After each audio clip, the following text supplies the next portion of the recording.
Reborn as the eldest son of the most powerful family, you find your value drained because of your F-rank useless talent, and are forcibly sent to the front lines to be cannon fodder. Facing the hypocritical smirks of your elders, you smile. Just as you step onto that death-trap military vehicle, preparing to face a hellish start, a cold, mechanical voice explodes in your mind without warning. Ding. Congratulations on activating the martial soul system. Immediately afterward, a pale blue stream of data began refreshing frantically across your retinas. Without hesitation, you activated the lottery, and your vision was instantly engulfed by a dark golden glow. Ding! Obtained SSS rank talent, Saint Weapon Physique. Obtained S rank martial art, Piercing Death Spear. Your bones cracked and popped, and your latent potential erupted like a volcano. You clenched your fist violently, causing the air to shudder with a sonic boom. That damn family, the day I return as a general, they'll all be on their knees crying before me. Arriving in this high martial arts world, you became a scion of the foremost clan, finally a rich kid. You thought you could coast through life, but just as you were taking the college entrance exam, your clan forced you to impersonate someone else and sent you to the front lines to die. At the brink of despair, you awaken the martial soul system.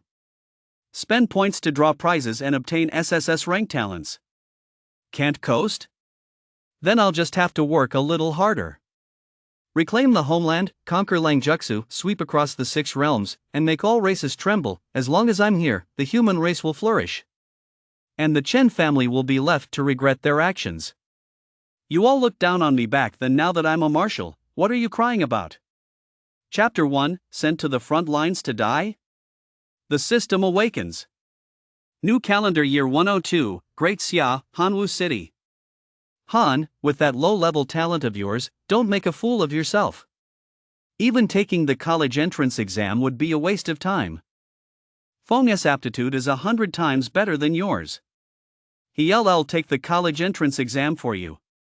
Our clan has one quota for military service each year. You'll be the one to go. Gazing at the hypocritical faces of his elders seated in the ancestral hall, Han's eyes bulged with fury, yet he was powerless to refute them. He clenched his fists tightly, his fingernails digging deep into his flesh, his anger plain for all to see.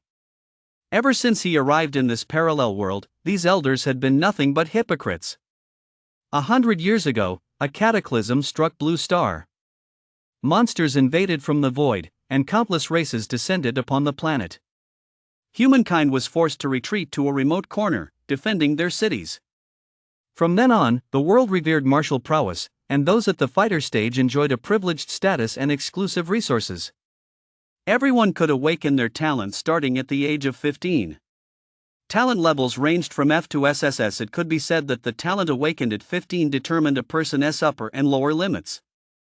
Han's awakened talent was the lowest tier F class talent, body fortification. However, there was still a chance to defy fate and change his destiny. As long as he passes the college entrance exam, gains admission to a fighter stage university, and leverages his family's internal resources. Even Han's F-class talent can be cultivated to reach the fighter stage. Without even dreaming of becoming a marquis or a minister and enjoying the pinnacle of wealth and glory, securing a comfortable, modest life within the family would pose no problem. The Chen family is the most prominent clan in Hanwu City. Simply being able to make a living within this family is a privilege many would kill for. One could coast through life without lifting a finger. But Han never expected that this year, when it was supposed to be his turn, along with a group of other clan members, to take the college entrance exam and enroll at a fighter stage university. His younger brother Feng, who was a year his junior, would take his place under a false identity, all because of his talent. The reason? Feng is an S-class talent, a 1 in 10,000 prodigy. If Feng is properly nurtured early on, he is sure to elevate the Chen family to even greater heights. In this era, the college entrance exam, a once-in-a-lifetime opportunity to leap from a carp to a dragon, can only be taken once. Once missed, there is no other way to enroll in college. The Chen family thus treated Han as a sacrificial pawn. Not only that, but since every major clan is required to send one member to enlist in the military each year, Han, now a sacrificial pawn, was to be sent there as well. Though called enlistment, it was essentially a death sentence. Because the wars beyond the human realm's borders were so fierce, the annual soldier mortality rate was consistently over 50%. Why did the Great Clan have only one military quota each year? It was because everyone knew full well that this was, in fact, a punishment. Han, this is the decision regarding your college entrance exam. Do you have any objections? Chen Jinnan, the clan head, looked at Han coldly, his gaze filled with an air of finality. Objections? Han wouldn't dare voice any objections. The uncles and elders enshrined in the ancestral hall were all at least general stage-level powerhouses. With all those eyes fixed intently on him, if he dared utter even a single word of refusal, he'd likely be forcibly shackled and hauled onto a military transport. Han shook his head, his heart as desolate as ashes, and said, I have no objections, but I have one thing to say. What Han said next, however, shocked everyone. From this day forward, I am severing all ties with the Chun family. I will not enter the ancestral hall, nor will my name be recorded in the family registry. A mere F-class talent user was actually taking the initiative to sever ties with his own clan? If he relied on the Chun family's protection, his death and the military wouldn't have been so gruesome. The Chun family members around him were all somewhat taken aback. But the family head, Chen Jinnan, had a different perspective. A sneer appeared at the corner of his mouth. Han, you don't really think that by severing ties with the Chun family, you'll avoid being sent into military service, do you? Let me tell you, that's a pipe dream. Han hadn't actually given this any thought. His reasoning was that since he was going to die anyway, why stay within this family? He assumed that being allowed to take the college entrance exam without a hitch was the only special privilege he received from the Chun family, but he never expected even that right to be taken away. So much for so-called elders. In the presence of elders, the younger generation never has a choice. They can only be told what to do. If they wanted to focus on cultivating phone, Han had no objections, but they shouldn't have taken away even this last shred of hope he had left. Rather than waiting for them to eventually expel him from the family, he'd take the initiative and cut ties cleanly. Rest assured, I'll join the military. But from this moment on, I have absolutely no connection to the Chun family. With that, Han strode out of the ancestral hall without looking back. Behind him, Chen Jinnan's cold laughter echoed. That Han, if he serves in the army under the Chun family's name, he might just scrape by. But leaving the clan? He's asking for death. Han acted as if he hadn't heard a word and boarded the military vehicle without hesitation. Unlike the others, no one came to see Han off. In this lifetime, his parents had been sent by the family on a top-secret mission when he was still a child. They had been missing ever since. The others embraced each other, weeping uncontrollably. After all, with this group heading off to the army, no one knew how many would survive. Son, don't cry. You're joining the army to bring honor to our country. Even if you die, it will be a glorious death. Son, take good care of yourself once you're in the army. Foreign battlefields were extremely brutal. This parting was very likely a final one. Just then, Han spotted a petite figure forcing her way through the crowd. Brother! You must come back alive. Han froze the moment he saw her. It was his younger sister, Shui. In the entire Chen family, only he and his sister depended on each other. But just as Han was about to reply, the military truck had already quietly pulled away. Shui chased after it for a full li. Only when she saw the truck's rear end growing increasingly distant did she gradually give up. This younger sister was Han's only source of comfort in the Chun family. Fortunately, she possessed an A-class talent, so the Chen family didn't treat her too harshly. Still, if he ever had the chance, he would definitely take his sister away from this heartless family. Before long, a group of new recruits was delivered to the barracks. Han sat on his bunk, his gaze vacant. A 50% mortality rate, meaning that for every 2 people, 1 was bound to die. Han didn't delude himself into thinking he'd be among the surviving 50%. Life and death are unpredictable. Even after making bold declarations about breaking free from the Chun family, he couldn't help but worry about his future. Ding! Just then, a sound that filled him with delight suddenly rang in Han's ears. That mechanical-sounding voice couldn't possibly have come from a human. Han was instantly overjoyed. There's always a way out. The system may have been late, but it had finally arrived. Your martial soul system is activating. Activation progress, 1%. Activation progress, 50%. Activation progress, 100%. Congratulations on successfully activating your martial soul system. You have obtained the martial soul system. Would you like to bind the system immediately? It really was the system. Bind immediately. Han replied. Ding. Congratulations on successfully obtaining the martial soul system. Han couldn't wait to read the detailed description of the martial soul system. It turned out that this system allowed him to earn points through daily check-ins, completing quests, defeating enemies, or advancing in military rank. These points could be used to draw various talents, physical attributes, and martial arts techniques from the system's prize pool. The grand prizes in the prize pool included many SSS rank talents he'd never even heard of. S-rank talents were practically 1 in 10,000 universities at every fighter stage would fight tooth and nail to secure them. As for S-class talents, they are even prioritized for national-level cultivation. As for SSS class talents, given Han's status, he simply had no access to people at that level. Immediately, the system sent another notification. Ding! Since this is your first time activating the system will grant you 3 free draw opportunities. You may draw from the talent, constitution, and martial arts pools separately. Since these are beginner pools, they are not tiered by rank. You can draw talents, constitutions, and martial arts ranging from F class to SSS class.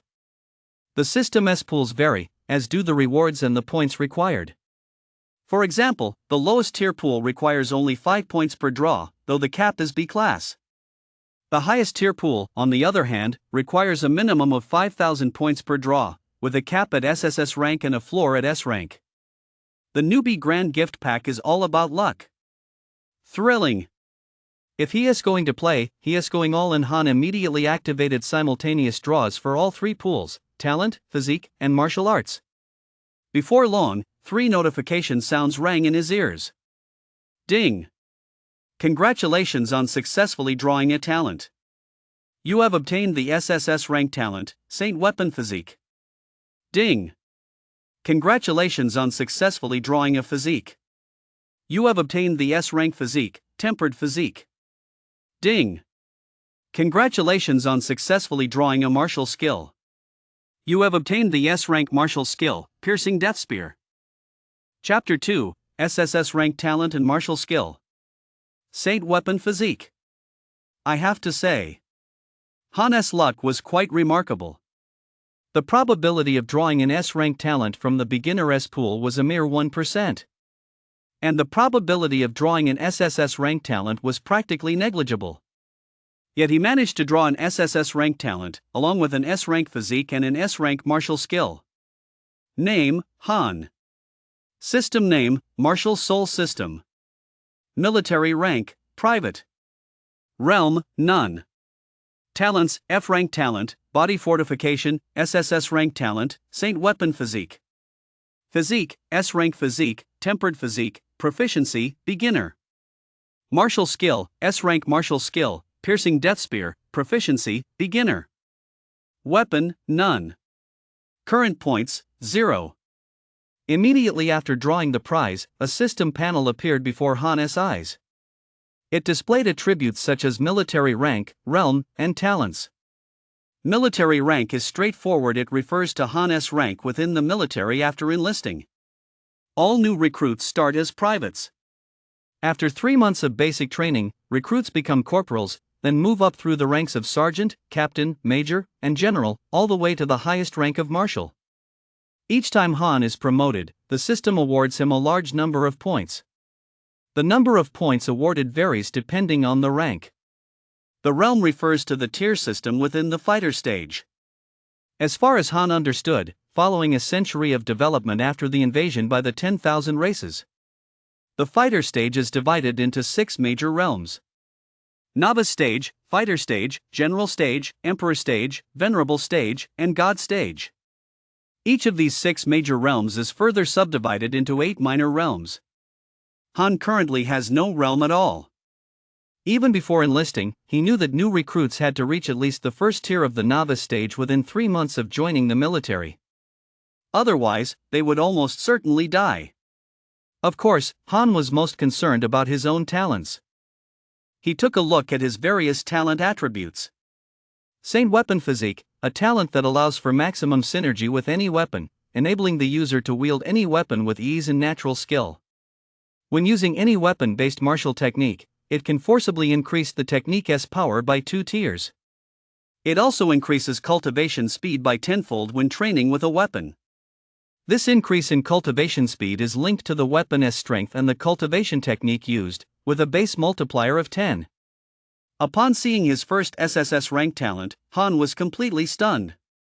It was simply incredibly powerful. Currently, talents in the Blue Star Fighter stage are divided into 4 major categories: nature, enhancement, trait, and manipulation. The nature category is easy to understand. It involves controlling the natural forces of metal, wood, water, fire, earth, wind, and lightning. This category is also the most common in the fighter stage at present. The enhancement category involves strengthening various physical abilities. For example, Han SF rank talent, Body Fortification, increases his muscular strength by approximately 20%. The trait and manipulation categories are the 2 least common types of talents in Blue Star's fighter stage. The manipulation category refers to the ability to control puppets or mechanical devices. Talents of this type are most highly prized within the military.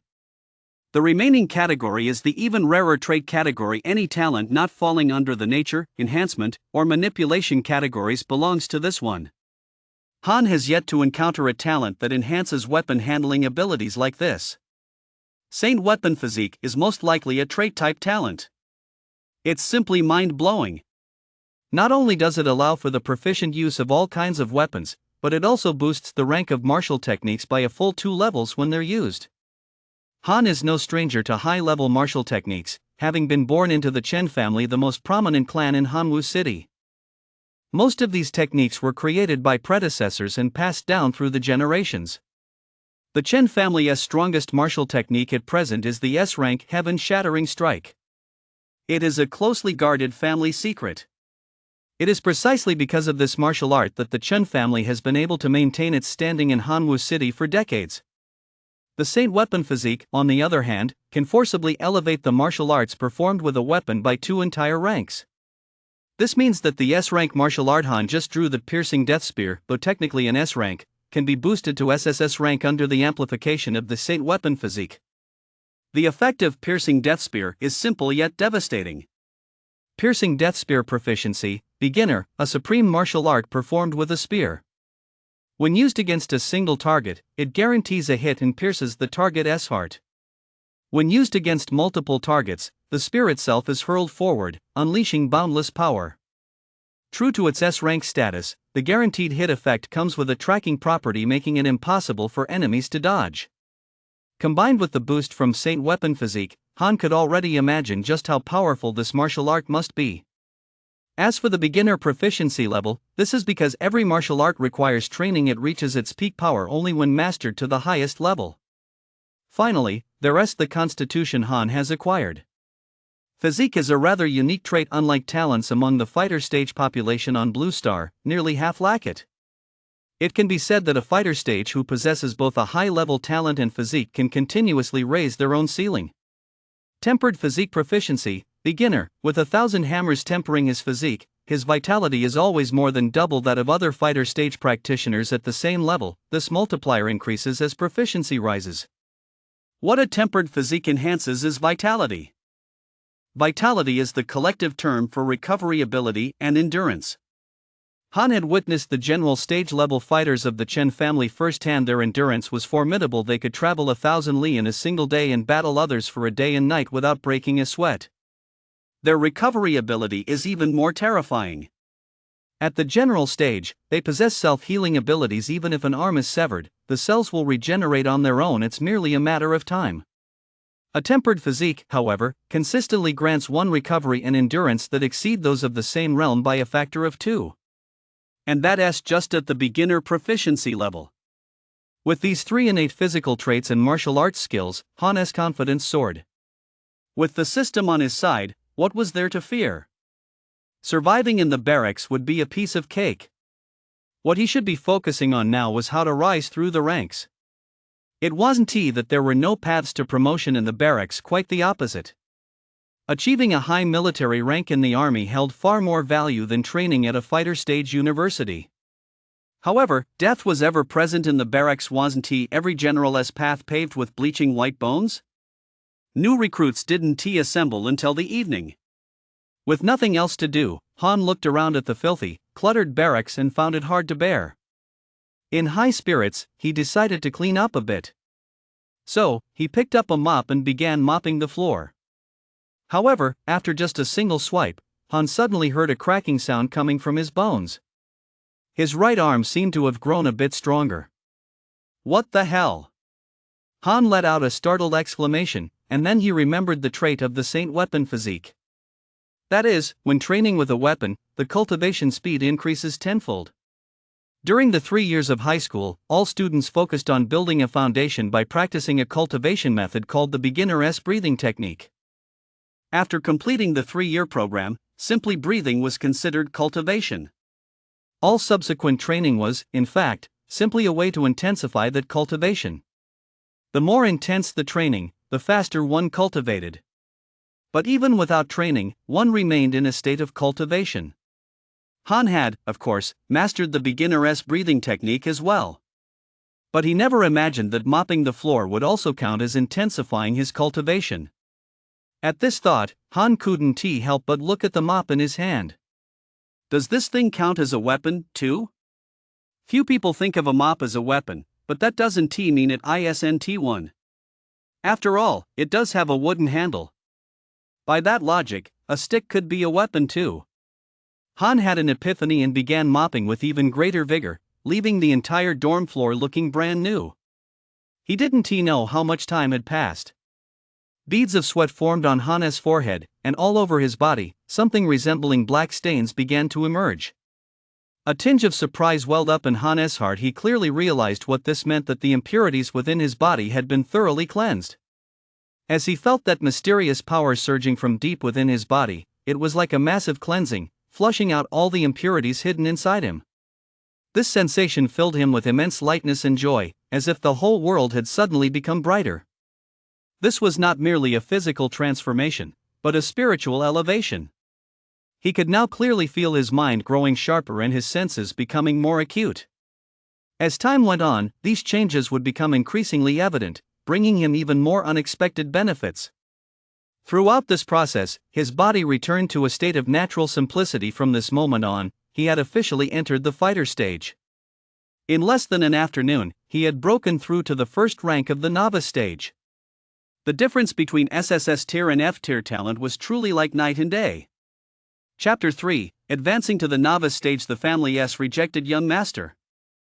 Generally speaking, the first 3 months after enlistment are the basic training period for new recruits. During this period, most people officially reach the first level of the novice stage in about a month. Those with exceptional aptitude may advance within half a month. However, this is relatively rare, because the vast majority, if not all of those forcibly conscripted into the barracks, have relatively poor aptitude. Those with truly exceptional aptitude are recruited by fighter stage universities. Only those from families of extremely poor means, such as those with a class talent, end up in the barracks. As for someone like Han, who advanced to the first-tier novice stage after just one afternoon of mopping the floor, it's likely unheard of, the first such case in a century. If the Chun family were to find out about this, they'd probably be kicking themselves in regret. Han set the mop aside and quickly took a shower. Just as he finished showering and changed into fresh clothes, he heard someone shouting outside the door. "Are the barracks this clean? Not a speck of dust?" Hearing that voice, Han knew it was his roommate coming in. He stepped out to take a look and was surprised to see it was someone he knew. The man spotted Han as well and immediately shouted, "Whoa! Young Master Chun? I knew you'd end up here, but I never expected we'd be in the same dorm." He made a move to hug Han, but Han immediately flinched away in disgust. "Young Master G, you're covered in snot and tears, go wash up right away." This man's name was Yun. He and Han were in the same boat, both were useless, illegitimate sons of their families. There were two major families in Hanwoo City, the Chen family and the Ji family. With similar backgrounds and attending the same school, they naturally became best friends over time, even addressing each other as young master. Yoon was a bit older. Although he hadn't taken the college entrance exam either, judging by the situation, he'd likely spent a year at home before being exiled by his family to serve in the military. The only thing he had over Han was that his parents were still alive. Yoon had cried when he first entered the barracks, but he didn't let it bother him. Instead, he said with a shrug, "What is there to be afraid of? Don't let my snot and tear-stained face fool you. Once I hit a foot massage parlor, those young girls and models will still have to call me big brother like good girls." After not seeing him for over a year, Yoon had become much more carefree since coming of age. As he spoke, Yoon gave Han a knowing look. "Real brothers go to foot massage parlors together. Whenever we're free, let us go together. You know, the Ji family may not have much else, but we've got plenty of cash." That was just Yoon's personality. Even if the sky were to fall, he'd still prioritize having a good time. Then again, most young people from wealthy families were like that. Shortly after, a third person walked into the dorm room. He was tall and slender, but had an extraordinary air about him. You could tell just by looking at his clothes. He was dressed head to toe in designer labels. His outfit probably cost at least 500,000. "Whoa, even he is here," Yoon exclaimed in surprise. Yoon knew this person well and introduced him to Han. His family was no small player, more prestigious than even the Chen and Ji families. It was Yufei from the Zhao family of Dongyi City.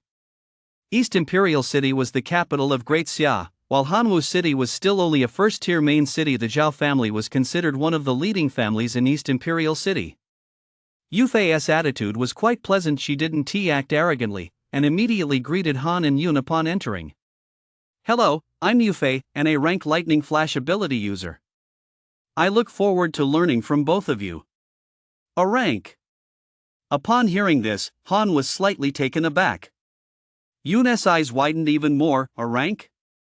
A rank talents are snapped up by all the major fighter stage schools. How did you end up in the military?"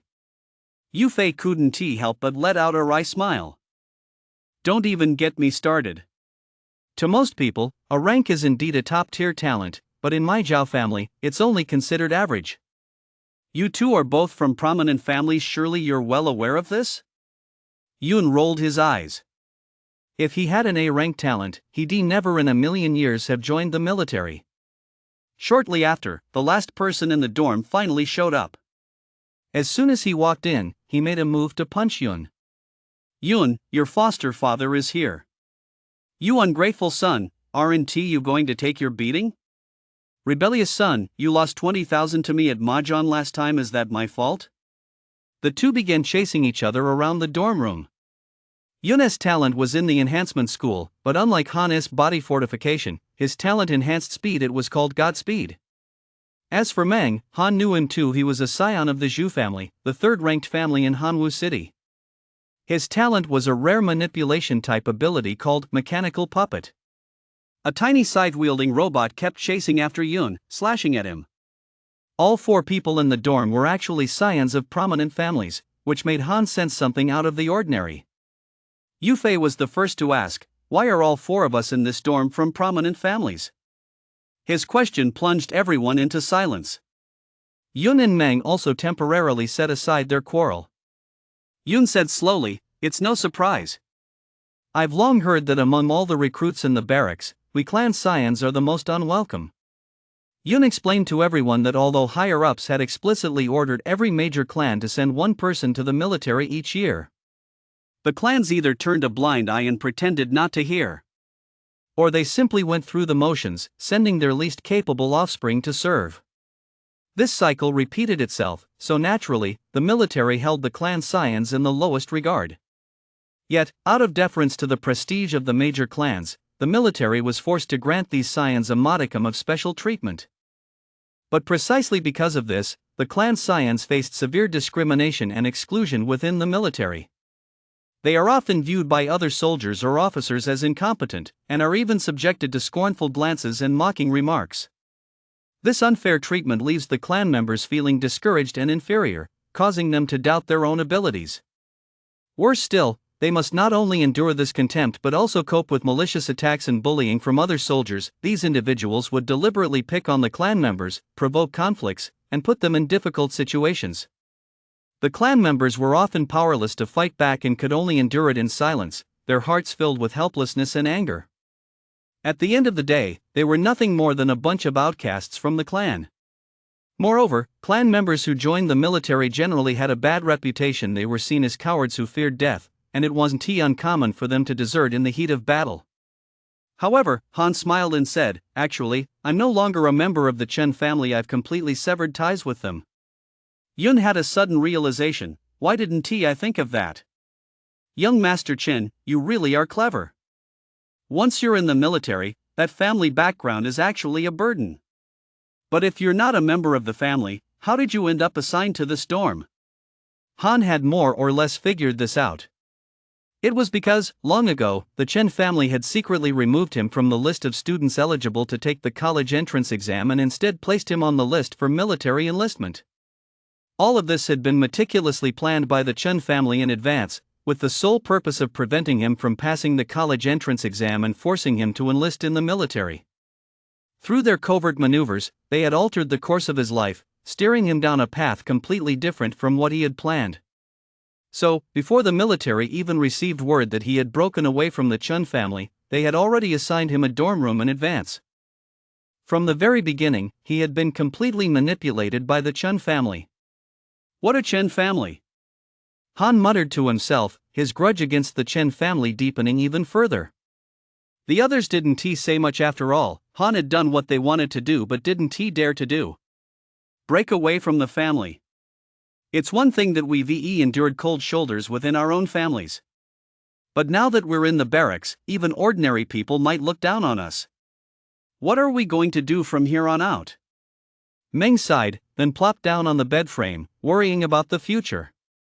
Yun let out a soft sigh and said in a somewhat somber tone, "For now, we'll just have to take it one step at a time. The road ahead is long. I hope everyone can hang in there." Ding dong! Ding dong! Just then, the bell at the dormitory entrance rang out. General announcement: the new recruit entrance exam is about to begin.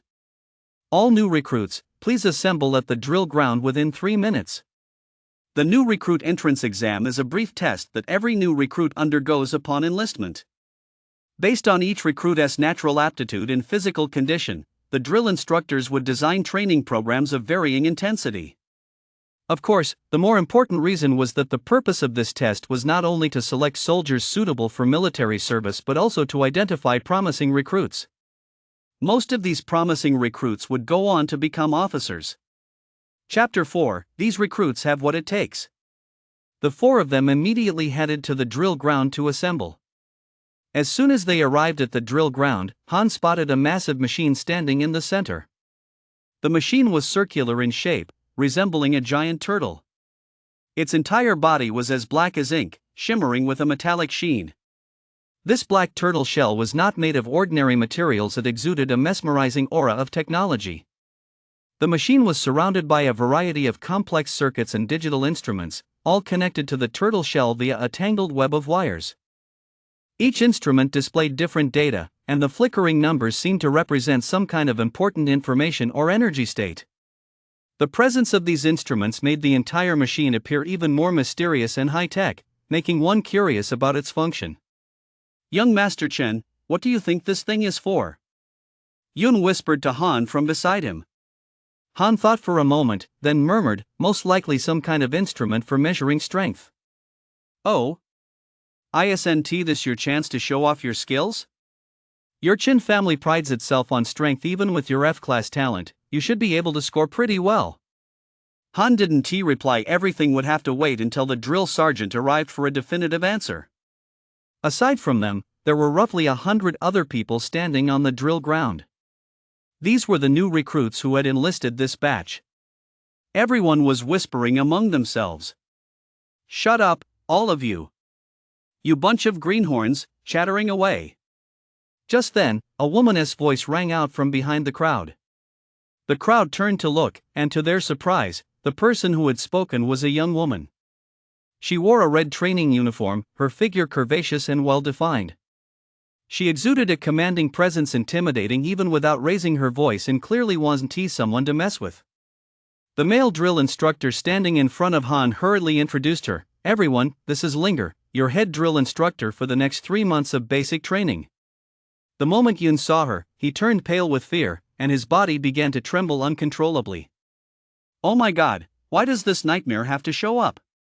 Han, rarely seeing Yun so terrified of a woman, teased, "Young Master Ji, is there actually a woman who can scare you like that? You have no idea how formidable she is. Linger is at the peak of the fighter stage, just one step away from advancing to the general stage." Han was slightly surprised to hear this. A training officer in charge of just over 100 people actually possessed strength approaching the general stage. Generally speaking, someone who reaches the general stage in the military is likely at least a second lieutenant, and it's not impossible for them to even hold the rank of junior general. Yin continued, "Don't let her beauty fool you. She has got a fiery temper. I've heard she has offended quite a few high-ranking officials in the barracks with her blunt honesty, so." Han suddenly understood. Having someone of Linger's caliber serve as a recruit instructor was indeed an exception. She'd been demoted. Linger casually sat down in a chair, then waved her hand to signal her subordinate instructors to read out the rules. The rules were simple. Just as Han had guessed, the full name of that turtle shell was Iron-Plated Turtle Shell. On Blue Star today, apart from areas inhabited by humans, most other regions have been overrun by beasts. These regions are collectively known as the Dark Realm. The iron-shelled turtle is the most common type of demon beast in the Dark Realm. It is renowned for its formidable defense. One must be at least at the 6th rank of the novice stage to shatter its shell. Upon discovering this characteristic of the iron-shelled turtle, the military began stripping off its shells to use as a test for new recruits. New recruits, using their innate talents regardless of method, strike the shell once, and the testing machine automatically displays their score. After the rules were read aloud, the test officially began. Before that, Linger said a few words that instantly fired up the entire crowd. "You bunch of green recruits, I don't care whether you joined the army by choice or by force, but now that you're here, I want you to have only one goal: to defend our homeland and reclaim our lost territories." The higher-ups are placing exceptional importance on this new recruit assessment. Those who rank in the top 3 will be exceptionally promoted to the rank of corporal.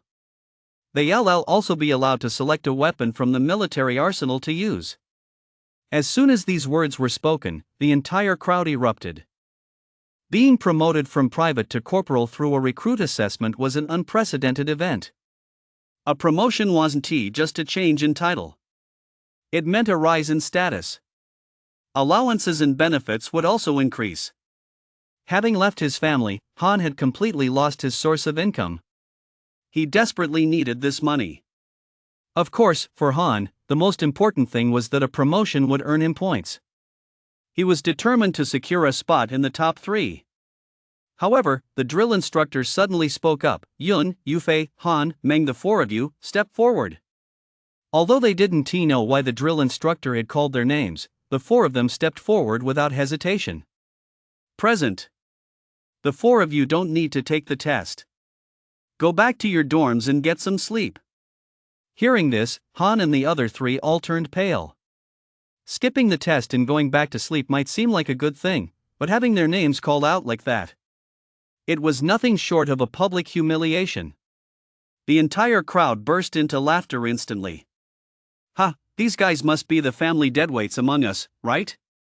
They don't even qualify to take the test. That's hilarious.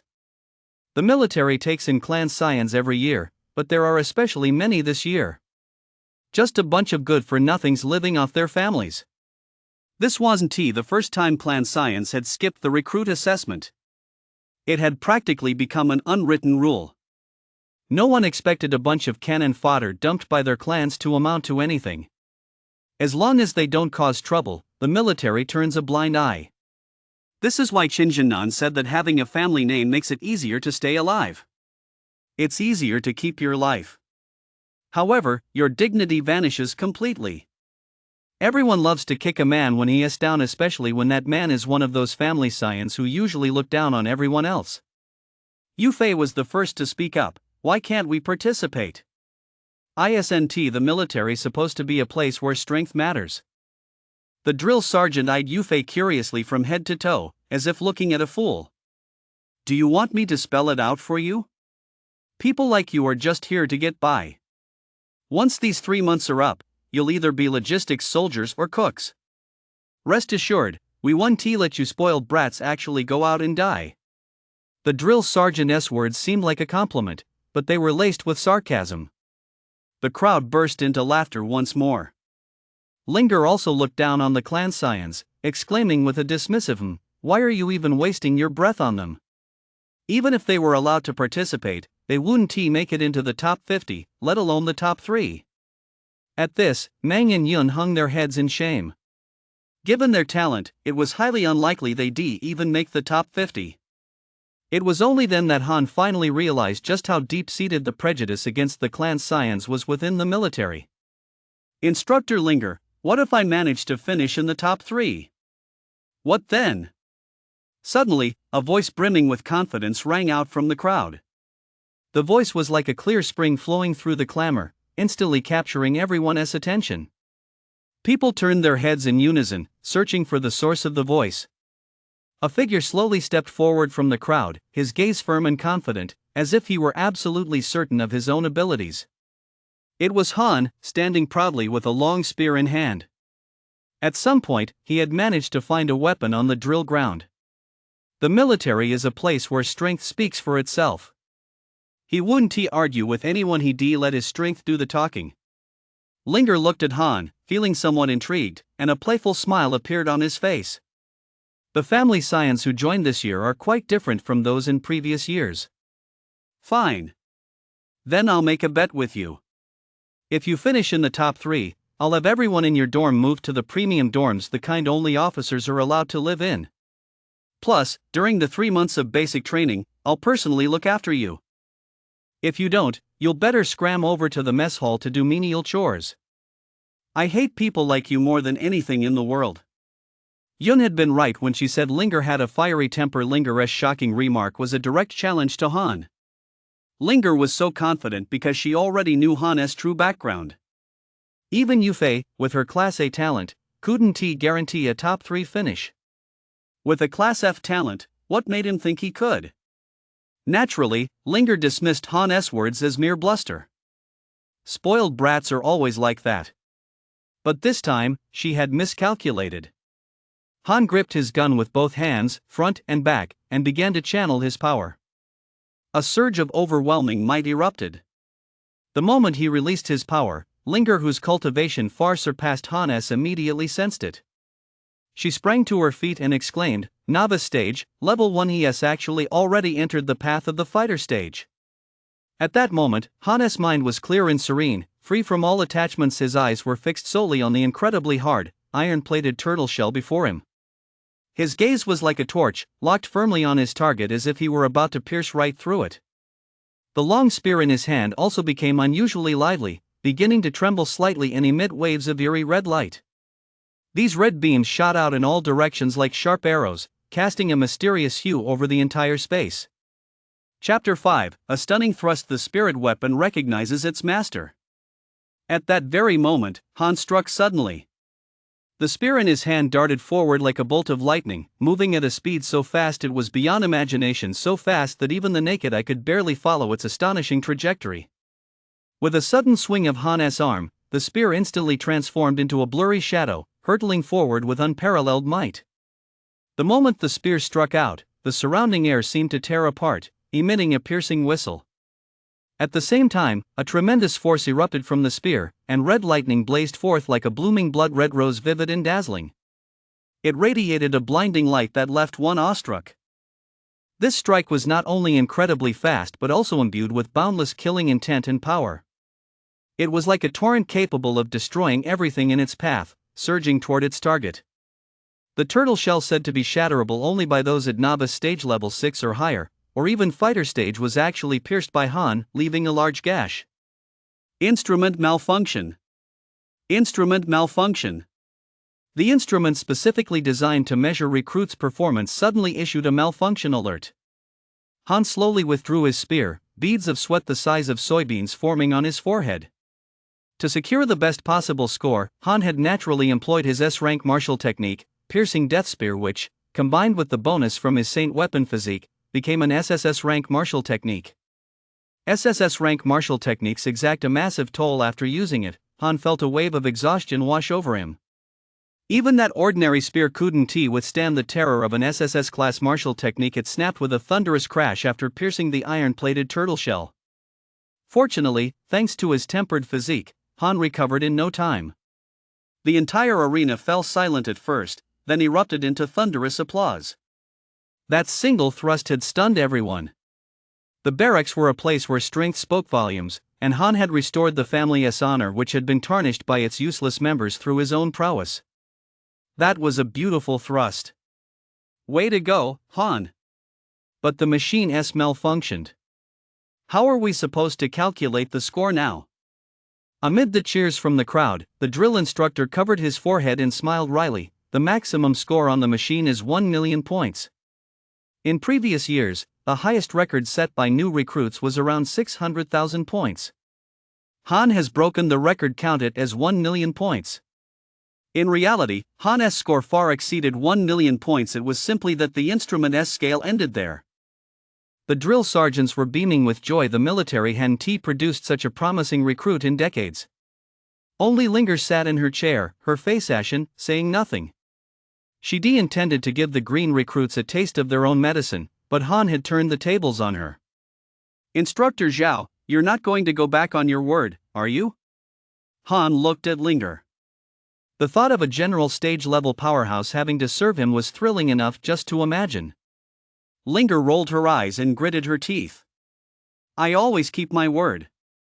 This way, please. I'll take you to the armory first to choose your weapon. Linger emphasized the word please with particular emphasis. There was no doubt that Han had secured first place in this test, so Linger took him to select a weapon first.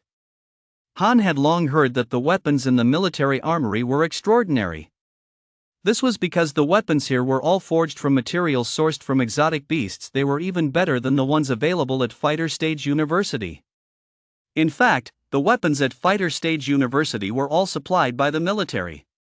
This was another reason Han was determined to secure a spot in the top 3. A top-quality weapon is both expensive and hard to come by, and there are no weapons in the Martial Soul system as prize pool. As the two walked side by side, the moment Han drew near Linger, he felt a terrifying aura of pressure wash over him. However, the suppression of cultivation realm depends on one's talent. If the gap in talent is too great, it has no effect.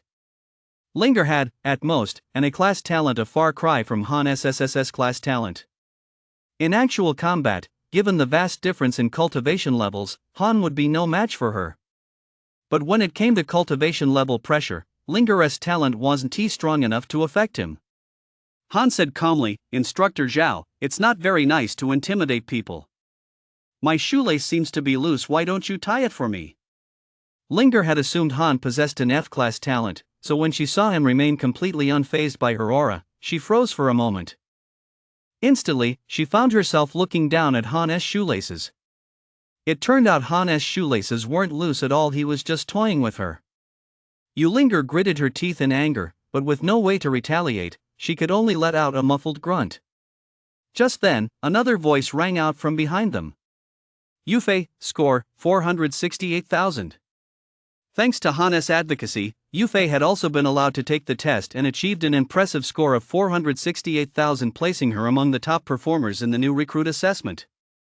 Linger exclaimed in mild surprise, it seems you young people from these prominent families really do have some skills. Linger opened the doors to the armory, revealing a vast array of weapons of all kinds. Swords, spears, axes, halberds, pikes, staffs, all were rare and exotic. Without hesitation, Han walked straight to the section where the long spears were displayed. The very first time he used the piercing death spear, Han noticed something.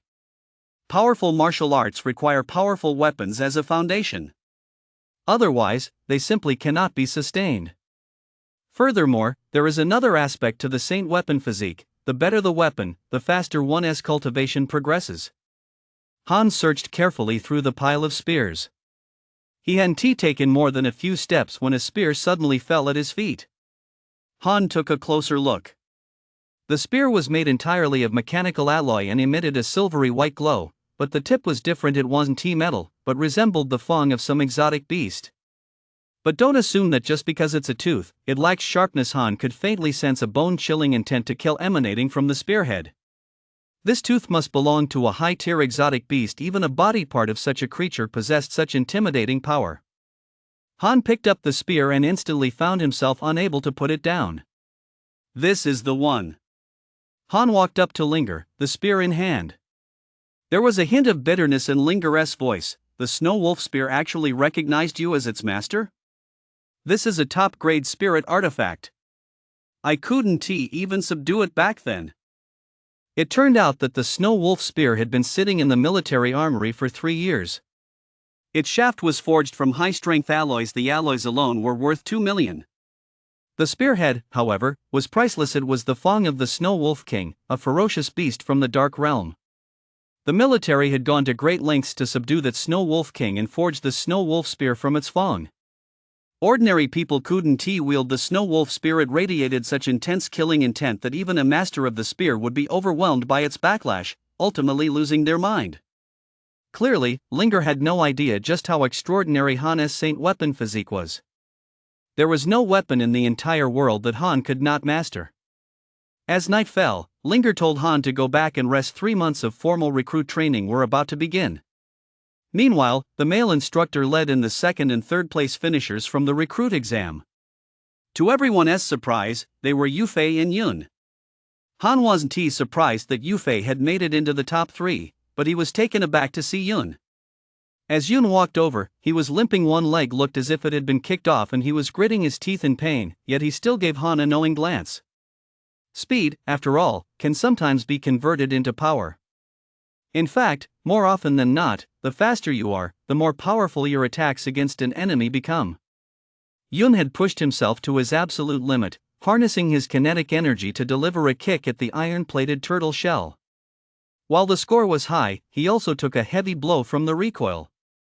Young Master Chen, I vowed to stick with you for life. I didn't let you down, did I? Yun forced a pained smile. Han patted Yun on the shoulder. 1,000 words were spoken without a single one. Watching Han's back recede as he walked away, Snow Wolf spear in hand, the male instructor couldn't help but remark to Linger, the family scions among this batch of recruits have really made me look at them with new eyes. Lieutenant Zhao, you've struck gold. If these few really shine, you might even get promoted. Linger shook his head at this. Not necessarily. They probably won't be able to stay. With such outstanding results, do you think their families won't come to claim them? As was customary, the families of the top 3 recruits in the new recruit exams would be notified. The military would also send valuable gifts to the families of the top 3 as a token of appreciation. This is done to reassure commoner families and to encourage more people to enlist. But clans are a different story.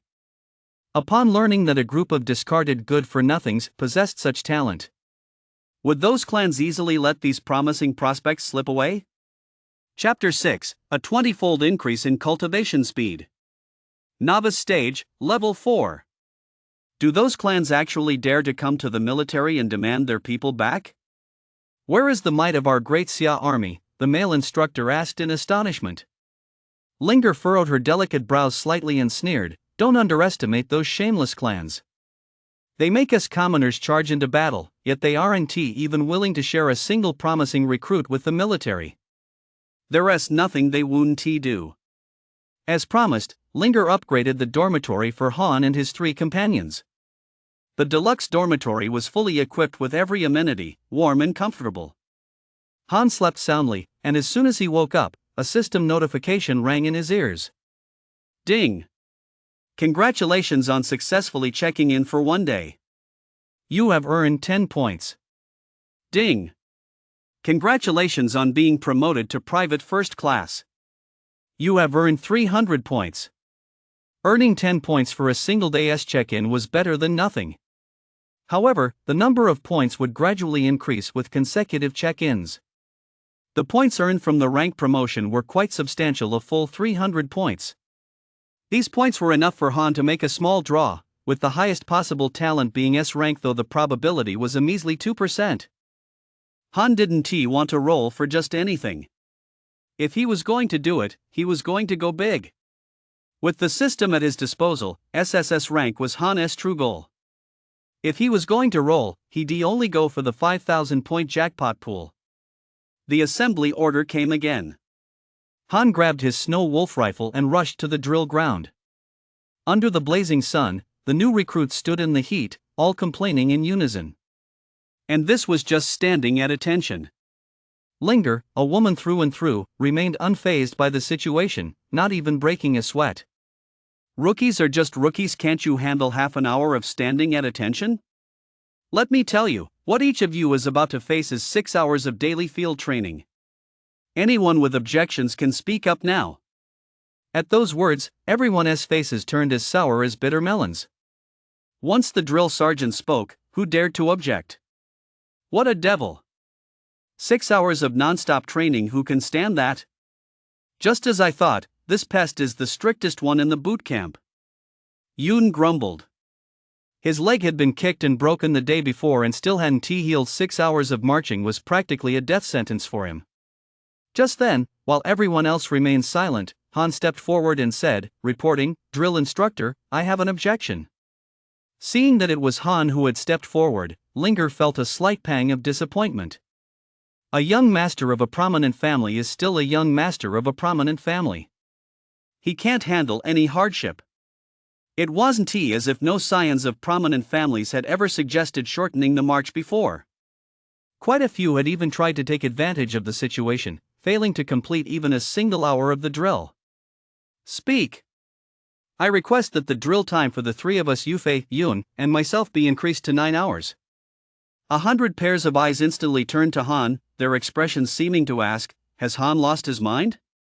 6 hours were already enough to wear a person down. 9 hours would leave them utterly exhausted. Yufei had no objections. On the contrary, she rather admired Han's boldness. Yoon stared at Han with wide eyes. Young Master Chen, you might as well just kill me.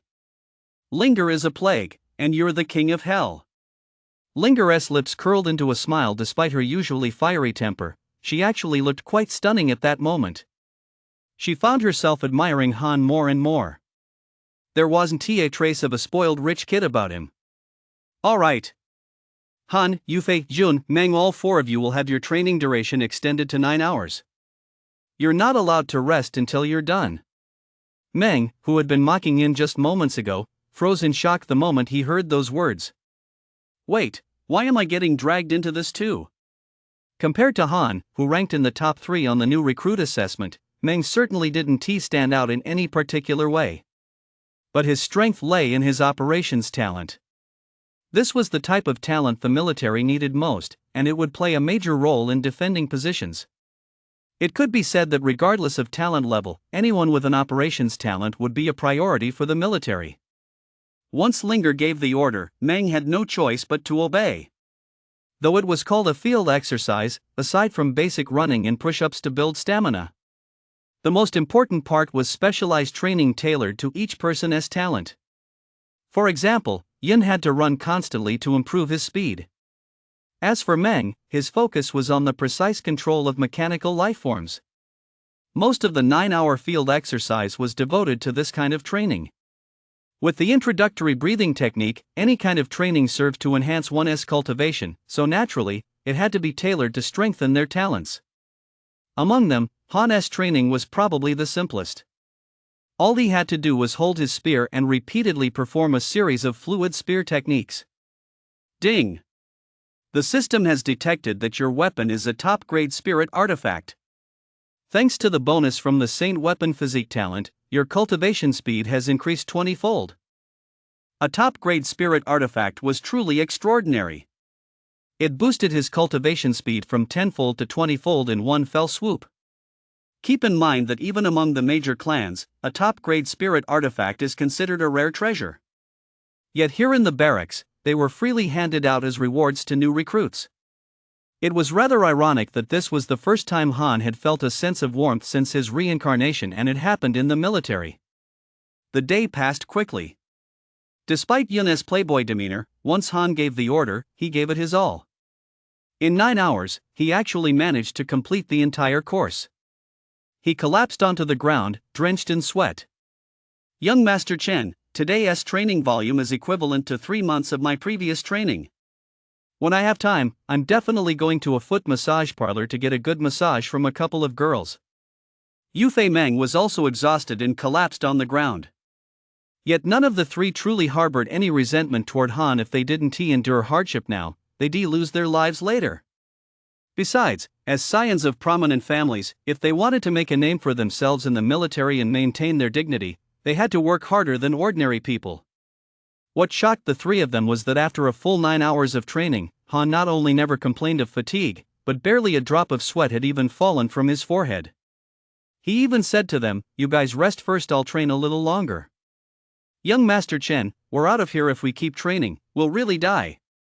Yun stopped trying to prove himself and quickly ran back to the dorm. Even Yufei had to admit defeat. And so, Han extended his training session to a staggering 11 hours. This was thanks to his tempered physique, which granted him rapid endurance recovery. The longer the session dragged on, the easier it became for him. Time flew by like a white horse passing through a crevice. Before long, a month and a half had passed. At this stage, most new recruits had only just broken through to the first tier of the novice stage. Han, however, had reached the 4th tier of the novice stage. A 20-fold training speed bonus was no joke. Generally speaking, it takes an ordinary fighter stage practitioner over 2 full years to reach the 4th tier of the novice stage. Han's current level was already on par with that of most of the surviving veterans in the unit. "Are you cheating? Did you break through again?" Just then, Linger walked in carrying a basin of water for washing her face. Upon sensing Han's cultivation level, she exclaimed in shock. She had kept her promise, admitting defeat, standing at attention while being punished, and during this time, she had been busy serving Han tea and fetching water for him. However, Linger had taken everything to heart. Once the 3-month basic training period was over, she was determined to get her revenge on Han. But given the current situation, Yun chimed in with a timely jab. "Instructor Zhao, if you're going to teach our young Master Chen a lesson, you'd better do it soon. Otherwise, once those 3 months are up, you might not be able to beat him." Han didn't dare to discipline her, but Yun Linger was more than capable of handling Yun. With a swift palm strike, Linger left a large handprint on Yun's face, causing him to wince in pain. "Who gave you permission to be so insolent in front of the instructor?" Linger growled. It was unclear, however, whether she was addressing Yun or Han. Announcement: Han, if you hear this, please report to the reception room immediately. Someone is looking for you. Just then, the military PA system issued a notice for Han. Han arrived at the reception room, wondering who could possibly be looking for him at the barracks. When he looked up, he was surprised to see his second uncle. Chapter 7: What You Don't Want, The Military Treasures. His second uncle, Chen Shiming, was a powerhouse at the 2nd tier of the general stage. He had been among those present at the ancestral hall when Han was banished to military service. However, upon meeting again this time, Chen Shiming's expression was much more amicable. Upon seeing Han, he immediately broke into a broad smile and asked, "Little Han, how have you been doing in the army? Has anyone been picking on you? Unwarranted kindness is either a trick or a scam." Han had no patience for these uncles from his clan. Besides, he had completely severed ties with the Chen family. "Spit it out already." Chen Shiming, still grinning, said, "Don't be so rude. Xiao Han, if you're not doing well in the army, you can always tell your second uncle I'll take you home." Go home? He actually had the nerve to say that. Back when Han had decided to cut ties, Chen Shiming was the very first to step forward and mock him. But hearing him say that, Han finally understood why Chen Shiming had come to see him. News from the military must have already reached the Chen family. As a top 3 recruit and a once-in-a-lifetime genius who broken the record measuring device, how could the Chen family possibly let him slip away? The Chen family, they're having second thoughts. Han sneered, "You're really bold. This is a military camp. Are you trying to get me to desert?" "What do you mean, desert?" That's such harsh language. Fearing others might overhear, Chen Shuming immediately leaned close to Han's ear and whispered, "My second uncle has some connections in the military. Getting you out of here as a new recruit won't be difficult. The family head has already agreed to let you return home. He has even found someone else to take your place in the army. Once you're back, you can take the college entrance exam and get into a top-tier fighter stage university. Stop throwing a childish tantrum." Childish tantrum? Hearing those words, Han's anger flared. He'd endured scorn and humiliation for so many years. Did they really think a single phrase like childish tantrum could make him forgive it all? These so-called elders. Apart from their age, they seem to have nothing else to offer. Han said coldly, "I'm not going back. I have no home to return to."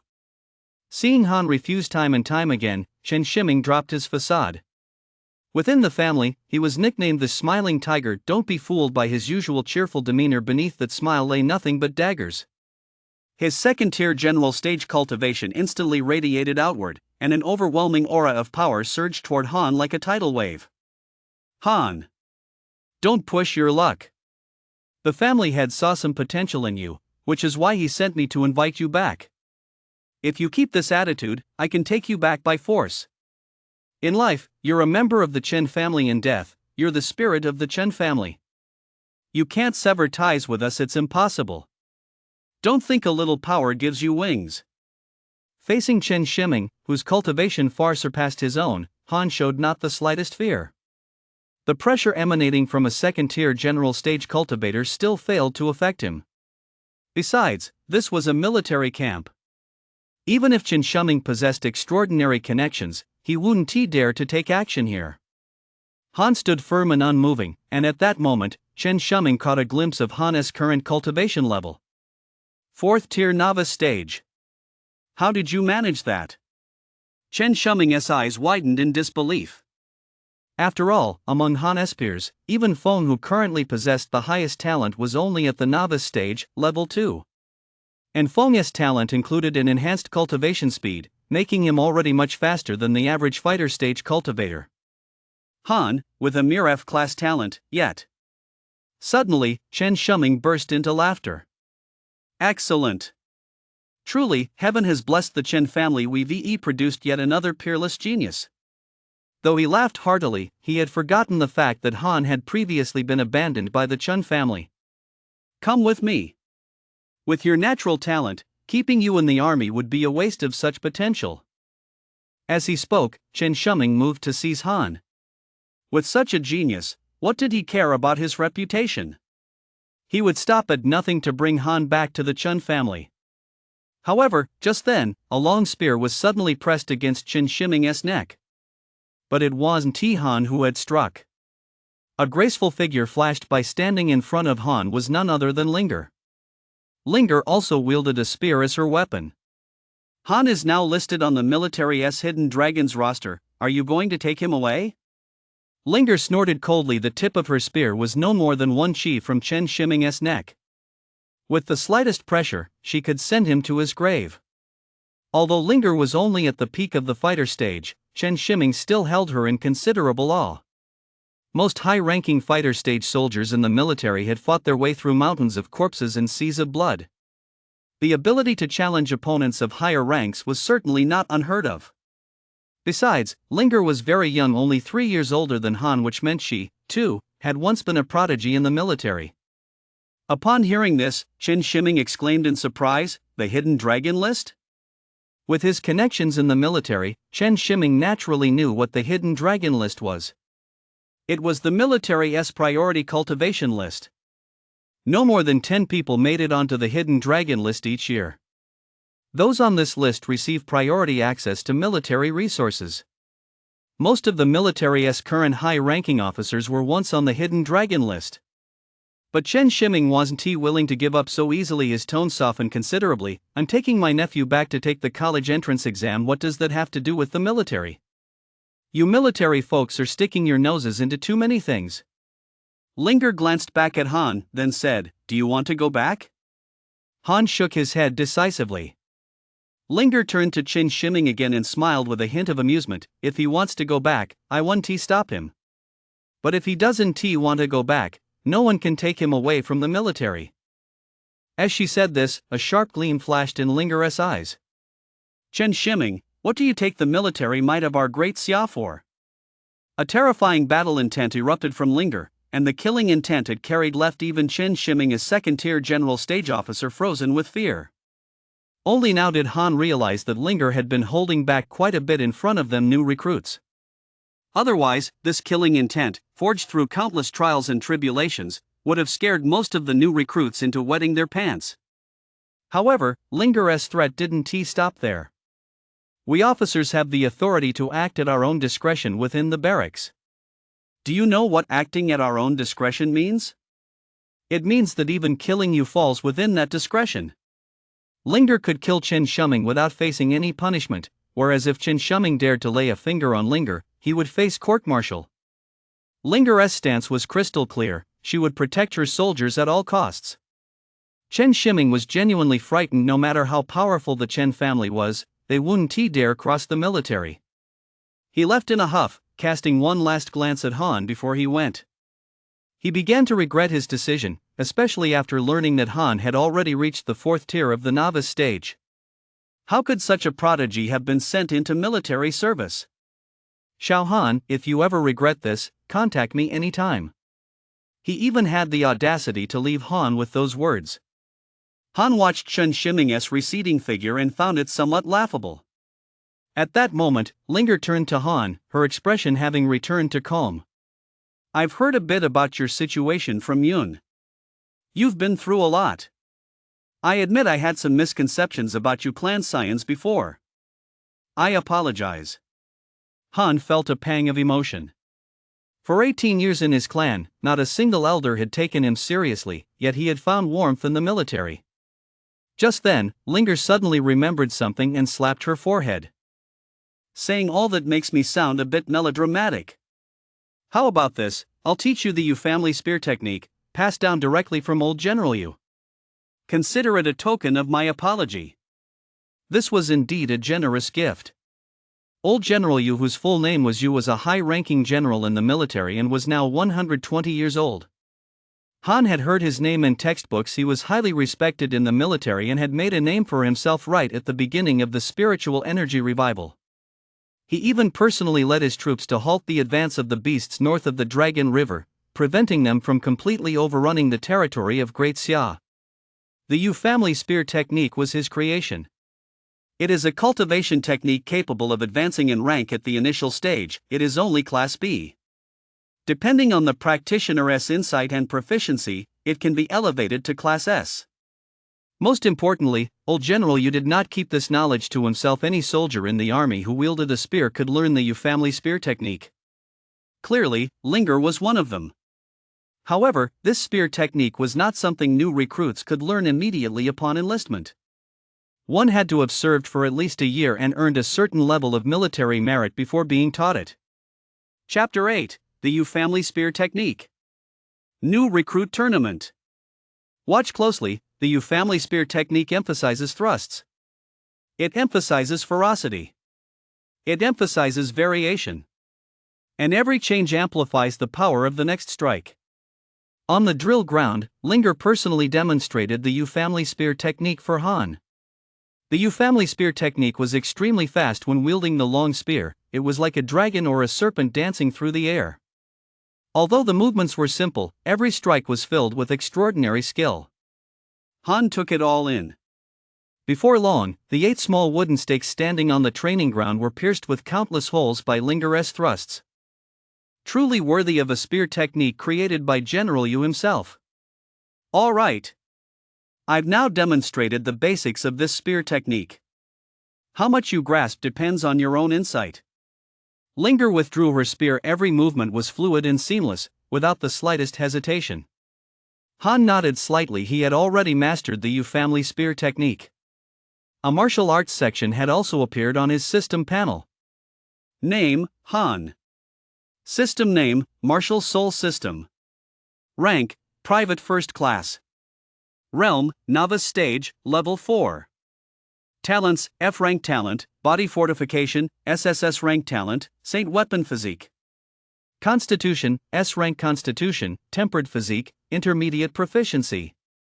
Martial skill, S-rank martial skill, piercing death spear, beginner proficiency. Cultivation technique, B-rank cultivation technique, U-family spear technique, beginner proficiency. Weapon, high-grade spirit artifact, snow wolf spear. Mastering a cultivation technique also boosts the cultivation speed bonus of Saint Weapon Physique.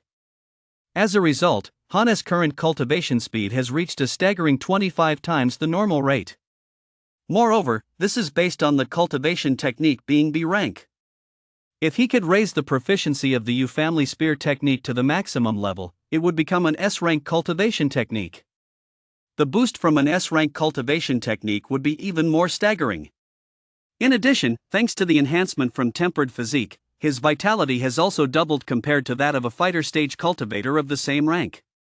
Only the proficiency level of piercing death spear remained unchanged.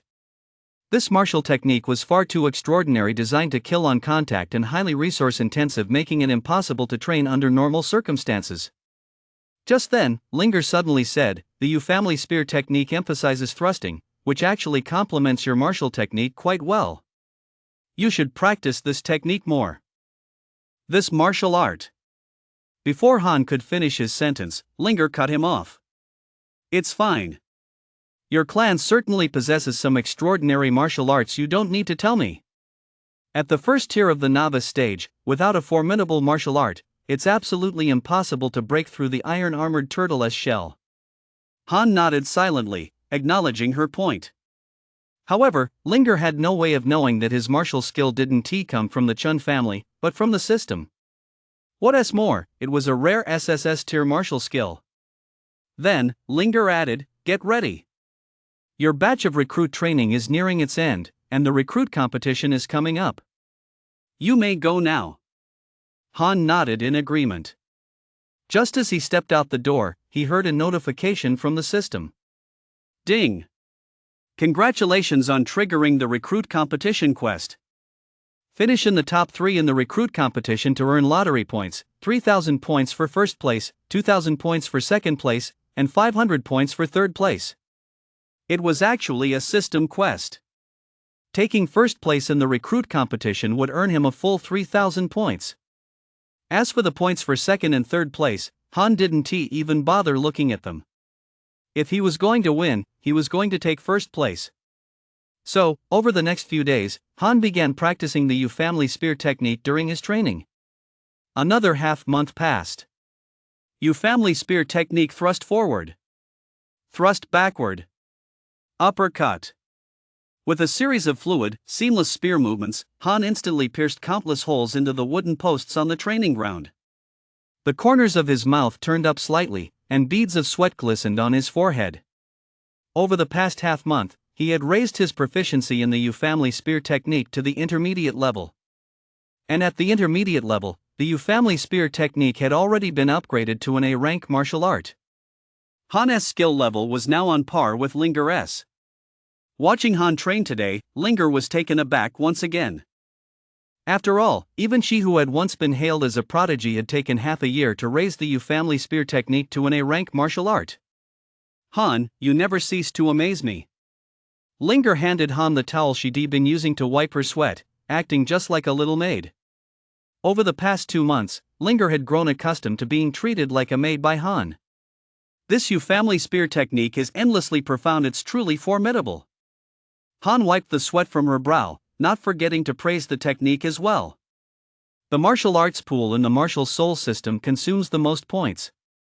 The highest tier pool requires 10,000 points for a single draw. And there's no guarantee you'll draw the martial art you want. After all, a martial art must match your talent. Without the corresponding talent, even the strongest martial art is useless. Although this set of U-family spear technique isn't considered top tier, it's a perfect fit for Han. It also saved Han a significant number of points. By saving up his points, he can use them to draw talent constitutions or martial arts techniques. And this afternoon, it was time for the new recruit competition. Having elevated his U-family spear technique to grade A, Han felt even more confident about winning first place. After Han had lunch and rested for a while, the new recruit competition began as scheduled. The so-called new recruit competition brings together all recruits enlisted within the past month to compete in martial arts matches. The winner of the competition is crowned the Rookie Champion. Being named Rookie Champion is officially recorded by the military and brings numerous benefits in the future. There were 3 batches of recruits enlisted in the same month as Han and his group belonged to the last batch. The last batch was at a slight disadvantage, as the first 2 batches had received at least half a month more training than Han and his group. Over 300 recruits gathered on the drill ground. After 2 months of grueling training, a look of resilience had settled on everyone's faces. The military is a place that forges character. Most of the recruits' skin had tanned to a wheat-like hue, and the chatter and complaints had fallen silent. Linger remained the chief examiner, while the assistant instructors below began reading the rules for the recruit competition. The rules were extremely simple. It was a tournament. The 300-plus recruits were divided evenly into completely random one-on-one matchups. The only taboo was killing. Any means were permitted. One could maim an opponent or even break their will. Until the champion was crowned. The military is the military. Even the rules for these combat trials are far more brutal than those at Fighter Stage University. First match of the recruit tournament, Han vs. Han Heihu. Han was up first. Han had never heard the name Han Heihu before. He must be a member of one of the first 2 batches of recruits. He was getting a lot of cheers. Go, brother Heihu. Beat the hell out of him. Bro Black Tiger, take first place. Han Heihu was massive, standing a full 2 meters tall, and looked incredibly imposing. Han also sensed his cultivation level novice stage, level 2, which was indeed pretty decent. As the 2 stood on the arena, Han Heihu said smugly, "I heard you're the strongest in your batch of recruits. Why hasn't anyone spoken up for you?" As soon as those words left his mouth, the recruits from Han's batch all looked at Han Heihu as if he were an idiot. Just because we're not talking doesn't mean we're mute. There's nothing to watch in this duel. You're going to get wiped out in an instant. The gap is way too big. I can't even be bothered to watch. Over on Han's side, the mood shifted abruptly. Almost everyone was looking down on Han Heihu. Han Heihu flew into a rage. "I come from a military family and possess an A-rank Earth element talent. Do you really think I'd let some good-for-nothing scion from an outside family defeat me? And in an instant, no less?" With that, the duel began. Han Heihu clasped his hands together and slammed them down in a furious strike. Instantly, a suit of armor formed from solid rock materialized around his body. As a military family, the Han clan's ancestral talent was the Earth River armor, which transformed the wearer into a living weapon. Once the Earth River armor was on, every collision carried the force of 1,000 Jin, allowing him to attack and defend with equal ease. Aside from slightly reduced agility, it had virtually no weaknesses. It was essentially a moving fortress. "Take this!" Han Heihu roared. However, before Han Heihu could launch his charge, Han's figure became as elusive as a ghost, vanishing from his spot in an instant. Before Han Heihu could even react, he suddenly felt a sharp pain on his forehead. It felt as if something had struck his forehead. His rock armor crumbled with a crash, and his entire body fell heavily backward. "You novice stage, level 6. Before he could finish his sentence, Han Heihu's massive frame crashed to the ground. The entire process took barely a second. Han wins. He advances.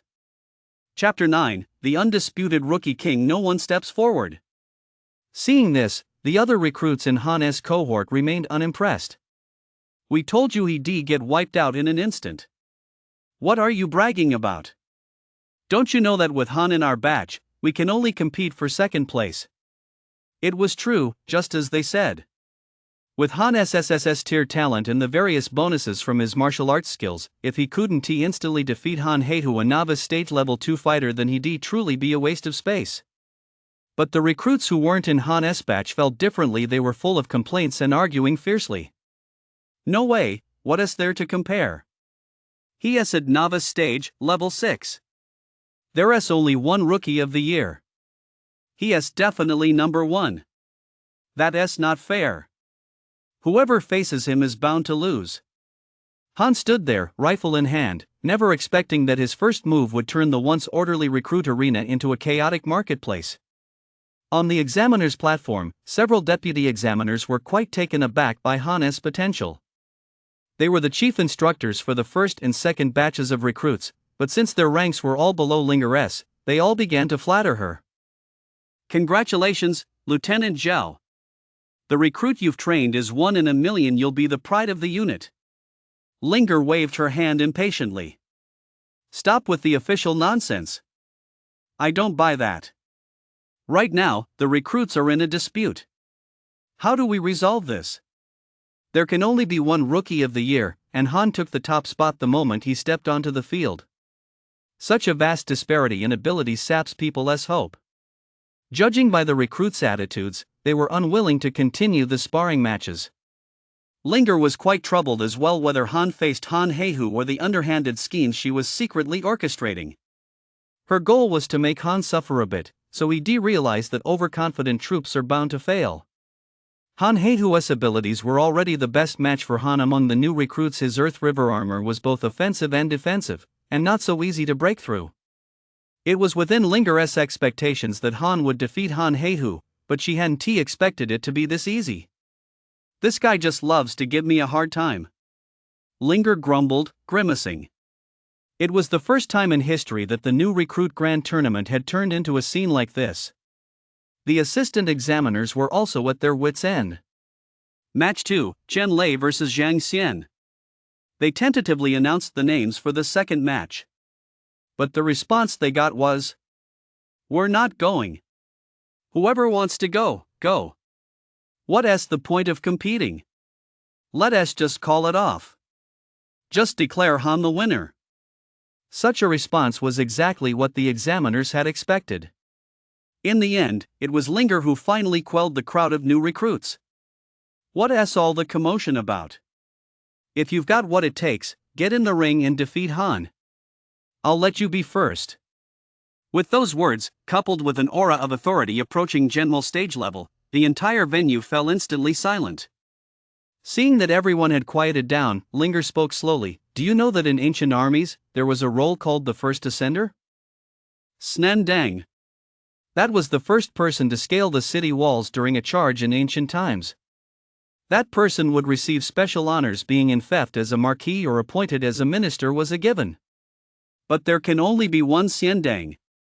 Even the second person to scale the walls receives no reward whatsoever. Let me tell you, these are the rules of the barracks. Don't think this is fighter stage university where you can just shout however you please. If you don't agree, challenge me one-on-one. Linger's words carried great authority, and the group of recruits quickly lowered their heads, falling silent. Suddenly, Linger changed the subject abruptly. However, the military isn't a place completely devoid of compassion. This is the first time something like this has happened during the new recruit competition. Han is undoubtedly the undisputed new recruit champion, but you can all take him on together. I'll see who can last the longest against Han, and I'll hand out some private rewards. For Han's sake, the rules of the recruit competition were broken as an exception. After all, this was the first time in history such a situation had occurred. Don't take it the wrong way, I've already requested permission from higher-ups to promote you to corporal as an exception. You don't have the seniority, but your skills are more than enough. Linger also took Han's wishes into account. Achieving 2 consecutive promotions during basic training, Han naturally had no objections. Besides, he wanted to test just how far the U-family spear technique could take him in actual combat. One-on-one, he stood absolutely no chance. But one against many was a different story. As long as the opponent wasn't a whole major realm higher, most fighters at the same realm couldn't pull off one against many. Even ants can bring down an elephant if there are enough of them.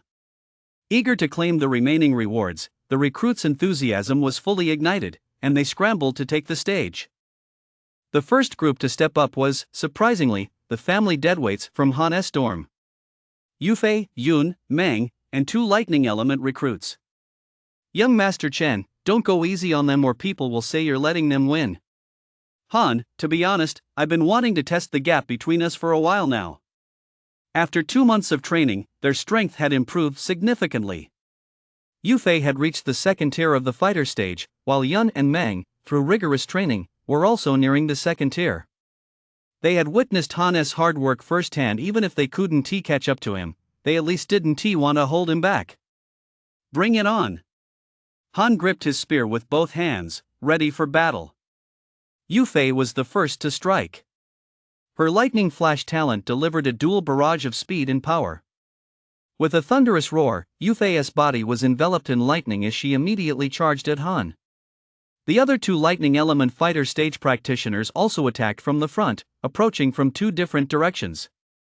As for the slightly weaker Meng, she was now capable of simultaneously controlling four mechanical lifeforms, launching a feint attack from the flank. Right from the start, Han found himself surrounded by supernatural powers. Back thrust, upward slash, spinning spear. Han unleashed the Yu family spear technique with all his might, actually forming a series of barriers made of spear shadows around himself. The first two to be struck were the two lightning element fighter stage fighters. They were sent flying several meters away, knocked straight off the stage. The third was Yufei.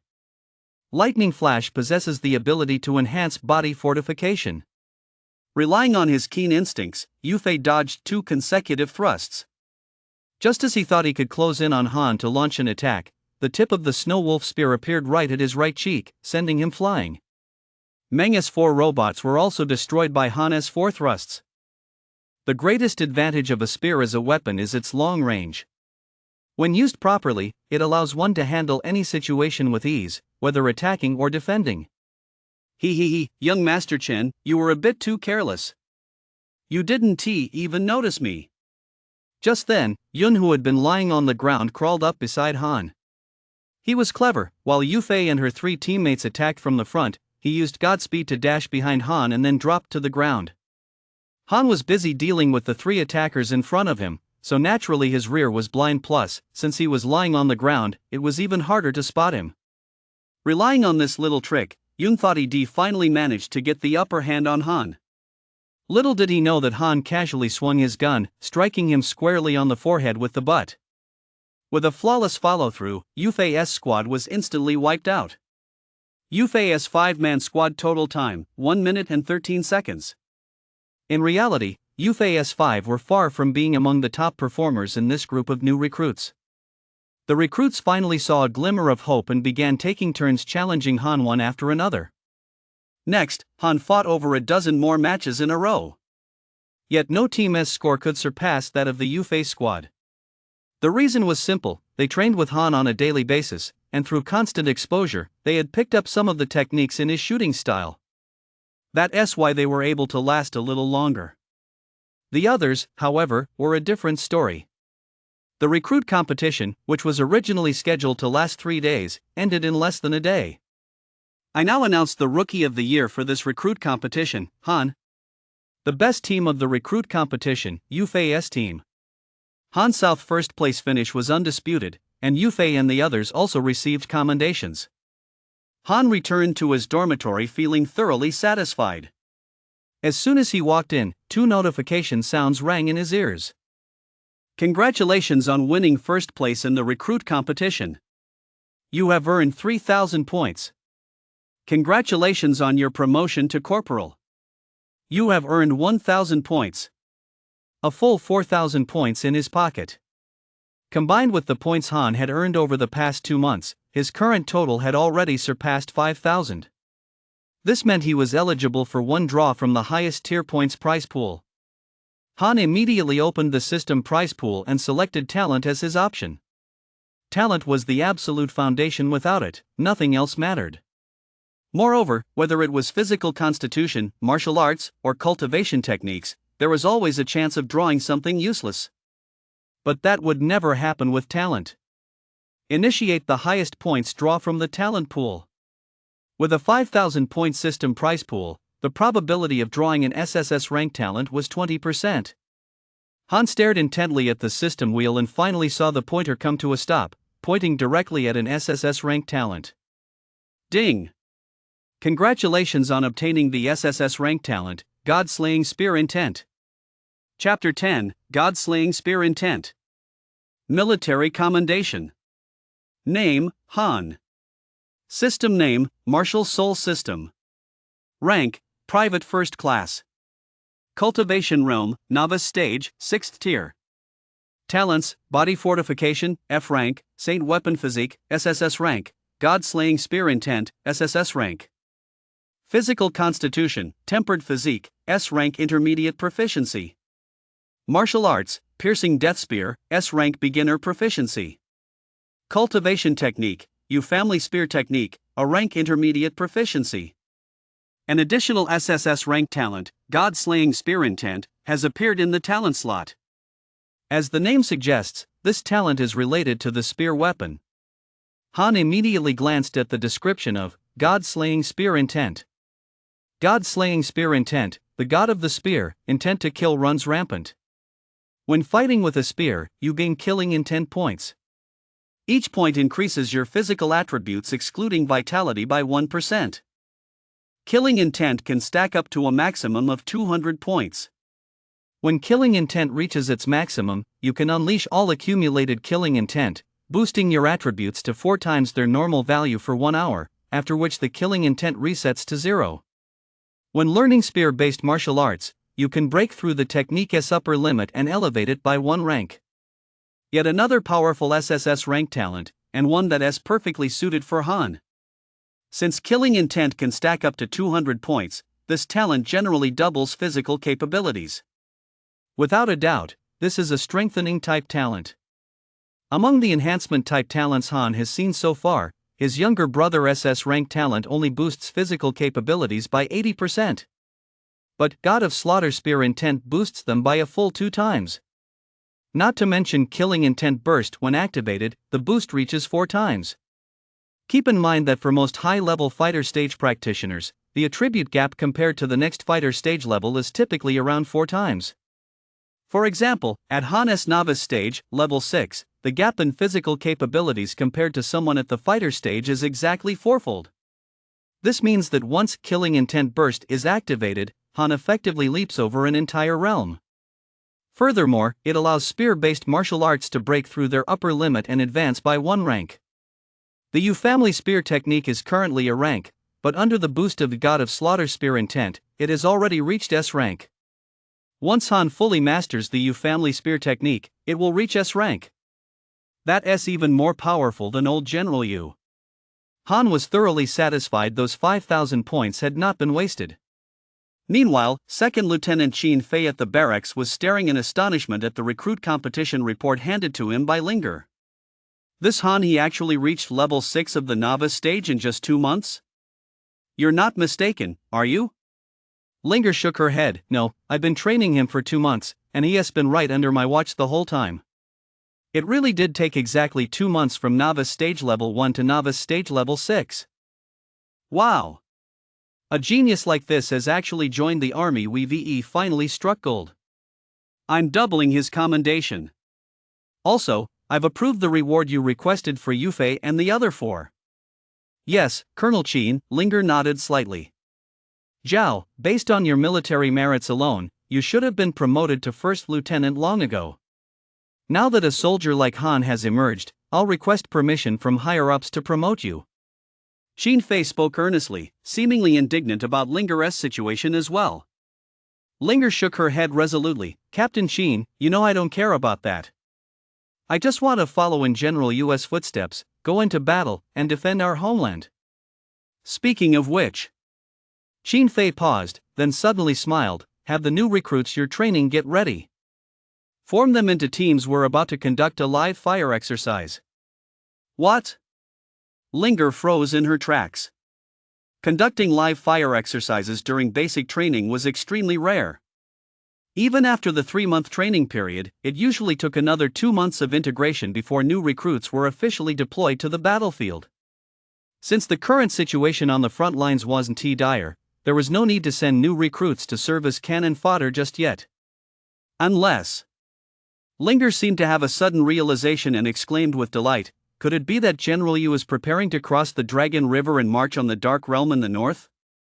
I can't say it's a military secret, Qin Fei replied with a mysterious smile, effectively confirming Linger's assumption. Then he added, take good care of that soldier, Han. If anything happens to him, I'll hold you personally responsible. Yes, Captain Sheen. Linger saluted with a crisp, military-style salute.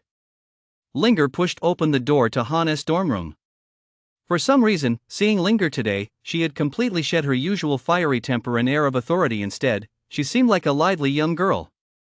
The corners of her mouth kept turning up, a smile she simply couldn't suppress.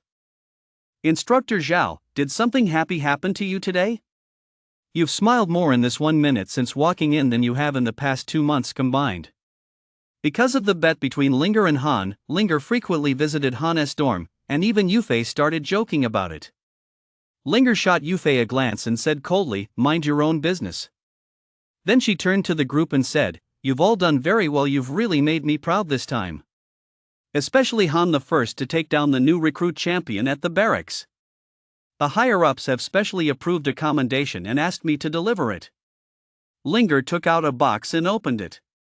Inside the box were 45 vials of liquid sealed in glass bottles. The liquid was pale blue and emitted a faint glow. Vitality elixir. Everyone in this dorm was from prominent families. Even if they hadn't eaten pork themselves, they'd at least seen a pig run, so they could recognize something valuable at a glance. Vitality elixir was a premium product developed by the National Academy of Sciences and produced exclusively by state-owned factories. Only after reaching the fighter stage can one withstand its potent effects. The effect is extremely simple. After ingestion, it slowly improves one's physical condition and increases vitality levels. A single bottle of vitality elixir costs around 5,000. Once you reach the fighter stage, you must take vitality elixir almost every day combined with training. This allows you to continuously solidify your foundation and improve. Martial arts are an extremely expensive pursuit, which is why high-level fighters are often scions of prominent families. I know you're from prominent families. You might not even be interested in this. But this vitality elixir is a special military supply. Its effects are more than 3 times stronger than regular vitality elixir. On the open market, it sells for 50,000 per bottle, and it's practically impossible to find. Originally, Yun and the others were indeed uninterested. Setting aside Yufei and Yun, one from a prestigious Beijing clan, the other from a merchant family. Even a starving camel is bigger than a horse. While they might lack resources, money was certainly no issue. Once their 3-month basic training period was over, they could have their parents send them money. Thanks to his military allowance, Han could easily afford a 5,000 yuan bottle of vitality elixir. But when they heard about this military exclusive vitality elixir, that was a whole different story. A rare commodity that's hard to come by. You can't buy it even with money. Besides, although they had money, they weren't exactly squandering it. A monthly expenditure of 100,000 was already the absolute limit. Han is the rookie of the year, so he gets 30 bottles of vitality elixir. Yufei, the 5 of you will split the remaining 15 bottles evenly. Yun reached out to take his 3 bottles, but halfway through the motion, he seemed to think of something and suddenly stopped his hand. He said, "Instructor Zhao, let us save the best for the most important task. I'll give all 3 of my bottles to young Master Chen. If it weren't for him, we wouldn't have received this commendation from our superiors." "Me too. Just getting to spar with Han is enough for me," Yufei chimed in. "Bullshit." Seeing their attitude, Linger immediately grew angry. The military values individual strength, but it's also about teamwork. "Otherwise, would you entrust your back to a monster?" Han then added, "Instructor Zhao is right. Everyone should just take their own rewards. Everyone in the military needs to grow." With that, Han retrieved his 30 bottles of vitality elixir. Just then, Linger's next remark stunned everyone. "Besides, how can you even compare yourselves to that freak? Reaching level 6 of the novice stage in just 2 months, he is the first in the military's history since the new calendar era." Linger poured all the humiliation she'd endured over the past 2 months into that single sentence, emphasizing the word freak with particular force. It's worth noting that when Linger reached level 3 of the novice stage in 3 months, she had already been the top performer in her cohort and made it onto the Hidden Dragon registry. But even in front of Han, Linger felt she couldn't hold a candle to him. Chapter 11, Pre-Battle Preparations, Attribute Testing. Linger's words resonated deeply with Yun Yufei and Meng, and they all nodded in agreement. The military commendation ceremony concluded there. That night, Han sat on his bed, took out a bottle of vitality elixir, and unscrewed the cap. An exotic fragrance immediately filled his nostrils. The scent of vitality elixir is like the finest wine of our time, but its internal energy is so potent that it must not be taken in excess at the novice stage. One may only consume one bottle per day. Han poured the entire bottle of vitality elixir down his throat in one gulp. Before long, a powerful wave of warmth coursed through his entire body.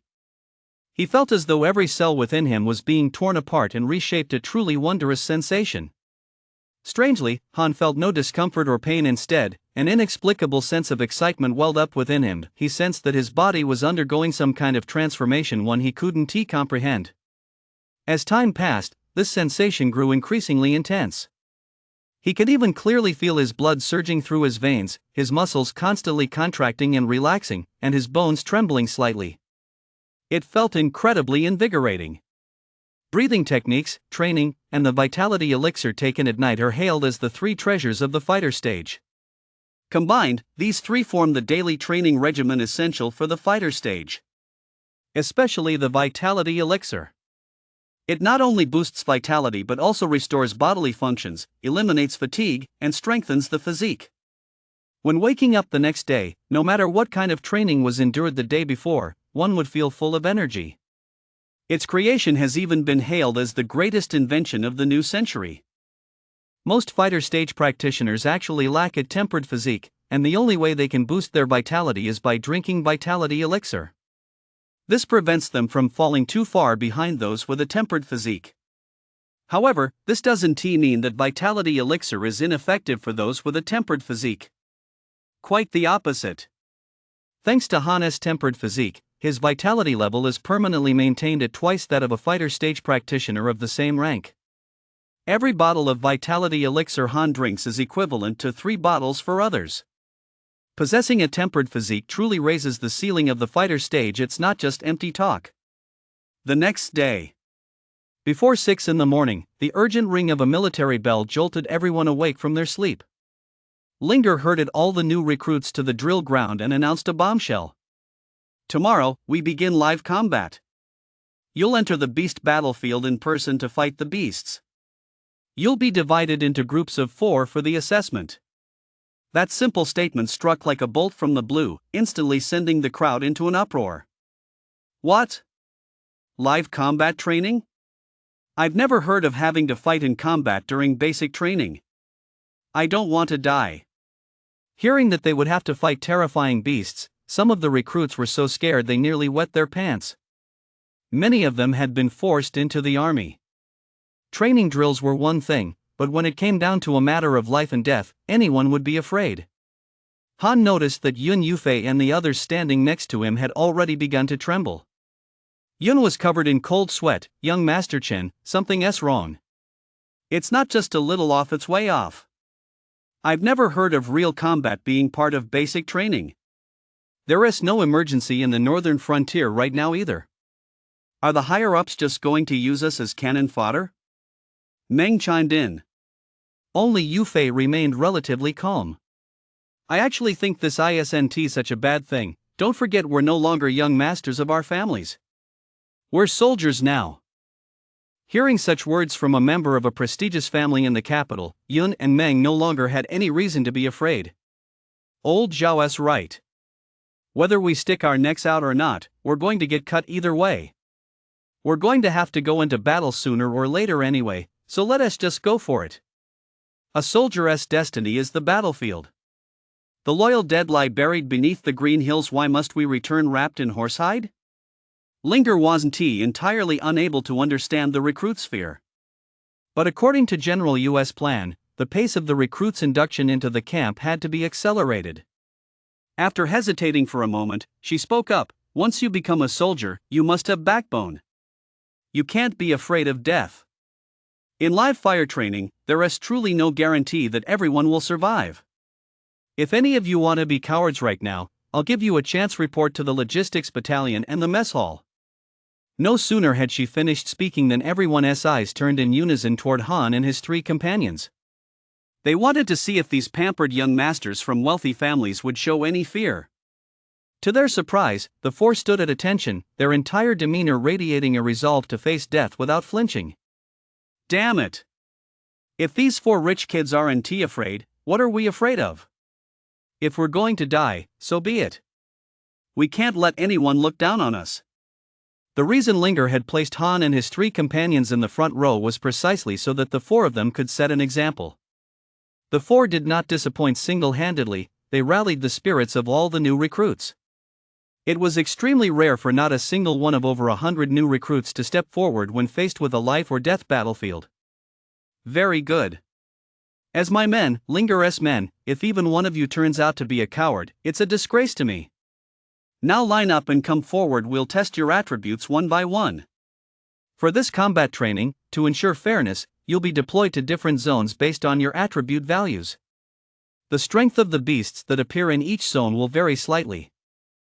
Attribute values refer to strength, speed, and vitality. Each of these three attributes has a different testing method. The strength test still uses the iron-shelled turtle's shell, but this time, you can only strike the shell with your fists to measure your raw physical strength. Speed is measured by running a total distance of 1,000 meters, with speed calculated in meters per second. Vitality is recorded using a specialized instrument. The first to be tested was Yun. Before long, his test results were in. Yun, punching power 150 kilograms, speed 70 meters per second, vitality level 1. The passing standard for novice stage level 1 requires punching power of 300 kilograms, speed of 30 meters per second, and vitality level 1. Yun was clearly lacking in one area. Wang Xing, punching power 300 kilograms, speed 34 meters per second, vitality level 1. Yang Fei, punching power 400 kilograms, speed 30 meters per second, vitality level 1. As more and more people stepped up, the rest of the participants' stats were gradually announced. This time, Linger had learned her lesson and deliberately placed Han last to avoid controversy. Yufei, punch power 900 kilograms, speed 53 meters per second, vitality level 2. As soon as Yufei stepped forward, someone with stats far exceeding the average finally appeared, instantly sparking a wave of boos. A class talent really is something else. Sigh. We can't compare, some people are just born in the capital, and there's an even more insane one coming up next. That even more insane person was none other than Han. By this point, only a few people remained in line, but everyone was eagerly awaiting the release of Han's stats. They no longer viewed Han as a competitor but rather looked up to him as a legend.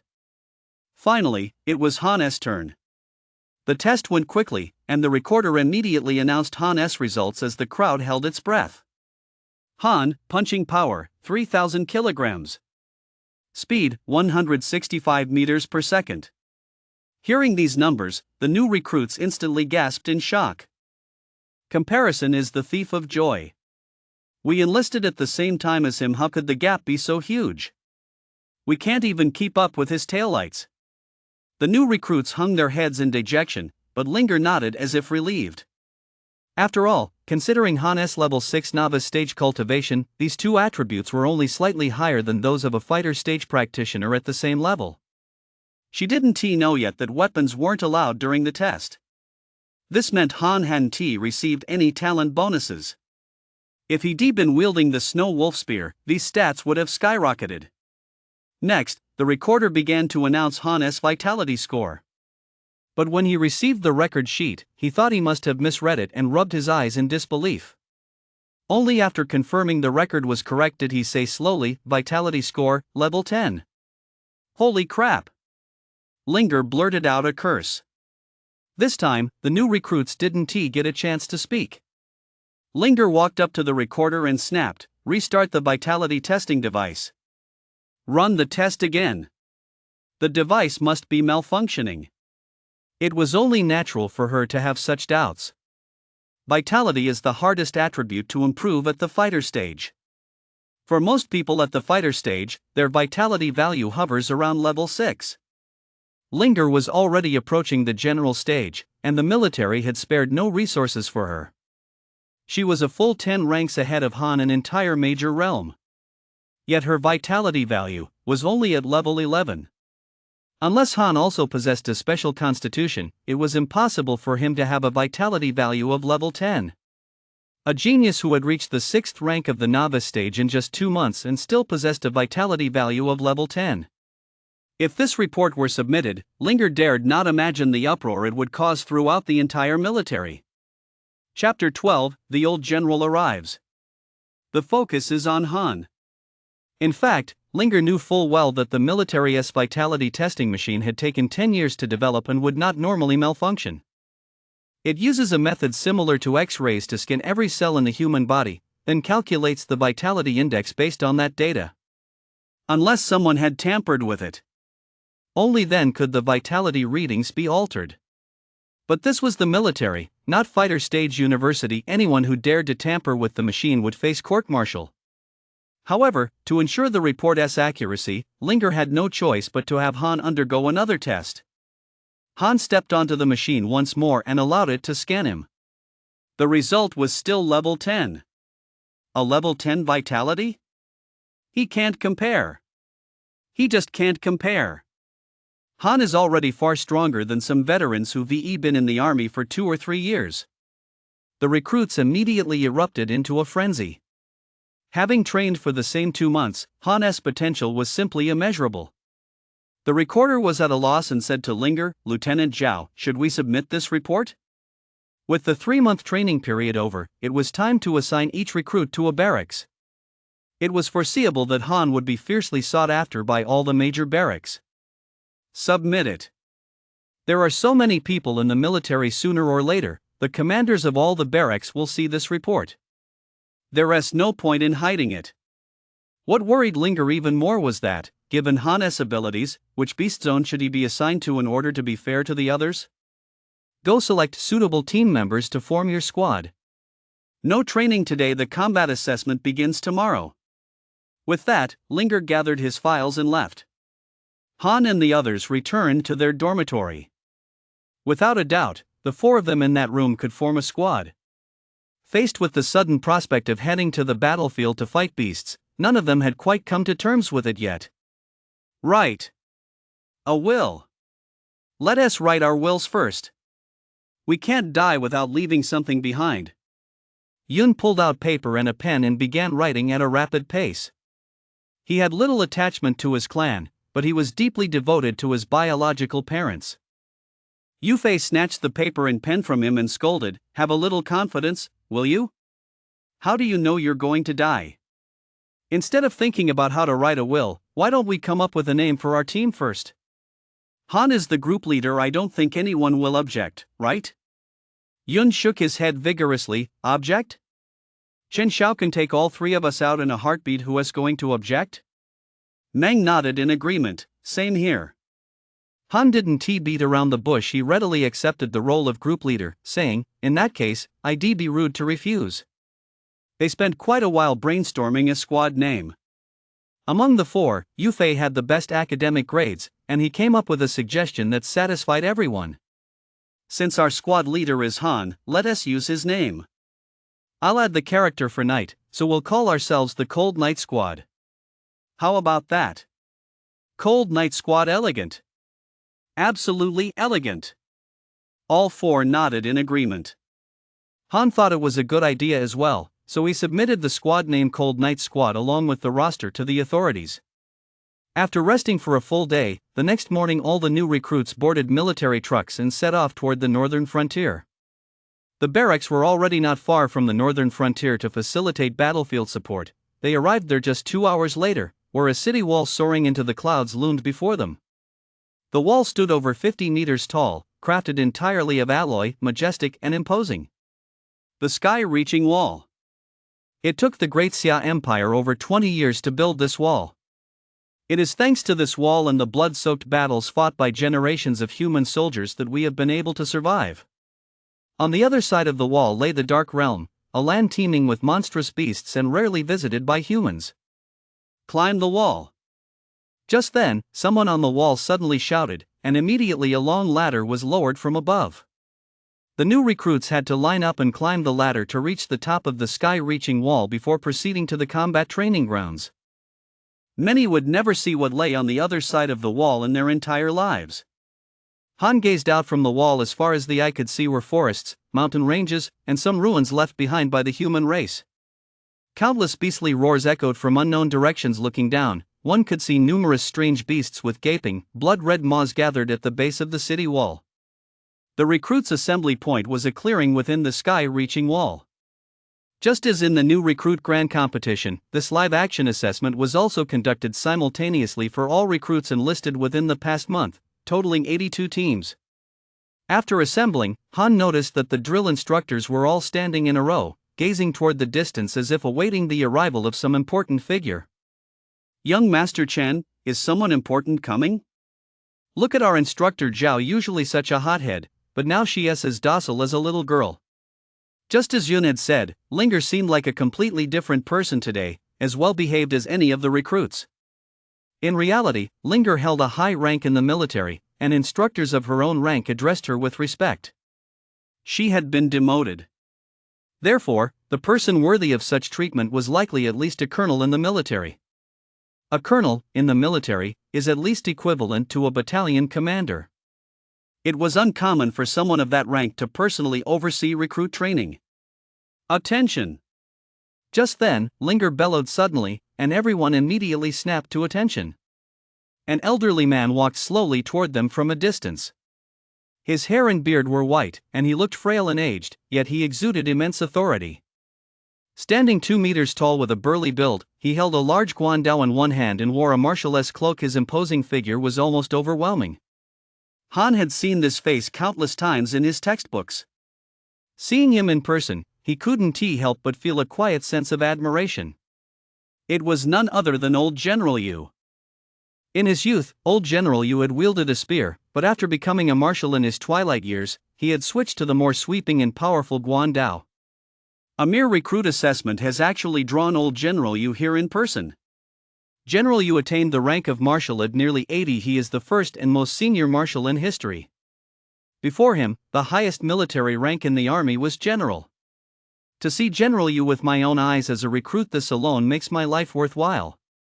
The recruits were incredibly excited, their joy evident on their faces. Second Lieutenant Linger, instructor of the 3rd Recruit Battalion, please invite Marshal Yu to address the troops. Little Zhao, there is no need to be so formal with me. I'm sorry you've had to endure such hardship being assigned here as an instructor. Yu looked utterly commanding, but his tone was extremely gentle. This was because, in addition to his military career, he also held a prominent position in the political arena. Otherwise, the nation wouldn't be flooded with propaganda about him. It's no hardship. As long as I'm still under your command, I feel no sense of injustice. Yu's single sentence brought tears to Linger's eyes. Only then did Yu turn his gaze to the recruits before him, smiling kindly. Look at you all, such youthful vigor. I'm getting old. The new era has no place for me. The future belongs to you. Grandpa Yu, you're not old. Grandpa Yu, may you live another 100 years. Because Yu enjoyed such high popularity among the people, many spontaneously called him Grandpa Yu as a sign of affection. He was also the only marshal in the military who didn't put on airs. He cared deeply for his soldiers and fostered a close bond between the military and the people. Today's live fire exercise may cost some of you your lives. Are you afraid? No. No. Yu's arrival ignited the crowd's enthusiasm. The recruits, who had been somewhat timid at first, were now as fired up as if they'd been injected with adrenaline. Even the usually timid Yun stood ramrod straight, shouting until his throat was nearly hoarse. This was a truly great figure. The Ji and Chen families were nothing compared to him. Young Master Chen, if General Yu takes a liking to me, even if it's just a single glance, I'll definitely slap those people from the Ji family who look down on me right across the face. Before he could finish, Yu suddenly spoke up. Is there someone among you named Han? Han's aptitude assessment report had already spread throughout the military. It had even reached Yu's ears. Otherwise, a big shot like you, who's usually swamped with work, would never have come here in person. Ah! So Grandpa, you came here to find Han. With Han around, our batch of new recruits will never have a chance to shine. We're destined to be overshadowed by him. Seeing the chaos unfolding, Linger felt her face grow hot with embarrassment. She snapped coldly, "Silence! Han, step forward." Han stepped forward, and Yu immediately fixed his gaze on him. With just one glance, he saw through Han's potential. A hint of surprise flashed in his eyes, but he quickly concealed it. "Not bad.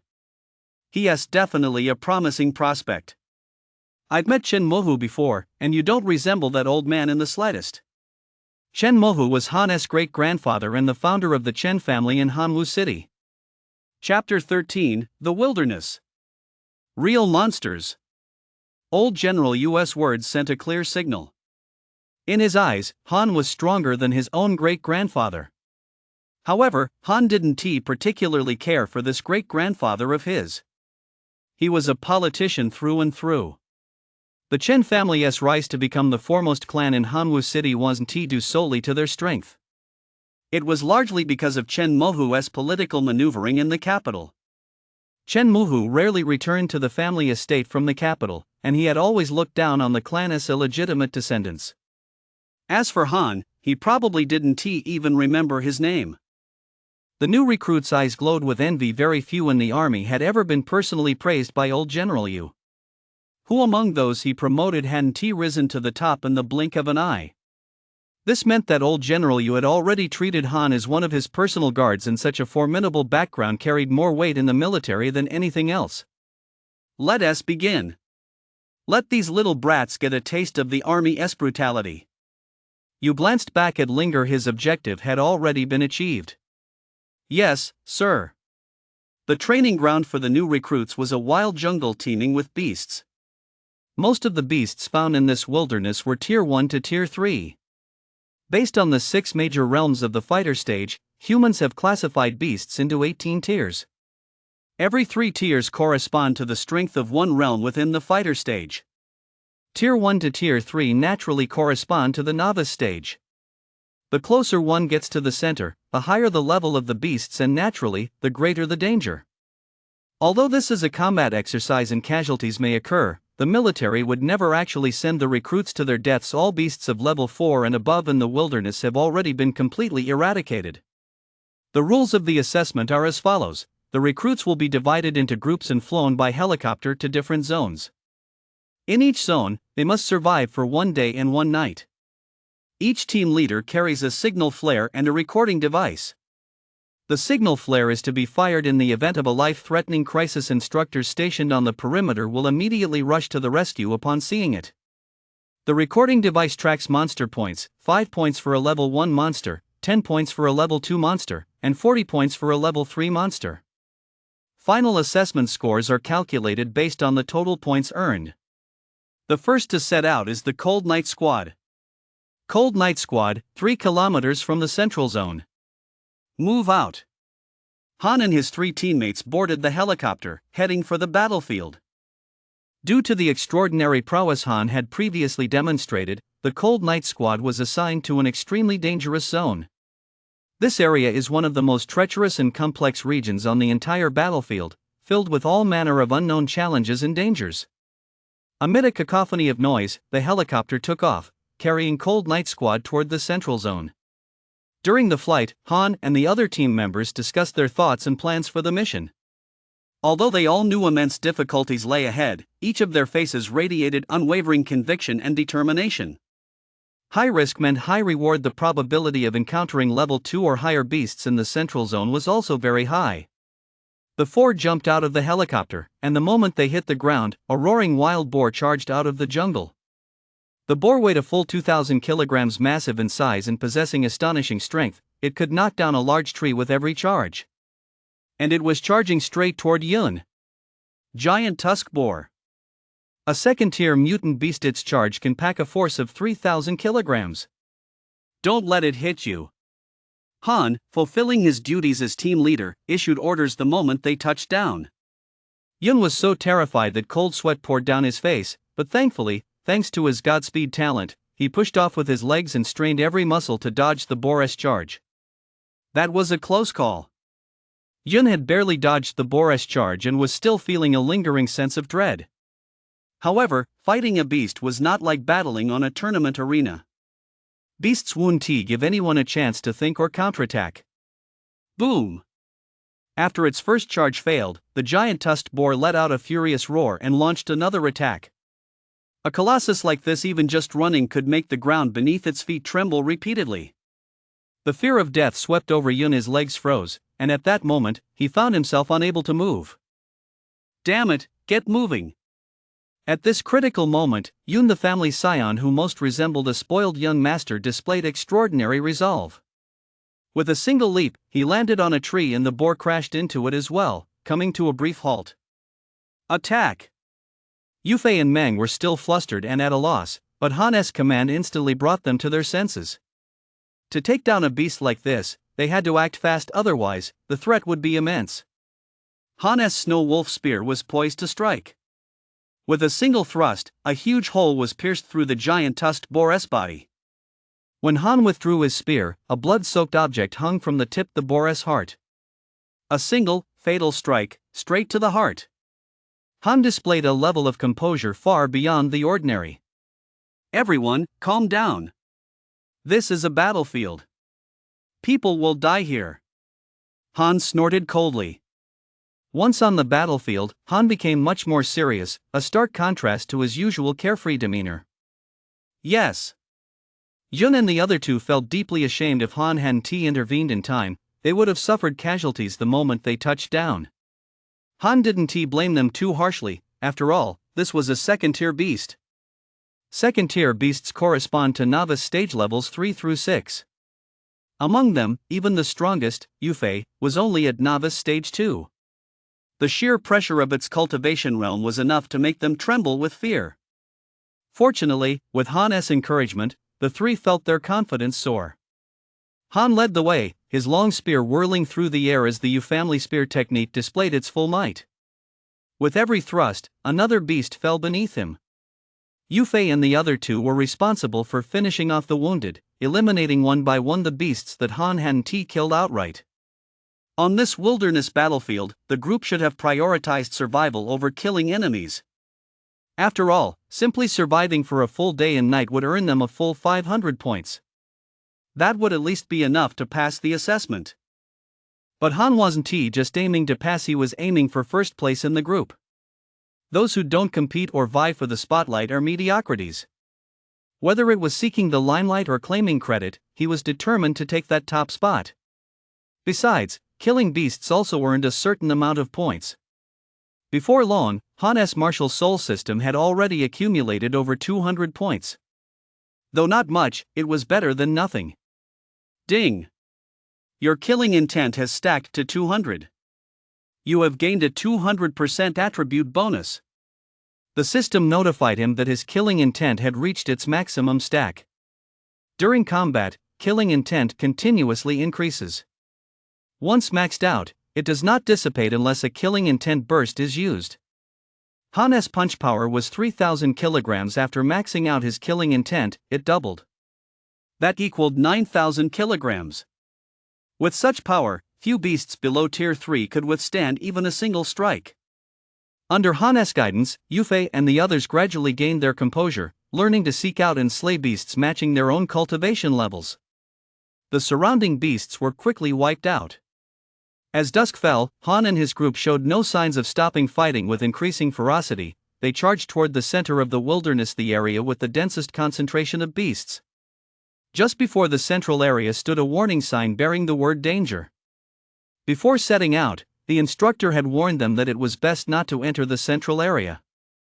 This was because, in the heart of the wilderness, aside from the troublesome third-tier beasts, fourth-tier beasts might also appear.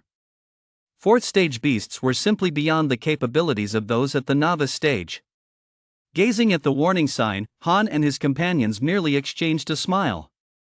Having fought their way here, their bodies were covered in blood, yet they showed not a shred of fear. Instead, they were filled with boundless courage. "Are we going in?"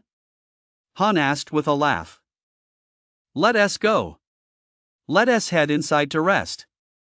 Just as they were about to step into the central area, a giant turtle blocked their path. A third-tier beast, the iron-shelled turtle. Its shell can only be completely shattered by a fighter stage-level attacker, but since its defense outweighs its offense, it's classified as a third-tier beast. It seemed to have come here to rest. After glancing at Han and his group presumably having already eaten its fill, it didn't even attack the Cold Knight squad. However, its contempt for the group couldn't have been more obvious. It actually lay down right behind that warning sign, then tucked its feet and limbs back into its shell. The damage was minimal, but the insult was immense. Han and his team could have simply gone around it to enter the central area, but this was the last straw. 2 months ago, Han could have shattered its shell, and he still could. He could even rip out its heart. A flash of gunfire cut through the darkness, followed by a wailing beastly roar that startled the other teams across the wilderness who were just about to fall asleep. What the hell was that? It's Han again, isn't it? Vitality at level 10, only he could keep killing like this without getting tired. Chapter 14, The Wolf Spider Queen. A Tier 4 Lair Lord. Blood Essence Stone. Not bad. Meng extracted a red, stone-like object from the iron-shelled turtle's body. This thing is called a Blood Essence Stone, a crystallization of a strange beast's vitality. It's also the raw material for crafting Vitality Elixir. Only strange beasts of Tier 3 or higher can produce Blood Essence Stones. On the market, they can fetch around 10,000 per stone. Old Zhu, this Blood Essence Stone you've got is of particularly high purity, it could sell for 15,000. Yun's eyes sparkled.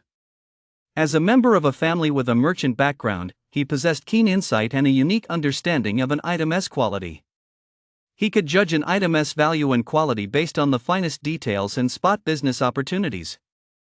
This talent allowed him to navigate the business world with ease. This was one of the reasons why most commoners would rather die than join the military. One reason was that the military was their only chance to get ahead. Another was that hunting exotic beasts could yield a fortune. The source of that fortune was the Blood Essence Stone. For all members of the Cold Knight squad, a small sum of money might not move them. But a large sum was a different story. Even 100,000 a month wouldn't last long, so they were very eager to get their hands on the Blood Essence Stones. After securing the Blood Essence Stones, the group immediately pulled the iron-armored turtle's shell off to use as a tent and spent the night in the center of the area. The next morning, as soon as Han woke up, he saw signal flares being launched from all directions across the wilderness. 57-58. In just half a day, only 1/3 of the 82 teams remained. Unlike Han and his group, who had fought their way through, simply surviving in this wilderness teeming with beasts was a massive challenge for the others. Yun beamed with joy and said, "Young Master Chen, judging by this trend, first place is definitely ours." Han, however, didn't let success go to his head. A complacent army is bound to fail. Quantitative changes can sometimes lead to qualitative ones. Don't be fooled by the fact that they're all on the outskirts. If they kill enough strange beasts, they might still overtake us. A third-tier strange beast is worth 40 points, while a first-tier one is worth 5 points. 8 first-tier strange beasts are equivalent to 1 third-tier one, but killing a third-tier strange beast is far more difficult than killing 8 first-tier ones. Likewise, for the sake of fairness, Han had no objections. The group's expressions grew serious as they continued pushing toward the center of the wilderness. Before long, they spotted a massive spider blocking their path. It was about the size of a wild boar, with 8 compound eyes and 19 legs. A red poison wolf spider. A third-tier beast. Although the red poison wolf spider is only a third-tier beast, it possesses a potent venom. A single hit from its venom can result in anything from crippling injuries to death. Only a fighter stage-level vitality can withstand its toxicity. Armed with the experience from yesterday's battle, Yufei and the others had become much more seasoned. Meng released a mechanical lifeform to draw the red poison wolf spider's attention, while Yun used his speed advantage to stay ready to strike at any moment. Yufei, with the highest attack power, naturally took the lead in the assault. Just as the red poison wolf spider was lured away by the mechanical lifeform, Yufei seized the opportunity to unleash a thunderclap punch, landing a solid blow squarely on the spider's body. The red poison wolf spider stumbled back 3 meters, then, enraged, lunged at Yufei again only to be caught off guard by Yun, who slashed through its body with a dagger.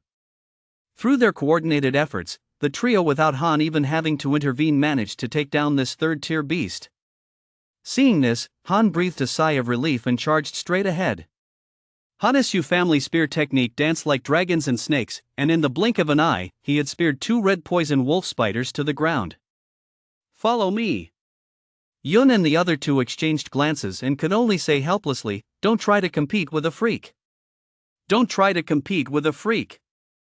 The deeper they ventured into the center, the more they realized that nearly all the beasts appearing in the central area were these third-tier wolf spiders. It was as if the wolf spiders had completely taken over the heart of this wilderness. This made Han sense something out of the ordinary. After dispatching more than 30 red poison wolf spiders, the Cold Night Squad fought their way to the very center of the central area. The scene inside was nothing short of shocking. It was actually a red venom wolf spider nest. Over 70 red venom wolf spiders were guarding the perimeter of the nest. The nest was filled with dark red venom, and the toxic mist it emitted shrouded the entire area. And right at the very center of the nest stood a red venom wolf spider that was clearly unlike the others. 8 meters long and massive in build, one after another, tiny red poisonous wolf spiders were hatching from the eggs it had laid. Upon seeing this extraordinary red poisonous wolf spider, Yin Yufei and the other 2 Meng and the others all felt an overwhelming sense of dread. It was as if an invisible force were pressing down upon them. "We can't beat it. There's no way we can beat it." That thought sprang to all 3 of their minds. It was a form of cultivation-level suppression. It meant that the special red poison wolf spider's power far surpassed their own. It had already reached the 4th tier. "Young Master Chen, don't even think about taking it on." Yun trembled. Of the 4, Han alone possessed the highest cultivation realm and SSS tier talent, so he wasn't affected by the suppression. Yufei added, "The red poison wolf spider Queen's Nest isn't just home to a 4th tier alien beast. If we attack the nest, we'll be assaulted by every red poison wolf spider inside, and the deadly venom within the nest will kill you instantly if inhaled. Even at the fighter stage, no one dares to go it alone when facing the red wolf spider Queen's Nest." Everyone assumed Han would storm straight into the nest, but he wasn't that foolish. "I'm not going in, but we can't just leave either." Not far from the wilderness lay Cold Wind City, a fortress on the northern border of Great Xia. There, they had no protection from the sky-reaching wall.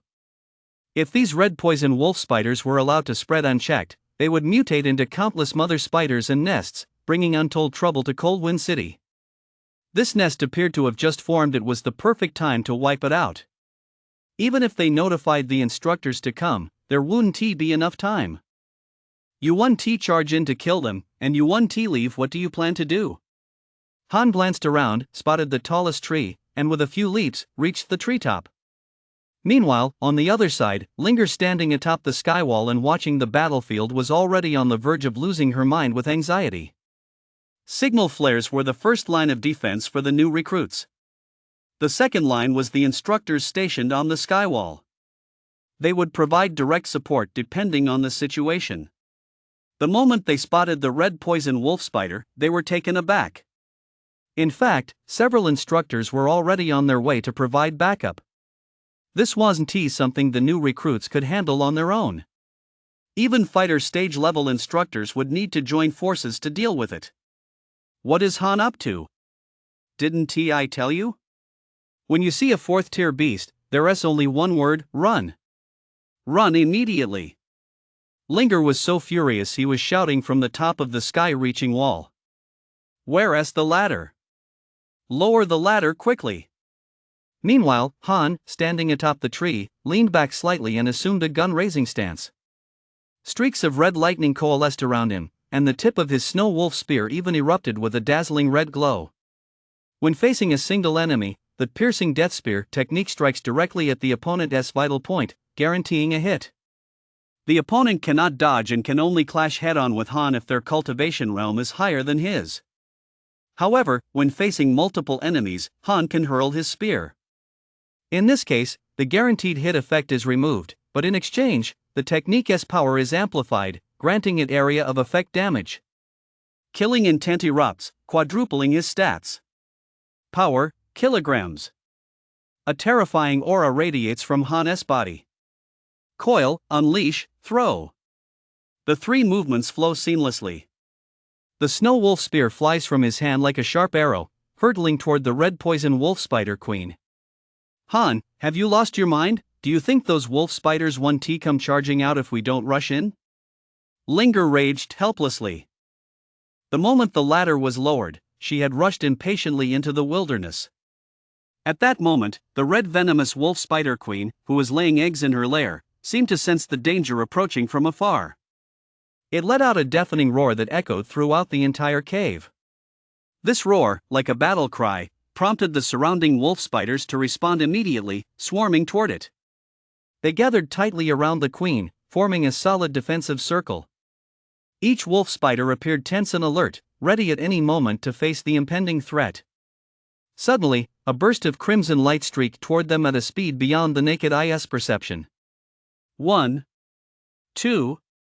The defensive circle formed by the ordinary wolf spiders crumbled like paper. After piercing through more than a dozen red venom wolf spiders in succession, the snow wolf spear finally plunged squarely into the queen's body. Boom! The sudden, deafening roar stunned the remaining teams scattered around the wilderness. They all turned their gaze toward the center of the wilderness. The explosion, centered on the red venom wolf spider's nest, erupted into waves of terrifying, intense red light. Chapter 15, Breaking Records. Top ratings. What is happening in the central area? That commotion has even scared off the beasts on the outskirts. It's definitely Han again. Did he just roll a missile out of his hands? Complaints rang out from the teams still undergoing the assessment on the outskirts. When several instructors finally rushed to the center of the wilderness, this was the scene they witnessed. The female red poison wolf spider inside the nest had been pierced by Han's snow wolf spear, her body torn into pieces. As for the red venom wolf spiders surrounding the nest, those that had managed to survive were now on the verge of death. Even the toxic mist within the nest had been blown away by the earlier explosion. By now, the members of the Cold Night Squad were already inside the nest, harvesting the dying red venom wolf spiders and extracting the blood essence stones from their bodies. Seeing the instructors approach, Yoon asked, "Instructors, the assessment shouldn't end for another hour. Is there something you need?" The instructors were left speechless by this remark. During live fire assessments, instructors are not allowed to intervene without cause. Doing so would be a violation of discipline. The instructors would face punishment as well. Nothing. A team just fired a signal flare, so we're heading out to provide support. We just happened to be passing by. The instructors began playing dumb, but not before casting a glance at Han as they left. This Han guy is a bit over the top. That wolf spider nest which it would be taken the three of us at the fighter stage to clear, he wiped it out all by himself. Powerful martial arts techniques are the trump card of a fighter stage fighter. Defeating enemies of higher tiers in battle and creating miracles. All of it hinges on martial arts techniques. However, the cost of using these techniques is equally immense. Han sat cross-legged on the ground, eyes closed to rest, while Yun and the others collected the blood essence stones. The power of the piercing death spear, now capable of hitting multiple targets instead of just one, exceeded Han's expectations, as did the amount of vitality it consumed. His 10-tier vitality was nearly depleted. After nearly 10 minutes, Han finally began to slowly recover. A single piercing death spear consumes such a massive amount of vitality. In the future, I'll definitely need to draw more martial techniques. Tempered physique alone won't be enough. Once I've saved up 5,000 points, the next trait I'll draw is physique. An S-rank constitution is more than enough for the vast majority of fighter stage practitioners. The cycle continues, endlessly renewing itself. After all, most fighter stage practitioners don't even have a constitution to begin with. They can only rely on vitality elixir to improve. Han's S-rank constitution has already saved him a massive amount of money. But it's still not enough. Once the assessment was over, only 11 squads remained in the wilderness. The rest were all listless, covered in blood, and looked dejected. Only the Cold Knight squad returned with their hands full, each carrying a large bag of blood essence stones. They looked as if they'd just returned from a hunt. Along the way, Han kept seeing stretcher-borne, injured recruits being the first to board helicopters back to camp, some of them covered in white sheets. In battles against beasts, the difference between life and death is a hair's breadth sometimes. Just a moment's lapse in concentration can be fatal. The instructors didn't even have time to rescue them. We can't let victory go to our heads either, Han. You're right, arrogant troops are bound to fail. Yufei looked at the fellow recruits covered in white sheets and couldn't help but feel a sense of shared sorrow. If it weren't for Han, the three of them might have met their end long ago. The expressions on their faces gradually shifted from joy to solemnity. By the time they returned to the assembly point, only 260 of the more than 300 recruits remained. 34 had died, and 30 were injured. With such casualties even on the training grounds under the instructor's watchful eyes, one could only imagine what a real battlefield would be like. A 50% mortality rate was no mere figure of speech. Han stood in the ranks when he suddenly felt a chill running down his spine. Turning around, he saw Linger glaring at him with a look of sheer, unmasked murder in her eyes. Han shrugged slightly, wondering to himself, when did I ever offend her? Attention! Linger bellowed, and the recruits instantly snapped to attention. Well done. The mortality rate for this combat training exercise was only 10%. You have the lowest mortality rate of any group of recruits to go through this training. Don't hang your heads. You are soldiers. Remember the more than 30 people who died here. They were your comrades. They were your brothers. Remember them, and you'll be better able to protect your friends and even your loved ones in the future. More than 30 stretchers, each covered with white cloth, were neatly arranged before the group. Some could not help but break down in tears on the spot. This was also a long-standing rule of every recruit's combat training. Shame breeds courage. This was a fine tradition of the Great Xia army. Only after everyone had calmed down did Linger wave her hand, signaling for the stretchers to be carried away. Announce the scores and calculate the results.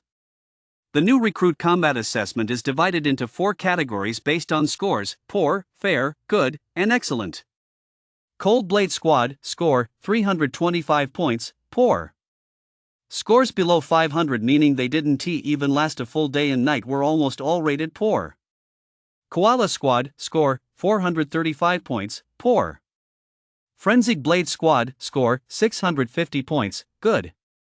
Those who could endure a day and a night and kill a few beasts were almost always rated good or higher. The new recruits' combat assessment largely determined which barracks they would be assigned to.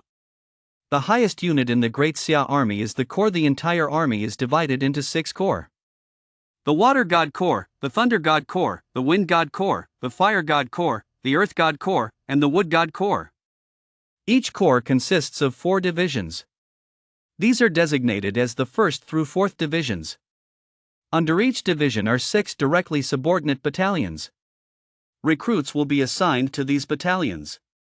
There are significant differences between the battalions. Some are elite units composed entirely of elite soldiers, while others are filled with good-for-nothings, such as those dedicated to logistics.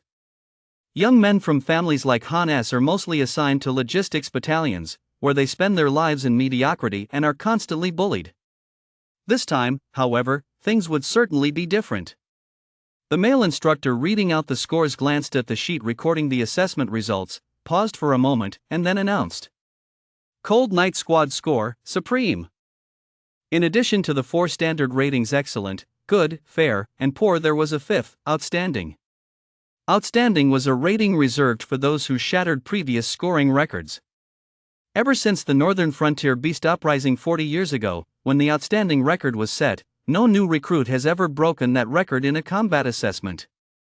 Scores: I recall the previous outstanding record was only 6,400 points. The recruits gasped in unison, especially Han Heihu. Coming from a military family, he was well versed in many aspects of the army. In fact, this was all thanks to the final wolf spider camp. The 4th-tier beasts alone were worth 3,000 points, and when combined with those 3rd-tier red poison wolf spiders, it was enough for the Cold Knight Squad to shatter the record. Han, Yun, Yufei, Meng, follow me. The rest of you, return to the barracks. You have 1 month left of training. Train hard. You still have a chance to be selected for the elite forces. As always, only the team that took first place was eligible for the military's commendation. Linger had called Han and the others over specifically to hand out the rewards. The rest seethed with envy and resentment, but it was all in vain. As long as they were rated good or higher, their personal records would be forwarded to the commanders of all military camps. After everyone had left, Linger finally snapped, Han, the top priority on the battlefield isn't killing enemies, it's self-preservation. If you encounter a 4th-tier beast, all you have to do is run. Otherwise, it's no different from suicide. This time you got lucky, but what if? So that was why Linger's gaze had been so menacing. As the chief instructor, Linger had a duty to protect the new recruits, especially a rising star like this. Before Han could defend himself, it was Yun's remark that made Linger turn her head.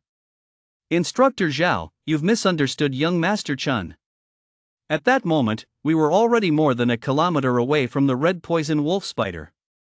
Young Master Chen calculated the spider's speed, our own speed, and even factored in the terrain. If young Master Chen's attack hadn't worked, we would have immediately fired a signal flare and escaped the central area within the limited time we had. Han had never been a reckless man. He possessed both a passionate, impulsive spirit and a clear, wise mind. Otherwise, he wouldn't have been able to support his younger sister while living with the Chun family. How could Yun, a wealthy young master, possibly look to him for guidance? No wonder Marshal Yu holds him in such high regard. No matter how much potential or combat prowess a person has, if they're just a brute, they'll never rise above the rank of general. But this wisdom is the most crucial factor in advancing from general to marshal. Chapter 16, Golden Sun Breathing Technique. Advancing to the fighter stage. Linger led the Cold Knight squad to a large door and knocked a few times. Come in. The door swung open, and upon seeing the person inside, the Cold Knight squad was both surprised and flattered. It was none other than Marshal Yu Yuan, the very same figure who had appeared before their rookie combat training. Is Marshal Yu personally handing out the rewards for the rookie combat training? Yufei asked in astonishment. Given Marshal Yu's status, surely he wouldn't bother with a few lowly soldiers like us. Meng stood at attention, incredibly nervous. The first thing you said was to call out to Han. Han, I observed your live fire training. You did very well. That record has stood unbroken for 40 years. You looked very pleased. It was then that the group noticed a large window behind you. Looking out through the large window, the battlefield lay spread out before them in full view. Only then did they all realize what was going on. Yufei said, so that's why we got to ride on your coattails, all thanks to Han. A level 6 novice stage player taking down a level 4 alien beast nest, even if it's not a feat that will never be repeated, it's certainly unprecedented. Yun chimed in, showering him with flattery. Suddenly, Yu turned to look at Linger, and his expression instantly turned cold. Little Zhao, you're still so reckless. It's precisely because of your temperament that I can't protect you even if I wanted to. You're so hot-headed. Couldn't you see how far away Han was from the wolf spider's nest at that moment? What were you in such a hurry for? Marshal Yu was kind and approachable toward the new recruits, but he showed no mercy when reprimanding his own bodyguards. Linger had a fiery temper with everyone else, but when it came to Marshal Yu, she was meek and submissive, bowing her head in apology. Yes, I'll be more careful next time. On Marshal Yu's desk sat 4 brocade boxes. He pointed to the 4 boxes. Open them and take a look. Inside are the rewards for the outstanding performance you've earned this time. The Cold Knight squad felt a bit anxious. Rewards personally handed out by Marshal Yu were bound to be substantial. Han opened the box to find a book bound with gold thread inside. Prominently inscribed on the cover were the 5 characters, Golden Sun Breathing Technique. All 4 were taken aback. Even as scions of prominent families who had seen their fair share of rare treasures, they were deeply shaken upon seeing this breathing technique. Talent is the foundation of the fighter stage. Physical constitution raises the upper limit of the fighter stage. Martial skills are the trump cards of the fighter stage. But the rarest of all are cultivation techniques. And among cultivation techniques, breathing methods are the rarest of all. Everyone can awaken their talent at age 15, but no matter how gifted a person is, it takes 3 years of high school to solidify their foundational breathing method. This alone demonstrates the importance of breathing methods. Once a breathing method is firmly established, one can enter a cultivation state simply by breathing. Depending on the quality of the breathing method, the base attribute gains for each fighter stage practitioner when advancing also vary. To give an example based on average standards, when a fighter stage practitioner advances from novice stage level 1 to novice stage level 2, their punching power increases from 300 kilograms to 600 kilograms. However, if they use a higher quality breathing technique, that punching power could rise to 700 kilograms. This is because their foundation is more solid. Furthermore, after switching to a new breathing technique, their attributes will gradually catch up. However, breathing techniques are practices that only God stage level masters can create after investing a great deal of time. There are fewer than 30 breathing techniques in existence today. 90% of fighter stage practitioners use basic, entry-level breathing techniques. Everyone is scrambling to get into top-tier fighter stage universities precisely because these universities allow them to switch their breathing techniques. Control over breathing techniques within the military is also extremely strict. Young Master Chun, am I dreaming? The Golden Sun breathing technique, which officers at the school level and above can only obtain by achieving extraordinary military feats, and we've gotten it so easily? Yun felt as if he were living in a dream. Yufei, who came from a prominent family in the capital, turned pale with shock upon hearing this. Marshal Yu is still here. Are you suggesting this breathing technique is a fake? Yun realized he had said the wrong thing and immediately fell silent. Linger couldn't stand by and watch, so she explained, Han, this shows that Marshal Yu holds you in the highest regard.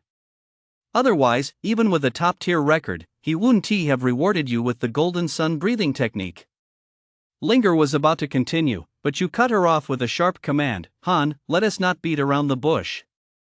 I admire you greatly and hope you'll join the Kuei Battalion of the 1st Corps in my Fire God Legion. The Fire God Legion was a renowned elite unit, the cream of the crop.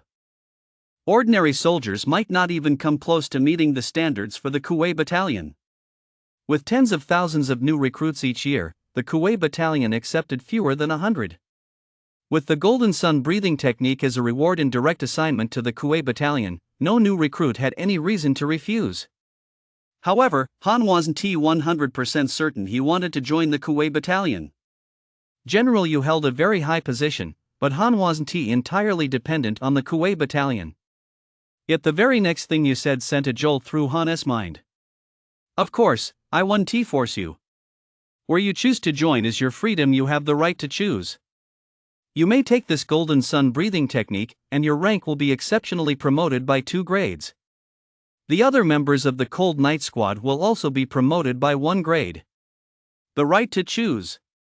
This was something Han had never been granted during his 18 years in the Chun family. U.S. status was immeasurably higher than that of the hypocritical elders in the Chun family, yet he did not coerce Han or use his authority to pressure him. Seeing that Han was taking so long to answer, you sighed softly. It's only natural that you're reluctant to join. The Fire God Army has been fighting on the front lines for years, with a mortality rate as high as 70%. The Thunder God Army is stationed in the capital, so there are more opportunities for promotion. I imagine that's where you plan to go. Before you could finish speaking, Han replied, all right. I agree. Seeing that Han had agreed to join the Kuei Corps, a hint of joy flashed across Yu's face. It had been a long time since Linger had seen Yu display such an expression. Only then did she begin to understand, since General Yu's descendants had all fallen in battle, he was grooming Han to be his successor. But General Yu's next words sent her into a rage. Since you've agreed, let me make this clear. Once your Cold Night Squad joins the Kuei Battalion, you'll retain your squad structure and report directly to me.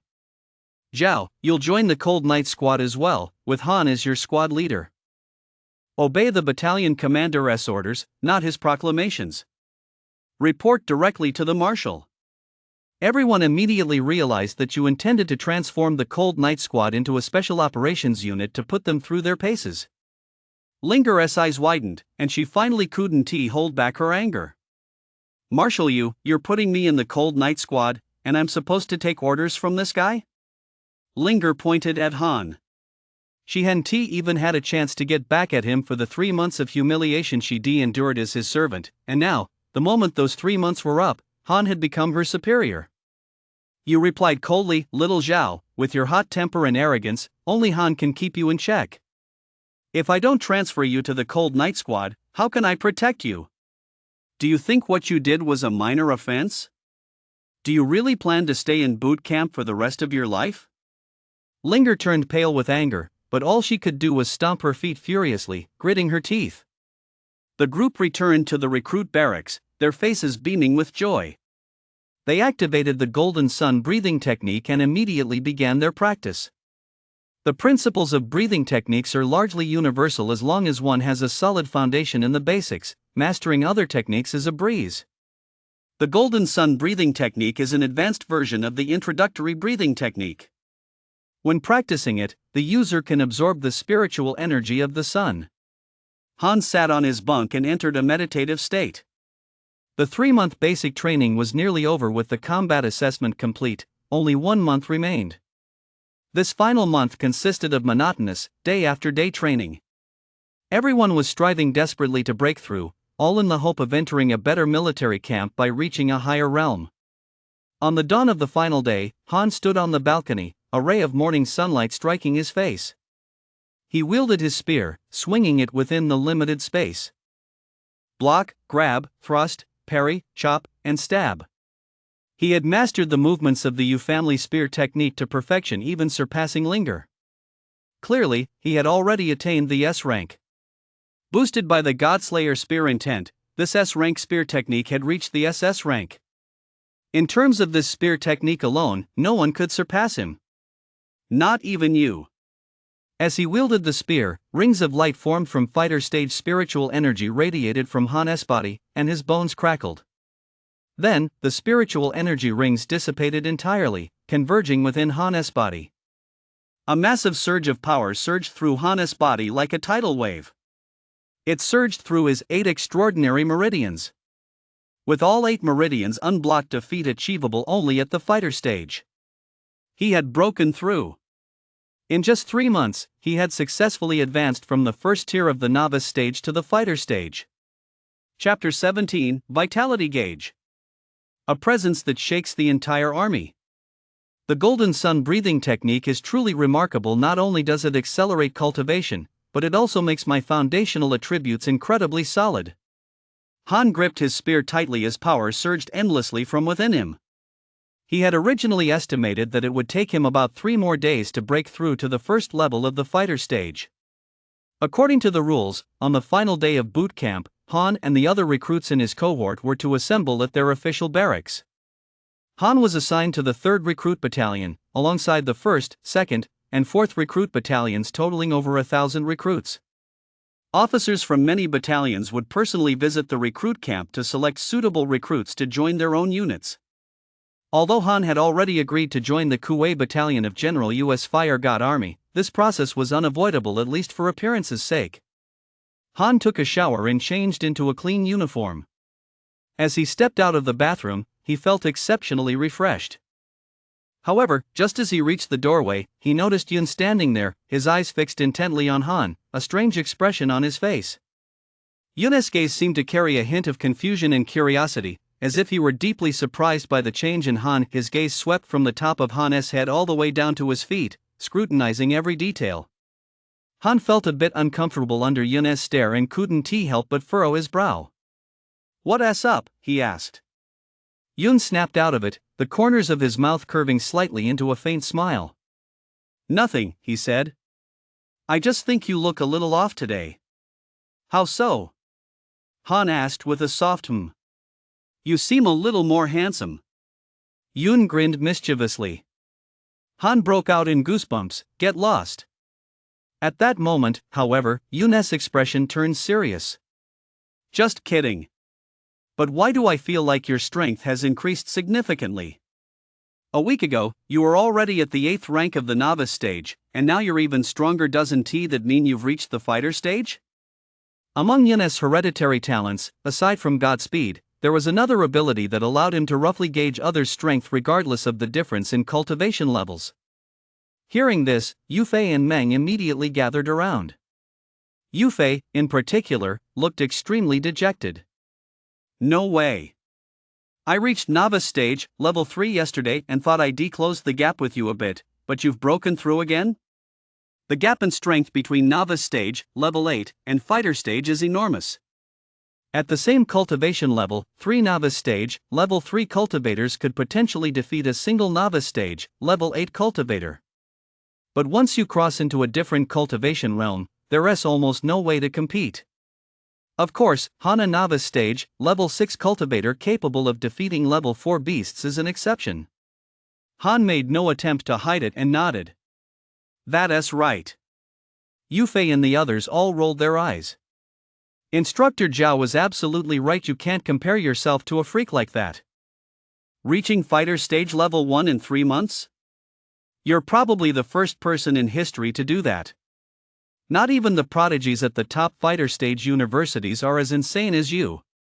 Just then, the assembly bell rang, signaling that it was time to head to the main barracks. When the military vehicles arrived at the main barracks, they realized its size and scale were in a completely different league from the recruit camp. Over 1,000 people stood on the parade ground, yet it didn't feel crowded at all. But what caught their attention even more were the officers standing on the podium, scrutinizing the recruits. After reaching fighter stage level 1, Han's perception of power had become slightly more acute. He could sense an incredibly terrifying aura emanating from the officers on the podium. It was only from the recruits' discussions that Han realized this wasn't a normal occurrence. Holy crap! Why are there so many big shots here at the end of this recruit training period?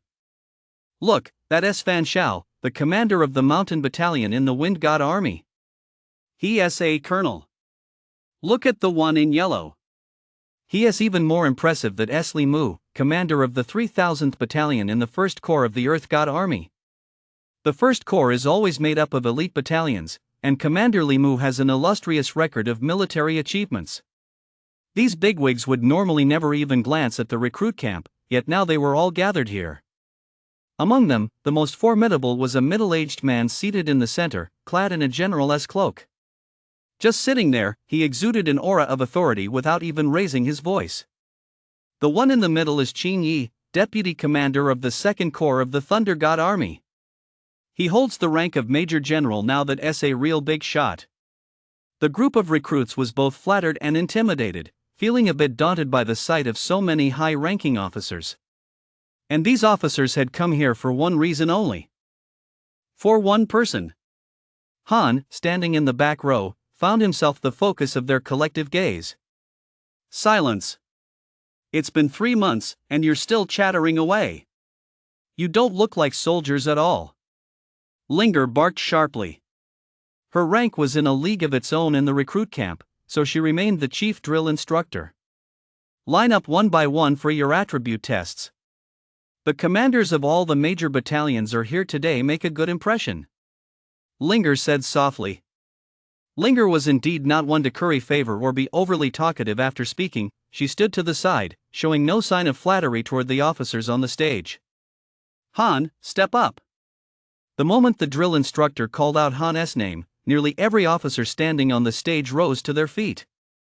Not even Qin Yi, the Corps deputy commander, was an exception. Seeing how seriously they took this, the recruits were all taken aback. It's Han again. I've even heard his name back at the first recruit camp. The new recruit king who single-handedly took on the entire camp and received top marks in the combat assessment. Looks like all these high-ranking officials are here for him. I wonder what his stats are now. Han, however, remained unfazed. He walked up to the machine, aligned his waist and hips, and channeled his power into his right fist. Before he even struck, Deputy Regiment Commander Qin Yi had already sensed his cultivation level. He couldn't even bother to maintain his composure as he exclaimed, "Fighter stage, level 1." The moment those words left his mouth, the entire room was stunned. No one had expected Han to have already reached the first tier of the fighter stage. Comparisons are the root of envy. The new recruits were filled with a mix of admiration, jealousy, and resentment, while the high-ranking officers on stage marveled at Han's potential. Li Mu, commander of the 3000th Battalion, remarked with emotion, "This year, StarCloud University, the top fighter stage university in the capital, produced a genius named Sun Wu, who reached novice stage, level 7 in just 3 months. It sent shockwaves throughout the entire capital. Han reaching fighter stage, level 1 in 3 months. I'm afraid the whole of Great Xia is going to be shaken to its core." Fan Xiao, commander of the Mountain Battalion, was overjoyed. "Ha ha ha. Our military has finally won back some ground. Are we really any worse than the fighter stage universities? Enough talk, let us see Han's attribute test results." Qin Yi said in a deep voice. His rank prevented Li Mu and Fan Xiao from arguing. However, the two understood that Qin Yi had come here to vie for Han. The Thunder God Army was directly under the capital's command and had the best resources in the military. Li Mu and Fan Xiao both sighed inwardly. They likely stood no chance against Qin Yi. Just then, Han's fist slammed into the iron shell of the strength testing machine. With a crack, the surface of the shell shattered in several places. It was just like when he first entered the barracks, only this time, Han had shattered the shell with nothing but his bare fist. The machine began to sound an alarm, but fortunately, his strength had already been recorded. "If the machine is broken, just replace it." "Recorder, what is Han's strength reading?"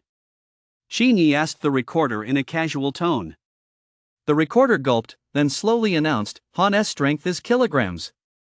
The average strength for a fighter stage level 1 practitioner is around kilograms, yet Han had reached. This was the true power of the Golden Sun breathing technique. Moreover, this attribute could be doubled by the god of slaughter spear intent. His strength alone was already far beyond what anyone else could hope to achieve. Next was speed. Han crossed the 1,000-meter finish line in what seemed like the blink of an eye. Speed, 756 meters per second. The average speed for a fighter stage level 1 practitioner is 500 meters per second, and Han had once again surpassed the average. Finally, there was vitality, the aspect that senior officers like Qin Yi and Li Mu were most concerned about. They had all seen the report from last time stating that Han's vitality was at level 11. It was precisely because of this that they had come to witness the event in person. Vitality is the most critical attribute for a soldier. While strength and speed can fluctuate around the average, vitality cannot. Although battles during the fighter stage happen in the blink of an eye, soldiers spend years on the battlefield against beasts, where fighting multiple enemies at once is extremely common. This attribute even determines whether you can survive on the battlefield. As Han's palm covered the recording device, the readings began to climb steadily. Level 1. Level 2. Level 20. As the reading approached level 20, it showed no signs of stopping, causing everyone to gasp in astonishment. Finally, the reading came to a halt at level 28. Vitality, level 28. At the first tier of the fighter stage, a vitality level of 28 is impossible to achieve even if one were to drink countless bottles of vitality elixir every day as if it were water. Li Mu was at the 4th tier of the general stage, yet his vitality reading was only 24, not even as high as Han's. In other words, without the suppression of his cultivation realm, Han could survive longer on the battlefield than Li Mu. The recorder slowly announced Han's results. Han, strength excellent, speed excellent, vitality supreme. The 18th Chen family's regret. We humbly beg forgiveness. Supreme again. In the barracks trials, breaking a record set by a predecessor in any category is rated as supreme. It's perfectly normal for strength and speed not to reach supreme. After all, the new calendar has been in use for 100 years. It's impossible that no geniuses have emerged from the barracks during that time. Moreover, this was achieved without the boost from the god-slaying spear intent. Once the boost from the god-slaying spear intent is factored in, Han's stats will undoubtedly shatter records once again. A vitality level of this caliber is enough to put the entire army to shame. This a fighter stage, level 1 fighter possessing general stage level vitality, it's simply unprecedented. Li Mu, a high-ranking officer in the corps, didn't he care about saving face in the slightest. He gasped in astonishment right then and there. Even Qin Yi made no attempt to hide his surprise, remarking, "When fighting countless beasts, vitality is the most crucial factor. If your stamina isn't sufficient, even the greatest strength and speed are useless. Not to mention, he managed to reach fighter stage level 1 in just 3 months, unprecedented and unmatched. He is a promising prospect. Qin made no attempt to conceal his admiration for Han. Upon hearing this, Li Mu and Fan Xiao exchanged a glance, their expressions tinged with resignation. If Qin intended to poach him, the terms they could offer would certainly pale in comparison to those of the Thunder God army. Before Linger could even announce the next candidate for the test, Han, standing on the stage, was already surrounded by a crowd of officers. Fan Xiao, commander of the mountain camp, spoke up first. Han, which camp are you planning to join? If you haven't decided yet, why not join our Shan battalion? We have a great atmosphere and strong camaraderie. When you come here, you'll feel right at home. Fan Xiao was a burly man, but his tone was surprisingly warm and approachable. Before he could finish, Li Mu immediately pushed him aside and blurted out, "Get lost, old Fan. Your Shan battalion isn't even half as capable as my 3000th battalion. Han, come join us, and achieving greatness will be no problem. My 3000th battalion will also provide you with the best weapons and gear." The 3000th Battalion's equipment was renowned throughout the entire army, whether it was weapons or various types of alloy battle armor, it was all top tier. The offer Li Mu made was undeniably generous. The thousands of new recruits watching below were already green with envy. Man, I'm so jealous. He just finished the test, and Han is already being snapped up by all the top regiments. And they're all the best in the army, one recruit said through gritted teeth. Little did he know that Yun was standing right next to him. Yun immediately retorted, "What are you so jealous about? If you had that kind of ability, you'd be in high demand too." The crowd buzzed with chatter, but it was Linger who finally silenced all the recruits with a sharp command.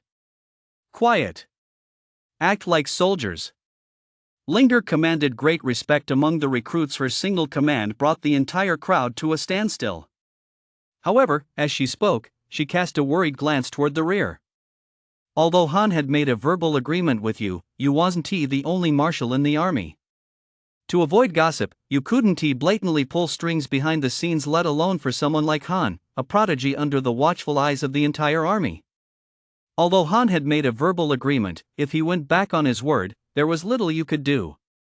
The officers were still constantly extending olive branches to Han, completely forgetting the thousands of recruits in front of them. At that moment, Qin stepped forward. With the rank of Major General, all the officers instinctively took a half step back as he approached. "Han, join my Thunder God army, and you'll have all the wealth and glory you could ever want. You've heard of the Thunder God army's resources, even the other 5 armies combined can't hold a candle to us.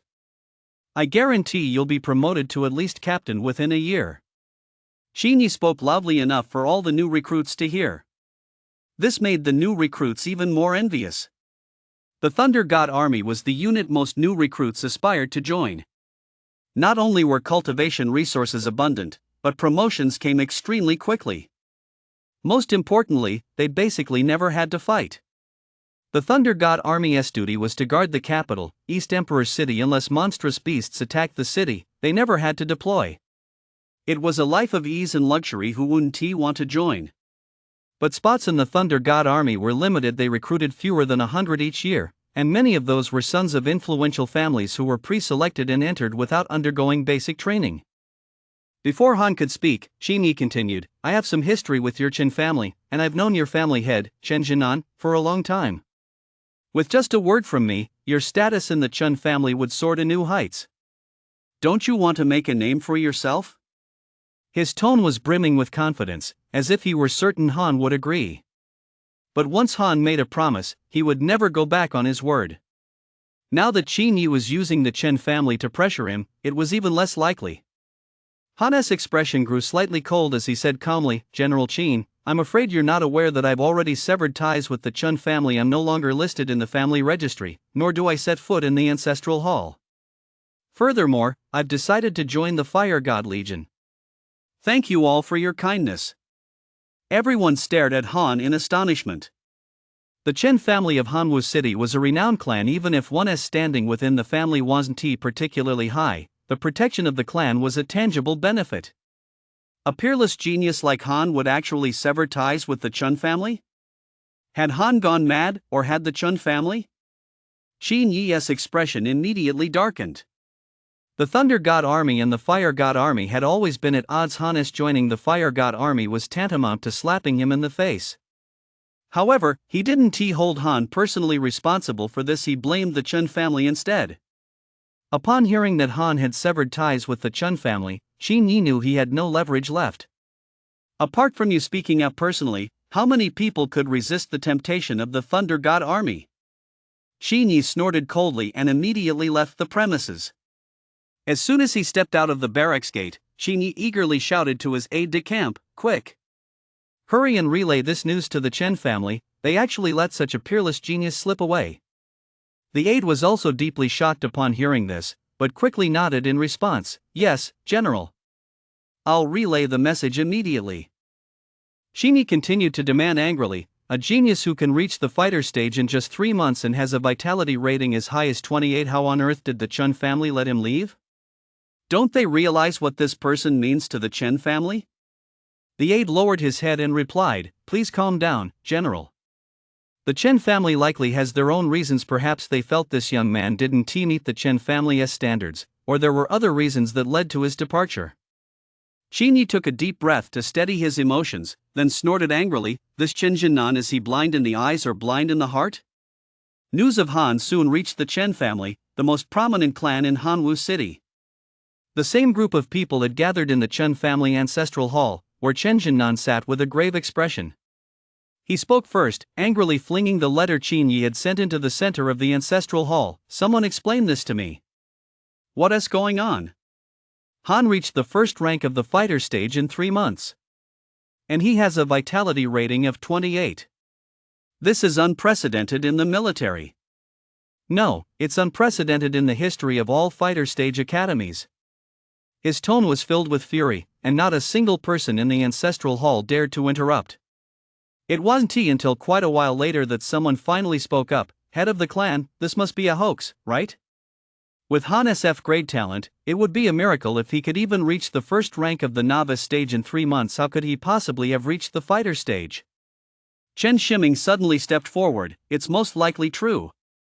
When the head of the clan sent me to invite him back, he was already at the 4th rank of the novice stage. Reaching the first rank of the fighter stage isn't impossible."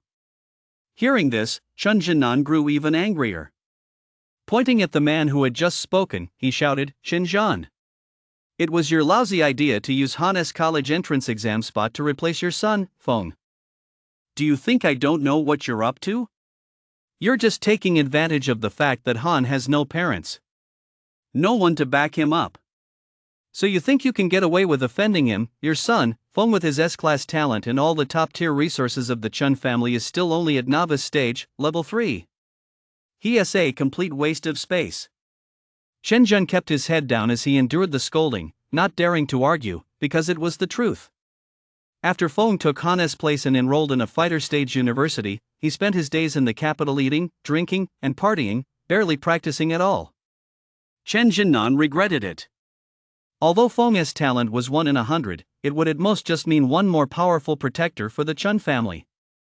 But Han was different. He was far superior even to Han's great-great-grandfather, the founder of the Chen family. Han could even secure the Chun family's place in the capital. Now it wasn't just Qin Yi berating him. He suspected that once the person in the capital found out, he'd be cursed out so badly he might not even be able to hold on to his position as head of the family. The ancestral hall remained silent for a long time, with most people looking gloomy. "Since it has come to this, all of you come up with a way to persuade Han to return to the Chen family." "He can stay in the army. But he must be reinstated in the family registry. He must be a member of the Chen family." Chen Jinan ordered the Chen family members. But these were the very people who had participated in expelling Han in the first place. They had assumed Han had no one to rely on, so it didn't matter if he left the Chun family, and now it was far too late to regret it. The only option left is to go and beg for forgiveness. Send Shenzhen. Chen Shiming suddenly spoke up, and instantly, everyone's gaze turned to Shenzhen. Just as they had treated Han back then. Chapter 19, challenging the camp commander. 2 major realms? That's just how it is within a powerful clan. The strong reign supreme, there is no room for compassion. It was precisely because Han had seen through this that he had left the Chen family without hesitation. Chen Zhan never would have imagined that just over a month ago, his son had been the pride of the entire clan.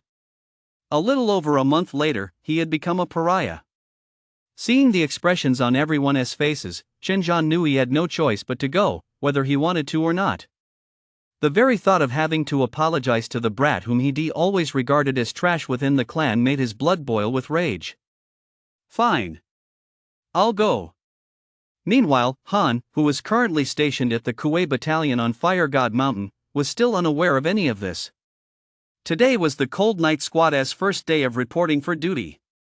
As soon as he entered the camp, Han could sense that this place was completely different from basic training. The entire camp was filled with an air of grim determination. At that moment, several thousand soldiers from the Kuei Battalion were gathered on the drill ground. Their expressions were solemn even while simply standing at attention, their brows betrayed an air of extraordinary resolve. After all, these were the elite, handpicked from millions. Veterans who had fought their way through mountains of corpses and seas of blood. About face. Suddenly, the commander of the Kuei Battalion at the front shouted, and all the veterans on the drill ground turned to look at the members of the Cold Night Squad. The massive display today wasn't for training, it was for the arrival of the Cold Night Squad. Those piercing stares made the members of the Cold Night Squad feel a chill run down their spines. Are we in for another round of veterans training the rookies? Han thought to himself, already bracing for it. At the same time, the rest of the Cold Night Squad stood ready for battle. Only Linger seemed a bit impatient, saying, "What are you guys playing at?" Before she could finish her sentence, a series of explosive booms suddenly echoed across the training ground. Welcome! Welcome! A warm welcome! Suddenly, the thousands of people on the drill ground charged toward the Cold Night Squad in unison, lifting everyone except Linger high into the air, a most grand welcome ceremony. Wow! It's been ages since we've had new recruits in the Kuei Battalion. I'm sick of seeing the same old faces every day. Red Boy, you're back too. Congratulations, congratulations. When Linger first joined the Kuei Battalion, he feared nothing and often went head-to-head with Marshal Yu, earning him the nickname Red Boy. Han, Yun, Meng, and Yufei exchanged bewildered glances. The renowned elite Fire God Legion, and yet the atmosphere in this barracks was like this. They didn't know that although the Kuei Battalion was elite, it was often stationed on the front lines, where the mortality rate reached as high as 60%. Many who were comrades in arms today, sharing a deep bond, might be separated by death tomorrow. That's why the atmosphere in the Kuei Battalion was far less tense than in other camps. Silence. What kind of example are you setting? How have I taught you all this time? Camp Commander Lu Zixing barked the order. As soon as he finished speaking, the entire area fell silent, and Han and his companions were released. Lu Zixing looked at Han, then waved him over. You must be Han, right? You've been making quite a name for yourself lately.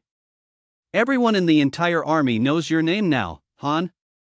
Although these two sentences were meant as compliments, Han furrowed his brow slightly. He could sense that there was more to Lu Zixing's words than met the eye. Sure enough, Lu Zixing continued, I know you're a genius, but in my Kuei Battalion, the one thing we've never lacked is genius. Lu Zixing pointed to several men below. That one, black as coal, his name is Emoli. Don't let his innocent-looking face fool you. In just half a month, he has thoroughly mastered the Yu family spear technique. Even old Master Yu has praised him as the heir to the Yu family spear technique. His future achievements will rival those of Marshal Yu himself. And that one, Wang Hui, made quite a name for himself back in the recruit camp. He reached general stage cultivation in just 2 years.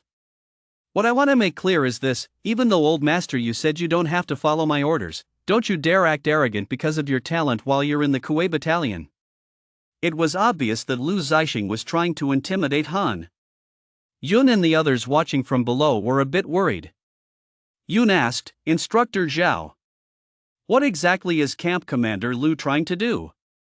Does he have to make young Master Chen lose face? Linger didn't reply, because she had gone through the exact same process when she first joined the Kuwait battalion. Only a genius can be kept in check by another genius. Don't be fooled by Lu Zixing's imposing demeanor. He is actually not even 30 years old. Yet his cultivation had already reached the emperor stage. It could be said that only a handful of people at that age had ever reached the emperor stage. He was personally selected by Marshal Yu from among millions, the youngest colonel in the entire military. At that moment, Lu Zixing suddenly took off his outer garment, revealing a body of bulging muscles. Han, if you don't accept this, I'll test you. For an emperor stage-level powerhouse to actually issue a challenge to Han was astonishing. After all, there were a full 2 major cultivation realms separating them. Strangely enough, the soldiers of the Kuwait battalion below didn't find anything amiss. They knew full well that Lu Zixing wouldn't be using his full strength. He merely intended to dampen Han's enthusiasm. Virtually every soldier in the entire Kuwait battalion had been soundly beaten by Lu Zixing at some point. All right. Han gladly accepted the challenge and immediately drew his snow wolf spear. Although Lu Zixing was unarmed, Han dared not take him lightly. He also wanted to see just how great the gap was between his full strength and that of an emperor stage-level fighter.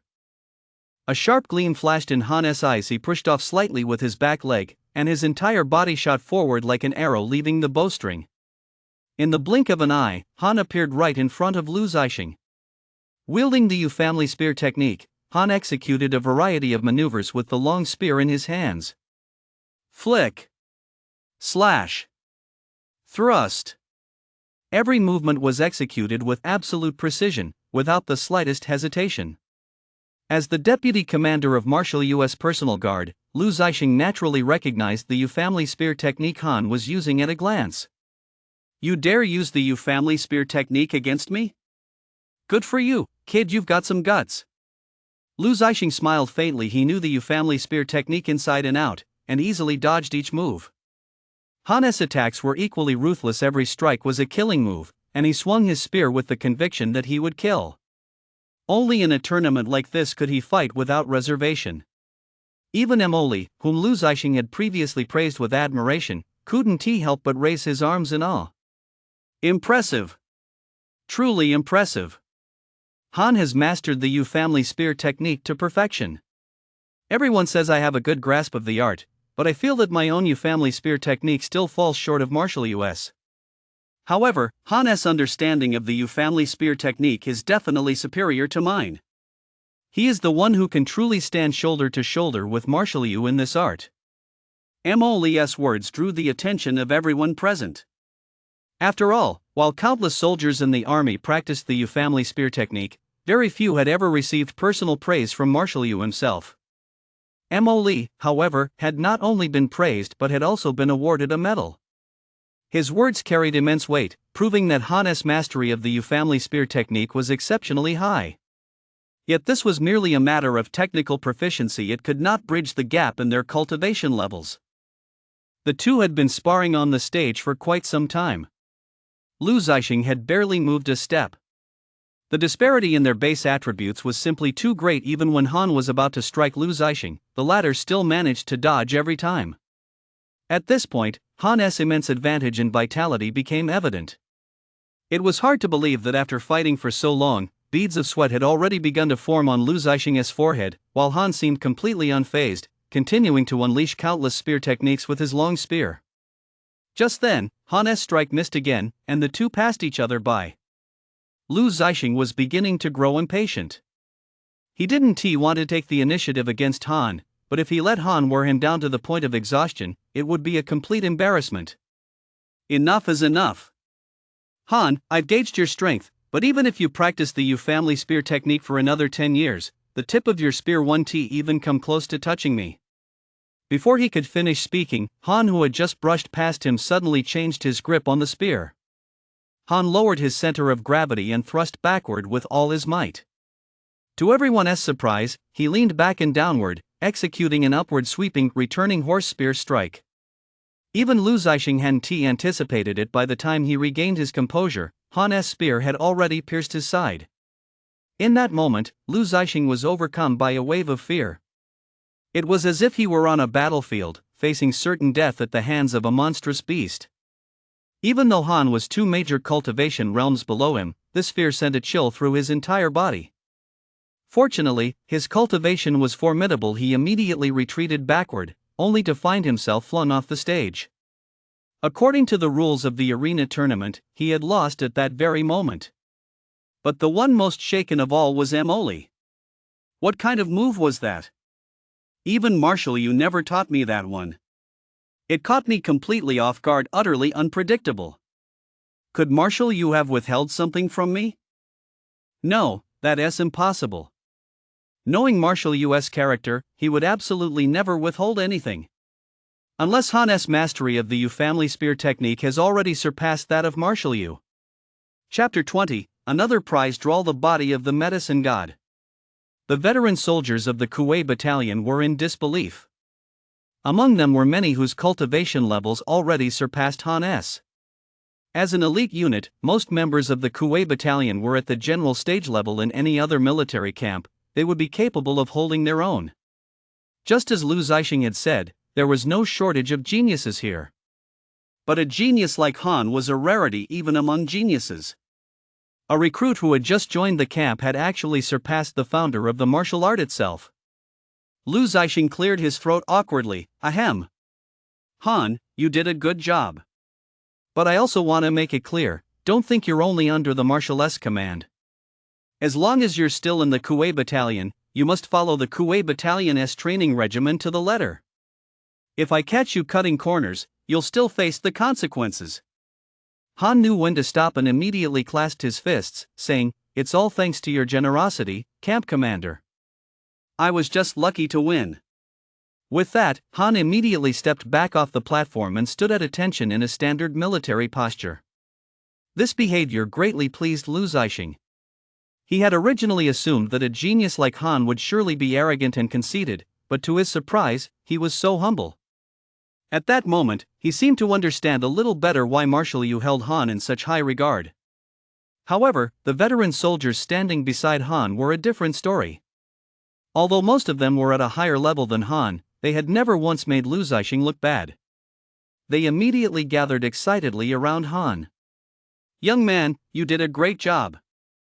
"Ha ha. This is the first time I've ever seen Battalion Commander Lu get the short end of the stick." Emily, in particular, even shifted positions several times to stand right beside Han. He asked in a low voice, "Han, how did you pull off that thrust? That was some serious skill." The U family spear technique emphasizes ferocity and variations in spear form. The ferocity goes without saying, it's tied to one's cultivation level. The higher one's base attributes, the more formidable the U family spear technique becomes. As for the variations in spear form, there is a certain art to it.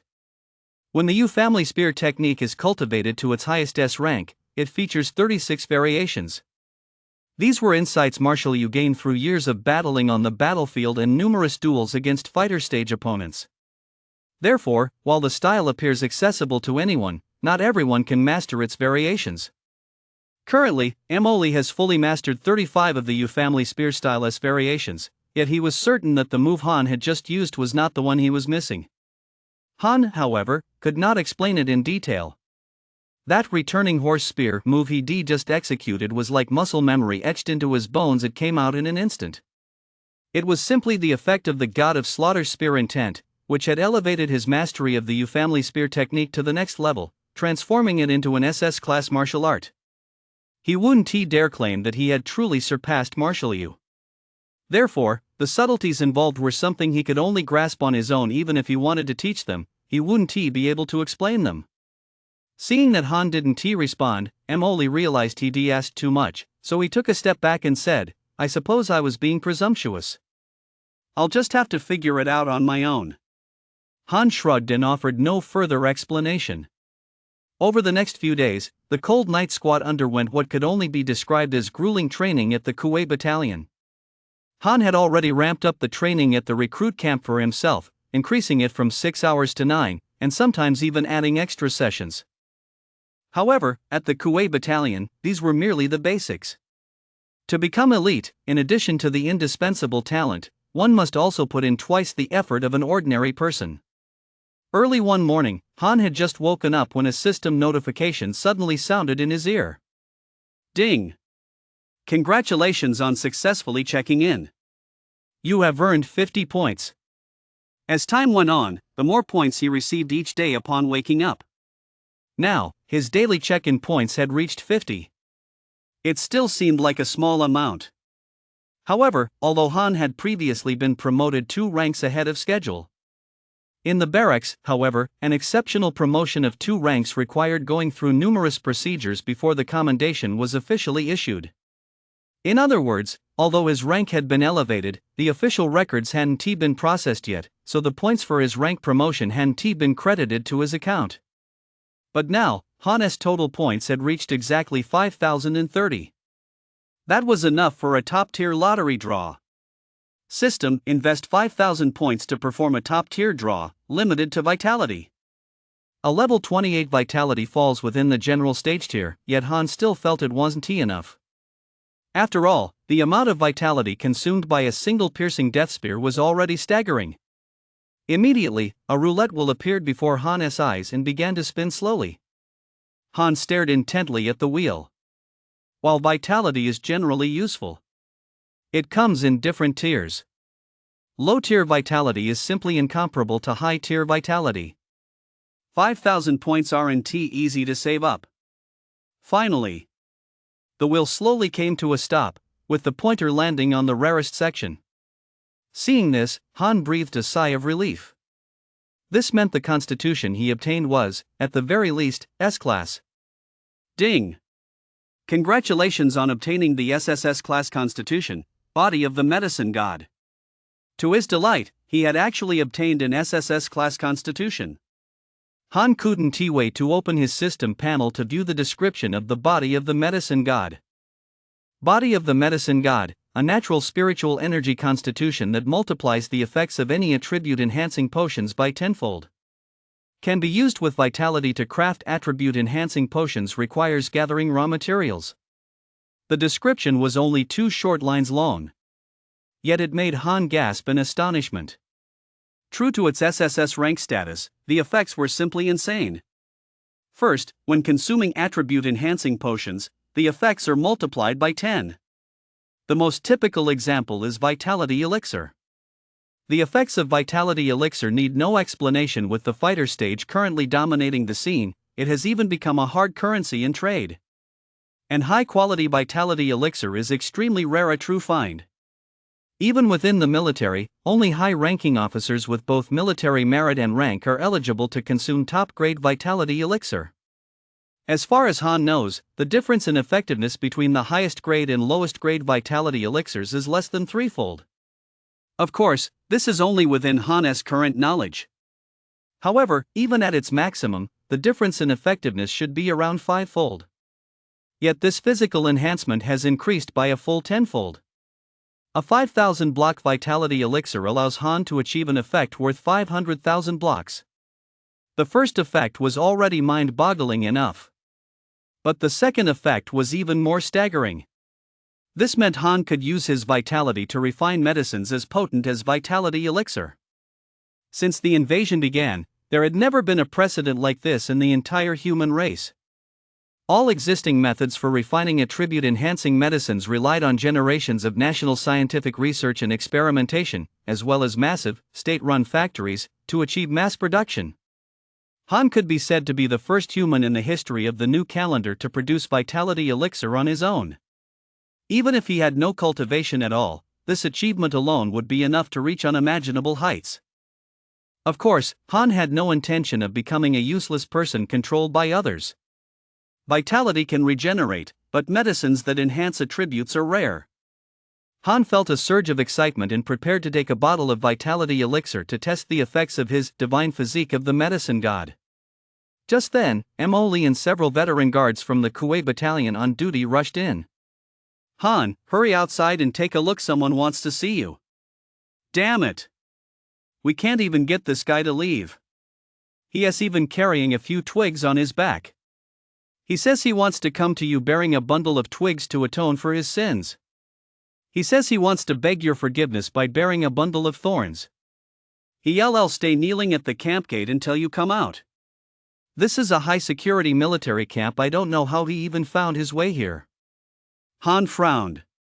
Since joining the army, he hadn't had any major conflicts with anyone. Upon further reflection, he had a pretty good idea who this person might be, likely someone from the Chun family. "What is his name?" "His name is Chen Zhan. He claims to be your sixth uncle." "Since he is your relative, after all, we can't just use force to drive him away." Chen Zhan. The moment Han heard those two characters, a surge of rage welled up inside him. Almost all the hardships he'd endured at the Chun family's hands were connected to this sixth uncle. Ever since he was born, Chen Zhan had looked down on him and suppressed him at every turn. Within the entire Chen family, he was one of the people Han hated the most. And now he actually had the nerve to come begging for forgiveness. Han gave a cold laugh. He sure has a thick skin. It was early morning, and letting him remain kneeling would easily disrupt military discipline, so Han stood up, put on his military uniform, and followed Emily toward the camp gate. Chapter 21, The Marshal Vows to Protect Him. Han is one of our own. At the camp gate, a burly middle-aged man was kneeling, his upper body bare, revealing solid muscles and bronze-colored skin. But what caught the eye most was that he was actually carrying bundles of thorn branches on his back. These willow branches seemed to possess a special power. Even this general stage-level powerhouse had been whipped by them until his back was streaked with fresh, crimson blood. When he saw Han emerge from the tent, Chen Zhan's eyes lit up instantly, as if he had caught a glimmer of hope. "My dear nephew! My dear nephew!" He called out "good nephew" twice in a row, looking quite affectionate. But seeing this gave Han goosebumps and made him feel sick to his stomach. He would never forget the smug, triumphant look on Chen Zhan's face that day in the ancestral hall. "Get lost." Han walked up to him, and the only response he got was a cold, curt "get lost." He didn't want anything more to do with the Chen family. His only concern was his younger sister, Shui, who was still in the clan. Otherwise, he wouldn't even have bothered to say that one word. Han's reaction was exactly what Chen Zhan had expected, but he simply dismissed it as a child throwing a tantrum. After all, Han wasn't very old in the eyes of these elders. He was still just a child. "Come on, nephew, don't act like a child with Uncle Lu, okay? No matter how angry you are. Uncle Lu has come here today to beg for forgiveness. You should let it go by now. Come back with me." 18 whole years of humiliation, and yet a single act of repentance was enough for Han to forgive him, to forgive the Chen family. Fortunately, Han had long since seen through Chen Zhan's true colors. "No need to say more. Your presence here only sullies the barracks. If you don't get out within 10 minutes, the brothers of the Kuwei battalion will shoot you on the spot." The moment he heard the words Kuwei character camp, Chen Zhan visibly flinched. "Is this the Kuwei character camp? Is this the most elite unit under martial U.S. command?" The veteran soldiers of the Kuwei character camp surrounding Chen Zhan remained silent, effectively confirming Han's words. A chilling, menacing aura surged through the air, instantly silencing Chen Zhan. Although Chen Zhan possessed third-tier general stage strength, such power was merely average among the elite of the Kuwei character camp. Moreover, the men of the Kuwei character camp were hardened warriors who had fought their way through hordes of beasts. He wouldn't even have the upper hand in a one-on-one fight, let alone against multiple opponents. Chen Zhan felt a chill run down his spine. This trip to beg for forgiveness had been forced upon him by the clan to begin with, and he certainly didn't want to lose his life here. So he softened his tone a bit more. "My dear nephew, I understand if you don't want to return. Here's the deal. The clan head has said that as long as you're willing to return to the Chen clan, he is willing to dedicate an entire page in the clan genealogy just for you. In the future, the entire Chen clan will take pride in you. This is an honor even the current clan head has never enjoyed. A separate entry in the family registry, what a tremendous honor." It was almost on par with the status of the Chen family's current representative in the capital. Chen Zhan assumed Han wouldn't refuse such terms, and a smug look crept onto his face. Little did he know, however, that from the very day Han severed ties with the family, there had been no possibility of turning back. One sentence was enough to send Chen Zhan reeling as if he'd been plunged into an ice cellar. "Do you really think I, as I am now, would still care about your Chen family's tattered family register? Han looked down on Chen Zhan with a cold gaze, his eyes seeming to scorn everything. It was as if the Chen family were nothing more than ants in his presence. But the meaning behind those words was clearly intended to humiliate the Chen family. A look of indignation immediately flashed across Chen Zhan's face. Han! You've got some nerve. You've even disowned your own family. But let me remind you, your own sister, Shui, is still with the Chen family. It would have been better if Chen Zhan hadn't mentioned Shui the moment her name was brought up. Han clenched his fists tightly, and a murderous intent flared in his eyes. Even if it meant spilling blood 3 feet high at the entrance to the barracks, a violation of military discipline, he would kill Chen Zhan on the spot. Just then, Chen Zhan suddenly let out a blood-curdling scream. Ah! Before he could even strike, one of Chen Zhan's arms was violently severed, blood gushing out in a steady stream. The pain was unbearable, and he immediately shouted, "Who dared to do this? Don't you know I'm from the Chen family, the foremost family in Hanwu City?" Chen Zhan was still unaware that upon seeing the visitor, the elite troops of the Kuwei battalion all stood at attention with utmost respect and saluted. There was only one person in the entire camp who could command such treatment from them. Han's anger subsided, and he stood ramrod straight. "Greetings, Marshal Yu." That single sentence nearly terrified Chen Zhan out of his wits. Forcing himself to look back despite the pain, he saw Yu, clad in his marshal's cloak, staring straight at him. Yu's tone was almost devoid of emotion. "Scum like you, whose connections got you in here? The Chen family of Hanwu City, is that it? I'll remember that." Earlier, in front of Han and the others, Yu had been far too affable.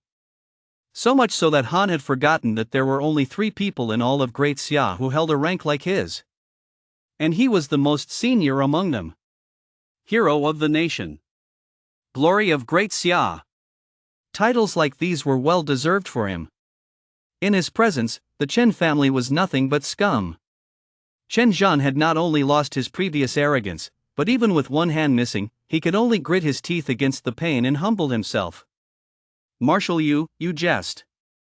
How could my Chen family ever dare to offend you?" Chen Zhan hurriedly picked up his severed arm, even more afraid that the man before him might put him to death if he were to take offense. "Remember this, Han is my personal bodyguard."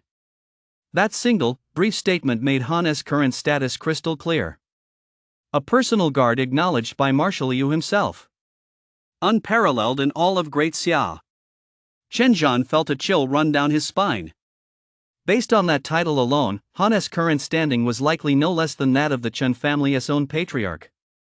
Never mind Han, even if it were Shui, should anyone dare touch a single hair on Shui's head, the entire Chen family would be shaken to its core. Chen Zhan's feelings grew increasingly complex. In such a short time, Han had already become a talent personally handpicked by Yu, while his own son was still indulging in feasting and revelry in the capital. The contrast between them was like heaven and earth. "Then I'll take my leave. Please take good care of yourself." Chen Zhan picked up his severed arm, not daring to utter a single word of complaint, and hurriedly fled into the distance. Yu watched Chen Zhan's retreating figure, making no attempt to hide his disgust. "Find out who let him in. The Fire God Army cannot tolerate anyone who violates military discipline." With those words alone, who knows how many people would be uprooted. And the blame, naturally, would fall squarely on Chen Zhan's shoulders. Next, Yu summoned Han to his office in the camp. Han spoke first. "Marshal Yu, thank you for what happened earlier." Yu waved his hand, as if the incident were nothing worth mentioning. "It's I who should be thanking you. To actually turn down the Thunder God Army's offer and join this old man's army in recent years, nearly all the promising recruits have gone to the Thunder God Army.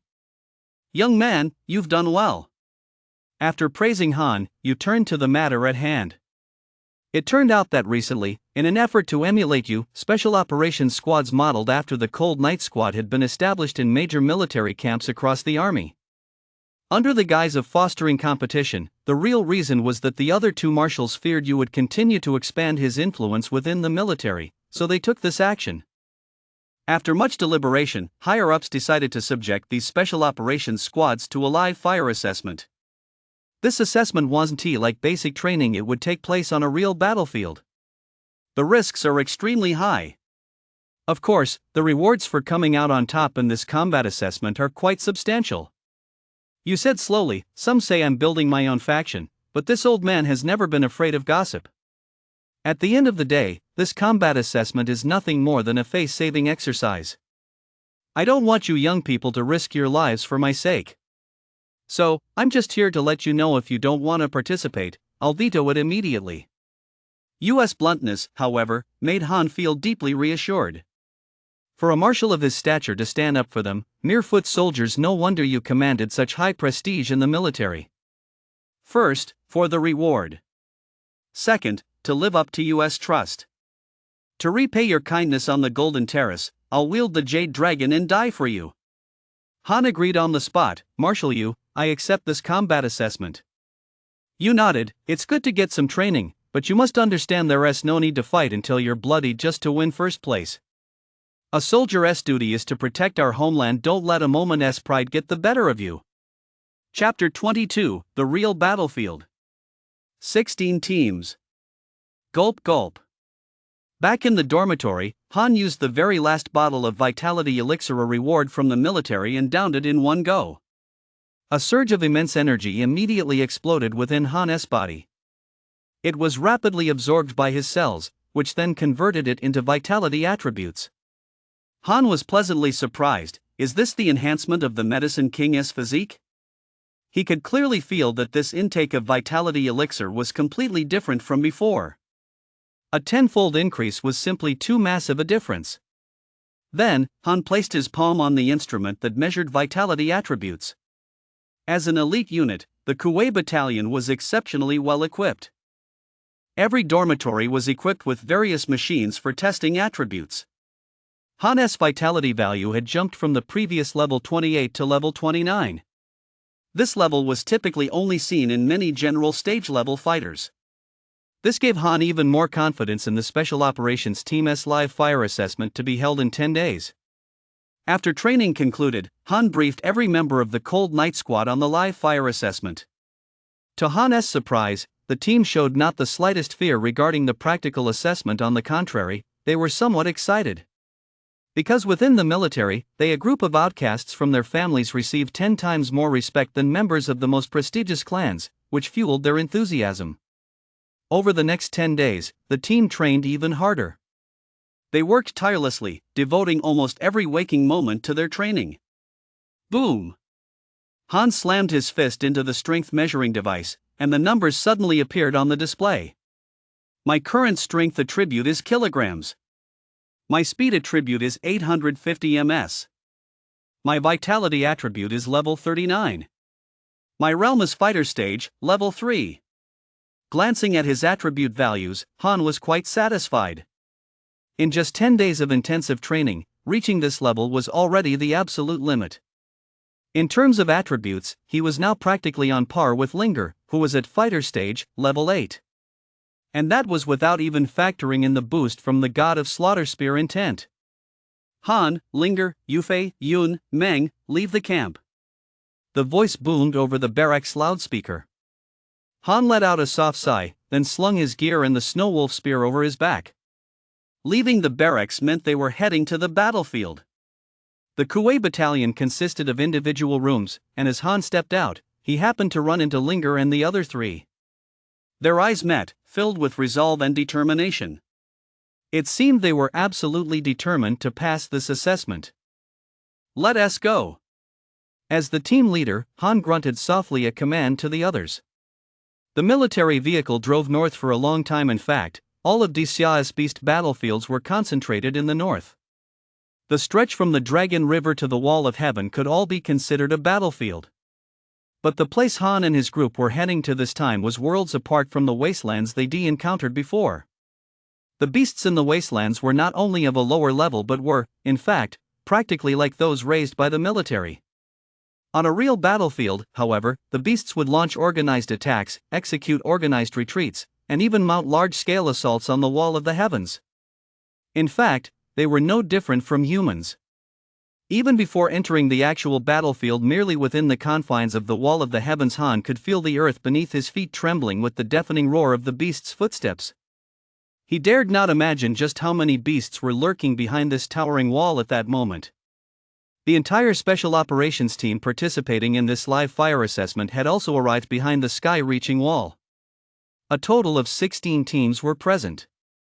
Their combat prowess varied, but at a glance, Han could tell that among these 16 teams, general stage-level fighters were far from few and far between.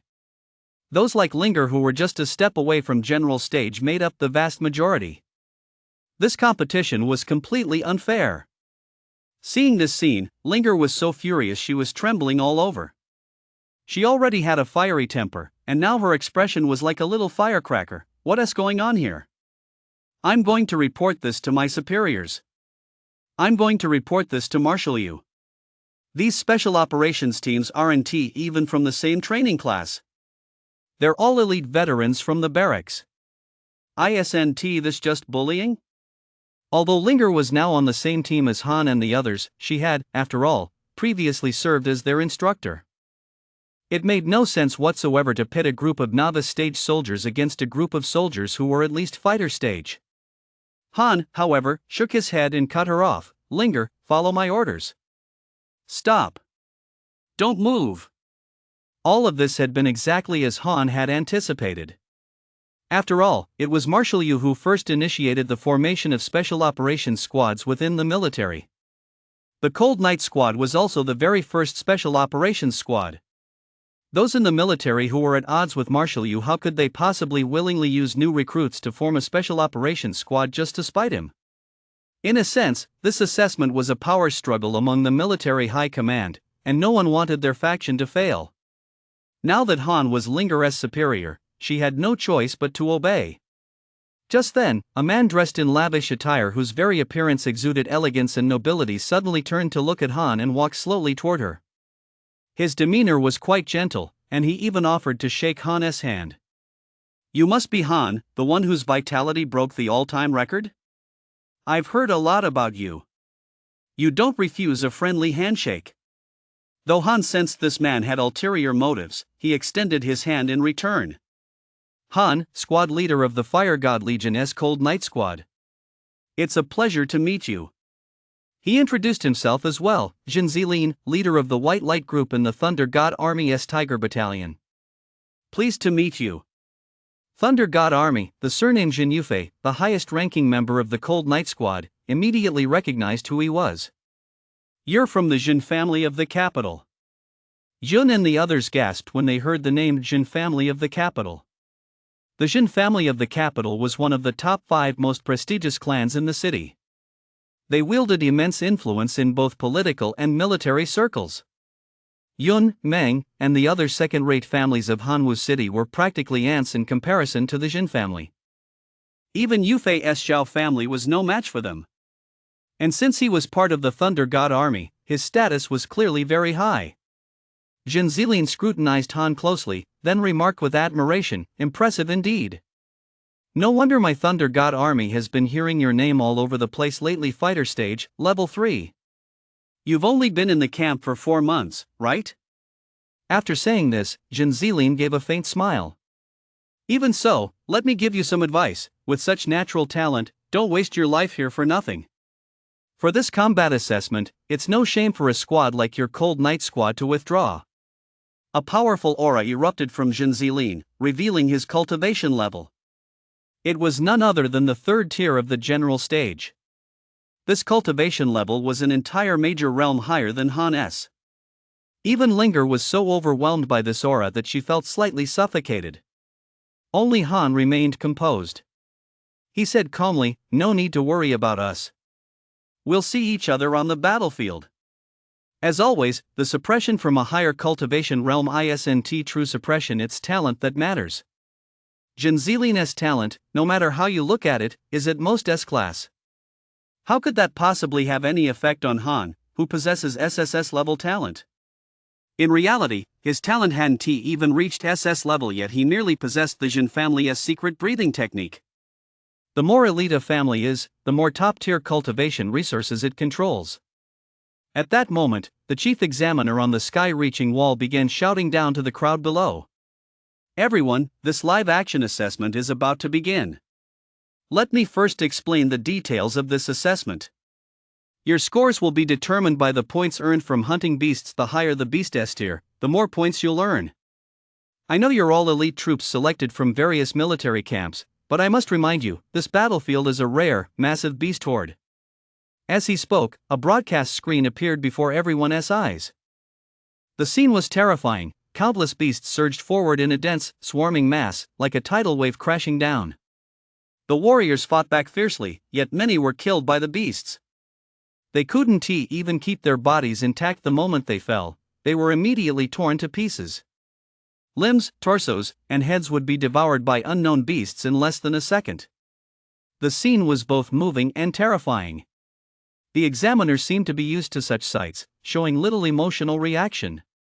This footage was captured 10 minutes ago.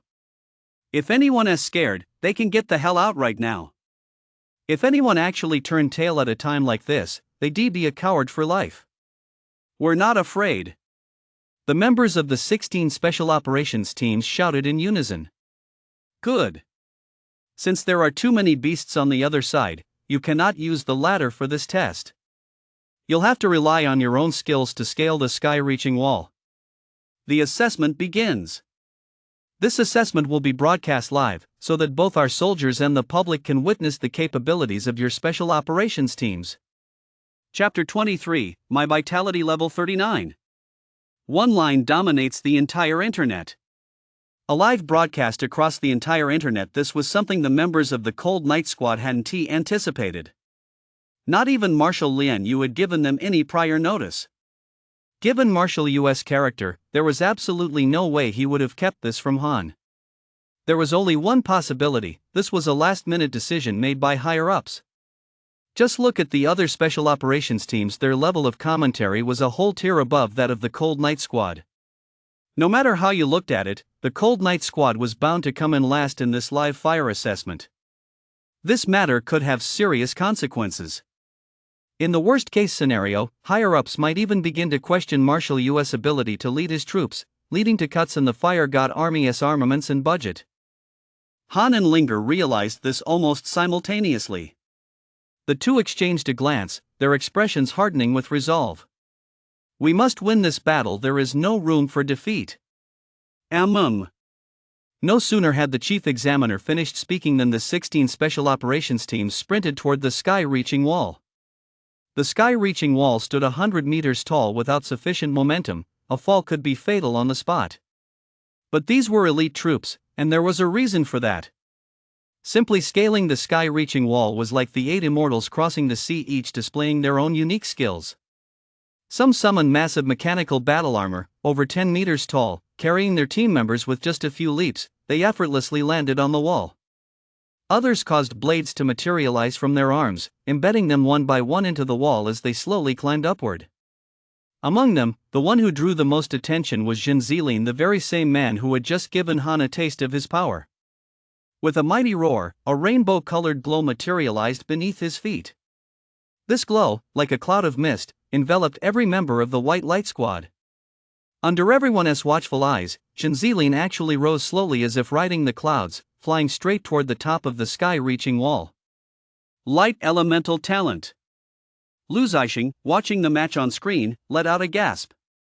Since the Cold Night Squad was representing the entire Kuwei battalion in this contest, it naturally concerned the entire unit. For this match, all soldiers of the Kuwei battalion had halted their training and gathered to watch the live broadcast. Apart from the Kuwei battalion, most other barracks not currently on duty were doing much the same. This live combat test held immense strategic significance for the entire military. Higher-ups had even issued an order requiring all regiments and battalions to watch. Jin Zilin's talent was a light element talent, an extremely rare variant within the nature element category. Over the past 100 years of the new calendar, light element talents reaching the fighter stage had been few and far between, a mere drop in the ocean. The Jin family of the capital owes its position among the top 5 families in the city entirely to this hereditary talent. Light elemental talents not only possess extraordinary combat capabilities with power as overwhelming as a tidal wave but also have the ability to enhance others' attributes and restore their vitality. Naturally, the military places great importance on such a versatile talent. Coupled with the fact that Jinzilian serves in the Thunder God army, an elite unit accessible only to the capital S nobility, it's no wonder he is so arrogant. Damn it, these guys are shameless. What level is our Cold Knight squad, anyway? Even the lowest ranked members of their special ops teams are at fighter stage tier 3. ISNT, this just blatant bullying? I1T stand for it. If you've got the guts, send me. The entire Kuwait battalion, seeing that the members of the other special operations teams were all significantly higher in cultivation level than the Cold Knight squad, were filled with righteous indignation. Especially when it came to scaling the sky-reaching wall. To scale the sky-reaching wall, one must possess at least fighter stage level strength, and there is still the risk of falling. Apart from Han and Linger, not a single member of the Cold Knight squad had reached the fighter stage. Simply climbing the wall was an insurmountable hurdle for them. Only Lu Zixing remained calm and composed. He said slowly, "Don't worry. Just wait and see. Han always has a way of surprising us." Hearing this, everyone relaxed considerably. After all, Han had just entered the barracks and already given Lu Zixing, an Emperor stage fighter, a taste of his own medicine. The other soldiers in the barracks shared much the same view as the Kuwait battalion. They all believed the Cold Knight squad wouldn't be able to scale this high wall. But the viewers of this livestream weren't limited to those inside the barracks. The broadcast reached every corner of the Great Xia network, including, of course, the Chen family in Hanwu City. Inside the Chen family ancestral hall, all the senior members of the Chen clan were intently watching Han on the livestream.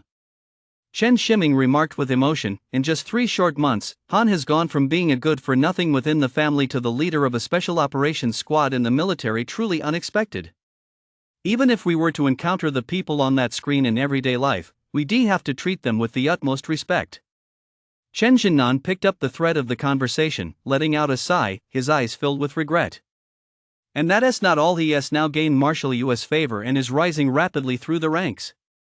His future prospects are limitless. Not only has our Chen family lost a powerful ally, but now. At this point, Chen Jinan paused and cast another glance at Chen Zhan, who was currently kneeling on the floor. Chen Zhan trembled with fear.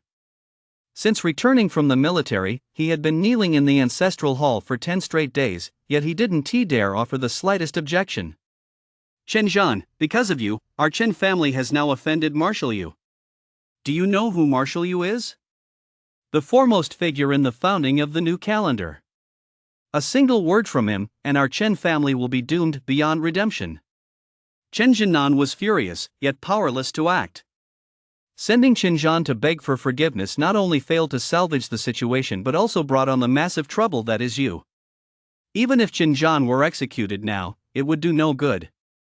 However, Chen Zhan still held some influence within the family, and someone immediately stepped forward to speak on his behalf. Head of the family, please don't be so angry. You should know what the military is like. As long as Han hasn't risen through the ranks, our Chen family will remain safe and sound. Marshal Yu may be formidable, but our ancestral patriarch has his own ways. Unless it comes down to a fight to the death, he won't go so far as to completely sever ties with our Chen family. Exactly. In my opinion, Han might just die in this combat test that is the northern frontier, a real battlefield. Hearing these words, Chen Jinnan's anger subsided somewhat. In fact, these cynical remarks were exactly what he wanted to hear. To a certain extent, Chen Jinnan was actually hoping that Han would die in this combat test. If that ungrateful son of the family really did die like that, it might not be such a bad thing after all. Chen Jinnan stared intently at the screen, but inwardly he muttered the words with bitter resolve. The Cold Knight squad, the weakest of the 16 teams, had now become the center of attention. Meanwhile, Han had already come up with a plan.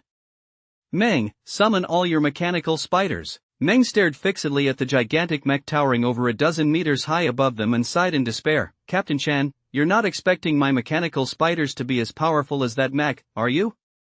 You need to be at the general stage level to handle something like that. Although he said this, Meng still trusted Han unconditionally. He was willing to entrust his very life to Han. He activated his talent, and in an instant, 6 mechanical spiders, each about half a person's height, crawled in from the distance. Han tossed the snow wolf spear directly onto the backs of the mechanical spiders. Everyone, step on the spear. Meng, control the mechanical spiders, let us scale the wall. As soon as he said this, everyone immediately understood what Han intended to do. He planned to use his own strength to generate friction, allowing everyone to climb up smoothly. But the sky-reaching wall had a perfect 90-degree slope and stood 100 meters high. Not to mention the immense strength required just to stabilize 5 people. Even if he could keep them steady, their stamina or vitality wouldn't hold out during the climb. Yun exclaimed in panic, "Young Master Chen, this won't work. Even if you manage to pull us up like this, you'll probably be so exhausted you'll cough up blood. How could you possibly slay the beast then? You're our commander." Linger hadn't expected Han to take such a desperate risk either. She took a deep breath and said resolutely, "I'll handle the stabilization. Han, once we're up there, you're in charge of killing the enemy." Unexpectedly, Han's offhand remark instantly left the entire Cold Knight squad speechless. That statement also caused many members of the special operations teams to look at him in horror. It even grabbed the attention of everyone gathered around their screens via the live broadcast. "My current vitality level is 39. In just 10 days. And it's the most precious vitality attribute. He'd gone from level 28 to level 39. Are you kidding me?" It was like throwing a bomb into the crowd. It instantly sent shockwaves through everyone watching. All the members of the Special Operations Squad, including Jin Zilin, who had the highest cultivation level even with his physical constitution bonus, his current vitality attribute was only level 32. And even among the capital S nobility within the entire Thunder God army, a level 32 vitality at the 3rd stage of general stage was a rarity. Chapter 24, Military Prowess. He is a natural-born marshal. Marshal Yu, who was sitting in the high-level conference room sipping tea, heard those words and even spit out some of the tea he'd just taken into his mouth. It was rare for an elderly man in such a high position to lose his composure like that. At that moment, 2 other men were seated beside Marshal Yu. Both were also clad in Marshal S robes, though they were considerably younger than Marshal Yu. One had a sharp, monkey-like face and looked quite cunning. The other sported a full beard and a classic square jaw. These 2 were Zhong and Ouyang, the current commanders of the Thunder God Army and the Wind God Army, respectively. These 3 men in the conference room were the 3 highest-ranking and most powerful figures in the Great Xia military today. A hint of surprise flashed across Zhong's eyes, but he quickly concealed it. Narrowing his eyes slightly, he said, "Old Ju, this new recruit of yours is quite sharp, isn't he?" U.S. seniority was too great. Even though the other 2 marshals were his equals, they could only address him respectfully as Old Ju. You felt a secret delight, but his tone remained calm as he said, "He is just a young man. It's only natural for him to be ambitious, but he is no match for your people. He is merely at the fighter stage." Yu, who held a prominent position in political circles, was naturally a seasoned veteran. This remark, a backhanded compliment, was a subtle jab at Zhong and Ouyang, using his higher cultivation level to belittle them. Ouyang rolled his eyes. He knew full well that Yu was mocking him, yet he had no retort. It was true that they resorted to a few underhanded tactics, and now those tactics were proving ineffective. The news that Han's vitality was at level 39 had now spread to everyone. Even if the Cold Knight squad came in last this time, with such a genius emerging under U.S. command, their plans to weaken U.S. military forces were bound to fail. Now, their only hope was that their own special operations team would win, allowing them to secure at least some benefit for themselves. At that moment, at the foot of the sky-reaching wall, Linger, having heard that Han's vitality was at level 39, curled the corner of her mouth slightly, her eyes brimming with jealousy and resignation. Even though she'd grown accustomed to Han's absurdity, her fragile heart couldn't take it when he pulled a stunt like this every so often. She withdrew her long, slender legs, which she'd just extended while standing on the mechanical spider, and gestured for Han to come over. Linger's vitality was currently at level 12. Leading everyone up there would practically kill her from exhaustion, whereas for Han, it was as easy as eating and drinking. No one would willingly seek out such suffering. And so, under Han's lead, the sky-reaching wall which could only be scaled by those at fighter stage or higher was effortlessly scaled by the Cold Knight Squad. However, this was only the first hurdle. The real spectacle lay beneath the sky-reaching wall. Countless hordes of beasts charged from the distance, launching an assault on the sky-reaching wall. A beast tide. In this world's textbooks, it was described as an utterly terrifying natural phenomenon. It was comparable to the natural disasters Han had experienced in his previous life: earthquakes, tsunamis, and floods. And in a certain sense, a beast tide was even more terrifying than earthquakes, tsunamis, or floods. After over a century of technological advancement, humanity had become capable of withstanding many natural disasters. The sky-reaching wall had stood for over a century, weathering hundreds of earthquakes large and small, yet it remained standing. The only 3 instances of large-scale damage were caused by rare, supermassive beast tides. Once a beast tide strikes, the vast majority of the beasts become suddenly aggressive and agitated. Scientific research has shown that they also produce a hormone that triggers a cannibalistic impulse. This hormone drives them to repeatedly launch assaults on large human settlements. They won't stop until everyone is dead. For this beast tide, the higher-ups dispatched 3 battalions of soldiers to defend against it. 3 battalions, nearly 10,000 soldiers. But when Han looked down, he saw that these tens of thousands of people were utterly insignificant amidst the dense, swarming horde, like a speck of dust in the vast ocean. The entire battlefield was like a meat grinder, with lives being lost at every moment. Having spent too long in peaceful surroundings, new recruits like the Cold Knight Squad, who had never experienced the battlefield firsthand, were naturally terrified. Charge! At that moment, no one knew who shouted, and the massive mech leaped straight down from the 100-meter-high wall that reached to the heavens. With a thunderous crash, the colossal mech landed right in the midst of the horde of beasts. Its mechanical prowess was extraordinary. The massive mech drew a long sword from its waist, and some of the larger beasts before it were cut down as easily as slicing through vegetables, reduced to chunks of flesh in the blink of an eye. Mang was thrilled. That must be the giant squad. Rumor has it that the entire squad consists of manipulation-type talent users, and their primary combat asset is that massive mech. That mech costs a whopping 10 billion. A man's romance is all about mechs. Since Mang also possessed a manipulation-type talent, it was only natural for him to feel envious. Old Zhu, kill as many beasts as you can. Once I've made my fortune, I'll get you one too. Yun patted Mang on the shoulder, offering a word of encouragement. Meanwhile, Han didn't rush down but instead fixed his gaze on the scene below, beginning to assess the situation. The Cold Knight Squad's cultivation levels weren't particularly high, while the beasts below were at least tier 3.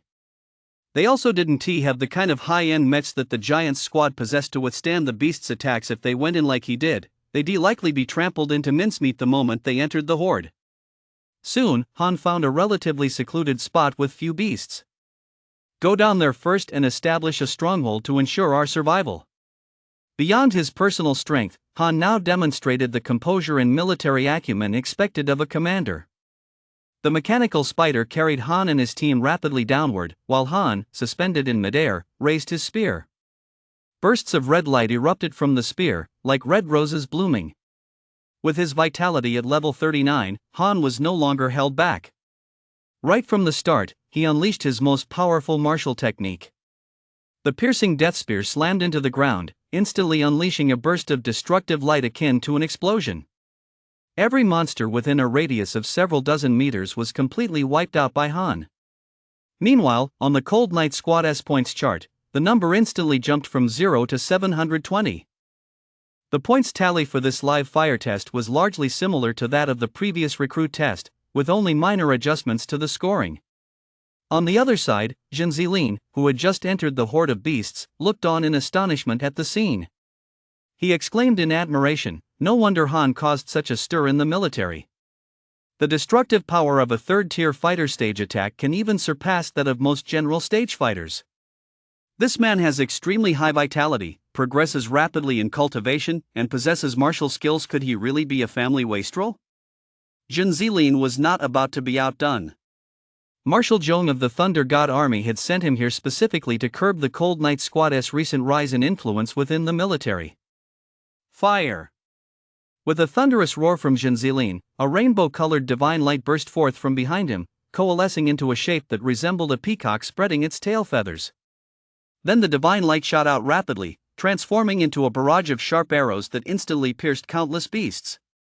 Logically speaking, Zhenziling's strength should have already caught the attention of many in the army, but even his divine light couldn't overshadow Han's brilliance. The reason was simple: this test itself was an unfair one. Han's cultivation level was barely above the bottom of the barrel among the special operations team composed of veteran soldiers. Yet the abilities he displayed were on par with anyone else's. Han. Way to go! Take down those sons of bitches from the Thunder God army. Han's composure and strength are in no way inferior to those other military elite units. Marshal, you really picked the right man. Not only were US trusted Fire God Army officers praising Han, but even high-ranking officials from the Wind God Army and Earth God Army were singing his praises. He is a once-in-a-lifetime genius. A genius the likes of which has never been seen at any fighter stage university in history. Han didn't let the praise go to his head. Instead, the moment he touched down, he began issuing commands. Meng, deploy all the mechanical spiders. Don't let them go too far, just have them patrol the immediate area. Have them form a perimeter with a radius of no more than 100 meters. Yun, you're fast. Take care of the young beasts below Tier 3 in the vicinity. Don't engage them head-on. And don't let the mother beasts notice us. Yufei, you'll follow behind Yun and help him take out the tougher enemies.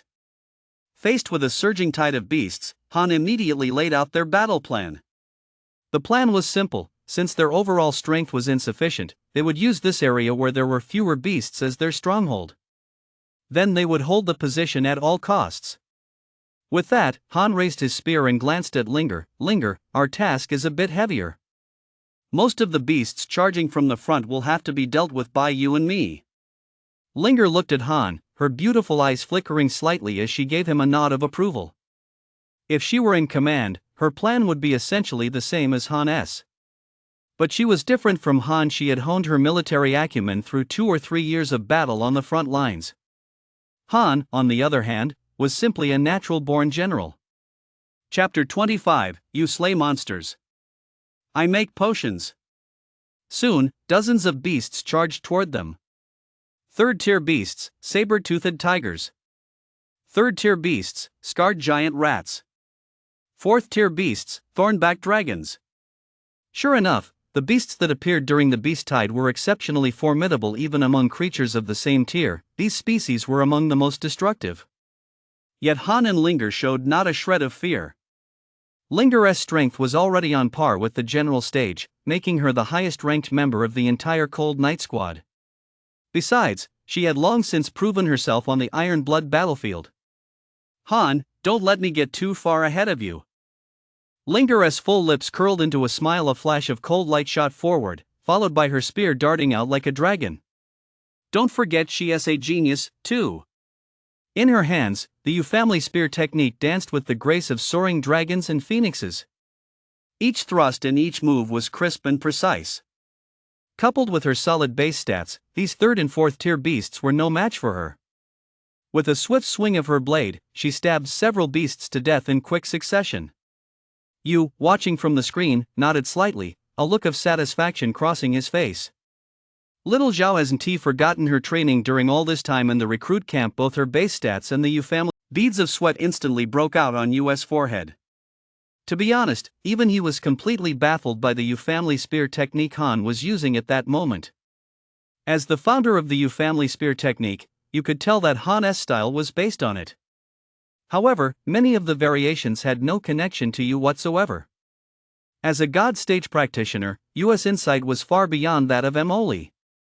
He grasped Han's variations at a glance, and he could confirm that they were more powerful than the Yu family spear technique he himself had created.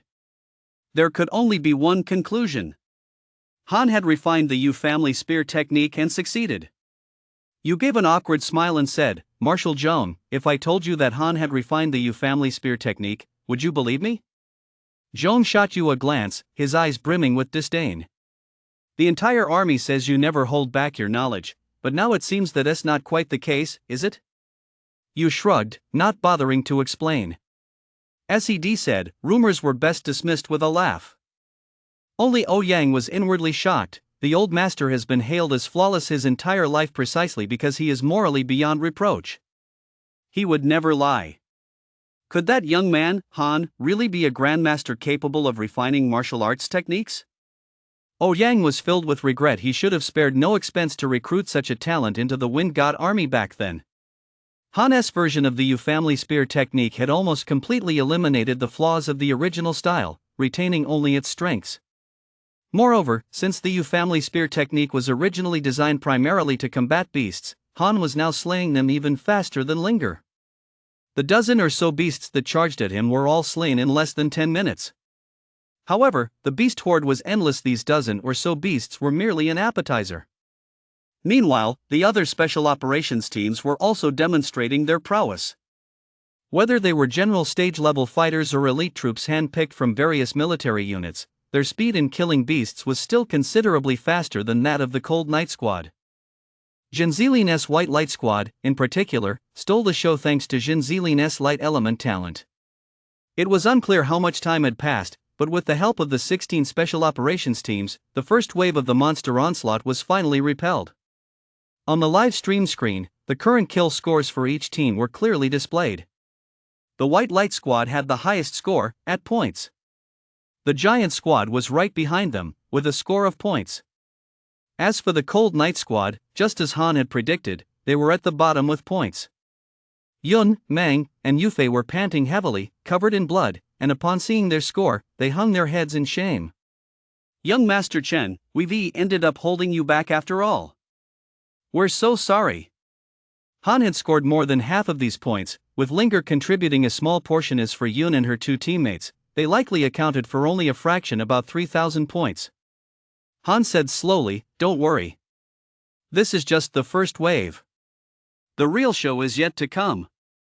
This live fire exercise, though called a test, was actually a mission in which higher-ups had dispatched 16 special operations teams to provide support against the invading beasts.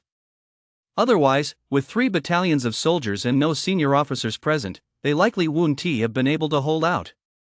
Therefore, this live fire exercise would continue until the beast tide ended. As for when that would be, no one knew. This was a war of attrition. Han glanced at all the special operations teams around him. Those below general stage were already gasping for breath, their vitality critically low, and many were wounded. Even the general stage level members weren't faring much better. Only Han was the most at ease. His level 39 vitality was now clearly giving him the edge. Most importantly, his god of medicine physique had another trait, alchemy. As long as he had the materials, he could craft any type of potion. Han had been using only the Yu family spear technique earlier and had barely used the piercing death spear. He'd been waiting for this very moment. Ingredients? The ground in front of Han was littered with them. Han opened the system panel, and immediately, numerous recipes for basic attribute potions appeared before his eyes. Lower tier vitality elixir, the most basic potion for boosting the vitality attribute, requiring a leg bone from a bush rabbit and 1 blood essence stone from a 3rd tier exotic beast. Basic strength cultivation potion, after consumption, it gradually increases the strength attribute through absorption and cultivation. Requires 1 stomach lining from a scarred giant rat and 1 antenna from a northern frontier giant ant. Basic strength boost potion, provides a burst of strength for a short period. Requires a fong from a saber-toothed tiger, fur from a frostwolf, and a blood essence stone from a dwarf giant. There's a wide variety of potions, but they're basically all about boosting basic attributes. According to the system, there are actually higher level recipes, including potions that affect talent effects. Han had heard of potions that boost basic attributes, such as vitality elixir, or stimulant-like potions that boost strength and the like. But potions that enhance talent effects? That's just too overpowered. However, higher-level recipes require a massive number of points to unlock, and Han doesn't have that many points yet. Moreover, higher-level recipes require materials of a much higher grade and variety, which Han can't get his hands on right now, so he hasn't unlocked them. For now, basic attribute potions are all he needs. Naturally, Han set his sights on the basic attribute boosting potion he needed most right now. The basic strength enhancement potion can double one's strength for a short period of time.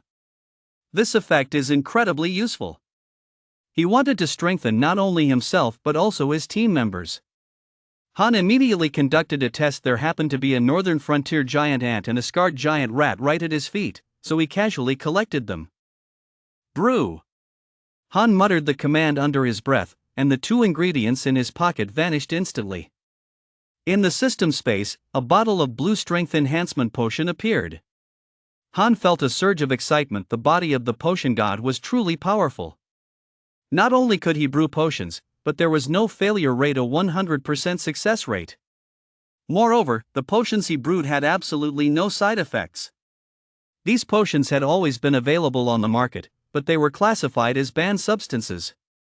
Because potions capable of explosively boosting attributes often come with severe side effects at best, repeated use could cause one's meridians to burst and fighter stage cultivation to plummet at worst. It could lead to death by bleeding from all 7 orifices. At fighter stage university, using such substances was considered cheating, so no one used them. Although regulations in the military weren't quite as strict, generally no one took this potion unless they were voluntarily heading to their death. Han couldn't even begin to imagine the uproar that would ensue if his potion were made public. Chapter 26, Catching Up. Points skyrocket. Without a doubt, this side effect-free enhancement potion would inevitably disrupt the entire Desya potion industry's current rules.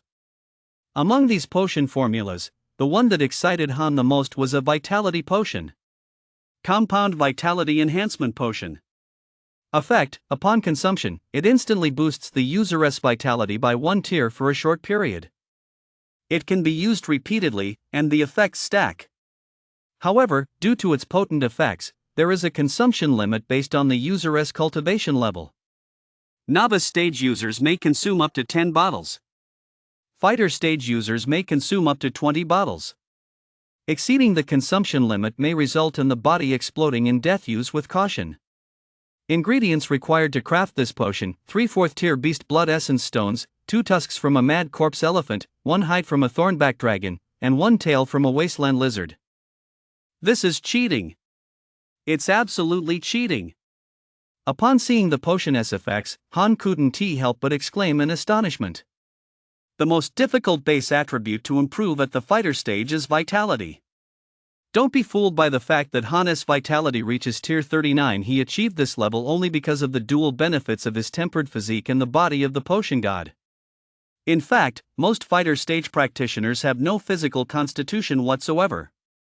They can only rely on vitality elixirs to slowly improve their vitality attribute.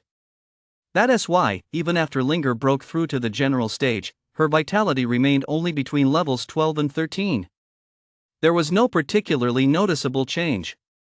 Behind every single level increase in vitality lies countless bottles of vitality elixir and countless days and nights of grueling training. Yet this vitality potion can instantly boost one's vitality by an entire level. Although its effects are temporary, they are truly staggering. It's enough to drive fighter stage practitioners, especially those in the military, crazy. Such outstanding effects also mean that the ingredients required for this potion are far from few. But it's well worth it. Han immediately began searching among the horde of beasts for the raw materials needed to craft the compound vitality potion. Fortunately, it was the midst of a beast tide, so the ground was littered with a wide variety of beast carcasses. These specific materials weren't particularly hard to find. Mad corpse elephant. Wasteland lizard. Han didn't hold back. While everyone else was resting, he frantically scavenged the corpses of strange beasts on the battlefield. Seeing this, a member of the White Light team couldn't help but mutter, "What a hick. What is that stuff even worth?" Those selected for the Special Operations team were, by and large, not short on money. Either they were military elite with special allowances, or they came from incredibly wealthy families like Jin Zilin, whose single piece of clothing was worth over $1 million. What they valued even more were the benefits they could gain within the military after winning this competition. As for the viewers watching the livestream, they were even more baffled as to what Han was actually doing at that moment. This was especially true for the Chen family. Chen Shiming suddenly seemed to have a flash of insight, as if something had just occurred to him. He said, "Head of the family, do you think we were too harsh on Xiao Han in the past, which is why he resents us so much? Before he joined the military, the living allowance we gave him wasn't even 1/10 of what an ordinary family member received." Chen Jinnan rested his chin in his hand and nodded in agreement with Chen Shuming's view. "You're right. We gave Xiao Han too little. Inexpensive promises are useless. Next time, send the gifts directly to the army." These two prodigies thought they had finally figured out the reason for Han's aversion to the Chen family. Only you slapped his thigh and laughed, "Ha ha ha. Well done, my soldiers, US soldiers, must have this kind of spirit." Zhong and Ouyang couldn't help but shoot you a disdainful glance. It was as if they were mocking him. The reason you didn't get along with the other two marshals in the military was precisely because, given his status, he should have been the head of the capital's most powerful family. Yet he never spoke up for his family. Though clearly a marshal, he stood alone, with only the nation's interests in his sights. Water that is too clear has no fish. Yet such a man held a prominent position in both military and political circles, and was naturally unwelcome. Everyone assumed Han was out to make a fortune, but that wasn't the case. Once he had scavenged all the materials from the beasts on the battlefield, several hundred vials of potions instantly appeared in his system space. Rumble! Rumble! Just then, a series of deafening roars echoed from the distance. Countless beasts had somehow gathered once more and were charging toward the sky-reaching wall. The army commander immediately barked an order, "Stay alert. Don't let these special operations teams look down on us." The rank-and-file soldiers present shouted in unison, "Yes, sir." Immediately, they reorganized their formation and braced themselves for battle. However, just as Han had anticipated, the previous wave of attacks had already drained a significant amount of their vitality. During this assault, none of the special operations teams displayed the same radiant vigor as before. In fact, following the example of the Cold Knight Squad, they adopted a defensive stance rather than launching an offensive. Han had no intention of hiding his alchemy skills. This was something only he could do, and no one else could take it away from him. So he directly retrieved a large number of vitality potions and attribute boosting potions from the system space and, right in front of the livestream, tossed them to linger in the others. "Drink these potions. From now on, we'll turn defense into offense." The Cold Knight Squad members who received the potions looked utterly incredulous. "Han, these are banned substances." The Cold Knight Squad members turned pale with fear. Han replied nonchalantly, "Don't panic. These potions boost your base attributes, but they have no side effects. Besides, the rules don't explicitly prohibit the use of banned substances. This is a battlefield, not a martial arts tournament." Everyone watching the livestream was also caught off guard when Han pulled out the banned potions. "Wait, what is going on here? Isn't this a duel? Why are they using banned potions? This isn't fair. Fair my ass. Look at that white light squad, they've got people at the third tier of the general stage. Is that fair?" Since this was an unfair test to begin with, the crowd gradually came to accept the fact that Han and his team were using banned substances. Even Zhong and Ouyang, the organizers of this duel, exchanged knowing smiles. They didn't care that the Cold Knight Squad was using banned substances, because they knew the side effects were severe and this duel was meant to put pressure on you in the first place. If the Cold Knight Squad ran into trouble because of the banned substances, they wouldn't be held responsible. You looked heartbroken. He'd given Han those words of caution that day precisely because he'd feared this very scenario. He didn't want Han and the others to lose their lives in vain over such a face-saving exercise. Even if the Cold Knight Squad ended up at the bottom of the rankings, he could accept that as long as they were alive. These kids. Tears began to well up in US eyes. In the end, the Cold Knight Squad members chose to trust Han and down the potions in one gulp. As soon as she swallowed it, Yufei sensed something was wrong. "Ha? Why don't I feel any pain at all after taking these potions? My cousin used banned substances during the clan martial arts competition. I watched him drink it with my own eyes. He was grimacing in pain and nearly passed out." Yufei looked at Han in horror. He knew just how terrifying Han's attribute boosting potions, which had no side effects, truly were. They could even trigger an earthquake right here in the capital. But right now, he didn't have time to think about it. The horde of beasts was already upon them. Boom! Yufei unleashed a lightning strike boosted by the attribute potion. His strength surged. Third-tier beasts that would normally take considerable effort to kill were now practically insta-killed. Holy shit! This is so damn awesome. The members of Cold Knight Squad, now free of any reservations, charged straight into the horde of beasts, following Han's principle of attack as defense. Immediately afterward, Cold Knight Squad's points began to rise steadily on the points panel. The viewers watching the livestream were also thrilled. Look, Cold Knight Squad's points have already surpassed the Mountain City Squad and moved up to 15th place. Holy crap! They're in 14th place now. They've overtaken the Huangbao team again. Everyone watched as Cold Knight Squad's points climbed step by step in less than an hour. They had actually reached 3rd place. Second only to White Light and the Giants. Seeing this, the other Special Ops squads all stepped up their efforts. Their overall skill level was already more than half a step above Cold Knight Squad's. If Cold Knight Squad were to overtake them, even if Cold Knight Squad were on performance-enhancing drugs, it would be a huge embarrassment for them. However, as everyone pushed themselves harder, they discovered a terrifying truth.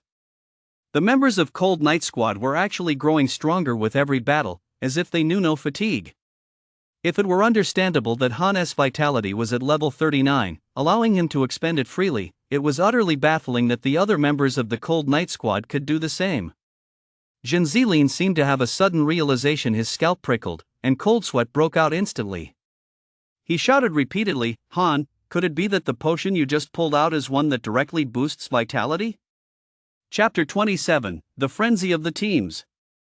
The rush to stock up on potions. Jin Zilin's expression was grim. He considered many possibilities, but couldn't fathom why the Cold Knight Squad was growing stronger as the battle raged on. The only possible explanation was Han's potion, one that directly boosted vitality. And the increase in vitality was likely substantial. After all, this was a real battlefield and a beast horde at that. Although there were no fatalities, every member of the Special Operations teams had sustained injuries to some degree.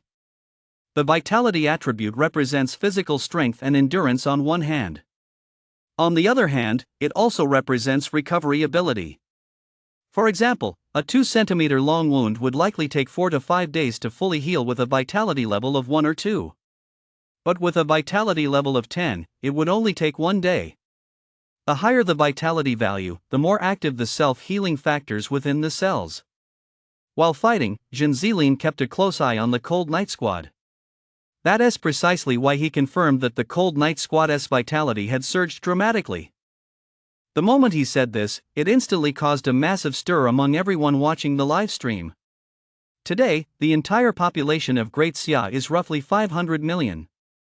Since this livestream was officially promoted, the viewership numbered at least 100 million. If Han truly possessed a potion capable of directly boosting vitality, it would be a massive upheaval for the entire Great Xia. Everyone held their breath, their eyes fixed on Han on the screen, eagerly awaiting his answer. Han was well aware that he was facing the attention of nearly 100 million people. Yet, under these circumstances, he admitted it openly and without hesitation. That's right, I do indeed have a potion that can directly boost vitality. However, unlike Vitality Elixir, the boost is temporary. Han also explained the potion's effects. Taking 1 bottle will increase your vitality by 1 level. Across all of Great Xia, only Han possessed the physique of the potion god. Since he held the technical patent, he had absolutely no reason to panic. Not to mention, the entire military camp knew he was Marshal Yu's personally appointed choice. Even knowing this, who would dare touch him? Han spoke in a casual, nonchalant tone, yet his words left everyone speechless. Even the members of the Cold Knight Squad were stunned. Yun rubbed his stomach and stammered, "Wait a minute, young Master Chen. Are you saying that the potion you just mentioned, the one that directly boosts vitality, is the very one I just gulped down?" Han nodded indifferently. Yun looked as if he were about to cry, then continued, "Young Master Chen, do you have any idea how much that stuff is worth?" If it can't be mass-produced, it's at least 1 million per bottle. Yufei and Meng exchanged glances, looking at each other in disbelief. If Han were to hold it against them, the potions they'd just drunk would leave them in debt to the tune of several million. Meanwhile, among the hundreds of millions of people currently under forced control, the person most shocked was likely sitting in the office of the largest factory in the capital. Qingshi, the head of the National Pharmaceutical Corporation.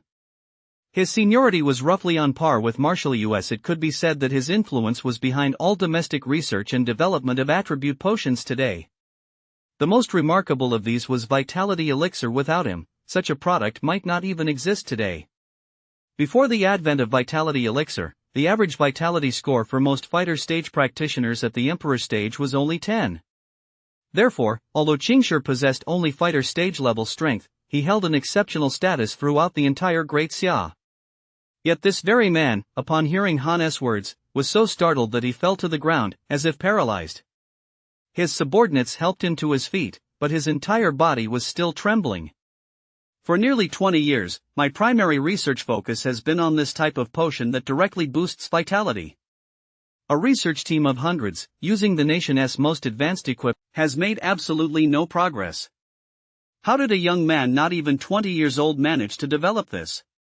Li Qingshi asked his two subordinates in shock, desperate for an answer, but the two researchers could only shake their heads. Li Qingshi didn't realize that even if he managed to decipher all the ingredients in Han's vitality potion, he still wouldn't be able to mass-produce it. Hurry! Get me old you!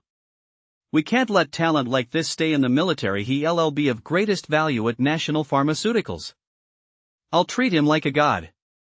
In fact, it wasn't just him. At that moment, several of the country's top fighter stage universities were going crazy over Han. Especially after they looked into his background. Han was exactly the right age to take the college entrance exam and enter a fighter stage university this year, and as the scion of a prominent family, why had he ended up in the military? The reason behind it was obvious upon closer reflection. In just a short while, the Chen family's phone lines were flooded with calls.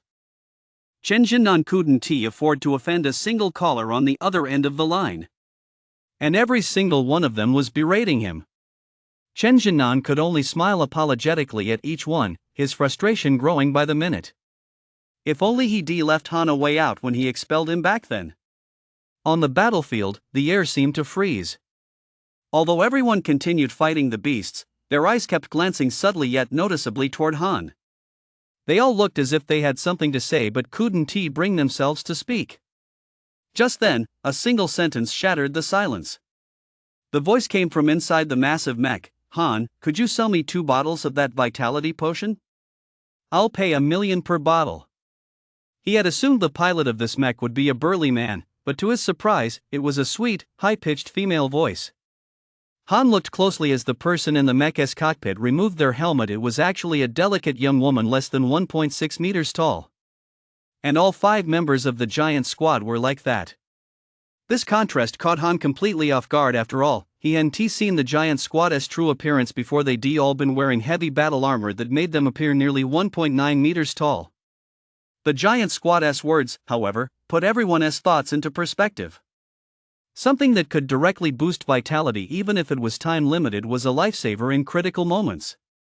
Many fallen soldiers aren't always killed by beasts. They often die from sheer exhaustion after fighting to the limit. When the battle reaches a fever pitch, it all comes down to sheer willpower. Once that willpower runs out, death isn't far behind. But Han's potion is like a second wind. The difference between one level of vitality and the next can sometimes be like night and day. Han, I'll buy some 5 million for 5 bottles. Set aside 3 bottles for me. I'll pay 1.2 million per bottle. At that moment, a group of special operations teams who should have been competitors were actually begging Han to sell them vitality serums. This stuff was just too tempting. They couldn't even care about saving face. Only Zhen Ziling's face had turned ashen. His superiors had originally sent him to crack down on the Cold Night Squad, but now Han was the one stealing the spotlight. Just then, a member of the White Light Squad whispered in Zhen Ziling's ear, "Team leader Zhen, why don't we buy 2 bottles too?" Ha! Genzileen was so furious he could barely contain a laugh. He snorted coldly, "Get lost." With his mind focused solely on the task at hand, Genzileen continued to unleash the seven-colored divine light. The only thing he could do now was ensure the White Light Squad remained firmly in first place. However, the subsequent wave of beasts did not include any abnormally high-level creatures. The highest was only 5th tier. 5th tier beasts correspond to fighter stage levels 3 through 6.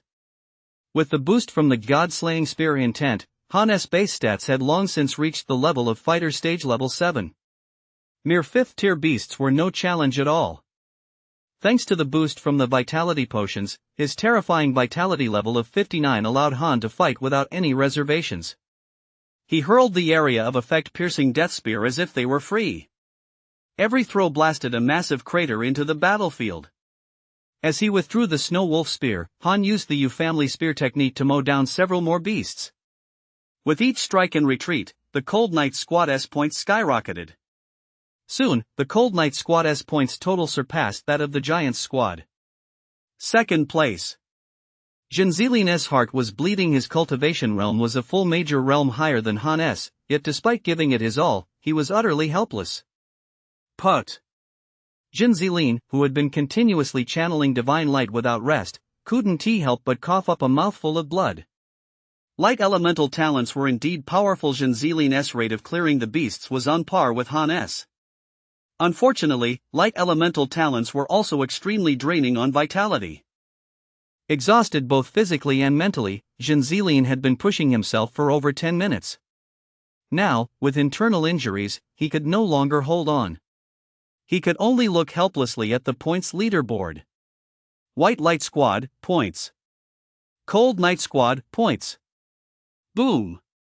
As the Snow Wolf spear exploded among the horde of beasts, Cold Knight Squad's points shot up by another 700. Undisputed first place. Chapter 28, The Beast Army. The Minotaur Lord. This lead meant a permanent lead. The members of the White Light Squad were now completely exhausted. There was no way they could close the gap. Before long, led by Han, Cold Knight Squad's score surpassed the White Light Squad's by a full 10,000 points. And the gap continued to widen. Seeing this, the elite troops of the Kuei Battalion let out excited shouts. Ha ha ha! Well done, Cold Knight Squad! Let us see who dares to look down on our Fire God army from now on. Even the usually stern Lu Zixing burst into laughter, sneering, "That bunch of good-for-nothings in the Thunder God army, they're occupying the capital but doing nothing worthwhile. Now let us see how that Zhong dares to oppose our General Yu." In the high-level conference room, Zhong realized the tide had turned against him, and his face turned the color of liver. After all, he had drawn upon the elite troops from every major camp of the Thunder God army, all of whom were at a higher cultivation level than the Cold Knight Squad. Now that they had lost, to say the least, he had completely lost face. Even so, Zhong forced a smile. "General Yu, congratulations in advance. The Cold Knight Squad's resounding victory this time is undoubtedly thanks to your guidance." Yu was overjoyed inside, but he remained humble on the surface. It's not over yet, the outcome remains to be seen.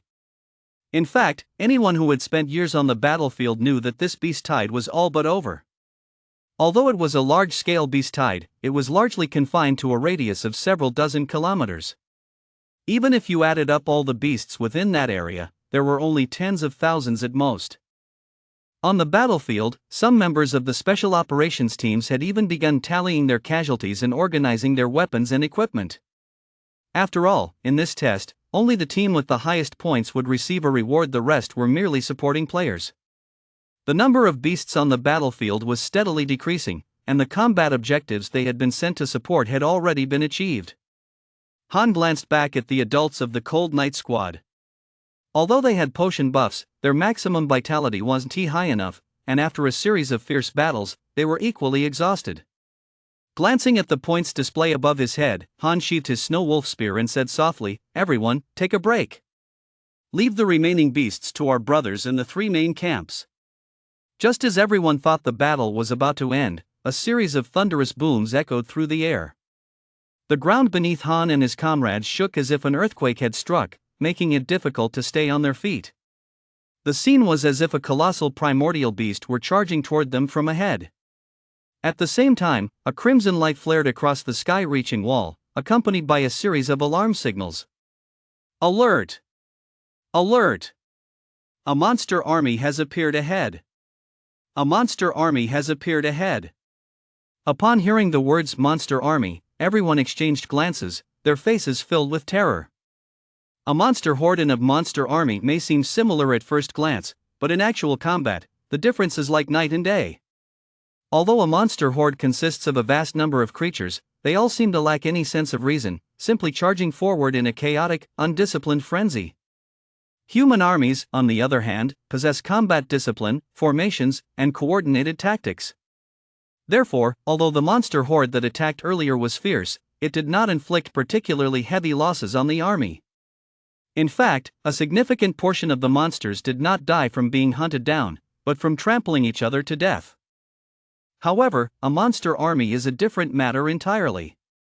They possess the same level of discipline as human armies, move in an orderly and methodical manner, and cause immense destruction. The first ever beast army was discovered in the 62nd year of the new calendar. It was in that very year that the sky-reaching wall sustained its most extensive damage, resulting in the loss of over 1 million lives. Today, south of the Dragon River, that is, within the territory of Great Xia, beast armies are rarely seen. They are more commonly encountered only in the Dark Realm north of the Dragon River. According to scientists' theories, the beasts in the Dark Realm north of the Dragon River have developed a civilization comparable to that of humans. They have advanced their civilization, built up their strength, established order, and even founded one nation after another composed of beast races. However, this is extremely rare south of the Dragon River. It has been nearly 20 years since a beast army last appeared within the territory of Great Xia. The crowd looked up and saw that the beasts were actually advancing step by step toward the wall of heaven in a disciplined formation. Their strides were in unison, their expressions solemn, completely devoid of the frenzied aggression they had displayed earlier. And at the center of this group stood a massive beast, standing a full 6 meters tall, an imposing figure that towered over the rest. It had the head of a bull, with a piercing gaze and eyes as large as basketballs. Most terrifying of all were its 1 meter long fangs, which faintly glinted with a cold light, as if made of some mysterious metal. In its hand, it held a weapon, an axe. The axe was made of a unique alloy, clearly not of natural origin. The species of this colossal beast was easy to identify, a 6th-tier exotic beast, the Minotaur Lord. The sight of this creature instantly sparked widespread panic among the populace. It wasn't so much that it was terrifying, but rather its upright posture, the giant axe in its hand, and certain adornments on its body, all of which gave the impression that it wasn't a beast at all, but a human. Upon seeing this, Yu immediately stood up, his gaze fixed intently on the screen. "Those beasts up north, have they actually evolved to this extent?" he exclaimed in shock. With just a single glance, you could tell that this Minotaur Lord hailed from the Dark Realm north of the Longha River. For nearly 20 years, the military had not dispatched a single expedition to survey the north. Humankind had contented itself with living in a corner of the world, fortifying their cities, believing this would ensure lasting peace. Though Marshal Yu held a prestigious position, he could not command the entire nation single-handedly. Even though he remained vigilant in times of peace and had repeatedly proposed draft plans to explore the north, they all fell on deaf ears. In just 20 years, the civilization in the Dark Realm to the north had actually managed to refine an alloy. Although this alloy was of poor quality, not even comparable to human civilization from a century ago, it still required a certain level of industrial infrastructure. This was not a good sign. Facing this formidable army of beasts, the battlefield fell silent for a long time, until finally someone broke the stillness. "Ha ha ha. I thought my chance was gone.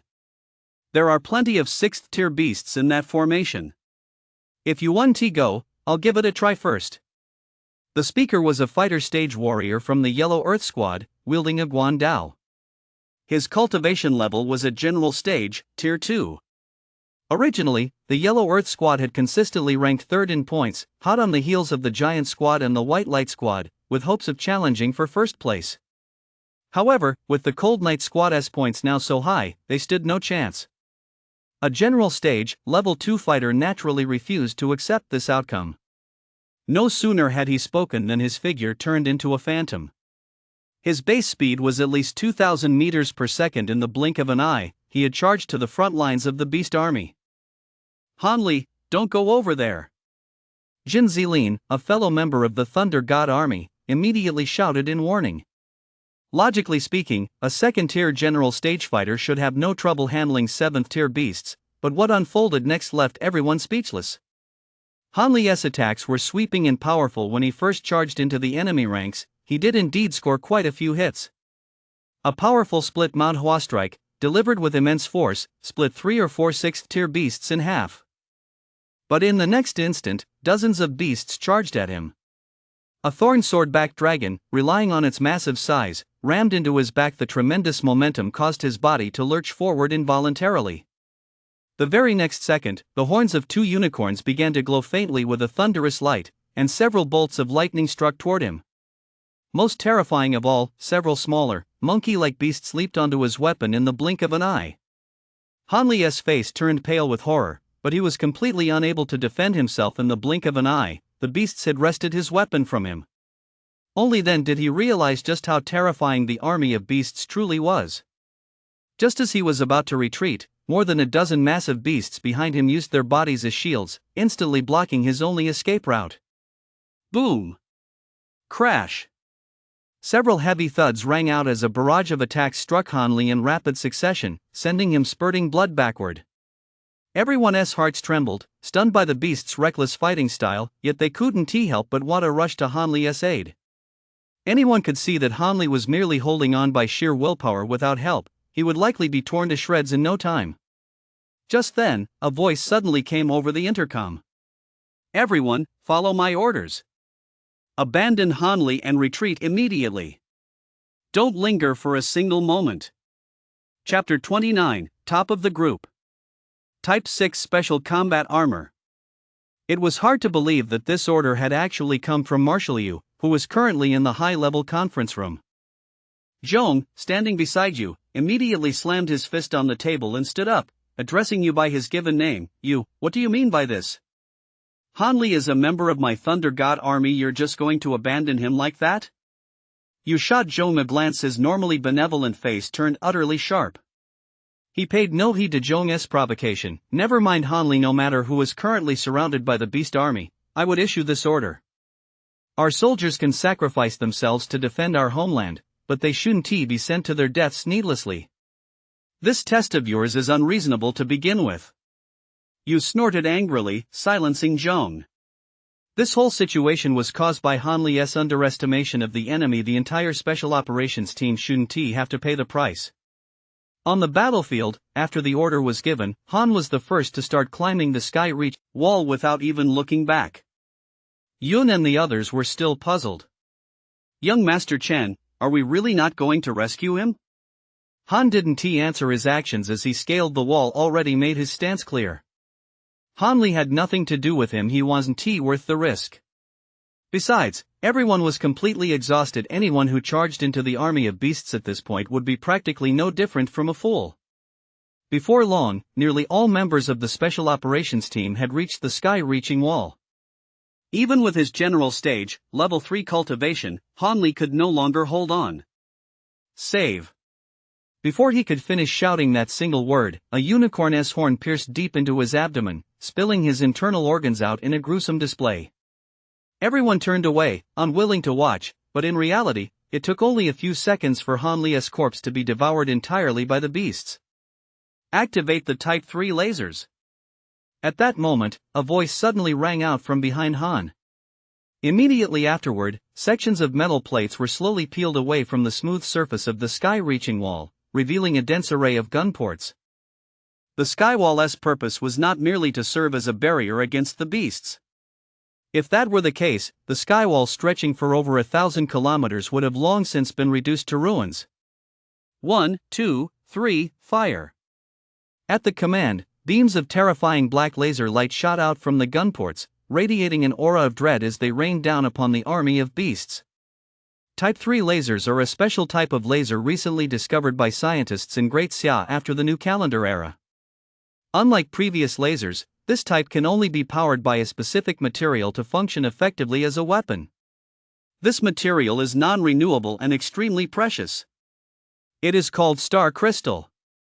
During the revival of spiritual energy hundreds of years ago, countless meteorites from beyond the heavens fell onto Blue Star, and star crystal is the product of these meteorites. Star crystal is crystal clear and translucent, much like ordinary crystal, but it contains immense energy. To this day, Blue Star's scientists have yet to fully understand its composition. As an energy source, a single star crystal the size of a palm is sufficient to power a small city of hundreds of thousands of people for an entire month. And when used to power the Type 3 laser, it becomes the deadliest weapon against the beasts. When the black laser was fired, there was no sound at all. It was as if the world had fallen silent. But when it struck the monster army, it swept through them like a whirlwind. Any monster within the black laser's range was instantly reduced to dust. Roar! The Minotaur commander seemed to realize the horror of the laser as well. He let out a frenzied roar, ordering his army to retreat. Yet how could any living creature outpace the speed of light? Only an Emperor's stage-level powerhouse stands a chance of surviving an attack from a Type 3 laser. In the next instant, the Minotaur commander, too, was obliterated by the laser. Unfortunately, star crystals are far too precious, and firing a Type 3 laser of this scale requires roughly 3 kilograms of star crystals. Therefore, the Type 3 laser cannot be used as a standard weapon. Not to mention that most of the star crystals are located north of the Dragon River. Meng couldn't help but exclaim, "The power of technology is truly formidable." Han watched coldly, but disagreed. The power of technology has suddenly become formidable, yet the physical bodies of God stage-level warriors are already virtually indestructible. As long as there are no internal injuries, not even a Type 3 laser formed by stacking all the star crystal in the world could harm a single hair on a God stage-level warrior's head. Knowledge is certainly formidable, but evolving the physical body is the prerequisite for a species' eternal survival. Upon hearing Han's words, the chief examiner of the test couldn't help but silently approve. There was a time when Marshal Yu had said exactly the same thing.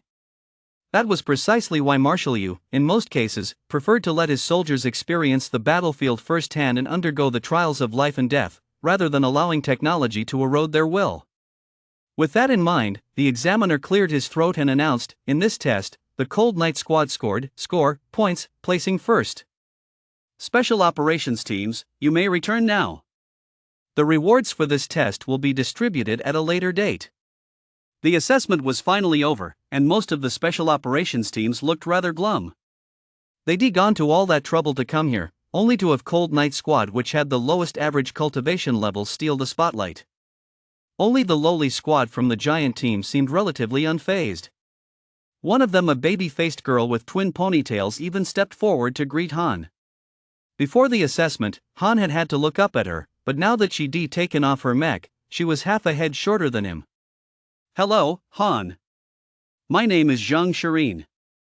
I'm the leader of the giant squad in the Feng Battalion of the Wood God Army. It's a pleasure to meet you. And congratulations on taking first place." Her lowly-like figure contrasted sharply with her mature, older sister-like voice, which caught Han off guard. The Wood God Army and the Fire God Army were both under Marshal Yu's command, which was why the giant squad harbored no ill will toward the Cold Knight Squad. They had been formed on short notice specifically at Marshal Yu's request to assist Han. What Han didn't expect at all was that Linger actually knew Zhang Shirin. Before Han could even respond, Linger immediately stepped forward and pinched Zhang Shirin's cute cheeks. "Little Shirin. It's been 2 years, how come you're getting cuter and cuter? Linger, I'm 2 months older than you and you're still calling me little sister?" The sight of these two goddesses with such different personalities playfully bantering and roughhousing together was truly a delight to watch.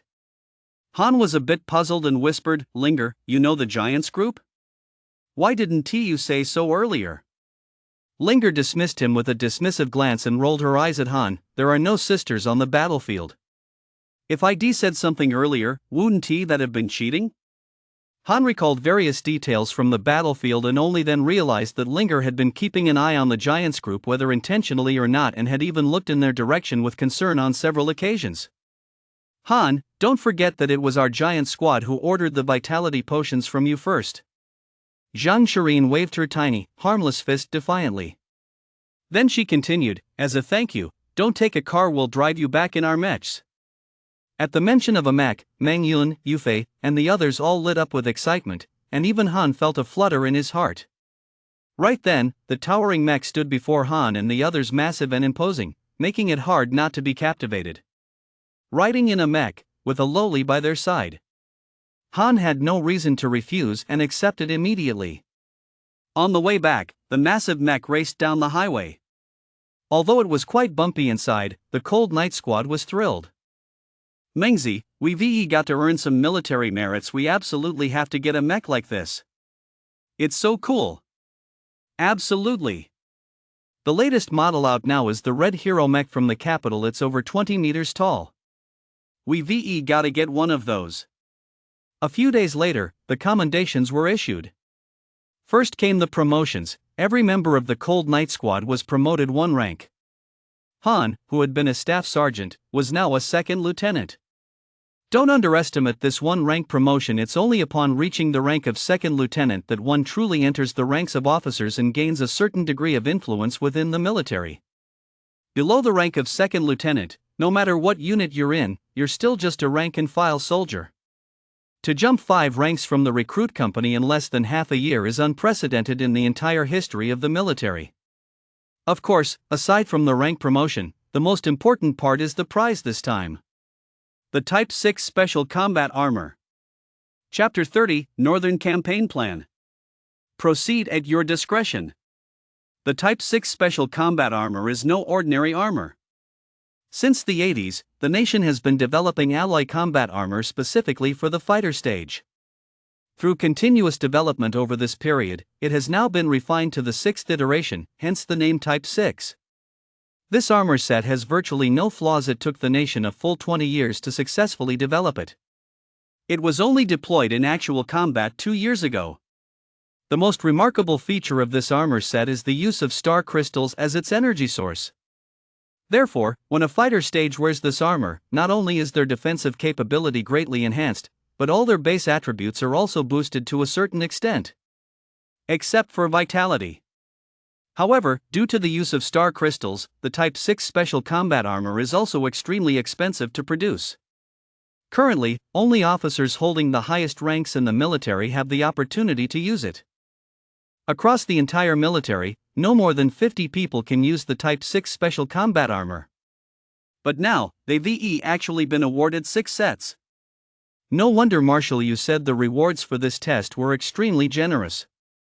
Marshal Yu personally presided over the award ceremony. When the 6 sets of Type 6 Special Battle Armor were placed before the Cold Night Squad, the members could hardly believe their eyes. Especially when they saw the crystal-clear star crystal embedded at the waist of the white battle armor. That was a controlled item, one that was virtually impossible to purchase on the open market, even with money. Marshal Yu smiled warmly, no need to be nervous, kids. Go ahead and try them on. Hearing this, everyone immediately ran over. With just a slight wave of their arms, the battle armor floated automatically toward them, exuding an indescribably sophisticated technological feel. Before long, the entire set of armor enveloped Han's body. The battle armor was designed for maximum comfort and fit Han perfectly, regardless of his size or build. Han simply gave his fist a slight swing, striking the strength meter. Thanks to the armor's amplification, his strength had actually increased by a full 3,000 kilograms. This Type 6 Special Battle Armor is truly perfect. Han gazed at the white alloy covering his entire body and exclaimed with sincere admiration. This type of battle armor was exclusively supplied to the military. Not even the major clans or the top fighter stage universities could obtain it. Once again, Han truly appreciated the benefits of joining the military. Before everyone could finish celebrating, Han noticed Marshal Yu furrow his brow. His expression seemed displeased. He waved his hand and said, "You all take the battle armor and head back first. Han, stay behind."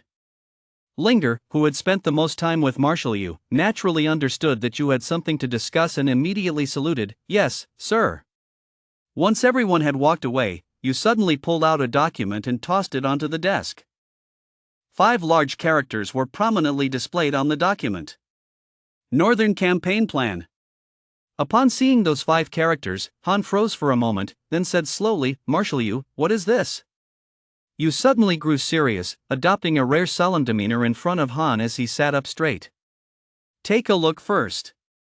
Han knew this was likely no small matter, so he picked up the Northern Expedition plan and skimmed through it. Yet even just those few glances sent waves of turmoil surging through his heart. It was no exaggeration to say that this Northern Campaign plan represented the military's largest operation in decades.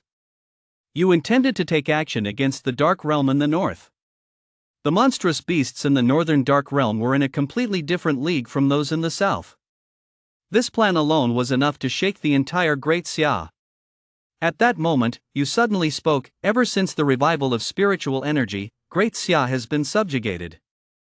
Since then, the Dragon River has served as the boundary. The land north of the Dragon River is ruled by beasts, while the land south of it remains Great Xia's territory. We, the people of Great Xia, have been confined to a corner of the realm for exactly a century." As he spoke, you stood up, his 2-meter-tall frame exuding boundless grandeur. Despite his aged appearance, his demeanor had completely transformed. Han felt as though he were witnessing the dawn's radiance that had guided the people of Great Xia through the dark and turbulent era. You continued, "Han, I drafted this proposal myself, and it has already been submitted. What do you think?" Han hadn't quite processed it yet and asked softly, "Do you mean to reclaim the northern territories?" "That's right." You nodded solemnly, then suddenly pointed to a full-scale map of Great Xia, a fleeting look of nostalgia crossing his face. A vast region north of the Dragon River was, in ancient times, known as the birthplace of Great Xia. "Han, you might not understand this now, but I'm actually from the north. For a full 100 years, I haven't set foot on my homeland." As a time traveler, how could Han not understand that Xia's complete territory had been split in two by the beasts? When he first arrived, he couldn't accept it either, but that feeling had gradually faded over time. Han gradually came to understand Yu's feelings. Yu was afraid that the descendants of Xia would forget that the north was the homeland of Xia. A northern campaign has always been my lifelong dream. But for various reasons, I couldn't bring myself to make up my mind. Yet just a few days ago, when I saw the commander of that army of monstrous beasts, I finally understood. If we don't deal with those beasts in the north soon, it will be us who face their massive army bearing down on our borders. Now answer me, do you agree with this plan for a northern campaign? To serve the nation and its people, that is the mark of a true hero. You truly deserves the title of flawless. Han nodded solemnly and said in a deep voice, "Of course I agree. A soldier's duty is to defend our homeland. Just tell us which battlefield the Cold Knight Squad will be responsible for." Seeing you speak with such righteous conviction, Han assumed you intended to send the Cold Knight Squad into battle. Little did he know that Yu's answer would take him by surprise. "Han, you've misunderstood. Every member of your Cold Knight Squad is a precious treasure to me. I could never bear to send you all to your deaths. Besides, this Northern Expedition Plan won't be approved so easily.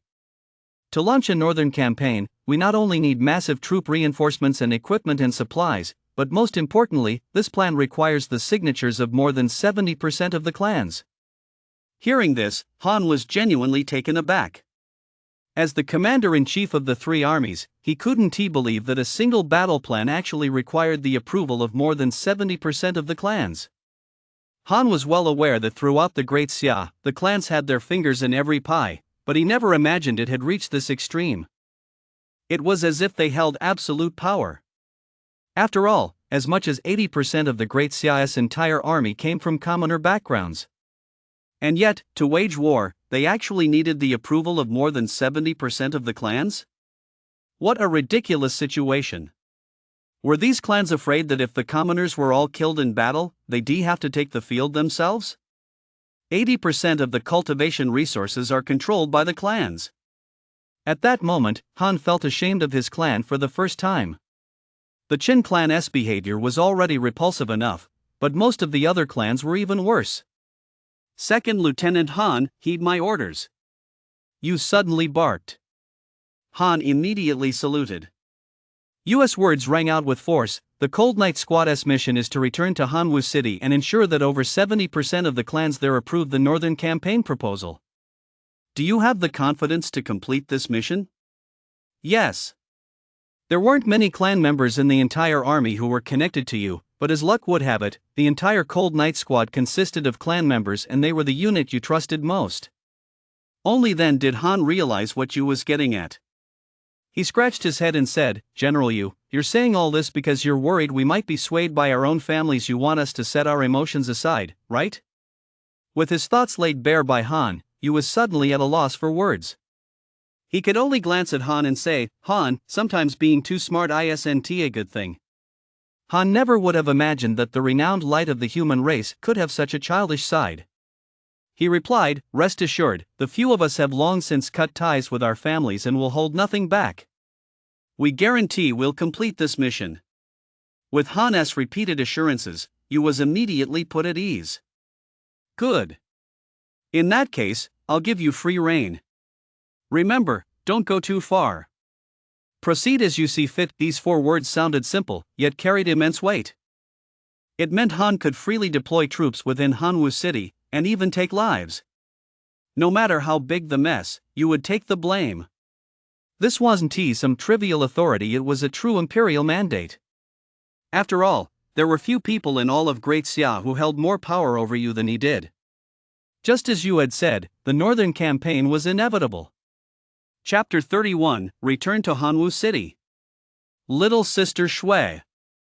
In the 100th year of the new calendar, the revival of spiritual energy caused clans to spring up like bamboo shoots after rain across the entire land of Daxia. Although the majority of the army is made up of commoners, once they earn military merits, they automatically evolve into clans and naturally become representatives of their clan's interests. I can't believe I never figured out something so simple before. Han sat on the bed frame in his dormitory, his mind still in turmoil. He let out a long sigh.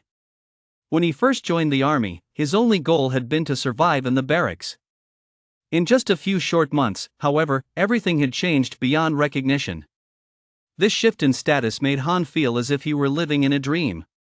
Only after realizing this did Han understand just how weighty U.S. Northern Campaign proposal truly was. Before waging war against the terrifying beasts of the Northern Dark Realm, you intended to go to war with every clan in Great Xia. The Cold Knight Squad's mission this time would likely be far more difficult than simply going into battle to kill enemies. Thinking of this, a strange smile crept onto Han's lips. Act at your own discretion. That old fox, General Yu, really has thought this through. With this authority, the Cold Knight Squad's operations would be made infinitely easier. Han went to bed satisfied, and the next day, he boarded a train bound for Hanwu City with the Cold Knight Squad. Meanwhile, at Hanwu City's 8th Middle School, a cute girl was practicing some basic breathing exercises on the playground. 236. 237. She counted aloud as she did push-ups, constantly adjusting her breathing rhythm. Cultivating breathing techniques isn't simply about doing homework or reading books. It involves combining theoretical knowledge with physical training to regulate one's breathing and absorb the spiritual energy of heaven and earth. For this reason, right up until the college entrance exams and admission to fighter stage universities, all students in addition to their regular coursework spent their time mastering these basic breathing techniques. It's not easy to master, but once you do, the benefits last a lifetime. Just then, a few male classmates walked past her. Hey, Shui, still working so hard? Did you know your brother was on TV? With your brother around, why are you still pushing yourself so hard? This girl was none other than Han's younger sister, Shui. Shui turned her head and, seeing the mocking expressions on the boys' faces, her face immediately contorted with disgust. She said contemptuously, What do you guys know? You used to call my brother a good-for-nothing, so as his sister, I had to protect him and make sure he wasn't bullied. Now that my brother is famous, as his sister, I certainly can't hold him back. If Han had been there to hear his sister's words, he would surely have been deeply gratified. Her words left the boys speechless. However, one young man was an exception. His expression was gloomy, and he looked far from pleased. His name was Chi Yu. The Chi family of Hanwu City had long been allied with the Chen family, effectively serving as their junior partner, and the two families had a history of intermarriage. If Han had remained a good-for-nothing, logic dictated that a prodigy like Shui would, sooner or later, have been married into the Qi family with just a little effort from her father. But now the situation was different. Because of that live stream, Han had become a prominent figure in Hanwu City. With Shui backed by such a powerful family, the distance between Qi Yu and her was growing ever wider. Thinking of this, Qi Yu blurted out, "Shui, I don't know what you're so smug about. Your brother is a good-for-nothing and always will be. Do you really think one live stream can change that? My dad streams public safety tips every day. Have you ever heard me say a word about it?" Influenced by Han, Shui also had a fiery temper. She rolled over and scrambled to her feet, pointing her finger at Qi Yu. "Qi Yu, I've warned you many times, you can say whatever you want about me, but don't you dare talk trash about my brother. I've put up with you for far too long." Seeing that Shui seemed genuinely angry, Qi Yu immediately took a step back and fell silent. Han had been orphaned at a young age and, because of his special talent, had endured nothing but scorn from his family, and Shui had suffered the same fate. Growing up in that oppressive family environment, both of them had almost instinctively learned to keep a low profile, but this time, Shui had no intention of putting up with it any longer. She took 2 more steps forward, pointing at Qi Yu and shouting, "Qi Yu, apologize to me right now. Apologize to my brother. Otherwise, I'll settle this with you in a real fight." With that, Shui tossed the school badge from her shoulder down in front of Qi Yu. This gesture signaled her intent to initiate a fighter stage duel. Fighter stage duels not only aid in cultivation but also provide practical combat experience, so the school does not prohibit them. "Young Master Yu, you're not backing down, are you?" she asked just a little girl. "Young Master Yu, if you don't dare accept this challenge, I'll lose all respect for you." Qi Yu gulped hard. Pressured by the crowd around him, he had no choice but to accept the duel. He tossed his school badge down as well and growled, "Shui, don't blame me for picking on you. A real man doesn't fight a woman. You were the one who provoked me first." The two took their stances, using the playground as their arena. Although they hadn't officially embarked on the path to the fighter stage yet, thanks to the solid foundation provided by their introductory breathing techniques, combined with their natural talents, both possessed some combat prowess. Shui's talent was the great at night drifting snow, an extremely rare nature-type talent. Qi Yu, on the other hand, wasn't much to look at. He had only a C-class Earth-type talent, and his earlier tough talk was merely to save face. In reality, Shui's grades ranked among the top at number 8 high school, and she was bound to be the top recruit sought after by major fighter stage universities in the future. Qi Yu knew his own limits. He stomped his left foot on the ground, and a 3-centimeter thick wall of earth rose up before him. Not only was his talent C-class, but it was also defense-oriented. In a fighter stage duel, if one side can only defend, it's practically the same as conceding defeat outright. In contrast, Shui was far more aggressive. With just a soft shout, her entire body was instantly covered in ice crystals, as if she were wearing a suit of frost armor. This icy battle armor was studded with ice blades all over, capable of both offense and defense. Seeing Qi Yu's earthen wall, Shui couldn't help but smile coldly. Her strength had now reached 180 kilograms, and her speed was approaching 10 meters per second. These basic attributes weren't far off from the novice stage. "You called my brother a loser, but I wonder who the real loser is." Shui gave a light snort and shot forward like a coiled spring. In an instant, she was right in front of Qi Yu. Right hook! With just a single punch, the ice blades on her frost armor struck the earthen wall with ease. The 3-centimeter thick wall was slashed open by one gash after another and instantly crumbled into a pile of dirt on the ground. Qi Yu was utterly horrified. He anticipated a gap between himself and Shui, but he never imagined it would be this vast. In a panic, he conjured an earthen spike and launched it at Shui. However, the spike merely grazed her right hand and was effortlessly blocked by her frost armor. Ignoring it completely, Shui fired a punch straight at Qi Yu. The terrifying force sent Qi Yu flying backward. He rolled several times on the ground before coming to a heavy stop. When Qi Yu got back to his feet, the right side of his face was a bloody mess, and he was covered in blood from head to toe. "Ha ha ha ha ha! Ha ha ha ha!" The few boys watching the fight burst out laughing. It turned out that Qi Yu, who was clutching his right cheek, had been beaten by Shui until he was sobbing uncontrollably, tears streaming down his face. You! You! You! I'm going home to tell my dad. Shi Yu scrambled away in a panic, terrified that someone might see him in such a humiliating state. Shui retracted her frost battle armor and smiled dismissively, but as she turned her head, worry crept back into her mind. Will what I did cause trouble for my brother? Just as she was thinking this, a notification suddenly sounded from her smart device. Hello, you have an unread message. Please check it. A virtual screen appeared before Shui's eyes.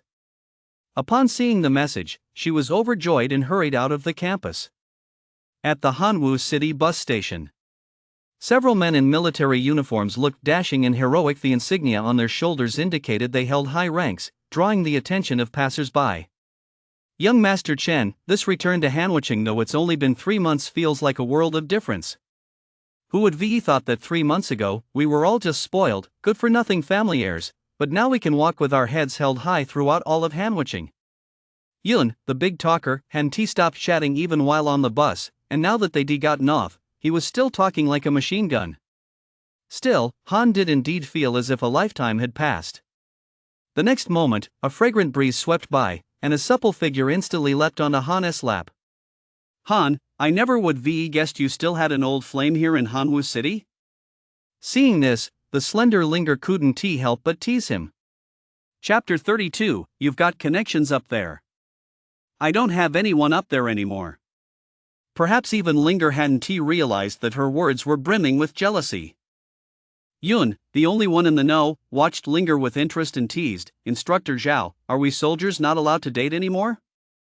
Only then did Linger realize what had happened, and her pretty face flushed slightly.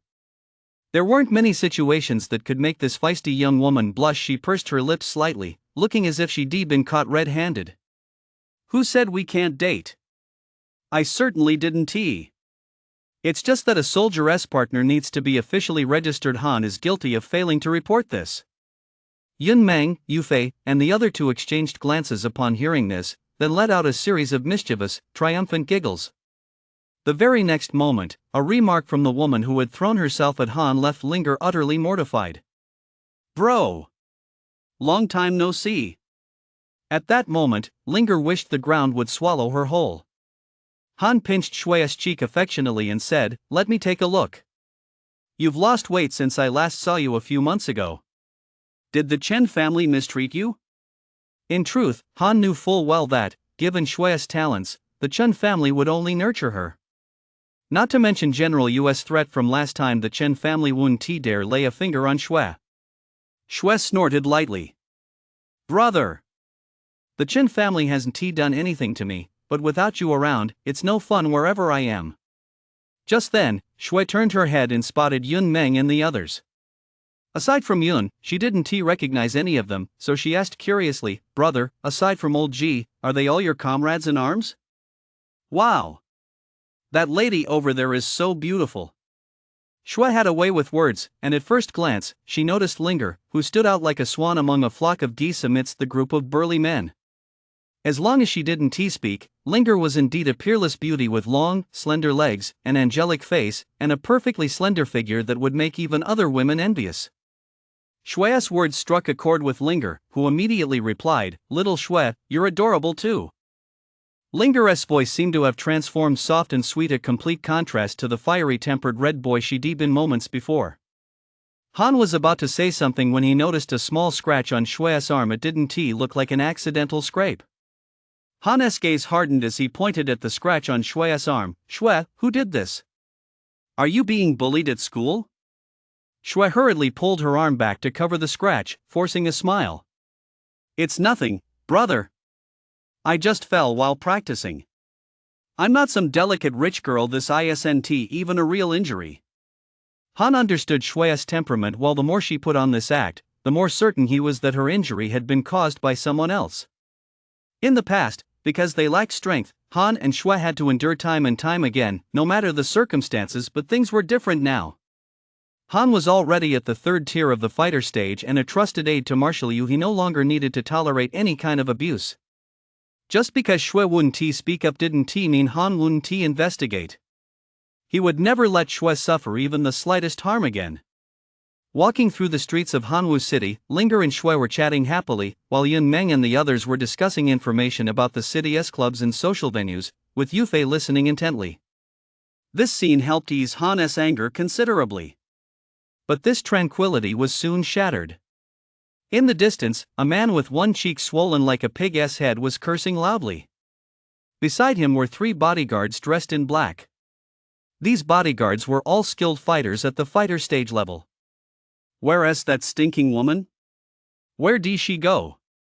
You've got the guts to beat people up, but you don't have the guts to show your face. Just you wait, I'll beat you to a pulp today. His public outburst instantly drew a crowd of onlookers. Since his cheek was swollen from the beating, few people recognized him, causing his antics to spark a burst of laughter. Ha ha ha ha. Who is this guy? I'm dying of laughter. That's way too exaggerated. Who beat him up so badly? Just then, the Cold Night Squad, who were walking down the street, also spotted the man. Yufei and Yun were laughing so hard they were doubled over. Only Shui, the instigator of it all, had a bead of cold sweat forming on her forehead. Like a child who just made a mistake, she tugged at Han's sleeve. Bro, this isn't fun. Let us get out of here. No sooner had she said this than Shui grabbed Han's hand and tried to bolt, but she was spotted by the sharp-eyed Shiyu.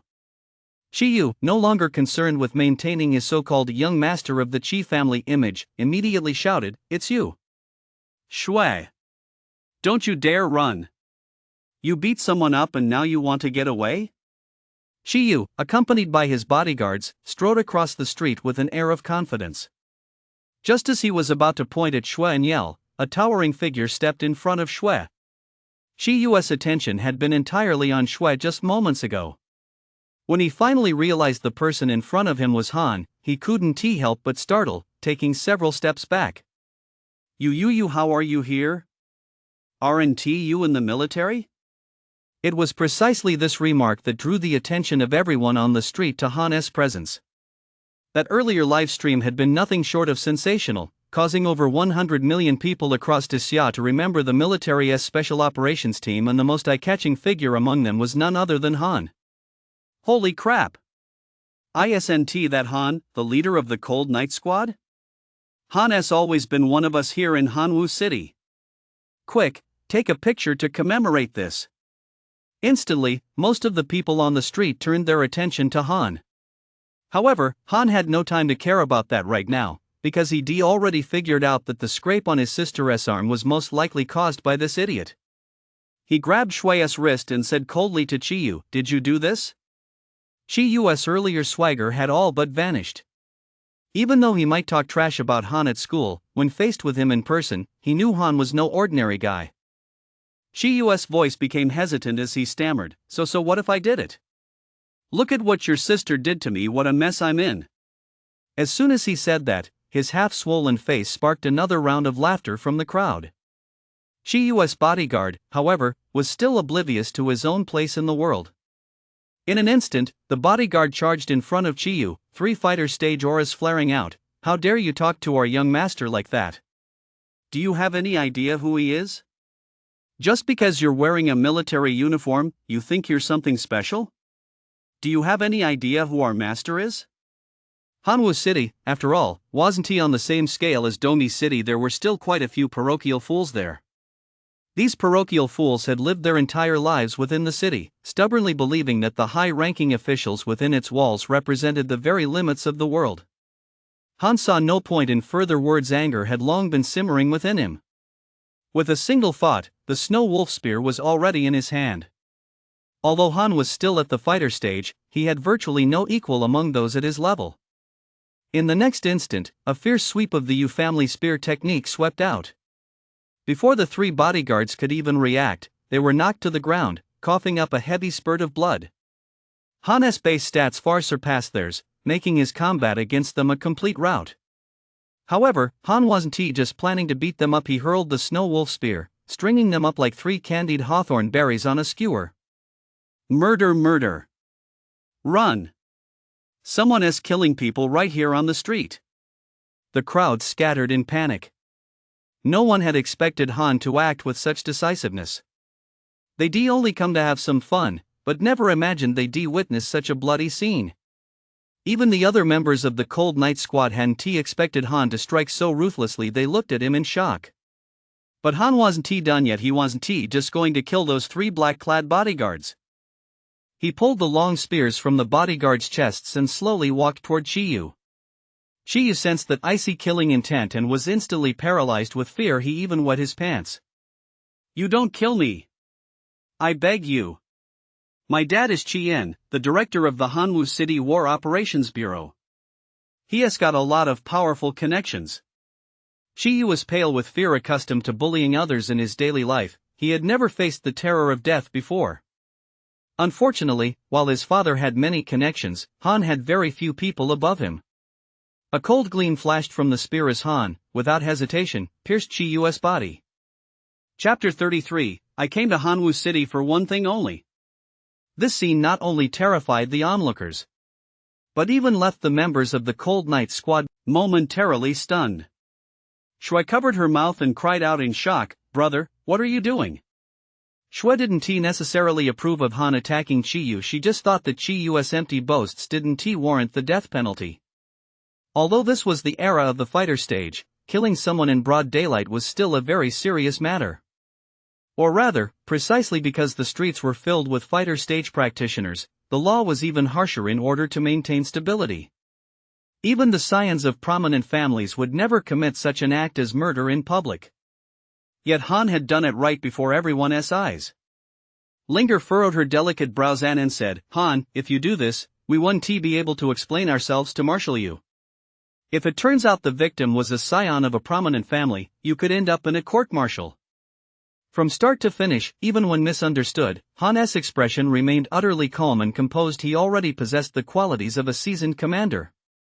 Han withdrew his spear, its tip still stained with Chiyu's blood. As he wiped away the blood, he said, "Don't forget why we're back in Hanwu City. The Cold Knight Squad had come to Hanwu City for one reason, plain and simple. To put it nicely, it was to get the major clans to sign the Northern Campaign Agreement. To put it bluntly, it was to go to war with the major clans." Although Han was furious, he hadn't lost his reason. Chiyu's crime didn't warrant death. If he'd been the son of a commoner, Han would have merely crippled him. But as a member of the Chi family, one of Hanwu City's most powerful clans, he had to die. This was an internal war, and war demanded ruthless measures. Meanwhile, the various clans of Hanwu City had also received news of Han's return. They dispatched envoys bearing gifts of all sizes and kinds, preparing to line the streets along Han's route to curry favor. Han had previously been widely regarded as a good-for-nothing within Hanwu City's social circles, but a single livestream had forced everyone to take notice of him once again. And the scene of Han killing someone right on the street happened to be witnessed by members of the major clans. They stopped in their tracks, frozen with fear. "I think that's the Chi family's young master lying there on the ground, isn't it? He is the Chi family's legitimate heir. And he was just killed like that? Has Han become this bold? Not only did he kill someone in broad daylight, but it was the Chi family's young master. Even though the Chi and Chen families are allied, he shouldn't be acting this brazenly. What exactly is Han trying to do?" The onlookers from various clans gasped in horror, not even daring to step forward to present their gifts, for fear that the next moment they might bring disaster upon themselves and be slain by Han. As luck would have it, Han swept a cold glance across the faces of the clan members. A single look was enough to send them scattering in panic, abandoning the gifts they held in their hands. The members of the Cold Knight Squad were still processing what Han had just said. They had originally thought this would be a relatively easy assignment. After all, it was just a matter of getting the various clans to sign their names. But what they didn't know was that this northern campaign plan would severely infringe upon the interests of the various clans. Not only would there be massive casualties among the military, but the major clans would also be required to donate money and supplies. Most importantly, there was the matter of star crystals. Currently, the military's stockpile of star crystals was extremely scarce. The vast majority were controlled by the various clans. For the northern campaign, high-end weapon resources like star crystals are, of course, indispensable. This is essentially snatching food from the mouths of the major clans. A bloody conflict is inevitable. Han's killing of Chi Yu was a warning to the others. Let us go to the base, Han said coldly, then led the members of the Cold Knight squad to their garrison in Hanwoo City. A dozen or so minutes later, a luxury car suddenly pulled up on the street. A rugged middle-aged man in a suit saw Chi Yu's body on the ground and burst into tears. "My son! My son!" The man wailed heart-wrenchingly. He was none other than Chi Yu's father, Chi Feihu. Chi Feihu was the director of the Hanwoo City War Preparedness Bureau, commonly known as the War Preparedness Bureau. Despite the Bureau's grand-sounding name, Chi Feihu's actual job was simply to educate residents about war-related knowledge, making his role essentially a civilian one.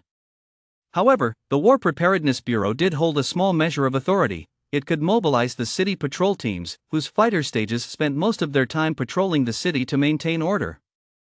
It was precisely this small amount of authority that gave Chi Yu immense confidence. Spoiled and arrogant, she frequently used Chi Feihu as a scapegoat. Chi Feihu wept bitterly, his eyes red-rimmed, but soon his anger flared up. "Han, you're just a lowly soldier. Do you really think I'm afraid of you? An eye for an eye. I want you dead. Pass on my orders. Summon every single city patrol unit in Hanwoo City, and I mean every single one, to the military compound. Follow me there." His sky-high rage completely overwhelmed what little sanity Chi Feihu had left. Meanwhile, the Cold Knight squad had arrived at the entrance to the military compound in Hanwoo City. As soon as they reached the gate, several soldiers came out to greet them. They saluted the Cold Knight squad with a standard military salute. "Hello, Lieutenant Chen." "Hello, Lieutenant Zhao." "Lieutenant Chen, my name is Luo Feng. Our superiors notified us long ago that you would be arriving in Hando City today, so they specifically asked me to welcome you. The meal has already been prepared." Luo Feng, the soldier in charge of the welcome, was very polite and reached out to take Han's luggage. Han, however, didn't rush inside. Instead, he set his luggage down, turned around, and stood in the doorway, as if waiting for something. Immediately, he asked Luo Feng, which units are currently stationed near Hanwoo City? Luo Feng scratched his head, thought carefully for a moment, and then said, "Currently stationed in Hanwoo City, it seems there is the Chu Battalion of the Water God Army, the 6,000-man Battalion of the Earth God Army, and our Fire God Army Sting Battalion." Without hesitation, Han pulled a token from his robe and tossed it to Luo Feng. Engraved prominently on the token was the character U in large characters. Luo Feng's hand trembled as he held the token, and he stammered, "Isn't this general U.S. troop deployment token? My goodness!" For a low-level fighter stage who had spent his entire life confined to the garrison, it was highly likely he had never even seen you before, so this reaction was only natural. Han said in a deep voice, "Luo Feng, use this token to bring all the troops from these three major camps back to the garrison." Ever since returning to Hanwoo City, everything Han had done had exceeded the expectations of the Cold Knight squad members. Yun couldn't help but ask, "Young Master Chen, what are you planning to do now? The soldiers from those three major camps number over 10,000. That's enough to wage a war." Han looked completely confident, his eyes fixed intently on the only road ahead. "Just wait. You're in for a show." Before long, the group heard the loud wail of sirens in the distance. One after another, city patrol cars roared toward them. Counting them, there were as many as 70 or 80. Chapter 34, Counterattack at General Stage. Terrifying individual strength. Shui, a complete novice, had never seen a scene like this before. She was so frightened she began trembling all over and instinctively hid behind Han. "Shui, I'm here. Don't be afraid." Han's words put Shui at ease. One by one, the doors of the city patrol cars swung open, and uniformed patrol officers stepped out. Don't underestimate the strength of these patrol officers. Their average cultivation level is at least fighter stage, level 6. Some even reach fighter stage, level 8. Most clan heirs who joined the military to fight on the battlefield are assigned to duties like this. In fact, Han had once wanted to become one of them.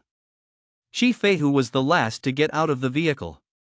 Pointing at Han, he erupted into a tirade. Han, you good for nothing, you must be asking for trouble, how dare you kill my son? No sooner had he finished speaking than all the city patrol officers immediately charged forward, instantly surrounding the Cold Night Squad. Shui was so scared she was on the verge of tears, sobbing, brother. Did I get you into trouble? I shouldn't have laid a hand on Shiyu. I'm sorry, sniffle, sniffle. The kind-hearted Shui was still blaming herself. Han smiled slightly, then comforted her, it's okay, Shui. You were helping your brother. Faced with this situation, the Cold Night Squad members braced themselves, their expressions grave. Battles on the fighter stage, unlike those against beasts, are often decided in the blink of an eye. For this reason, in a one-against-many situation, most people would rather face a mob of beasts than a mob of fighter stage fighters. There were several hundred members of this city patrol squad, and their cultivation levels were generally higher than those of the Cold Night Squad. If they really went all out, the Cold Night Squad might not stand a chance. Fortunately, these young nobles were accustomed to a life of luxury and comfort back in Hanwu City. They never witnessed a life or death struggle, one might even say they never killed anyone. They lacked the fighting spirit of a military unit entirely. Consequently, without Shi Feihu's orders, they simply stood there in a circle. Linger snorted coldly, Shi Feihu, I think you're the one asking for trouble. Do you have any idea we're military personnel? Shi Feihu shrugged, a murderous glint in his eyes, so what if we're military? Does that mean we can just kill people whenever we want? Besides, you're nothing but a bunch of grunts. Just because you're called a special operations team, you really think you're something special? Jun and Meng exchanged a glance, then burst out laughing. Shi Feihu, I advise you not to get too big for your britches, the four of us aren't the same pushovers we used to be. Shi Feihu's gaze hardened as he swept his eyes over Meng Yun and finally settled on Han. He knew all three of them well, they were notorious good-for-nothings in Hanwuching's social circles. Back in the day, they all groveled and kowtowed to him. Now, just a few months later, the situation had turned upside down. It truly lived up to that old saying. Fortune shifts with the tides, never look down on a poor young man. But Shi Feihu didn't consider himself some pushover, nor did he believe these few could stir up any real trouble. After all, by mobilizing the entire city patrol force, he was bound to alert every family in the city. If he backed down now, the whole of Hanwu City would know that the Qi family couldn't even handle a few good-for-nothings. The Qi family's reputation would be completely ruined. Yun Meng, for the sake of your family's honor, I won't kill you today. But Han, today I'm going to chop off his head with my own hands. As he spoke, Shi Feihu's clothes suddenly burst open, and he immediately took the high carbon steel broadsword from one of his men. Han, don't say I'm picking on you. I'm going to take your life today. As long as your comrades don't interfere, I won't let the patrol team lay a finger on you. Do you dare face me one-on-one? As the direct superior of a patrol squad, Shi Feihu was naturally far more formidable, having reached the second tier of the general stage. Fine. Han gladly accepted the challenge. Immediately, he stepped forward with his spear, the snow wolf spear gripped firmly in both hands before him.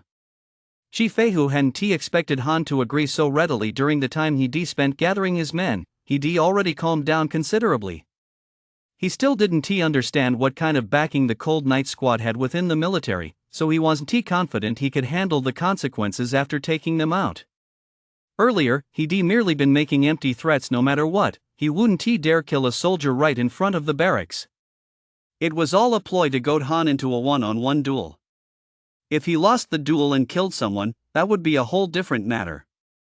These days, there were at least tens of thousands of fighter stage duels taking place every day across the entire Great Xia.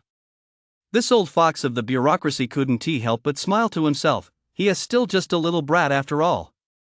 Of course, this old fox hadn't yet realized that Han had turned his own scheme against him. You little brat, give me back my son's life. Shi Feihu roared and swung his sword.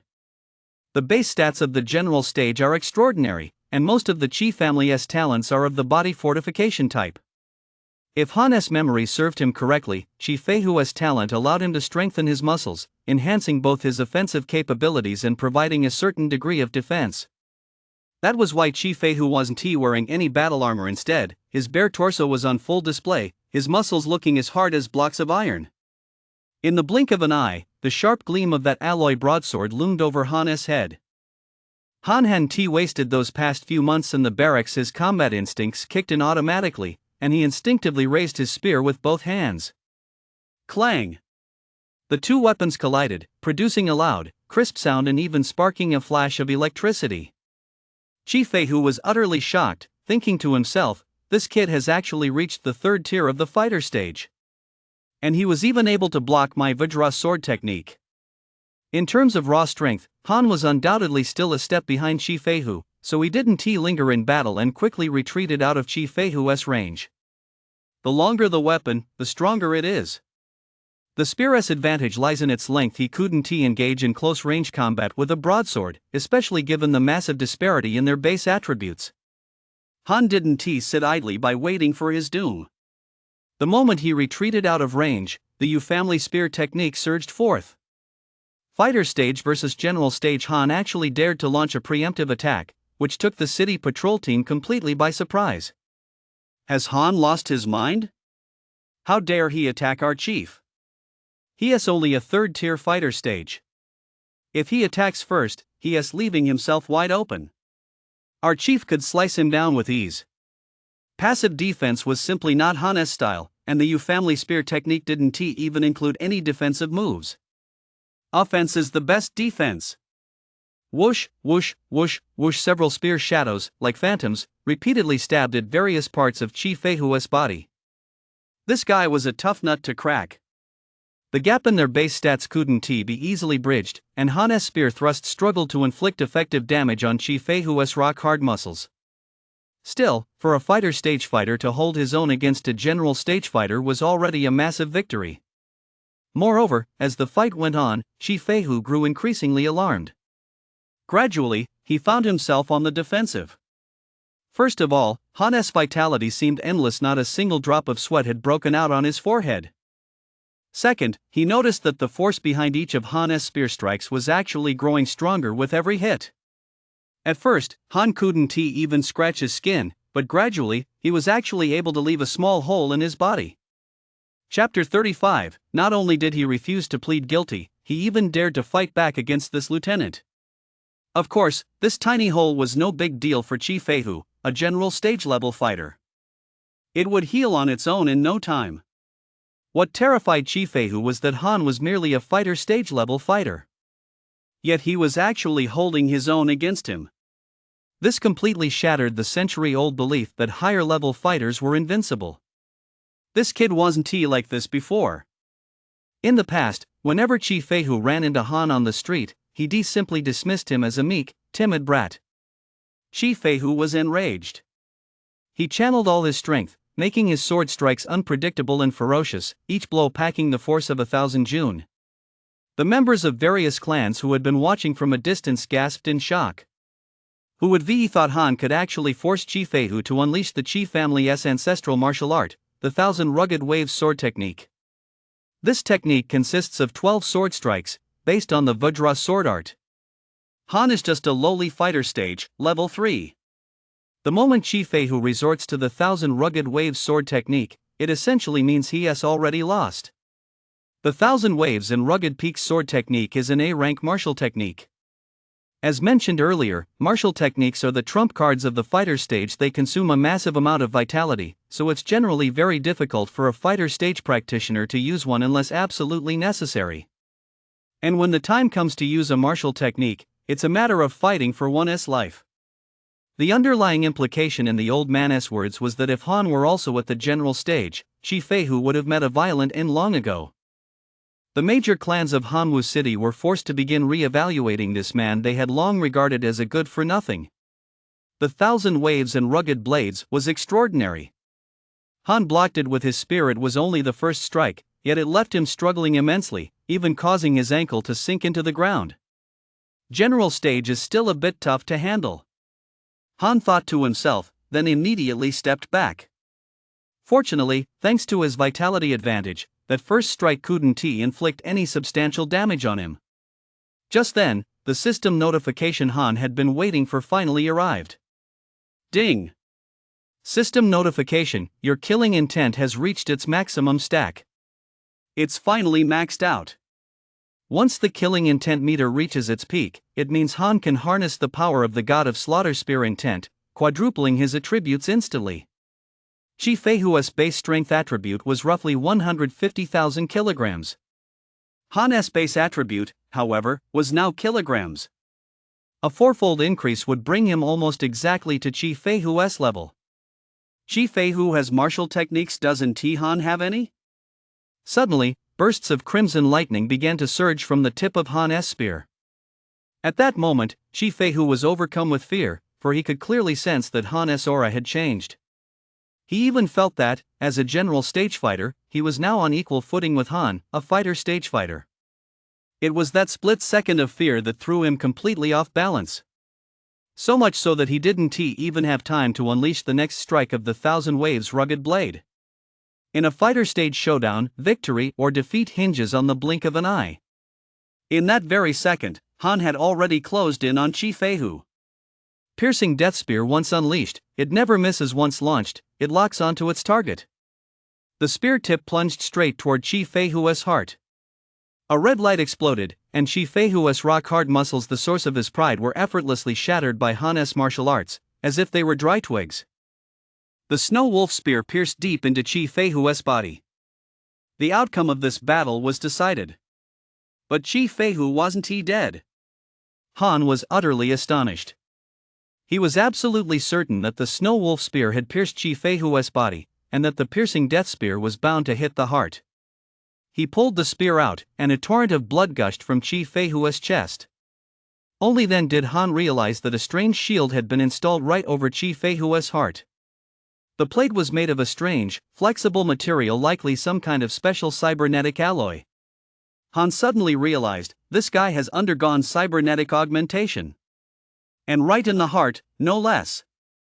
Cybernetic augmentation is another method used in today's fighter stage to enhance combat prowess. Implanting cybernetic alloys into the body, much like the old practice of injecting silicone, can significantly boost physical capabilities. However, cybernetic enhancements are extremely expensive, especially when performed on the heart. After all, fighters in this era possess considerable self-healing abilities, and medical technology is highly advanced. As long as there aren't major issues with the brain or heart, survival is virtually guaranteed. If Han's memory served him correctly, the cost of such an enhancement was astronomical. A bioalloy capable of withstanding a piercing death spear was truly extraordinary. Chi Feihu stared at Han in terror. This was the first time in his life he faced the fear of death, and he could even feel a faint dampness between his legs. Like father, like son, they were practically identical. At that moment, Chi Feihu couldn't care less about saving face. He immediately shouted at the surrounding patrol team members, "Everyone, charge! Take Han down. I'll take full responsibility. Whoever kills Han, I'll guarantee you the position of Director of the Combat Coordination Bureau.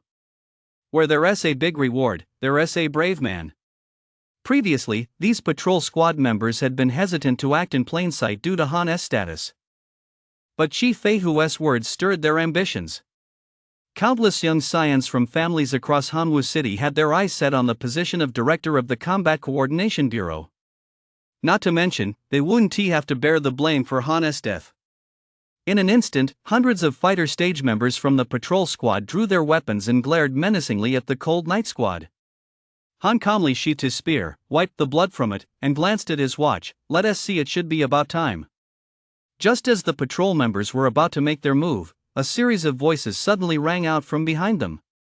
Lu Linglong, commander of the Chu Battalion, reporting for duty. Gao Ying, deputy commander of the Chu Battalion, reporting for duty. Zhang Yafei, commander of the 6,000th Battalion, reporting for duty. Wang Degong, commander of the Ding Battalion, reporting for duty. Hearing these successive voices, the patrol members' legs nearly gave way.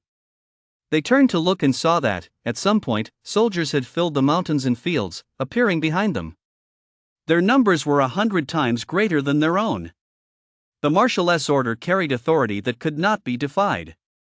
Even soldiers who were sleeping or dozing off had to immediately climb out of bed and rush here without delay.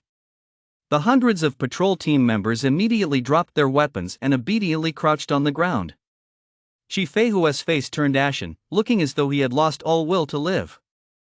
He never would have dreamed that Han, a new recruit who had only been in the barracks for a few months, could mobilize so many people.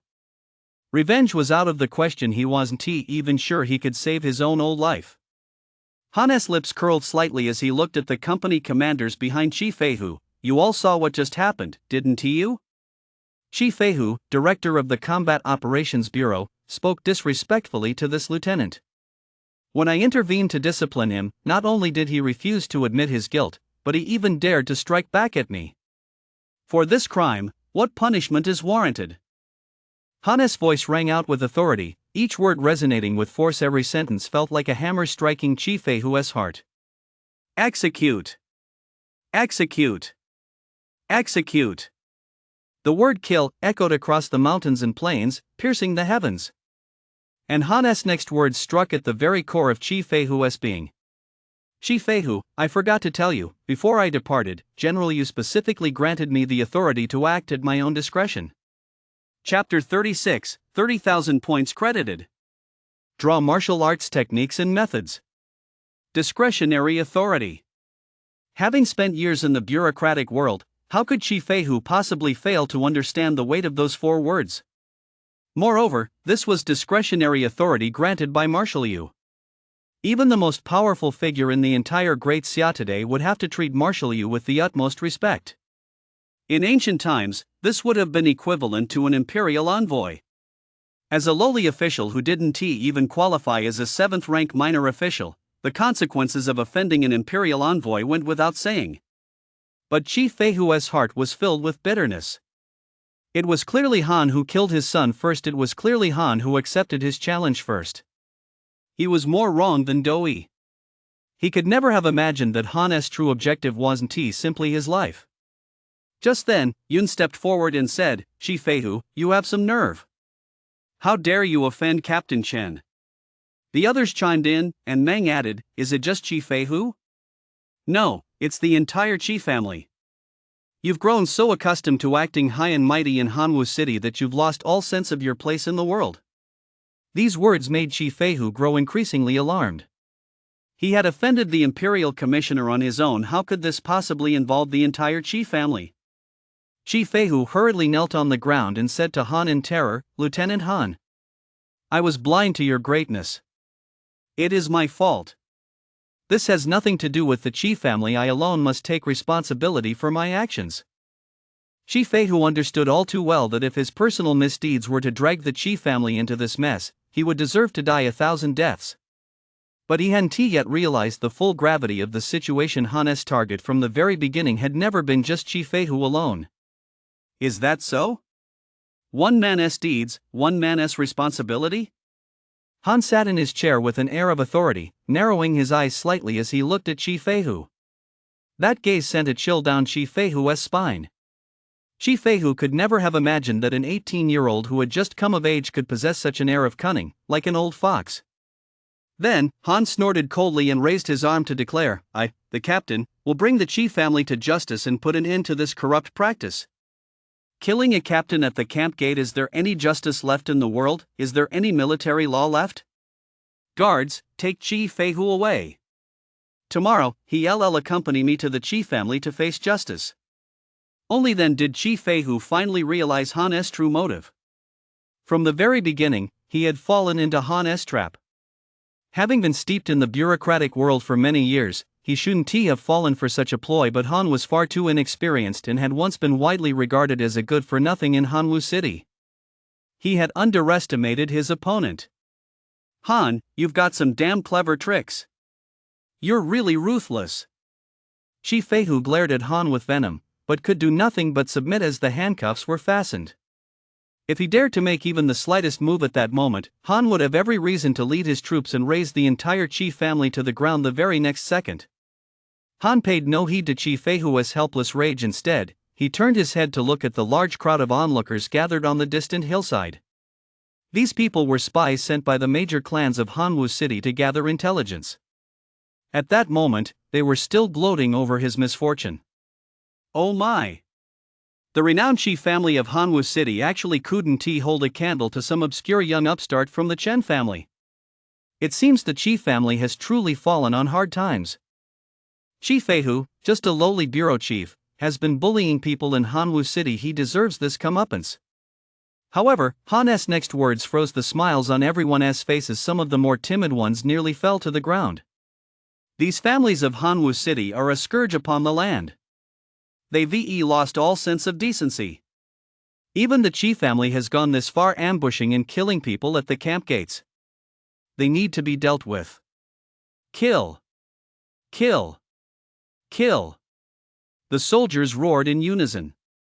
The single word kill thundered through the heavens and earth like a bolt of lightning, yet it also hung like a butcher's knife over the necks of the great clans. Quick! Hurry back and notify the clan chief. Damn it, Han has come to take our lives. Han's true intentions were finally laid bare at that very moment. Although the major clans had sensed it, it was already too late. The Provisional Command Authority, personally approved by Marshal Yu, meant that Han was now the supreme commander of Hanwoo City, with the power of life and death. And the chief family had just handed him that very blade. Watching the group's figures fade into the distance, Han felt quite satisfied and turned to head back to headquarters. Only then did Linger whisper, Han, isn't this going a bit too far? Marshal Yu is going to be under a lot of pressure. If you're not ruthless, you won't survive. Han replied calmly, you've never been part of a clan, so you don't know how troublesome these people are. When dealing with them, there can be no room for mercy. Linger's concern wasn't entirely unfounded. No sooner had Han finished his business than Yu, who was in the capital, received numerous reports. Almost all of them were accusations against Han. Phrases like murder in broad daylight, flouting the law, and unforgivable under military law were all over the reports. But Yu burst out laughing, ha ha ha. Well done, now that's the kind of soldier you want. If he'd been a wimp, tiptoeing around like a scaredy cat, I'd have scolded him. The secretary standing beside Yu looked utterly exasperated and said with a grim expression, old Yu, these reports will have a significant impact on you. Aren't you afraid those old fools will use this as an excuse to make a big deal out of it? Afraid? Yu snorted lightly, then snapped angrily, if I were afraid, I wouldn't be you. Those old fools in the capital, I'm over 100 years old, and I still have to fight them. But it's for the best, at least it'll stop them from saying that I, a marshal, am no better than some young upstart. With that, Yu walked straight over to retrieve his broadsword. Follow me to the Qian family. Clearly, Hanwoo City was, after all, merely a first-tier capital city. The toughest nut to crack the imperial capital was one that Yu would tackle personally. The next day, a news report sent shockwaves throughout the entire Great Xia. The mansion of the Qin family, a prominent clan in the heart of the imperial capital, had been cleaved in two out of nowhere, revealing a massive 100-meter-wide crater. Had Linger known about this in advance, she likely wouldn't have stopped Han. Under a bright moon and sparse stars, Han sat cross-legged, quietly cultivating. The match that day had given him considerable new insights into the martial arts. He still lacked practical combat experience in the barracks. He mostly faced opponents of the same rank, whom he utterly dominated. General stage fighters like Chi Feihu, who weren't particularly strong, turned out to be his best opponents. Just then, a voice suddenly rang in his ear. Ding! Congratulations on advancing 3 ranks consecutively. You have earned 30,000 points. Hearing this news, Han breathed a sigh of relief. The military had finally completed the paperwork, and his rank of second lieutenant had been officially recorded. This was likely thanks to U.S. behind-the-scenes efforts. If his second lieutenant rank hadn't been finalized, the battalion-level officers in Hanwoo City probably wouldn't have respected him. This meant the points corresponding to his rank promotion had finally been credited to his account. A full 30,000. This was no small sum. Han decided to set aside 20,000 of these points to directly draw a breathing technique. As for the remaining 10,000, he'll use them to draw martial arts techniques. Currently, these are his two greatest weaknesses. Although the Golden Sun breathing technique is powerful, it's still only average. It can't compare to the very top tier breathing techniques. And a single, meager martial arts technique isn't enough to handle complex situations. System, select the highest tier in the cultivation technique pool. I want to draw a technique. Ding. Due to your repeated draws, the system is granting you a bonus. You may specifically select a type of cultivation technique from the pool, and that technique will be of the highest SSS rank. Chapter 37, Starry Sky Breathing Technique. Sun Slayer Spear. Is there such a good deal? Han exclaimed in surprise. He could actually target a specific type of cultivation technique and at the highest rank, no less. Without hesitation, Han immediately narrowed his selection to the breathing techniques category. System, draw a specific breathing technique. A will instantly appeared before Han's eyes, displaying various top-tier breathing techniques. It had to be said breathing techniques truly lived up to their reputation as the most precious skills. There were a mere 6 top-tier options on the wheel. No matter which one he landed on, it would be a win. The pointer began spinning at breakneck speed, and before long, it stopped at a section labeled Starry Sky Breathing Technique. Ding! Congratulations on a successful draw. You have obtained the Starry Sky Breathing Technique. Starry Sky Breathing Technique SSS rank. Description: created by ancient masters, this technique allows one to draw spiritual energy from the countless starry skies of the vast universe to strengthen oneself. Effect: when practicing, the base attributes gain will be more than double those of ordinary breathing techniques, and cultivation speed will increase tenfold. Since you have already mastered an entry-level breathing technique, upon obtaining the Starry Sky Breathing Technique, the system will automatically upgrade your technique to the Starry Sky Breathing Technique. An SSS rank breathing technique. Its effects are simple yet devastating. The base attributes gained through cultivation are doubled. Don't think this twofold increase is insignificant. To give an example, if Han were using the beginner's breathing technique, his strength currently at fighter stage 3 would be around 24,000 kilograms. The Golden Sun breathing technique, the military's top-tier breathing technique, would boost this base attribute by about 20%, bringing it close to 30,000 kilograms. But the Starry Sky breathing technique can boost this strength to a staggering 90,000 kilograms.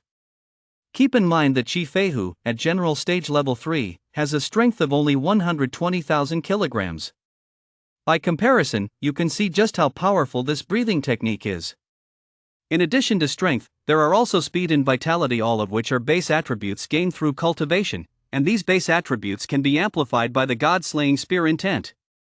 An SSS tier breathing technique combined with an SSS tier talent has effectively elevated Han's base attributes to a level surpassing those of fighters one major realm above him, the fighter stage. Overjoyed, Han immediately stood up to test it. He slammed a fist into the strength testing machine, and the screen instantly displayed a staggering number.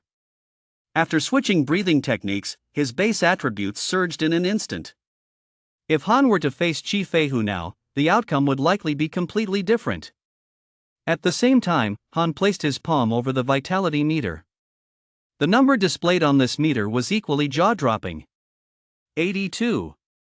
A terrifying vitality level of 82, and that was without taking any compound vitality potions. This vitality attribute had essentially reached the Emperor stage level. Even Emperor stage level powerhouses, without the right constitution, might not possess such a terrifying vitality reading. As expected, at the fighter stage, breathing techniques are the absolute foundation. Han let out a soft sigh, taking a long while to recover. In addition to unlocking the breathing technique, Han still had 10,000 points remaining. Naturally, these 10,000 points were to be used to unlock martial arts techniques. 2 consecutive draws. Lady Luck once again smiled upon Han, as the pointer slowly settled on the rarest section. Ding! Congratulations on obtaining the SS rank martial skill, Void Shattering Fist.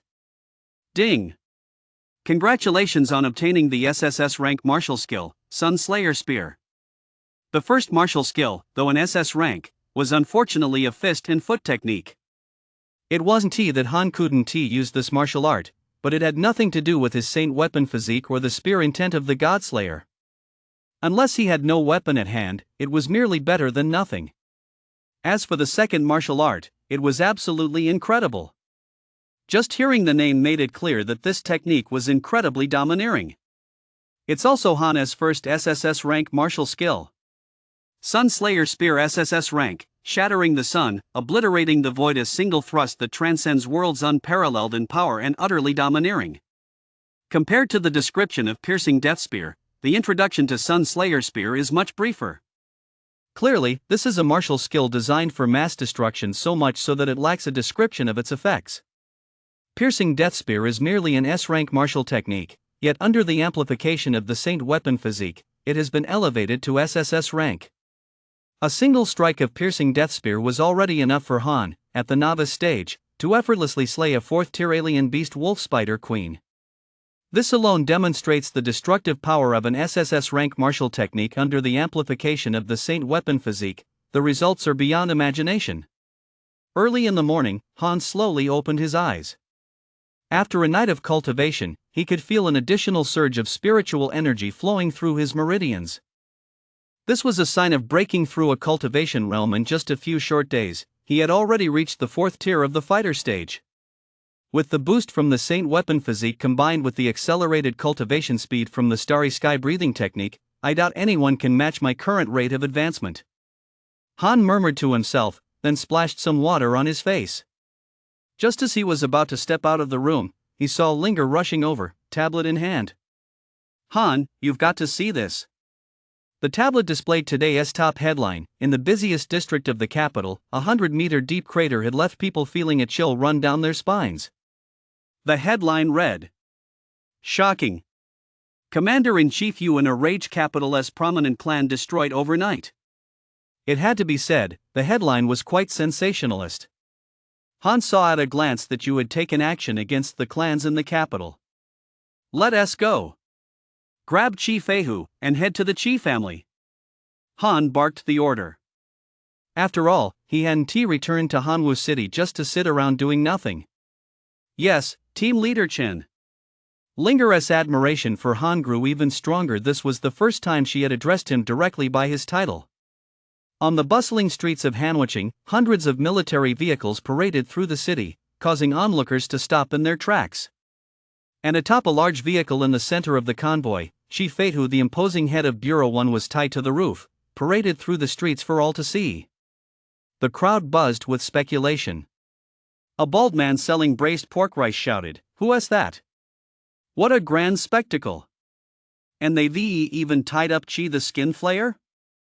Chi Feihu had been bullying the people of Hanwucheng for a long time, even imposing heavy taxes on street vendors, which is why most commoners called him Chi the Skin Flayer. "I heard it's that good-for-nothing kid from the Chun family.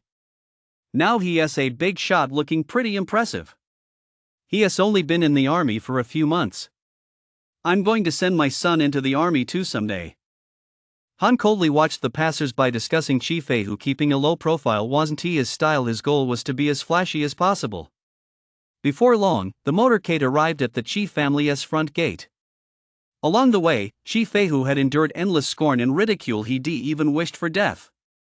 When they finally reached the front gate, the Chi family's doors were tightly shut, as if they were unwilling to let Han in. A voice came from inside. "Captain Chen, yesterday our Chi family severed all ties with Chi Feihu. His name has been struck from the family registry. Please return home." Han had long been well aware of just how despicable these clan members were. He leaped out of the car and drew his snow wolf spear. Boom! Immediately afterward, a thunderous roar echoed through the air as Han smashed open the Chi family's main gate along with the surrounding walls. Almost all the men and women of the Chi family were in the courtyard. Their original intention had been to turn Han away, but they never expected him to act with such brute force. They couldn't help but tremble with fear. "Drive the car inside. Anyone blocking the way, run them over." "Yes, sir." Dressed in a black military uniform, Han exuded sheer dominance in the eyes of the Chi family members. He looked every bit like a demon from hell. Chapter 38, The Chen Family's Fear. The Iron Fist of Power. The Chi family's fighter stage members, still clinging to a sliver of hope, blocked the entrance to prevent the military from entering. However, Han's words were law. The moment he spoke, all the military vehicles seemed to ignore them entirely, charging straight through the Chi family's smashed open gate. A Chi family fighter stage hadn't even had time to react before he was knocked down by a military vehicle. He was stubborn enough to try to go head-to-head with the military vehicle. But the man sitting inside that very vehicle happened to be Wang Dagong, the commander of the top battalion of the Fire God Army. "You're asking for death." Wang Dagong, who also had a fiery temper, fired a shot on the spot, blowing the fighter stage to pieces. The major clans had controlled the military for nearly a century. Accustomed to years of peace, they had never witnessed such a bloody scene. The Chi family fighter stages that had originally intended to block the way scattered in panic, covering their heads. Hundreds of military vehicles plowed straight into the Chi family compound. Han stepped out of the vehicle and tossed Chi Feihu into the Chi family ancestral hall at the feet of the current head of the Chi family as if he were a dead dog. Chi Bian, the head of the Chi family, looked at Chi Feihu, who was sobbing uncontrollably, but didn't know how to respond. "Big brother, save me! Save me!" Han walked into the Chi family ancestral hall, glanced around at the assembled Chi family members, and, without a second thought, sat down directly in the main seat, the grand armchair of the ancestral hall. This action was nothing short of a slap in the face to the Chi family. He surveyed the crowd. Though clearly very young, he exuded an indescribable aura of authority. Not a single one of the old men from the Chi family dared to meet his gaze.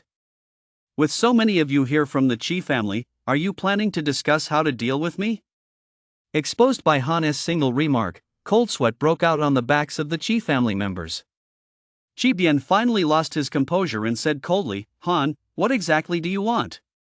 Even if Chi Feihu provoked you, we've already expelled him from the family. Don't forget you're also a member of the Chun family, and our Chi family has been on friendly terms with your Chen family for generations."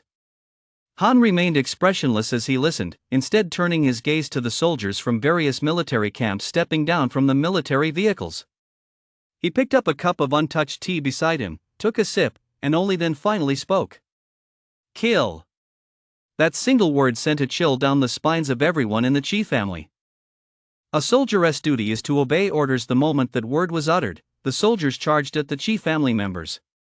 The Chi family members were indeed at the fighter stage, but they were no match for soldiers who had crawled out of mountains of corpses and seas of blood on the battlefield.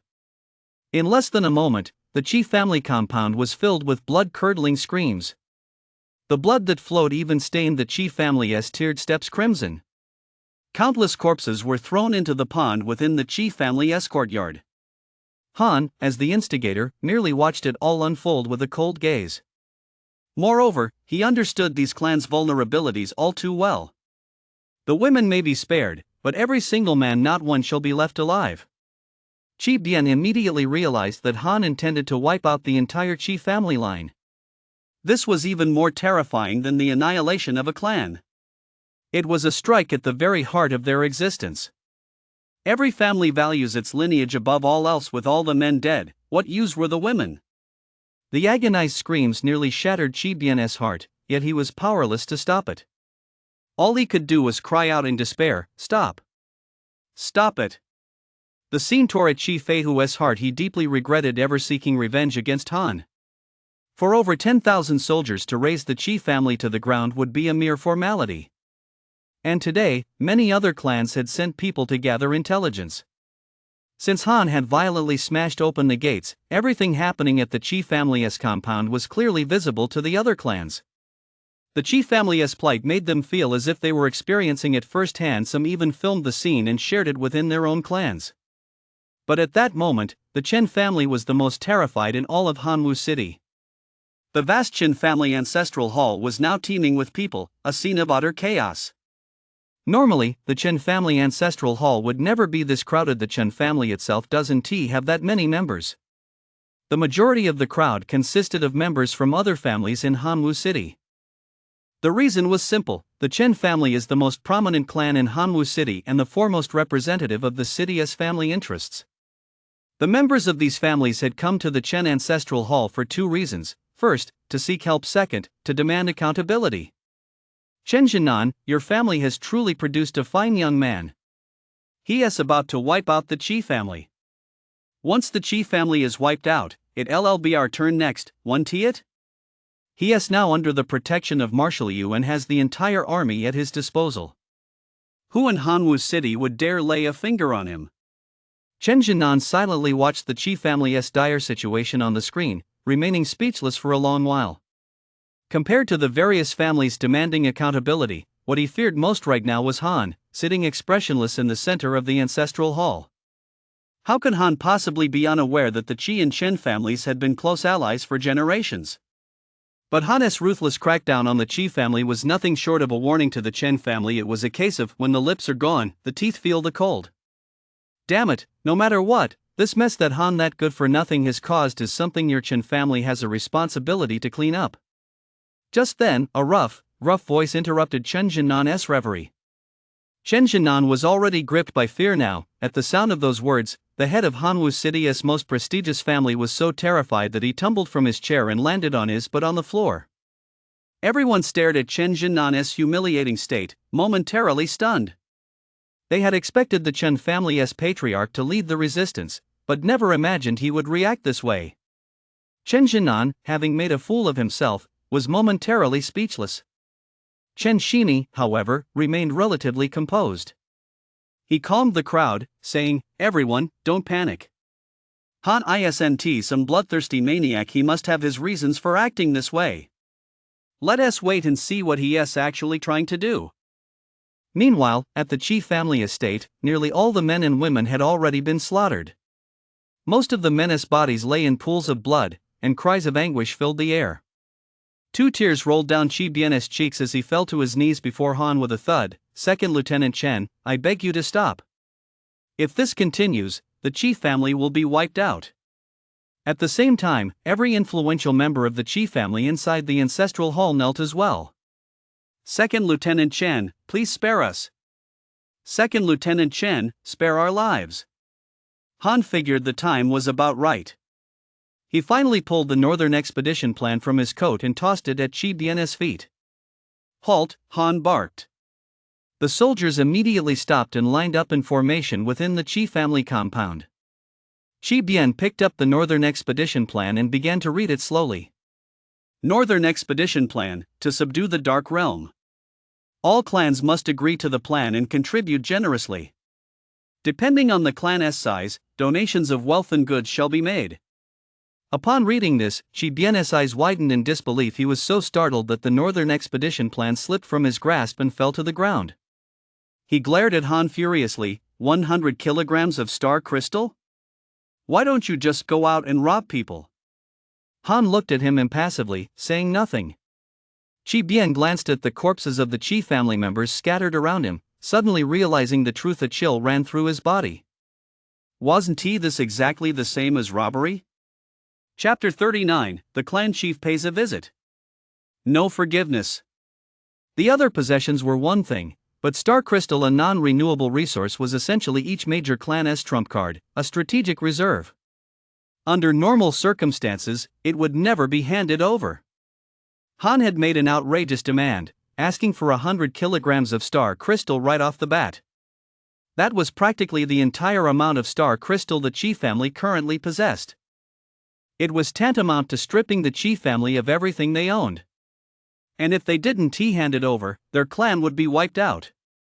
The crux of the matter was that Han held the moral high ground. Qi Bian had ambushed Han at the entrance to Qi Feihua's military camp. Even if the matter were escalated all the way to the capital, Qi Bian would have no grounds to protest. As for a high-ranking figure like General Yu, even the Qi family's strongest connections wouldn't be enough to tie his shoes. This was truly a blatant, no-holds-barred scheme. That is the allure of power. Gazing at the corpses piling up at his feet, the only thing Qi Bian could do was bargain. Second Lieutenant Chen, the Qi family isn't that wealthy. We simply can't come up with 100 kilograms of Star Crystal. 50 kilograms is the absolute limit. Qi Bian said helplessly. Even 50 kilograms of Star Crystal was a painful blow to Qi Bian. It would take the Qi family at least 30 years to collect 50 kilograms of Star Crystal. Han shot Qi Bian a cold glance, then pulled out a blueprint and tossed it at his feet. To his surprise, it showed the current distribution of all the Chi family's businesses. 3 alloy manufacturing companies on Juke Street in Hanwoo City. A weapons parts manufacturing company on the outskirts of the capital. Chi Bian stared at the companies listed on the blueprint, utterly stunned. How do you know the locations of all our Chi family's businesses? It was only then that Chi Bian suddenly remembered Han was also a member of the Chen family, and the Chi and Chen families maintained the closest ties in Hanwoo City. Not to mention him, even the members of the Chen family were looking completely bewildered at that moment. Chen Jinan exclaimed in shock and fear, "That's impossible. We've never entrusted any of our family's business ventures to the younger generation. How could Han possibly know so much?" That kid, Chen Shiming took a deep breath before continuing, "I really did underestimate him. He is quite the master of secrecy. While it's true we don't entrust our family businesses to the younger generation, the general layout is public knowledge. He actually memorized it all. In fact, this was precisely why you had sent the Cold Night Squad to Hanwoo." Chi Bian's final trump card crumbled like paper in Han's hands, and he had no choice but to pick up his pen and sign the Northern Campaign Plan. "Fine. I'll sign." Having achieved his goal, Han was quite satisfied. Only then did he turn to the soldiers from several camps behind him. "Fall in."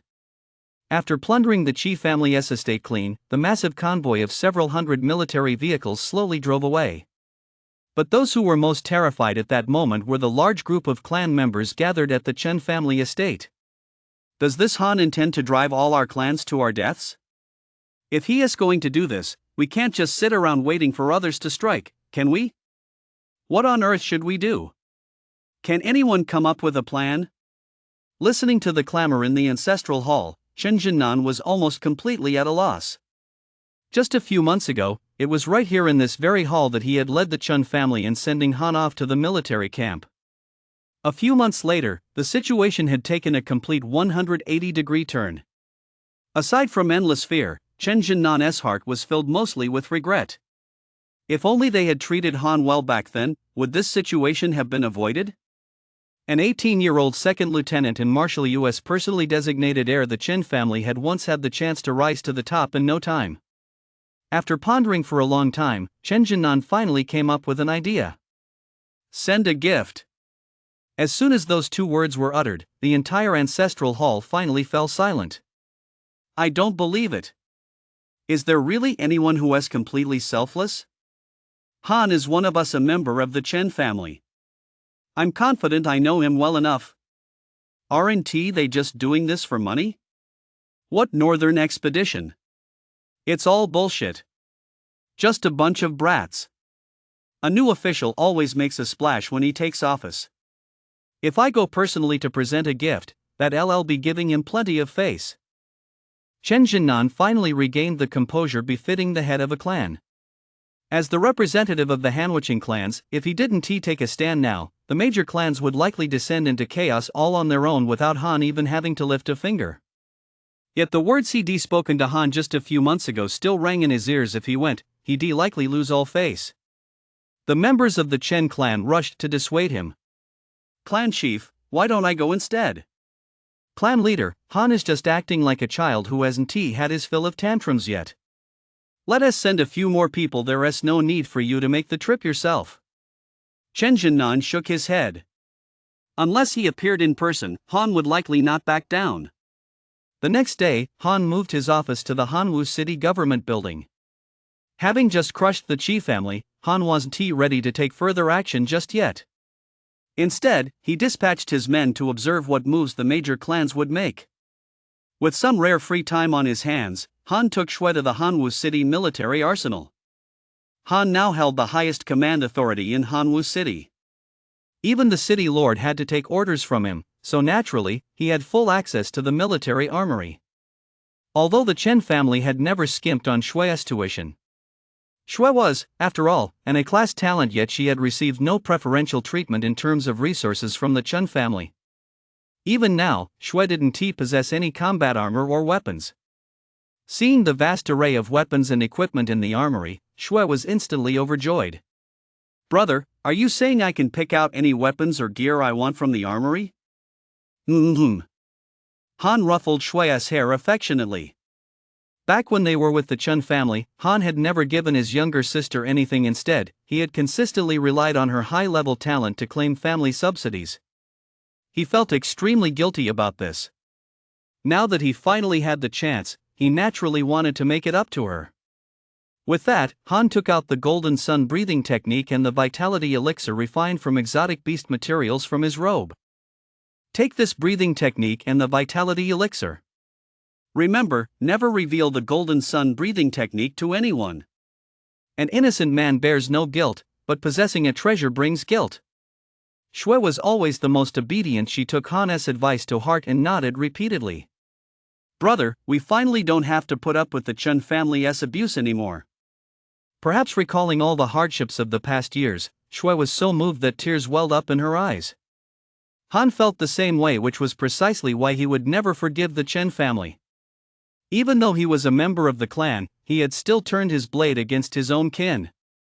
Just then, Yun came running over in a panic. Young Master Chen, your clan chief is on his way. You'd better go see him. Speak of the devil.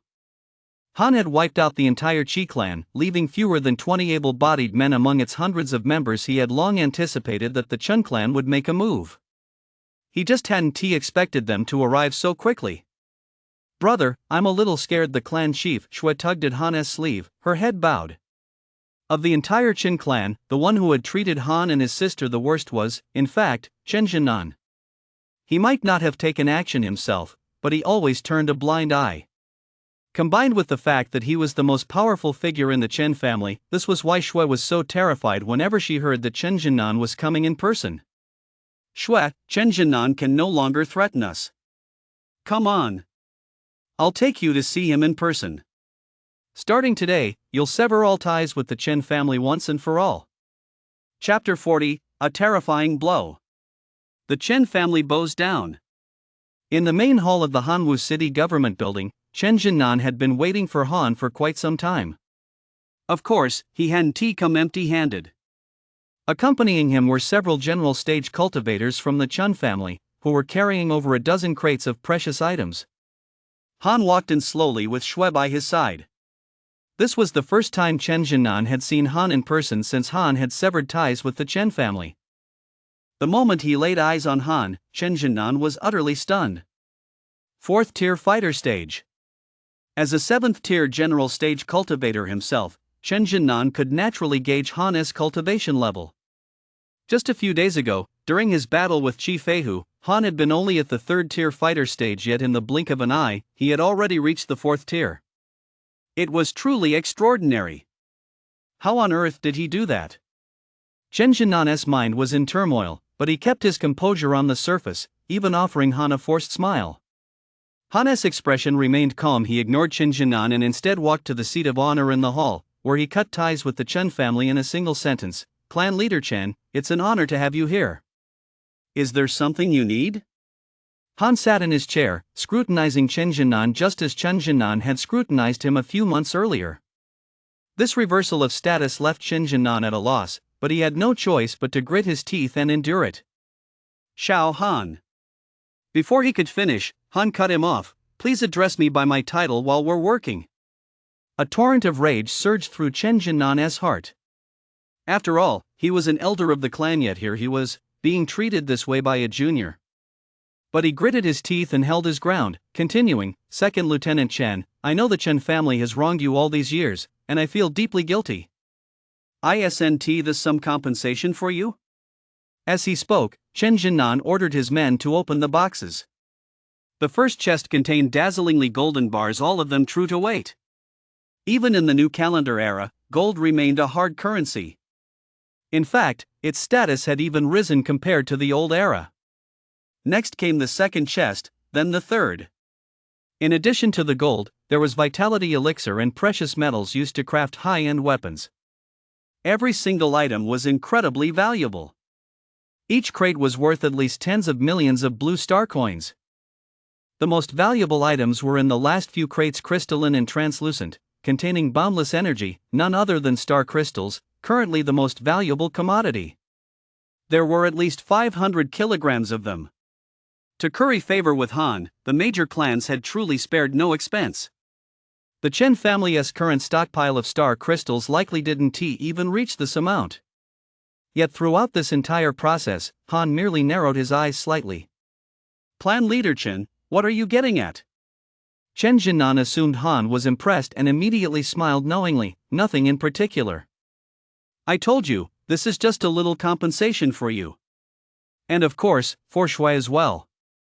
Over the years, the Chen clan has treated you two siblings unfairly.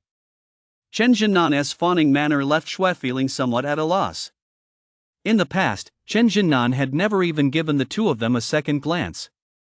Brother, why has the clan chief changed so much? He wasn't like this before. Shui was still young, after all, and didn't understand Chen Jinnan's ulterior motives. Seeing that Han didn't respond, Chen Jinnan pressed his advantage. Xiao Han, take these. Your uncle will have your name re-entered into the clan registry. Return to the army soon. Your uncle wishes you a meteoric rise and that you bring honor to our family. But Han's next words sent Chen Jinnan reeling as if he'd been plunged into an ice cellar. Han simply waved his hand, summoning Yun to his side. Yun, member of the Fire God Legion's Cold Night Squad, take note. On November 20th, new calendar year 101, Chen Jinnan, patriarch of the Chen clan, attempted to bribe this second lieutenant, violating military discipline and law. Yun was taken aback by Han's icy words. If this were actually recorded, the situation would be extremely serious. Some matters seem insignificant until they're weighed, but once weighed, even 1,000 Jin won't be enough to hold them down. Young Master Chen, are you really going to record it this way? Yun glanced at Han nervously, but quickly found the answer in Han's gaze. He dutifully jotted down Han's words in his notebook. Meanwhile, Chen Jinnan felt a chill run from the soles of his feet to the top of his head. The way Han had dealt with the major clans of the Qi family was still fresh in his memory. With just a flimsy excuse, the Qi clan had been wiped out. It was the first time these families had truly witnessed the power of the state apparatus. What if Han were to do the same to the Chen family? Chen Jinnan's mouth twitched slightly as he said slowly, Second Lieutenant Han, do you find the offer insufficient? No problem, I can have the major clans chip in a little more. Even the major clans in the capital would be incredibly tempted by these 500 kilograms of star crystal. Chen Jinnan couldn't help but think that Han was being a bit too greedy. However, he had underestimated Han's resolve. Record this, the head of the Chen clan of Hanwu City, having failed to bribe me, attempted to up the ante by bribing this second lieutenant. With a single sentence, he effortlessly added another charge to the Chen family's list of crimes. Cold sweat poured down Chen Jinnan's face. Despite being a formidable general stage, 7th-tier powerhouse, his entire body was now trembling. He didn't even dare utter another word. A single word could spell the end for the Chen family. A few members of the Chen family from general stage stepped forward. Han, that's enough. No matter what, the Chen family has at least put food on your table. Do you really have to wipe us out completely? Without the Chen family, you'd be nothing but a foundling. You wouldn't even be alive right now. How could you possibly be sitting here, sneering and mocking us? It seemed like what these few were saying actually made sense. But in reality, if it weren't for Shui, Han would indeed be a foundling. For the past 18 years, Han had relied on Shui to survive, not on the Chen family's meals. One of the general stage cultivators couldn't hold back any longer and immediately attacked Han. Today, I'll teach you, this ungrateful wretch of the Chen family, a lesson on behalf of your father. The attacker's name was Chun Hui, a general stage cultivator and Han's sixth uncle. He had been present to observe the previous battle between Qi Feihu and Han. Therefore, he believed he had a good understanding of Han's strength. He thought that if Qi Feihu had gone all out from the start, Han would certainly have been no match for him. So this time, he immediately unleashed the Chun family's hereditary S-rank martial technique on Han. Heaven-shattering strike. As an S-rank martial technique, it consumed a massive amount of vitality. He had come with the determination to eliminate Han. He pushed off with both feet and, in this confined space, reached Han's front in the blink of an eye. The terrifying power of the heaven-shattering strike even sent waves of air surging through the hall. Die! Chen Hui roared, his powerful palm strike hurtling straight toward the top of Han's head. But he never imagined that Han was no longer the man he once was. A blinding flash of light suddenly filled the entire hall, so intense it was almost impossible to keep one's eyes open, as if a flashbang had been thrown right there. All the onlookers saw was Han raising the snow wolf spear in that split second. When the light faded, Chen Hui's head, which had been intact moments before, was gone, and the entire government hall lay in ruins. At some point, half of the 7 or 8-story building had been blown away. Take note. Chen Hui, a member of the Chun clan, attempted to attack this second lieutenant inside the government hall and was summarily executed on the spot. His crime warrants the extermination of his entire clan. Han's cold words, coupled with that terrifying strike, left Qin Jinnan unable to sit still any longer. With a thud, the mighty 7th-ranked general stage cultivator knelt down in full view of everyone. Chapter 41, The Peerless Divine Weapon. The Overlord's Spear. Han, that was your 6th uncle.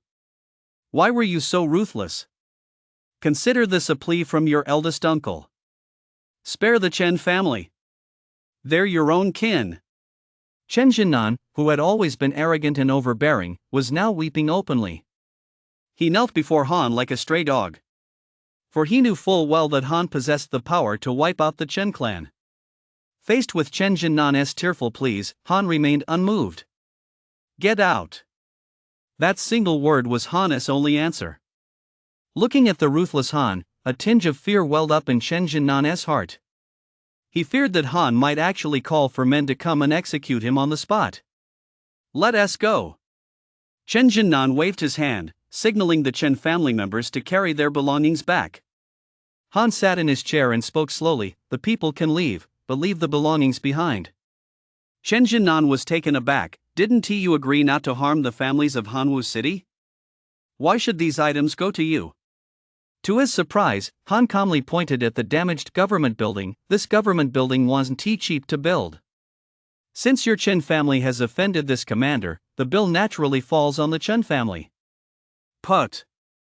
Hearing this, Chen Jinnan was so overcome with rage that a mouthful of fresh blood spurted from his mouth. He never expected Han to be such a scoundrel.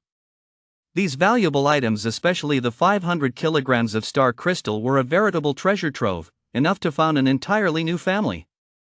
Chen Jinnan wanted to say something more, but fearing Han might call in reinforcements on the spot, he could only storm out of the hall with a grim expression.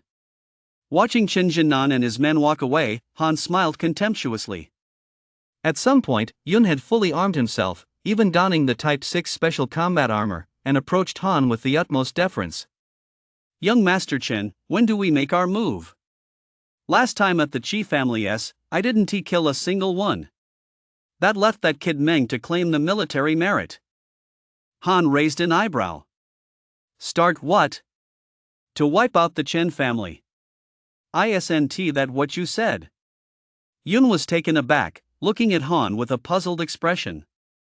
Han smiled knowingly but said nothing more, merely instructing Yun to return to the barracks and continue training. Upon returning to the Chen family estate, Chen Jinnan's legs immediately gave way, and he nearly collapsed to the ground. Quick! Notify every clan in Hanwu City and have them send all their combat forces here. Han has no intention of leaving any of us Hanwu City clans alive. Then let us fight. As the foremost clan in Hanwu City, the Chen clan possessed extraordinary influence. Before long, luxury cars of all sizes were pulling up in front of the Chen family compound. In the space of a short while, tens of thousands of people had gathered within the Chen compound. The strength of these tens of thousands was formidable. Fighter stage cultivators were everywhere, and there were even over 400 general stage powerhouses.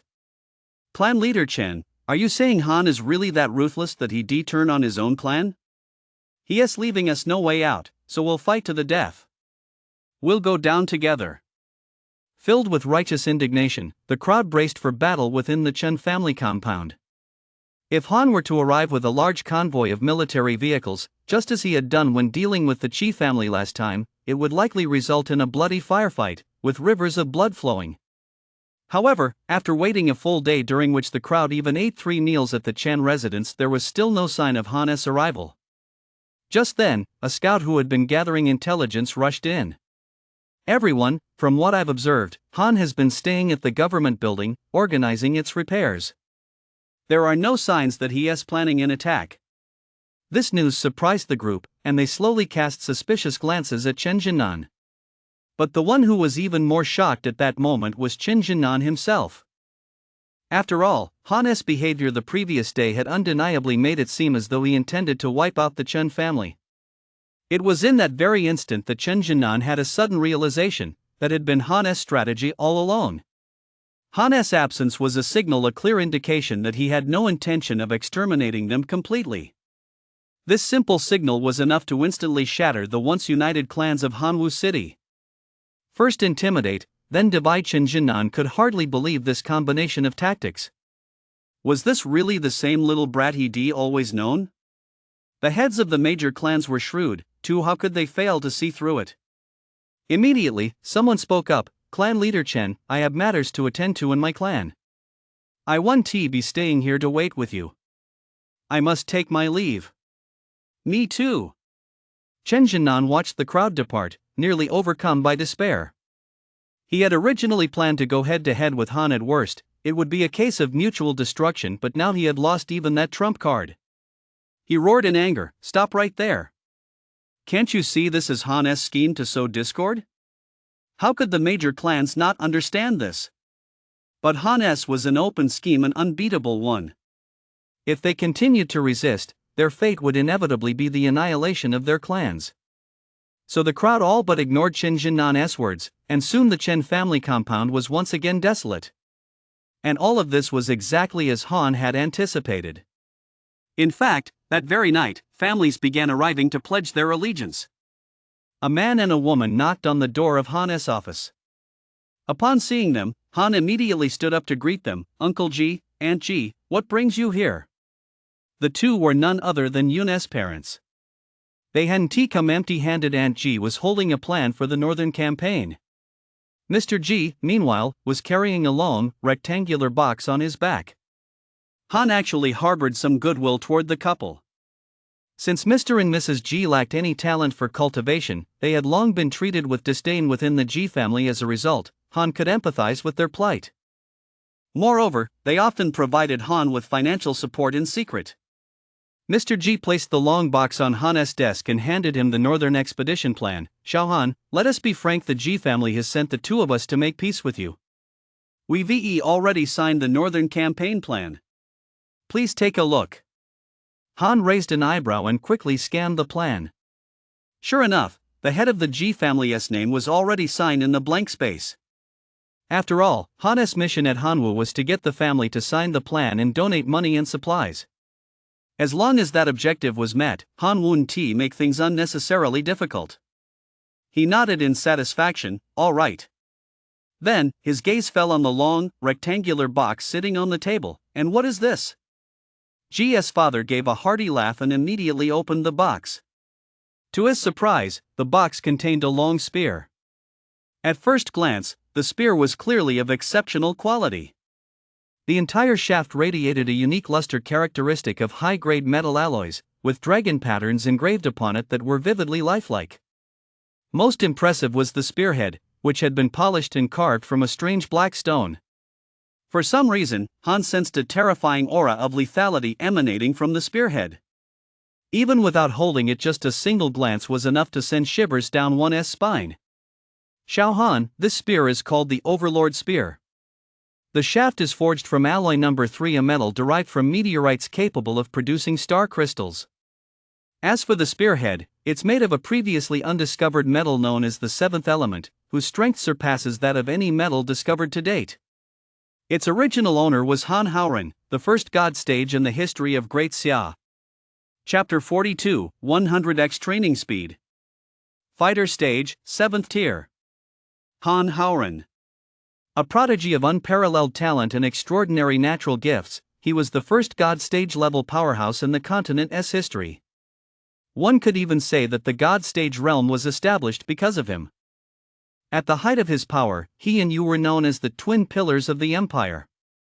In an era shrouded in darkness, these two carved out a bright and just world. It is thanks to them that Great Xia is able to maintain a peaceful corner of the world today. The title of Continent S #1 fighter stage has remained unclaimed since his death. Because Elder Yu was Han Haoran's old friend, he dared only call himself second. His strength, of course, goes without saying, and the weapon he wielded during his lifetime was, naturally, no ordinary one. At that moment, Jia's father sighed with emotion. What a pity such a powerful warrior actually died of a sudden illness. Han shook his head silently. As a member of the military, it wasn't until he entered the barracks and reviewed some classified documents that Han learned the true cause of Han Haoran's death. It wasn't a sudden illness at all. Han Haoran ventured deep into the northern dark realm alone, and no one knows exactly which restricted zone he fought his way into. It is said he faced a grueling battle in the extreme cold of the north. By the time he returned, he was severely wounded. His old ailments, compounded by his new injuries, caused him, a god stage-level warrior, to pass away at the age of 60. It was precisely because of this incident that the higher-ups developed an indescribable fear of the Northern Dark Realm. If even the Continent's top fighter stage fighter had met his end there, let alone anyone else. U.S. plan for a northern campaign had been rejected year after year, and this incident was partly to blame. Han exclaimed in surprise, the weapon General Han carried in life is likely worth more than a national treasure. What are you two doing? No sooner had he spoken than Yun's parents knelt down. Please, Second Lieutenant Chan, accept the Overlord's spear. Han was startled and hurriedly helped Yun's parents to their feet, saying, you two are truly flattering me, but this item is far too precious. I really cannot accept it. Han wasn't exactly a selfless person. He couldn't act like you, who could keep gifts from the Chun family with a clear conscience. But this gift held a different significance. To his surprise, Yun's parents seemed determined, even calling Yun in. Xiao Han, don't feel pressured. We're not doing this for the Ji family, it's for Yun, that good-for-nothing brat. He'll be relying on you to look after him in the future. Even Yun, who was being dragged by the ear and crying out in pain, chimed in at that moment. Young Master Chen, just take it. My dad happened to come across this while doing business. He has kept it like a treasure for many years. We're good buddies, don't be so picky. So it turned out that this Overlord spear was actually Ji's father's personal possession. Han no longer hesitated. He clasped his fists toward Yun's parents and said, then thank you very much, uncle and aunt. In fact, Han had been immediately taken with the Overlord spear the first time he saw it. It was as if the spear had been tailor-made for him. Compared to the Snow Wolf spear, a top-grade spiritual artifact, the Overlord spear was incomparably superior. It was likely a peerless divine weapon. On the continent today, weapons are classified into 4 tiers: ordinary, top-grade, exceptional, and peerless. As for anything beyond supreme, it may exist, but current craftsmanship lacks the means to forge such weapons. Even a supreme divine weapon cannot be crafted overnight. The materials alone are a hurdle that has stymied countless artisans. The number of supreme divine weapons currently existing on the entire continent is pitifully small. As for supreme divine weapons of the spear variety, only 2 are currently on record. One is owned by General Yu, but ever since Han Haoran's passing, Old Master Yu has retired the spear and switched to a Guan Dao. He buried that spear deep underground as a memorial to his old friend. The other is the one Han now holds. Unfortunately, Han SSS's tier talent, Saint Weapon Physique, places almost impossibly demanding requirements on his weapon. The stronger the weapon, the more powerful Saint Weapon Physique becomes. The moment Han gripped the Overlord spear, a system notification immediately rang in his ears. Ding! Congratulations on obtaining the supreme divine weapon, the Overlord spear. Your cultivation speed has increased 100-fold. Wow! Han was secretly astonished. A top-tier divine weapon could actually boost his cultivation speed 100-fold. It meant that 1 day of his cultivation was equivalent to 100 days of cultivation for an ordinary fighter stage practitioner. Combined with the starry sky breathing technique, his cultivation speed was simply beyond belief. The next day, Han awoke from his meditation to discover that another surge of spiritual energy had been infused into his body. Fighter stage, 5th tier. How could this have happened so quickly? Han was ecstatic. He threw himself into training with renewed vigor, seemingly putting the Northern Campaign plan completely out of his mind. Fighter Stage, 6th Tier. Fighter Stage, 7th Tier. In just a few short days, Han's cultivation level had actually reached the terrifying Fighter Stage, 7th Tier. Not even a rocket could have taken him there this fast. Of course, over the past few days, clans just like the G clan had been coming to his door to sign the Northern Campaign Agreement, often bringing Han small gifts as well. However, Han turned down all of these gifts. Nearly 1/3 of the clans in Hanwu City had signed the Northern Campaign Agreement without incident. In contrast to Han's smooth progress, the Chen clan was in complete chaos. Especially Chen Jinnan. He spent his days sitting in the family ancestral hall, staring intently at the main gate, and was on the verge of a nervous breakdown. Because Han was gradually eroding the Chen family's supporters, bit by bit drowning out the Chen family's influence, which would ultimately leave the entire Chen family isolated and without support. Chen Shiming handed Chen Jinnan some food. "Big brother, eat something. You won't die from not eating at the fighter stage, but a long-term lack of nutrition will lower your vitality. If this keeps up, you'll drop a realm." Chen Jinan, as if he'd gone mad, snatched the food from Chen Shiming's hand and flung it aside. "I want to eat. Where's that stinking brat Han? Tell him to come here.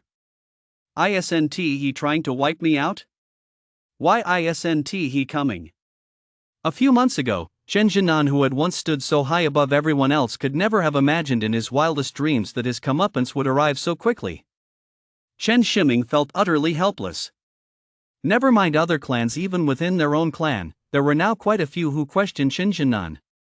Some had even begun discussing the need to convene an internal clan meeting to oust Chen Jinan from his position as clan leader.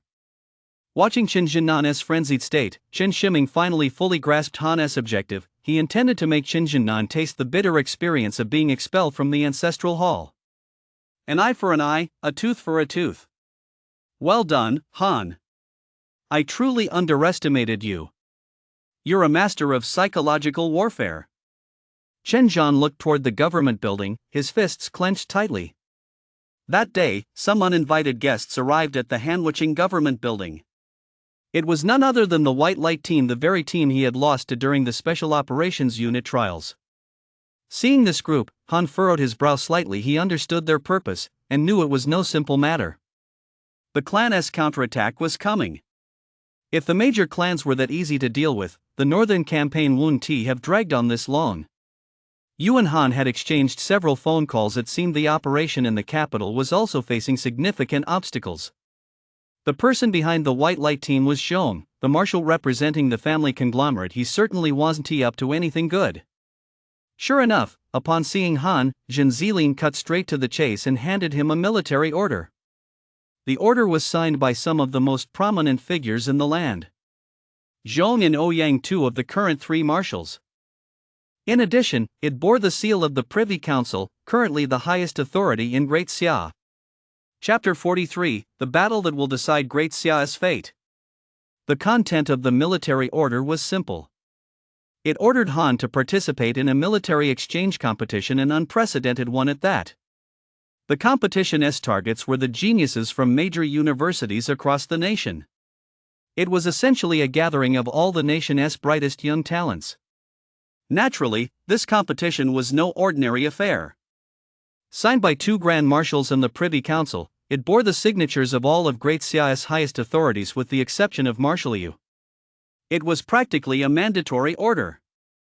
What was most unimaginable was that, although this tournament was billed as an exchange between the military and universities, Han was the only one representing the military.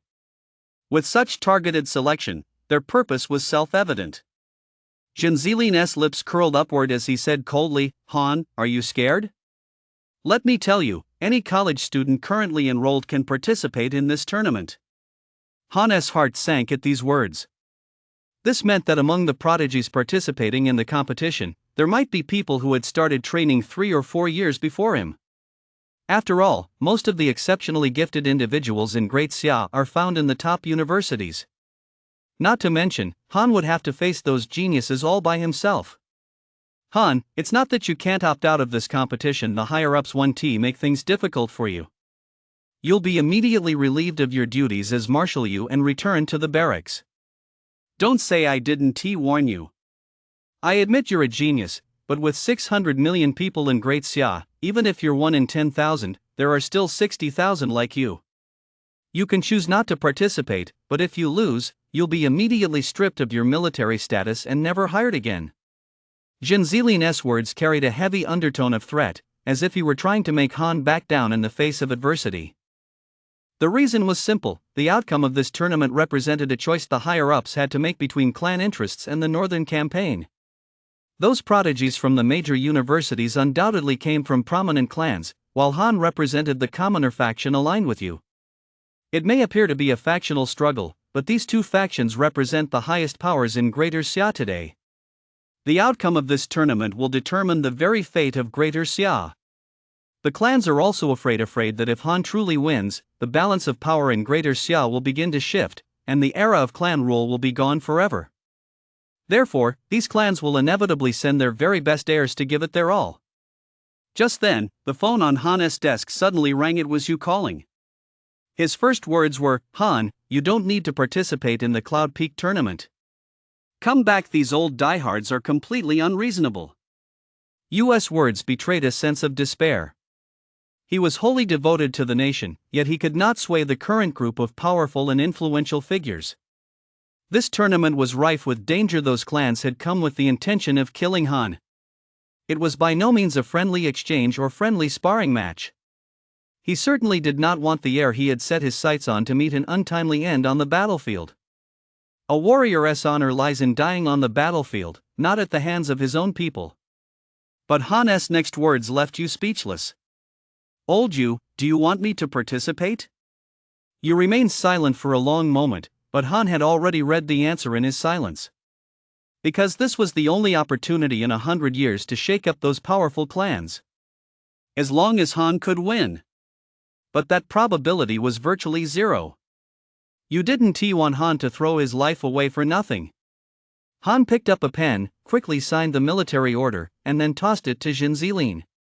Jin Zilin froze for a moment, completely stunned by Han's actions.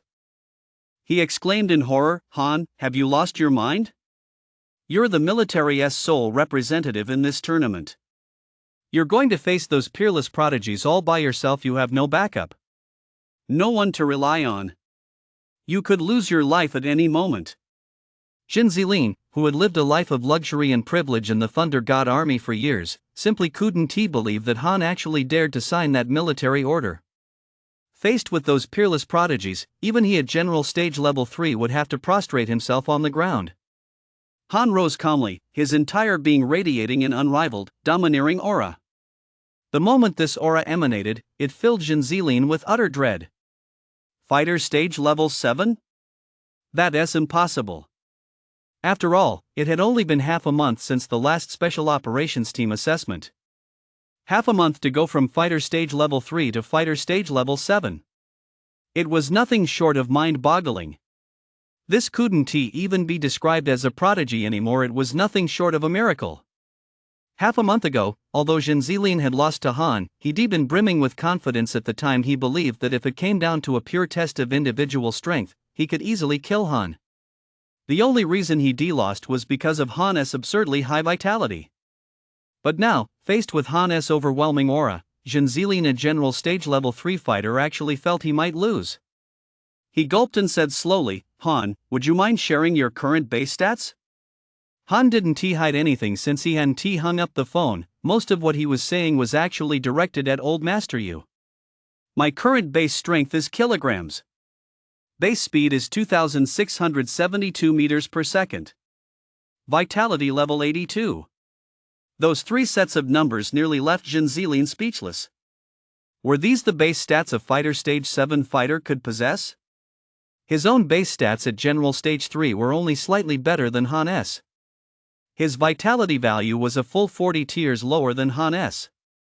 It was one thing to reach Fighter Stage 7 in just half a month, but for his base stats to be this astonishingly high as well. But judging by Han's confident expression, Jin Zilin was certain Han wasn't lying to him. Even Marshal Yu, who was listening in on the call, was stunned for quite some time. "Ha ha ha. Excellent. Excellent. Excellent. To think the great Xia army has produced such talent. I'll see what those old fools have to say now.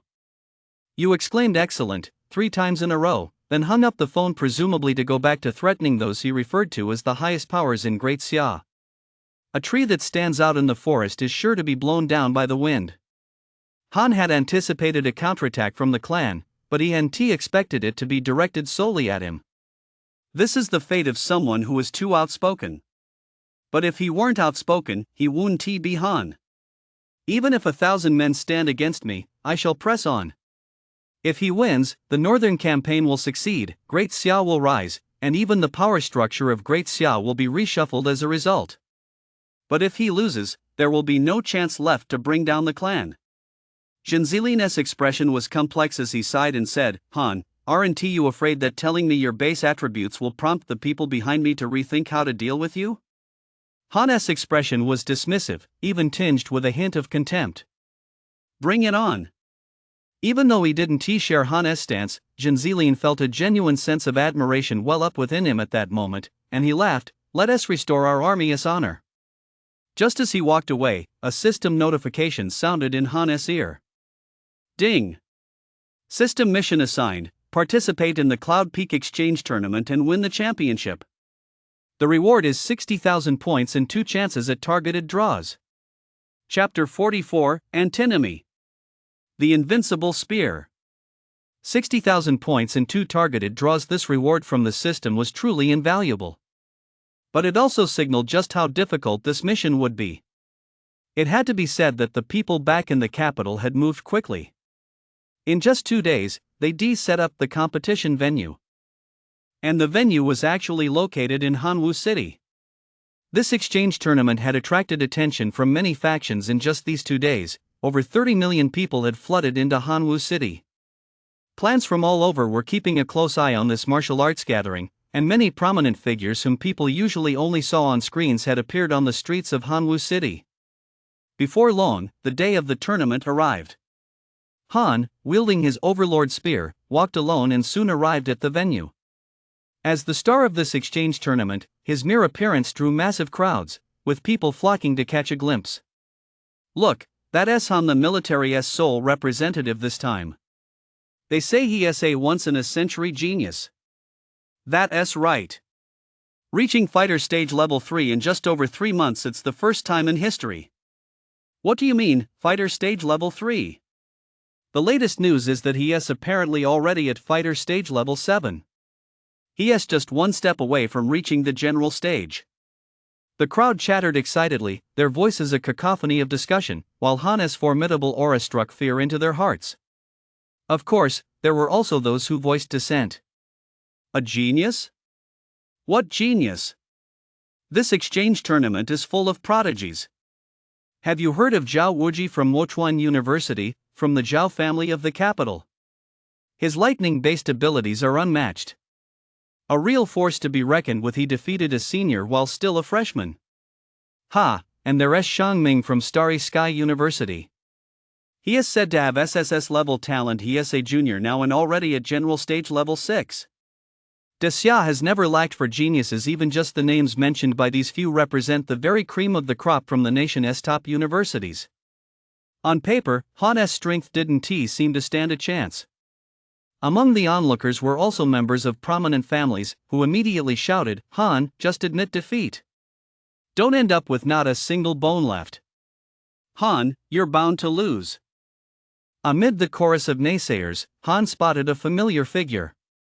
Long red hair, a graceful figure, a form-fitting red bodysuit, and a cold, striking expression. It was Linger.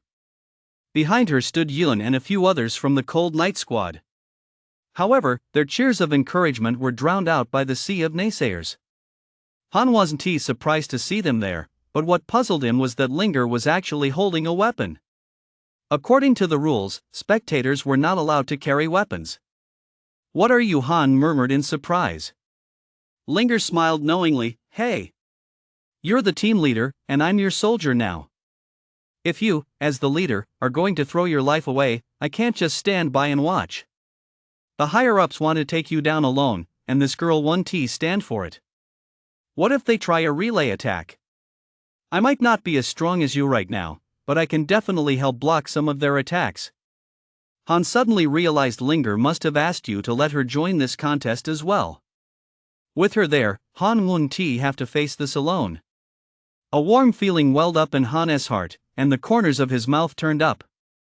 Immediately after, Linger pushed open the venue's doors, and the two walked in side by side. The venue was filled almost entirely with top-tier figures. The first to catch his eye were the three Grand Marshals seated in the central viewing area. Zhong, Yu, Ouyang. Also known as the three strongest figures of this generation. The overwhelming presence of the three god stage masters was no exaggeration when they remained silent. The entire venue was so quiet you could hear a pin drop. Zhong glanced at Han and immediately assessed his cultivation level. Fighter stage, 8th tier. Elder Yu, this subordinate of yours is truly extraordinary. In just 2 days, he has risen from fighter stage, 7th tier, to fighter stage, 8th tier. I'm beginning to wonder if he has been taking some kind of banned substance. Yu was overjoyed inwardly, but he remained impassive as he spoke in an official tone. What do you mean, my subordinate? We're all serving the nation and the people. Zhong, don't make such baseless accusations. Humph. Watching Yu's smug expression, Zhong snorted coldly and immediately added, I just wonder if he'll make it through today unscathed. Aside from the three Grand Marshals, the people seated in the stands were no ordinary figures either. Among them was Qingshi, the head of the National Pharmaceutical Corporation. There were also the leaders of the major families in the capital, most of whom had likely reached the emperor stage. One person among them caught Han's attention, the Chen family's patriarch Han's great-grandfather, Chen Mohu. Han knew very little about this man and had only met him twice. Chen Jinan, looking utterly exhausted, sat beside Chen Mohu with his head bowed, acting like a dutiful son. Although Han had seen Chen Mohu a few times, Chen Mohu did not remember Han in a sense. This was his first real encounter with Han. As soon as he spotted Han in the audience, Chen Mohu berated Chen Jinan, a talent like this. How could you bear to let him leave the Chen family? Do you realize that Han is now the focus of the entire nation? If he weren't one of US people, even those old fossils in the capital, the ones I have to kneel before, would be scrambling to recruit him. Chen Mohu had been back at the family estate for 2 days and had berated Chen Jinan for 2 straight days. Chen Jinan had already become numb to it, able only to nod in agreement. It wasn't he that Chen Mohu truly cared about Han after all. He was the one who established the Chen family's elimination system, where the fittest survived. He simply regretted that Han could no longer serve the Chen family. By this point, Zhong was already growing restless. He had personally orchestrated the Cloud Peak Exchange tournament, and he intended to witness the hand-picked heir suffer a crushing defeat, or even meet a gruesome end. Host, begin. Zhong said coldly, sending shivers down the spine of the tournament's host. This competition was specifically designed to target Han, and he was the first to take the stage. Han's first opponent was Zhao Wuji of the Zhao family from the capital. He was Yufei's cousin, but in terms of natural talent, he was more than 10 times stronger than Yufei. With S-class talent, S-class physique, and S-class martial arts techniques, he had defeated a 4th-year senior just 1 year after enrolling. A flash of lightning streaked across the arena so fast it was almost invisible to the naked eye. In the next instant, a burly man in a black training uniform stood atop the stage. Zhao Wuji, a 4th-year student at Wuchuan University, General Stage, Level 3. Han, step onto the stage. The man growled lowly, his gaze fierce as he stared directly at Han below the stage. In this match, whoever could defeat Han would essentially become a key focus of cultivation for the highest authority in all of Xia in the future, with the promised rewards being nothing to sneeze at. That was why all the prodigies from the top universities were eager to fight Han and why Zhao Wuji was so impatient. Immediately, people in the audience began whispering among themselves. Last month, during Wuchuan University's martial arts exam, Zhao Wuji with General Stage, Level 3 strength defeated Su Jia, who was at General Stage, Level 6. He has been hailed as the most outstanding student in Wuchuan University's history. In my opinion, Han is going to lose this first match. That's only natural, but it's a shame. Han hasn't been training long enough, not even a quarter as long as Zhao Wuji. If Han had a little more time, he might actually be able to defeat Zhao Wuji. Han didn't respond, he simply leaped silently onto the stage. At that moment, no one noticed that as he leaped onto the stage, tiny sparks of red light had already begun to flicker at the tip of Han's spear. Begin. Before the host could finish the word begin, the red glow from Han's spear illuminated the entire arena, like red lightning crisscrossing the stage. Before anyone could react, Han had already moved in unison with his spear. Begin. By the time the word begin had fallen, Han's spear had already pierced Zhao Wuji's chest. A blood-soaked heart hung from the tip of Han's spear, forcing every prominent figure in the venue to face the gory sight head-on. In that moment, Han shattered the ironclad rule of the fighter stage hierarchy. One could even say he turned it on its head. A fighter stage fighter versus a general stage fighter. It was a crushing, instantaneous victory. Chapter 45, The Chun Clan Patriarch's Regret. A plea to return to the clan. That single spear strike left nearly every spectator in awe. Even the three marshals on stage hadn't had time to react. Just what technique did Han use to strike Zhao Wuji's heart with a single blow? What on earth just happened? In the blink of an eye, Zhao Wuji was gone. Zhao Wuji is a genius capable of defeating even a general stage, 6th tier fighter, yet he offered no resistance at all. A wave of astonishment swept through the entire venue. Among them, Chen Mu, who, the patriarch of the Chun clan, was particularly stunned. His strength was at the 6th tier of the Emperor stage. Naturally, he could clearly see the trajectory of Han's movement just now. But he simply couldn't understand how Han managed to pierce Zhao Wuji's heart with a single thrust while Zhao Wuji was fully prepared. This situation was utterly baffling. Theoretically, upon seeing Han's spear heading straight for his heart, Zhao Wuji would have tried to block the attack. Even if he hadn't managed to defend against Han's martial technique, he certainly wouldn't have been killed in an instant. Jinnan, this kind of martial technique it surely isn't from our Chen family, is it? Chen Mohu asked Chen Jinnan, who stood beside him. This was Chen Jinnan's first time witnessing Han South combat up close. He was so astonished that he didn't even respond to Chen Mohu's question. Jinnan. It wasn't until Chen Mohu's sharp shot that Chen Jinnan snapped out of his daze. Chen Jinnan let out a long breath. Martial arts like this certainly aren't from our Chen family. Han must have had some extraordinary encounter after joining the army. A chosen one, is he? Who would have thought the Chen family would produce such a descendant? Jinnan, I don't even know what to say to you. For a talent like this, you should have done everything in your power, even mobilized the entire clan to keep him with us. Chen Mohu's face was etched with regret. He berated himself for not recognizing this prodigy sooner. Although this exchange match had only just begun, Han's first battle where a fighter stage-level fighter instantly defeated a general stage-level opponent. That alone was enough to make the higher-ups take another look at Han. He had achieved something unprecedented. Han had killed a man, yet he didn't seem to care. Instead, he yanked his spear out of the body and then stomped viciously on Zhao Wuji's corpse. Then, with a scowl, he shot a cold glance at Zhong on the stage. That look was incredibly defiant, and for Zhong, it was nothing short of an insult. Zhong was furious. He had considered the possibility that Zhao Wuji might lose after all. Han, previously at the 3rd tier of the fighter stage, had once challenged Qi Feihu. Qi Feihu might not be as strong as Zhao Wuji, but their levels were not far apart. But Zhong never expected such a humiliating defeat.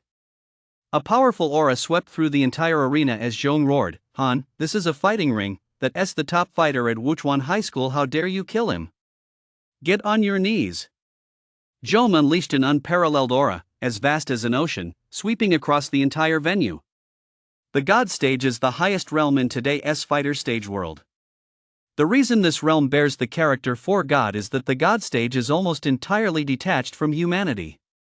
Anyone below the God stage is merely mortal. Therefore, the moment this terrifying aura was unleashed, the vast majority of the audience in the venue were crushed to their knees. Some with weaker resolve even coughed up blood. Yet Han, standing on the stage and under Zhong's attack, stood tall and proud, a stark contrast to most of the spectators. The reason was his talent. The effect of his two SSS tier talents meant that even the overwhelming pressure from a god stage level powerhouse had no effect on him. He even coldly replied to Zhong's threat, "Zhong Shuai, the tournament rules don't specify stop at the first hit, they state life and death are at your own risk. Even such second-rate scum come out to make fools of themselves. I suppose the major universities really have no one left." Arrogant. Extremely arrogant. Han's words weren't just a slap in the face to the major universities, they were a direct insult to Zhong as well. After all, the university representatives participating in this tournament were all geniuses he had personally selected, potential future confidants. Zhong's killing intent flared as he secretly channeled dark energy into his right hand, ready to strike Han down on the spot. But he seemed to have forgotten that standing behind him was the human race's #1 fighter stage, a pinnacle that had remained unmatched for decades. A massive hand rested on Zhong's right shoulder, effortlessly deflecting his hidden energy. "Zhong, sit down." An even more overwhelming aura instantly overshadowed Zhong's own intimidating presence, causing him to break out in a cold sweat and force him to obediently sit back down. This elderly man, who had once saved the human race, now appeared affable, but he was old, not weak. "You," snorted coldly, "a marshal of your stature, yet you have no sense of decorum. In fighter stage arena matches, life and death are commonplace." He then shot a glance at Ouyang, who was fidgeting restlessly beside him, and said, "What, do you want to fight too? Don't forget, even the two of you might not be able to beat me." Just those two sentences were enough to silence the entire audience. All these years, Yu had maintained his position as the military's top commander, and it wasn't just because of his seniority. "The young one is arrogant, and so is the old one," someone in the audience murmured softly, though helplessly. The old and the young had thus silenced every prominent figure in the hall. "The match is over. Han wins." The host finally announced the result. However, there was no applause from the audience. Instead, everyone felt a sense of foreboding. The reason was simple: they were all representatives of their clan's interests. With every victory Han scored, they drew one step closer to danger. Clap, clap, clap, clap. However, in a corner of the venue, applause rang out. It was none other than Chen Muhu, the patriarch of the Chen family. He laughed heartily. "Excellent, excellent, excellent. Truly worthy of a descendant of the Chen family. That was a splendid fight." The crowd below stared at Chen Muhu in utter bewilderment, followed by a wave of boos. That Chen Muhu really knows how to make himself look good. Most of the people present had looked into Han's background and naturally knew that Han had left the Chen family. Chen Muhu paid no heed to the crowd's disdain. Instead, he continued, "Since you're all here, please bear witness to what I'm about to say. I've spent so many years in the capital that I neglected the upbringing of the Chen family's descendants, which led to a fine young man like Han leaving the Chen family, but this was merely a temporary rift. I deeply regret it. That is why I am here today, to invite Han to return to the Chen family." Upon hearing this, the expressions of those around him grew even more contemptuous. After all, if Chen Muhu truly valued Han, he could have stepped in right then when Zhong was threatening him. Yet this old man stubbornly waited until you had already settled the matter before pulling this stunt. He wanted Han to return to the family, and at the same time, he hoped to curry favor with you, a clever move that truly killed two birds with one stone. Only someone utterly shameless could utter such words at a time like this. Even more shocking was that, right in front of everyone, Chen Muhu suddenly dropped to his knees with a thud, and even ordered Chen Jinan to kneel alongside him. Tears immediately streamed down his cheeks. Such masterful acting left even Han speechless. "Xiao Han, it was your great-grandfather's fault. Your great-grandfather is so sorry to you." Chapter 46, The Secret of the Overlord's Spear. The Beidou Haoren Spear Technique. Han's mouth twitched slightly. This was the first time he truly experienced what it meant to be shameless. He actually go through with it. In front of so many people, an ancestral elder was actually kneeling before his own descendant. But everyone had heard rumors about Chen Muhu's shamelessness. It wasn't something that had just started today or yesterday. A few days ago, when a prominent clan in the capital was relocating a grave, he'd even gone there to weep at the tomb. The crowd was simply watching Han's reaction. Chen Muhu was putting Han on the spot. Under these circumstances, Han can't possibly refuse, can he? If he does, it would be tantamount to betraying his master and dishonoring his ancestors. Chen Mohu's move was absolutely brilliant. The crowd below buzzed with discussion. Betraying his master and dishonoring his ancestors? That was a bit of an exaggeration. Han's response, however, was straightforward. He recounted in full detail how Chen Jinnan had attempted to bribe him at the government building. On November 20th, new calendar year 101, Chen Jinnan, head of the Chen clan, attempted to bribe this second lieutenant but failed. Chen Hui, enraged by his humiliation, attacked and killed a public official, only to be shot dead by this second lieutenant. Chen family patriarch, are you kneeling now in an attempt to evade punishment? The moment those words were spoken, the entire hall fell deathly silent. In truth, this trivial matter wasn't really a big deal. But once it was brought out into the open, the situation was completely different. Not only had Chen Moho lost all face, but he was now also accused of trying to exonerate his family. At a loss for how to respond, he glared angrily at Chen Jinnan. Chen Jinnan, why didn't you tell me about these matters sooner? Chen Jinnan's face flushed crimson. Many within the clan were already harboring grievances against him. That was why he hadn't dared to mention these matters to Chen Mohu, otherwise, he would certainly have lost his position as clan head. But Han had turned the tables on him, leaving him utterly stunned. At that moment, you cleared his throat softly. Chen Mohu, crimes committed by public officials warrant harsher punishment. Surely you're aware of that, aren't you? U.S. single remark sent Chen Mohu into a panic. He held certain positions in the capital as well. If you were to use this opportunity to make a big deal out of it, he'd be in deep trouble. Marshal Yu, I must take my leave now. Chen Mohu grabbed Chen Jinnan's arm and immediately slunk out of the hall with him. As he left, he cast a glance at Han, but this glance was not one of resentment, but of genuine remorse. A young member of the family could be so calculating, in no way inferior to him, an old fox who had been maneuvering in the political arena for many years. Coupled with Han's terrifying talent, Chen Mohu knew full well that the Chen family had just missed out on a future ruler who might one day ascend to the pinnacle of Great Xia. Xiao Han, when you have time, please come back to the Chen family. Your great-grandfather will personally host a banquet to apologize to you. Chen Mohu dared not offend Han any further. Instead, as he left, he went out of his way to curry favor. Han had met shameless people before, but this was the first time he'd encountered someone this shameless. Han paid him no mind. His match for the day was over. Next up were the duels among the geniuses from the major universities. Although the event was specifically targeted at Han, these families still had to save face in public, so the tournament wasn't structured as a series of consecutive matches for Han. Instead, the strongest contender from each round would, through under-the-table dealings, be pitted against Han. After all, the highest authorities of Xia were watching this competition closely. Aside from putting Han on the spot, it was also a test of the potential of the top contenders from the major universities. Everyone wanted to take first place. Han entered the restroom, and before long, Yu Shuai came over from the marshal's seat to check on him.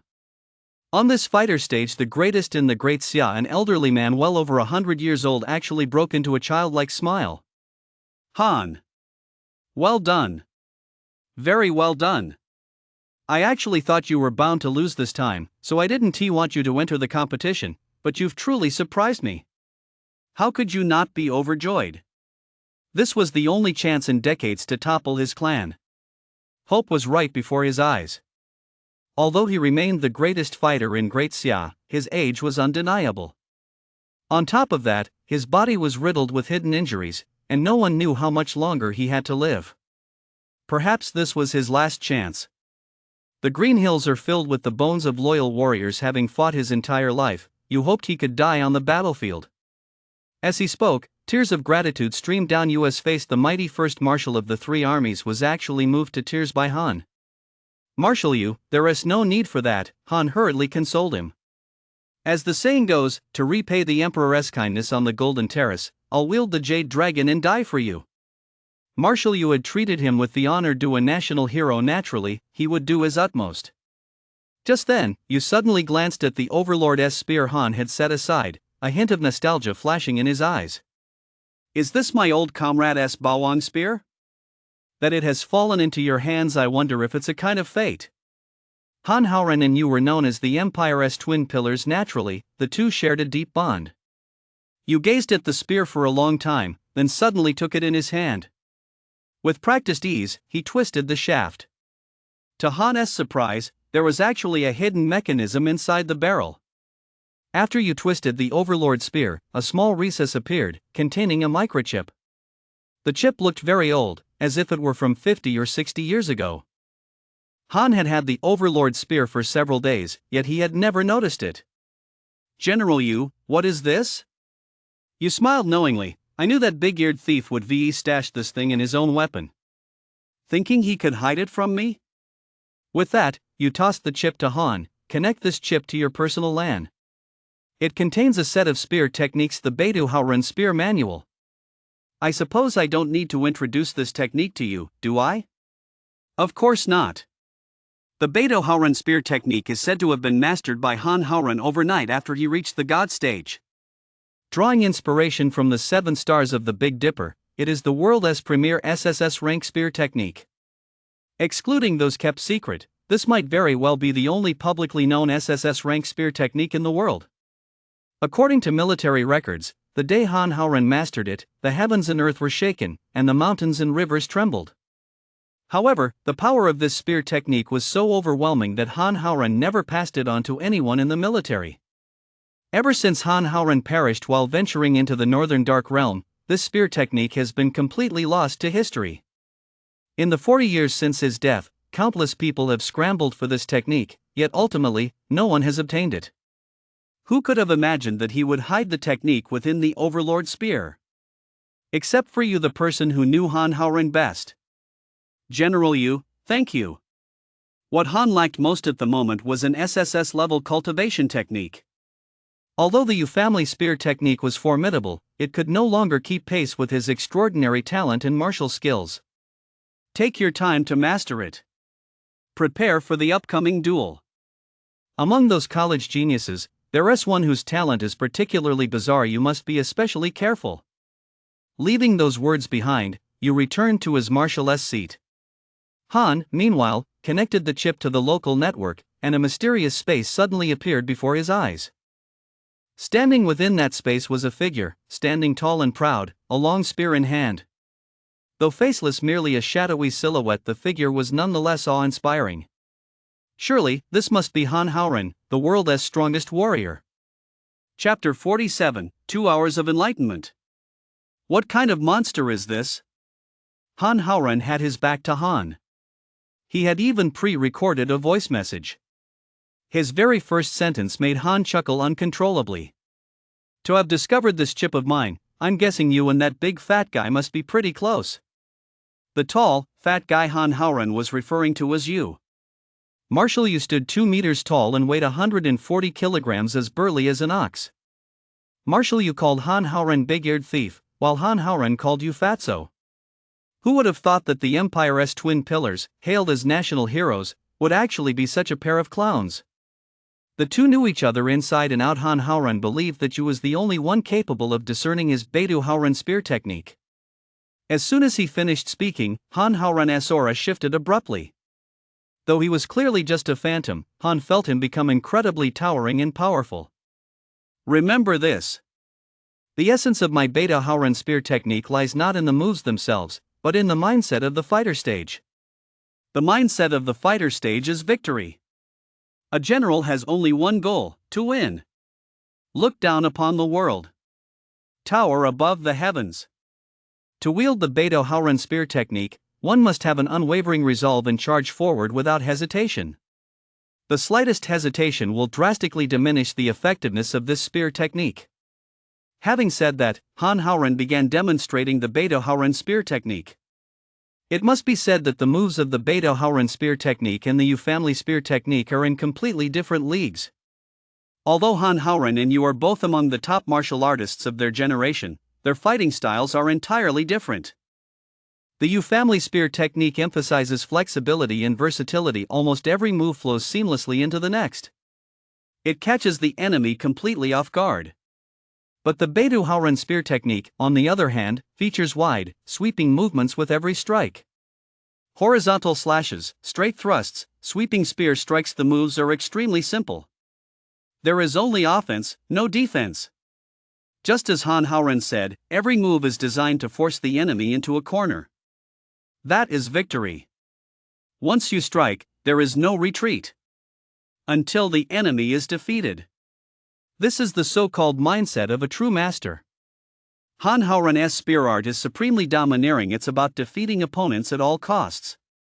In this regard, Yu, who is always preoccupied with the greater good of his country, cannot compare to him. Han Haoren is a pure fighter stage practitioner. He ventured deep into the restricted zone not for the safety of Great Xia, but to challenge the strongest. As the world's number one, being invincible is the loneliest state of all.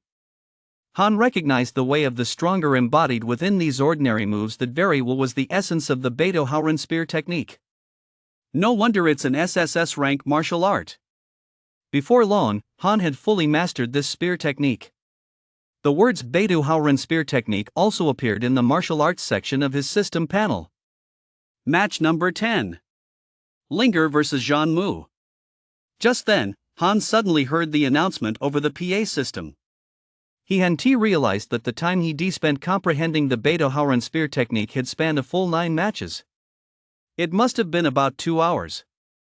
Han slowly walked out of the lounge and headed to the spectator area to watch Linger's match. The moment Han stepped out, Yu's eyes widened in shock.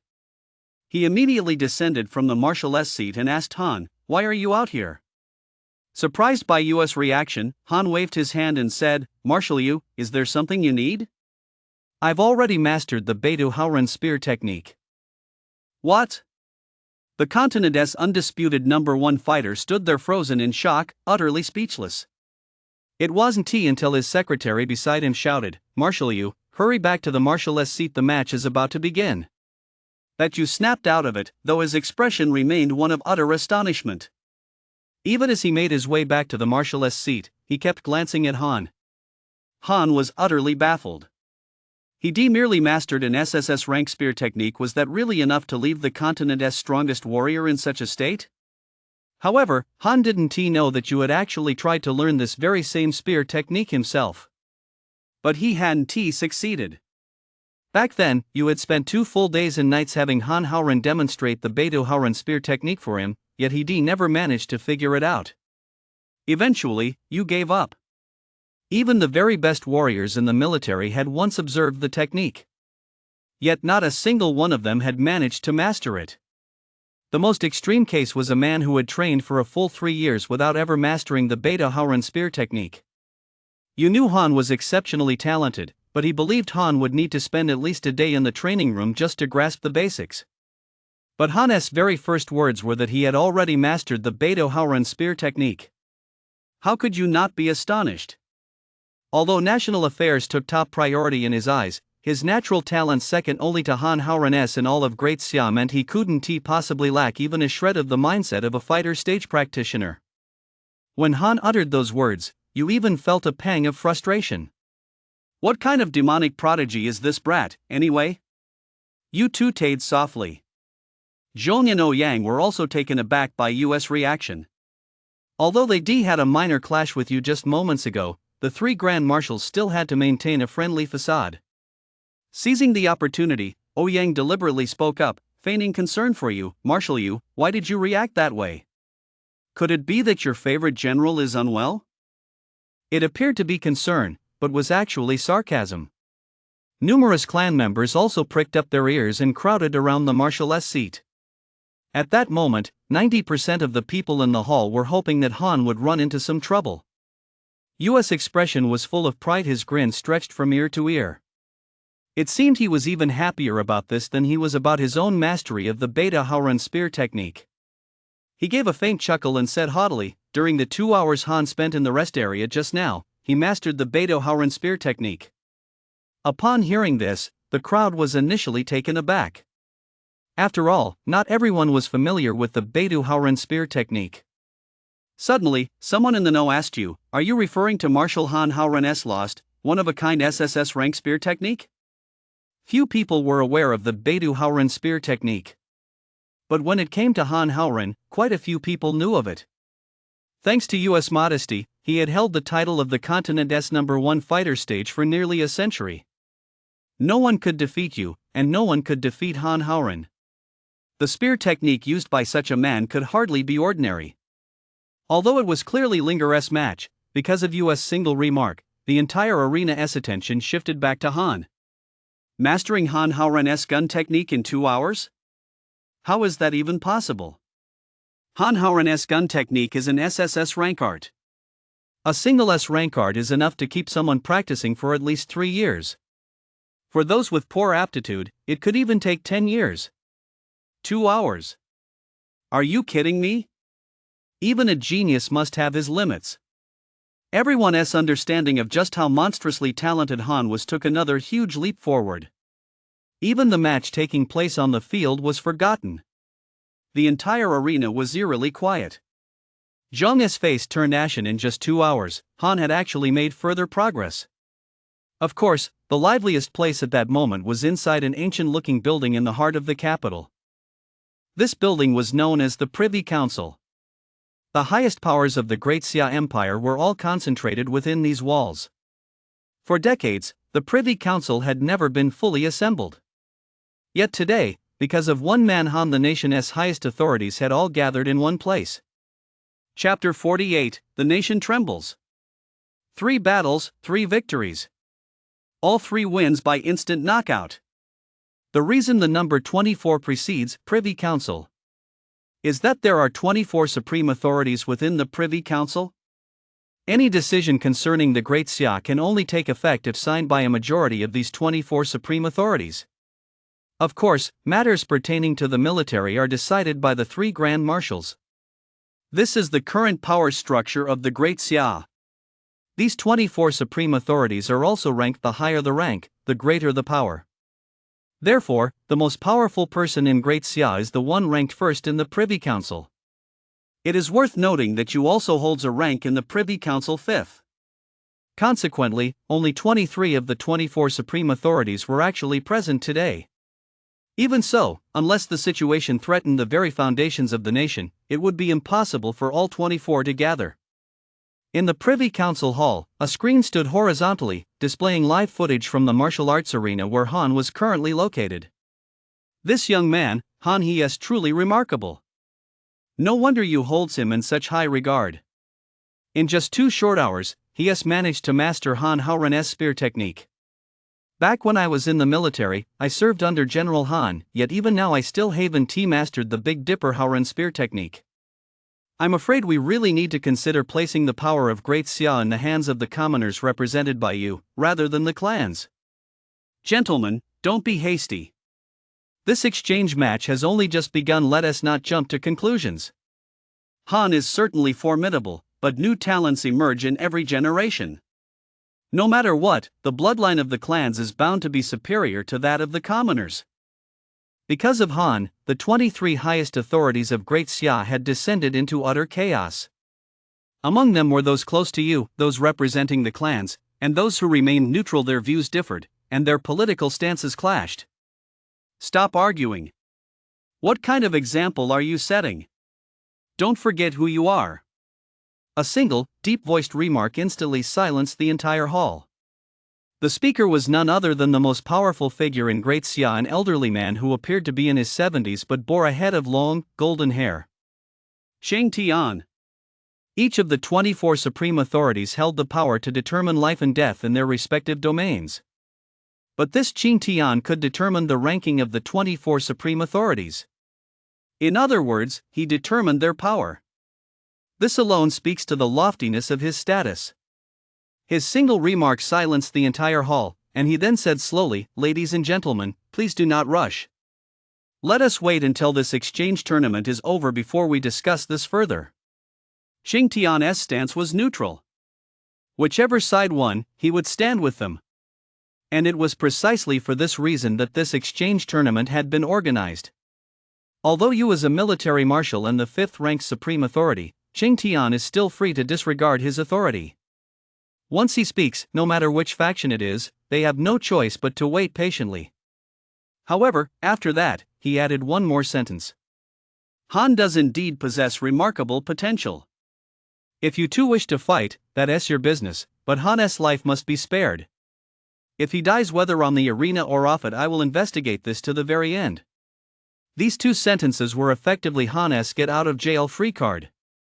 As soon as he spoke, everyone in the venue exchanged stunned glances. Although Qing Tian had chosen to remain on the sidelines between clan interests and the northern campaign, he had taken note of Han. As a result, it was unlikely that anyone in all of Great Xia would dare to harm Han. Not even Zhong or Ouyang could. For decades, not a single genius, not even those from the top universities, had ever received such favor from Qing Tian. At that moment, Han, seated in the spectator stands, was completely oblivious, fully absorbed in watching Linger's match. The match ended quickly, as Linger's opponent wasn't particularly strong. Don't forget, Linger was once a military prodigy herself, having trained for a full 3 years longer than Han. She had already reached the first tier of the general stage. Her opponent was merely at the second tier of the general stage. How could he possibly compare to Linger, who had spent years battling on the front lines? Her masterful Yu family spear technique left Zhan Mu, who possessed a wood element talent, completely defeated, drawing subtle glances from the entire audience. This Linger is quite a talent. It's a shame she wasn't recruited by any of the major academies. The family members watching the match let out a slight sigh. Most of the sigh stemmed from the fact that Linger was Han's disciple, representing Han's faction. Han himself was already astonishingly powerful. If his faction were also vast, he would be unstoppable. In fact, Han truly was unstoppable. Over the next 3 days, Han fought 3 consecutive matches. He advanced all the way to the national top 8. Qian Ming, representing Wanchur Academy. Wang Daku, representing Jinghai Academy. Luo Wen, representing Yingxi Academy. All 3 were at the 4th tier of the general stage or higher, with Luo Wen even reaching the 5th tier of the general stage. These 3 major academies were all located in the capital, and these 3 were particularly renowned. At their respective martial arts academies, they were all legendary, unrivaled geniuses. Yet none of them could withstand a single strike from Han. That strike was the piercing death spear. This martial technique is downright ruthless when used to kill. The manner of their deaths was almost identical to Zhao Wuji's. Every time Han stepped onto the stage, his spear would emit a red glow. The moment he reached the stage, he would unleash a fierce, sweeping thrust. The 3 tried every possible method, yet they couldn't evade that breathtakingly powerful thrust. Luo Wen, in particular, possessed the Godspeed ability, an SS-class talent capable of massively boosting speed. His burst speed and base attributes were more than 6 times Han's. Theoretically, Han should have been unable to catch up to him no matter what. Yet, the moment Han activated his martial art, he ran over 100 laps around the arena in a single second, and still, Han's spear struck him precisely in the heart. Piercing death spear is a martial art based on the law of causality. It can be said that when facing humans, it is the ultimate martial art capable of surpassing even SSS class techniques. It cannot be dodged or blocked. One can only take the hit head on. Or grow 2 hearts. But over the past 3 days, the top-seeded competitors from major universities have been studying Han's instant kill martial art, yet they've come up empty-handed. 1 strike, instant death. Not a shred of leeway. With 3 straight victories relying on a single, devastating move, these 3 matches were broadcast nationwide. The entire nation was in shock. A fighter stage, 8th tier practitioner had actually rendered a large group of general stage level experts completely helpless. This was unprecedented. Even ordinary citizens after dinner conversations turned to this topic. How on earth do you counter Han's martial art? It's completely unstoppable. It's as if he doesn't even have to move, the spear just automatically pierces the heart. The biggest news these past few days has been how to counter Han's unstoppable martial art. Think tanks across the country have been racking their brains, yet they still can't come up with an answer. And the one most delighted by this is Qi Feihu, who has already been thrown into prison. Every day he woke up in prison these past few days, Qi Feihu was overjoyed. The reason was simple: this martial art that no one in the entire country could figure out. He was the only one who had taken it head on. And he'd come out of it unscathed. With every top-tier fighter stage high school student Han kills, the value of his skill keeps rising. Chapter 49, The Only Solution to the Piercing Death Spear. A title? In fact, Chi Fei Hua's soft alloy heart is indeed the only way to counter the piercing death spear. Although the piercing death spear is said to target the human heart, its actual range of effect covers a large area surrounding the heart. As long as the piercing death spear strikes the body, it loses that causal effect. This is also why Chi Fei Hu survived at the time. Han was only at fighter stage level 3, and combined with the strength of his soft alloy, it was the convergence of these two factors that stopped the piercing death spear. But even if those university fighter stage fighters realized there was a way to resist the piercing death spear, it would be too late. Implanting soft alloy into the heart is no ordinary minor surgery. You need to book an appointment at least 30 days in advance. And it's extremely expensive. This procedure also carries a high risk of failure. It's life-threatening. Therefore, generally speaking, no one would undergo such a surgery. Chi Fei Hua's success was purely a stroke of luck. Han stormed into the national top 8, but Linger had already been eliminated. At this stage, the top 8 in the nation are all prodigies among prodigies. There was simply no way Linger could win. Han's Real challenge begins now. The remaining 7 are all masters of their craft. Not a single one is easy to deal with. Take Han's opponent today, for example. Xiang Ming, a top talent from Starry Sky University, the #1 fighter stage university in the capital, possessing SSS level talent. Xiang Ming is a towering figure, roughly the same build as you, with muscles that look like they're about to explode. He doesn't use weapons. Instead, he practices a style of martial arts focused on physical conditioning. Han has watched several of his matches. His combat skills are astonishingly high. In a bare-handed fight, he is likely unbeatable. He has a brutal temperament. This exchange tournament was clearly targeted at Han. Aside from his match against Han, everyone else has tacitly agreed to go easy on their opponents. But this guy, perhaps because he hadn't faced Han directly in any of those matches, had actually left all his opponents partially paralyzed. The moment he stepped onto the ring, Xiang Ming burst into maniacal laughter, his expression bloodthirsty. Han, I've been waiting for you for a long time. His grinning face resembled that of a frenzied butcher.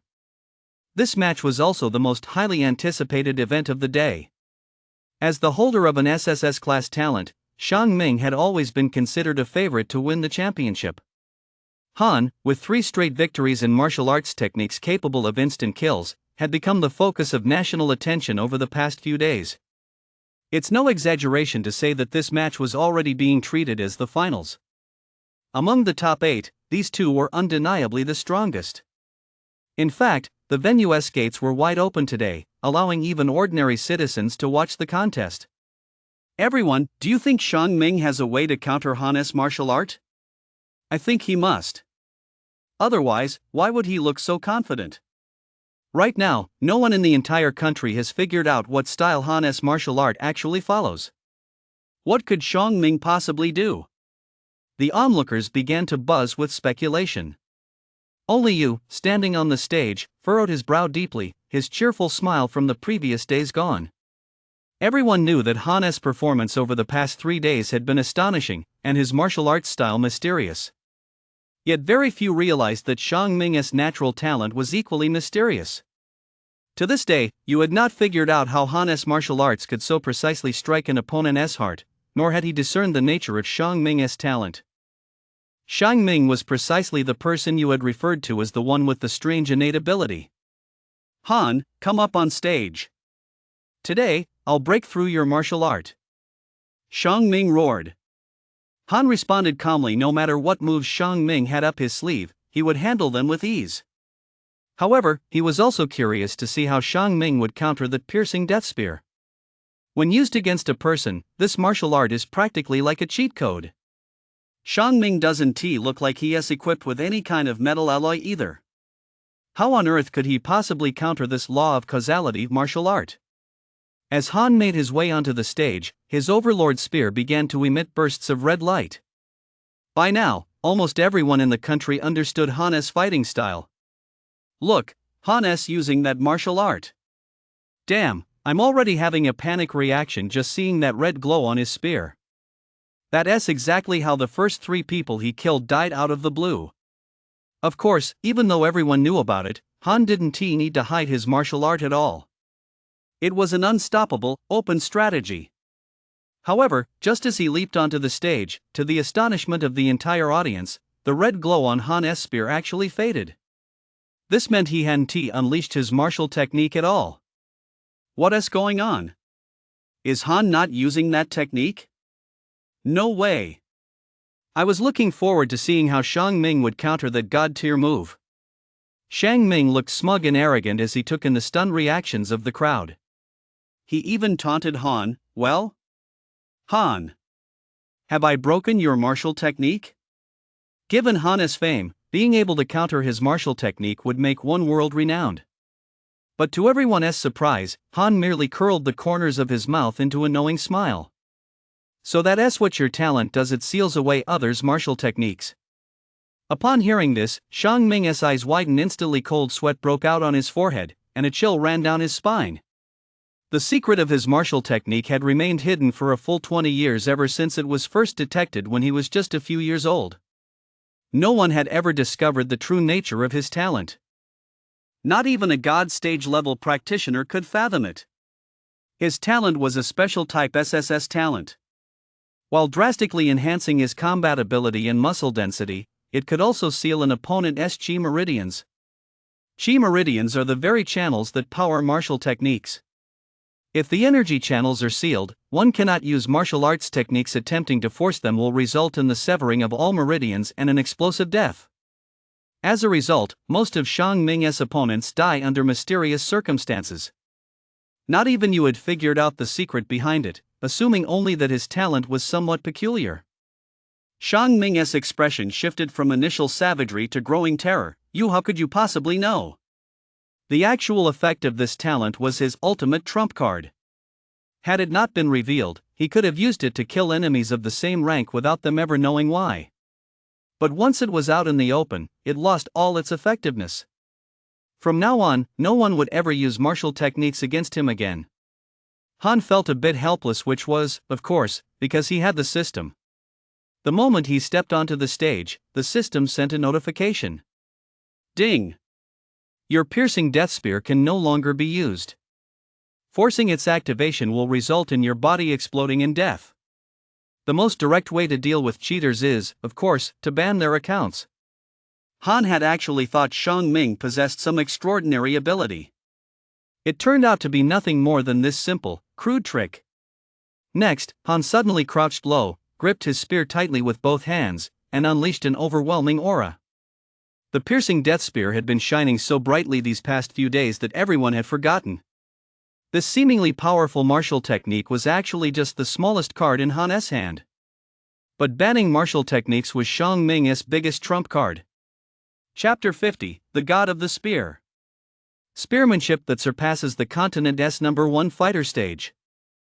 Trait type talents. The key lies in the character special TE. This special should be interpreted as peculiar. It is said that among every 100 people's innate talents, only one will be a trait type talent. They come with all sorts of bizarre effects. For example, Han's saint weapon physique, his god-slaying spear intent, and Shang Ming's martial art ceiling. These special effects are often unspeakable. Not even to those closest to you. Han's offhand remark felt like a death sentence to his parents and a blow to his livelihood. Shang Ming's expression bordered on madness.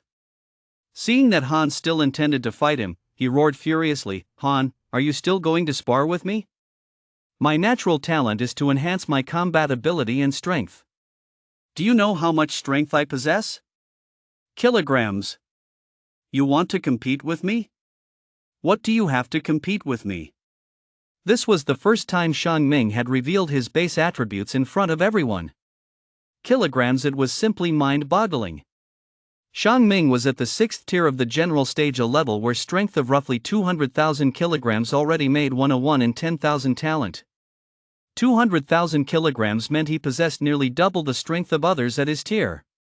This advantage in base attributes was undoubtedly immense. An elderly man in the audience couldn't help but exclaim, "No wonder Shang Ming is hailed as Starry Sky University's best student of the past 5 years. That's strength. Don't forget, he also has an SSS class talent bonus. In actual combat, his strength is likely even higher than this. Han is bound to be defeated this time, isn't? The influential figures present all let out a collective sigh of relief. If Han were to lose, it would mean the Northern Campaign would be stillborn. Their fortunes would naturally be preserved. How could the family patriarchs not be delighted?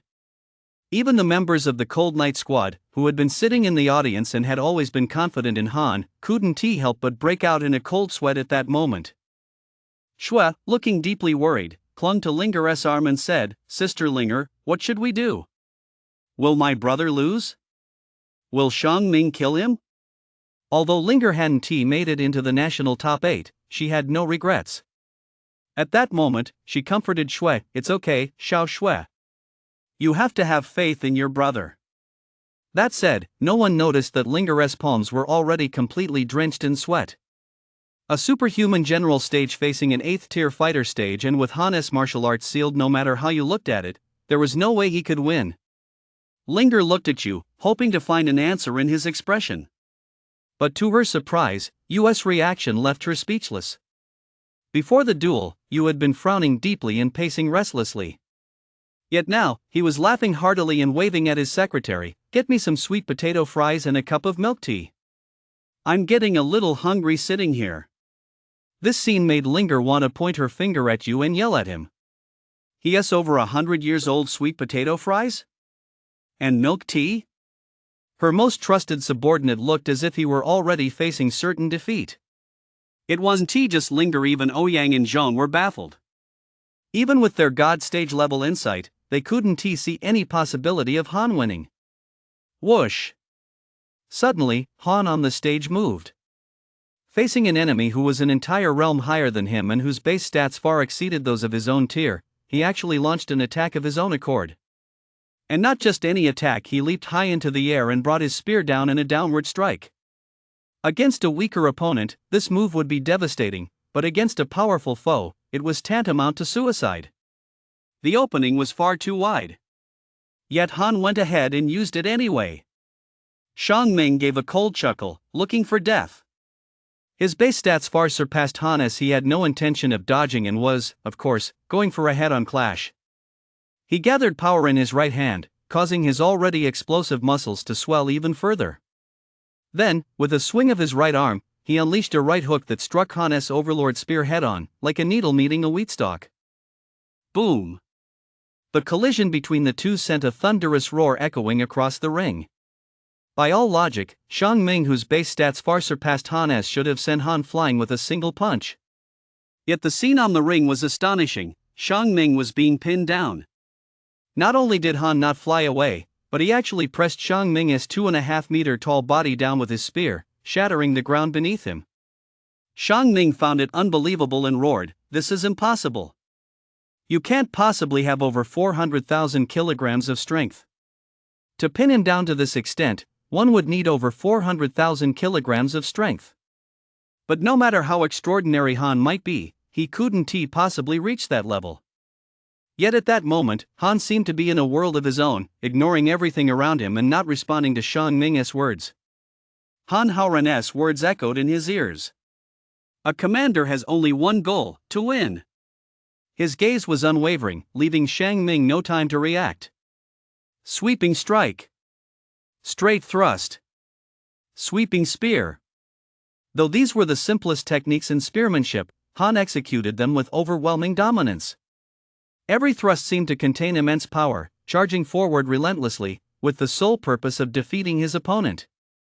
Of course, Shang Ming was no pushover either. After all, his talent included a bonus in hand-to-hand combat skills. He parried Han's moves one by one, launching a relentless barrage of attacks. In less than a moment, the two had already exchanged dozens of moves. The onlookers' expressions gradually shifted to one of awe. An 8th tier fighter stage fighter going head to head with a 6th tier general stage fighter possessing SSS tier combat skills, and not only was he holding his own, but he was actually dominating Shang Ming. In fact, one could even say he was constantly on the offensive. Throughout those dozens of exchanges, Xiang Ming was forced to defend, his body pierced by Han's thrusts in several places, blood flowing uncontrollably. Die! Xiang Ming was furious. Not only had his trump card been exposed, but now he was actually losing to Han in the very martial arts techniques he took such pride in. He exerted every ounce of his strength, his two muscular arms swelled to the size of a man each as he swung them wildly at Han. Each punch now carried a force of 400,000 kilograms. His speed was faster. His punches were fiercer. Yet he realized with despair that even so, his fists couldn't land a single blow on Han. On the contrary, every one of Han's thrusts found its mark on him. At that moment, without realizing it, Xiang Ming and Han locked eyes. That single glance was enough to instill fear in Xiang Ming. The gap in their cultivation levels was vast, yet Xiang Ming felt as though Han's eyes concealed a bottomless abyss, one that threatened to swallow him whole. This overwhelmingly domineering aura was far more terrifying than mere base attributes. In that very instant, the balance between the two who had been evenly matched began to tip. A single sweeping strike from Han sent Xiang Ming reeling 3 meters backward. You had watched the entire sequence unfold, yet remained utterly unperturbed. Decades had passed, and everyone seemed to have forgotten just how terrifying the former number one on the continent had once been. They also seemed to have forgotten the peerless Beidou Haoren spear technique. But you would never forget after all, Han Haoren was the goal he had pursued his entire life. And Han's spear technique seemed to surpass even Han Haoren's. Chapter 51, A Record-Breaking Victory. The greatest of all time. This was because, under the influence of Han's God of War spear intent, the rank of the Beidou Haoren spear technique had risen another level from its initial SSS rank.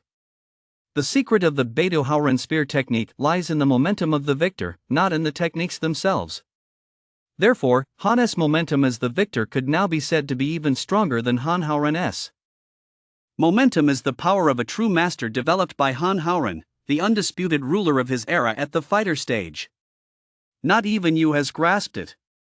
Han Haoren reigned as the undisputed number one for a full 40 years. He was at the God stage because the highest realm available was the God stage.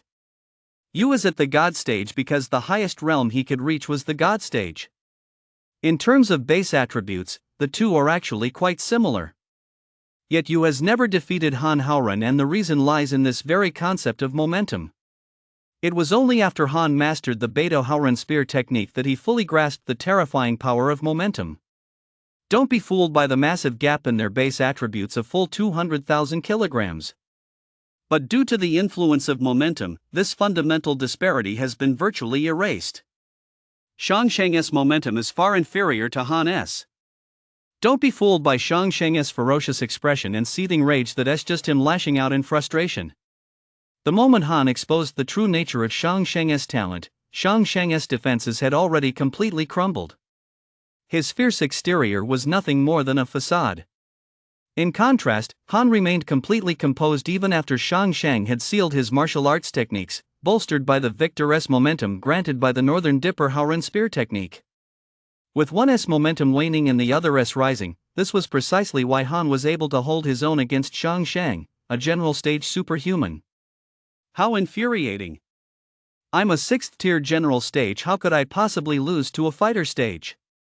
On the ring, unable to even land a blow on Han, he grew increasingly frantic.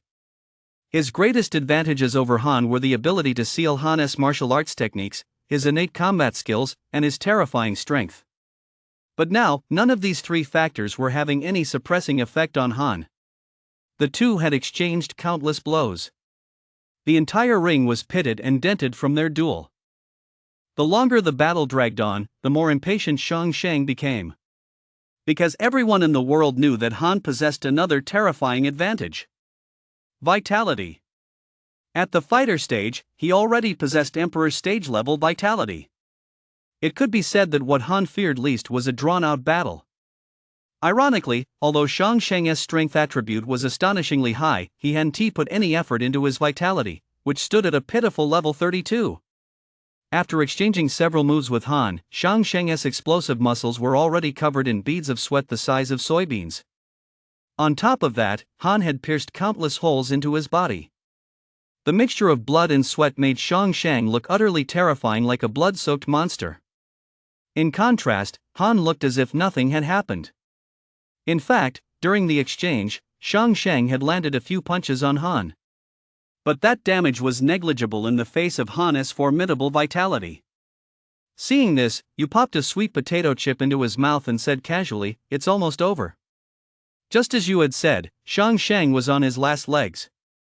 A desperate last stand.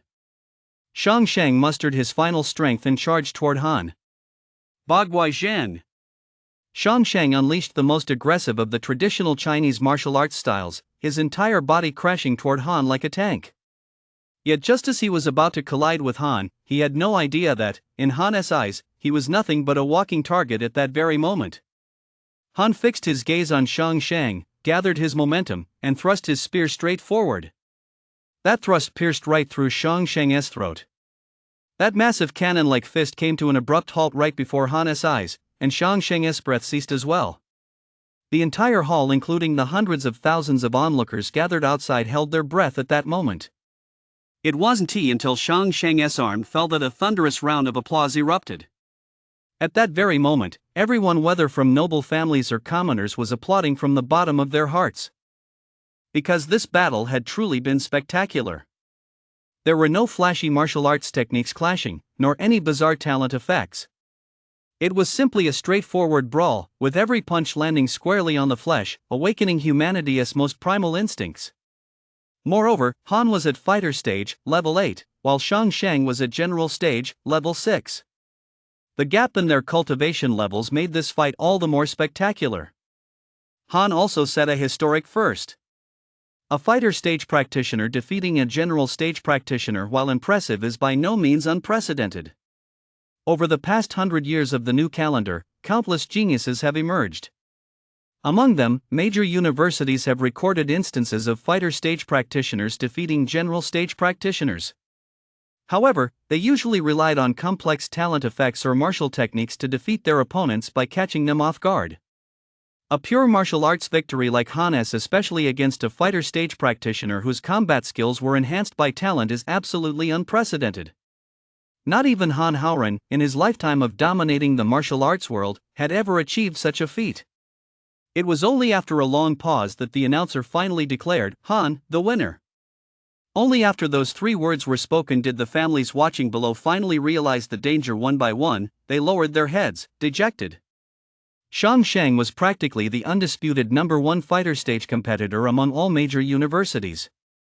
With 400,000 kilograms of strength, coupled with that bizarre talent, he still couldn't do a thing against Han. Of the remaining 6, who could possibly defeat Han? It was safe to say that for the upcoming semi-finals and finals, Han was already the de facto champion. But if that were the case, the Privy Council would undoubtedly favor you, and the Northern Campaign would face no further obstacles. Anyone who stood in the way would be killed without mercy. And indeed, this was exactly the case. Within the Privy Council in the capital, the 23 members of the Supreme Council all stared in astonishment at Han, who stood proudly on the screen. Han to have mastered Han Haoren's Beidou Haoren spear technique to such a degree is truly breathtaking. If we entrust him with commanding the Great Xia army in the future, perhaps he can truly restore our nation to its former glory and reclaim our lost territories. Among the 23 supreme authorities, roughly 16 had originally opposed the Northern Campaign, 3 supported it, and 4 remained neutral. However, Han's victory had likely swayed 12 of the supreme authorities to support the Northern Campaign. They had witnessed Han's terrifying potential. Everyone turned their heads toward Qing Tian, the most powerful figure in Great Xia, awaiting his response. If he too were to come out in support of the Northern Campaign, then this exhibition match would likely come to an end right there. However, Qing Tian merely stared at Zhong on the screen. After Han's victory, Zhong's expression wasn't as dejected as he had imagined. In the games of wits played by these old foxes, a single expression often reveals a great deal. He mused for a moment, then said calmly, "Don't jump to conclusions just yet. That old fox Zhong, who knows what tricks he is still keeping up his sleeve. He has been battling you for so many years, yet he is still sitting in the marshal's chair. There is no way he'd admit defeat so easily.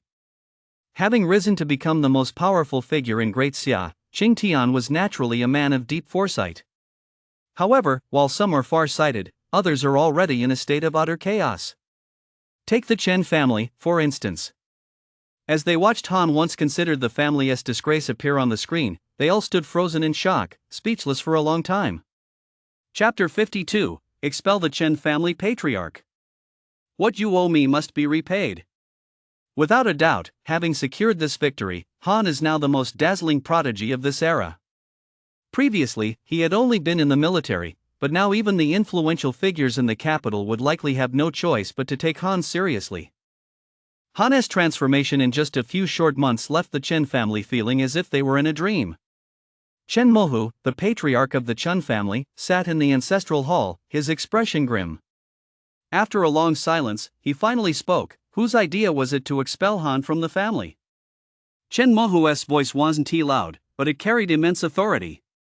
As the patriarch of the Chen family, he had the power to deal with any member of the clan. The crowd gathered in the Chen family ancestral hall exchanged glances, yet no one dared to speak up. Theoretically speaking, everyone present bore some responsibility. After all, on that day in the ancestral hall, not a single person had stopped Han from leaving the clan.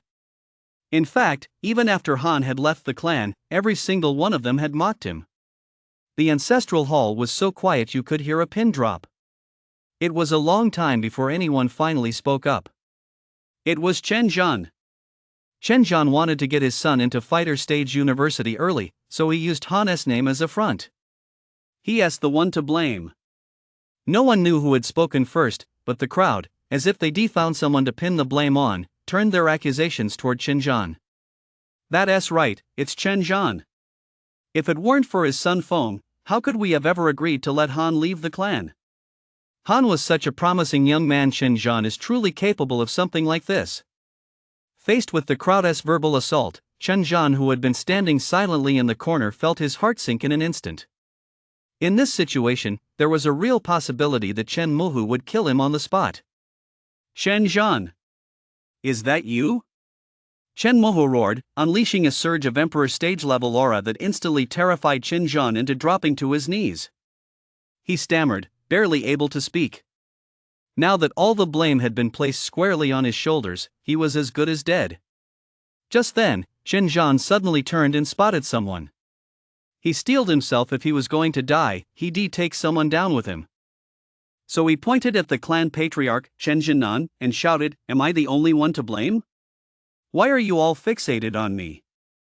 Chen Zhinan. Chen Zhinan is also to blame."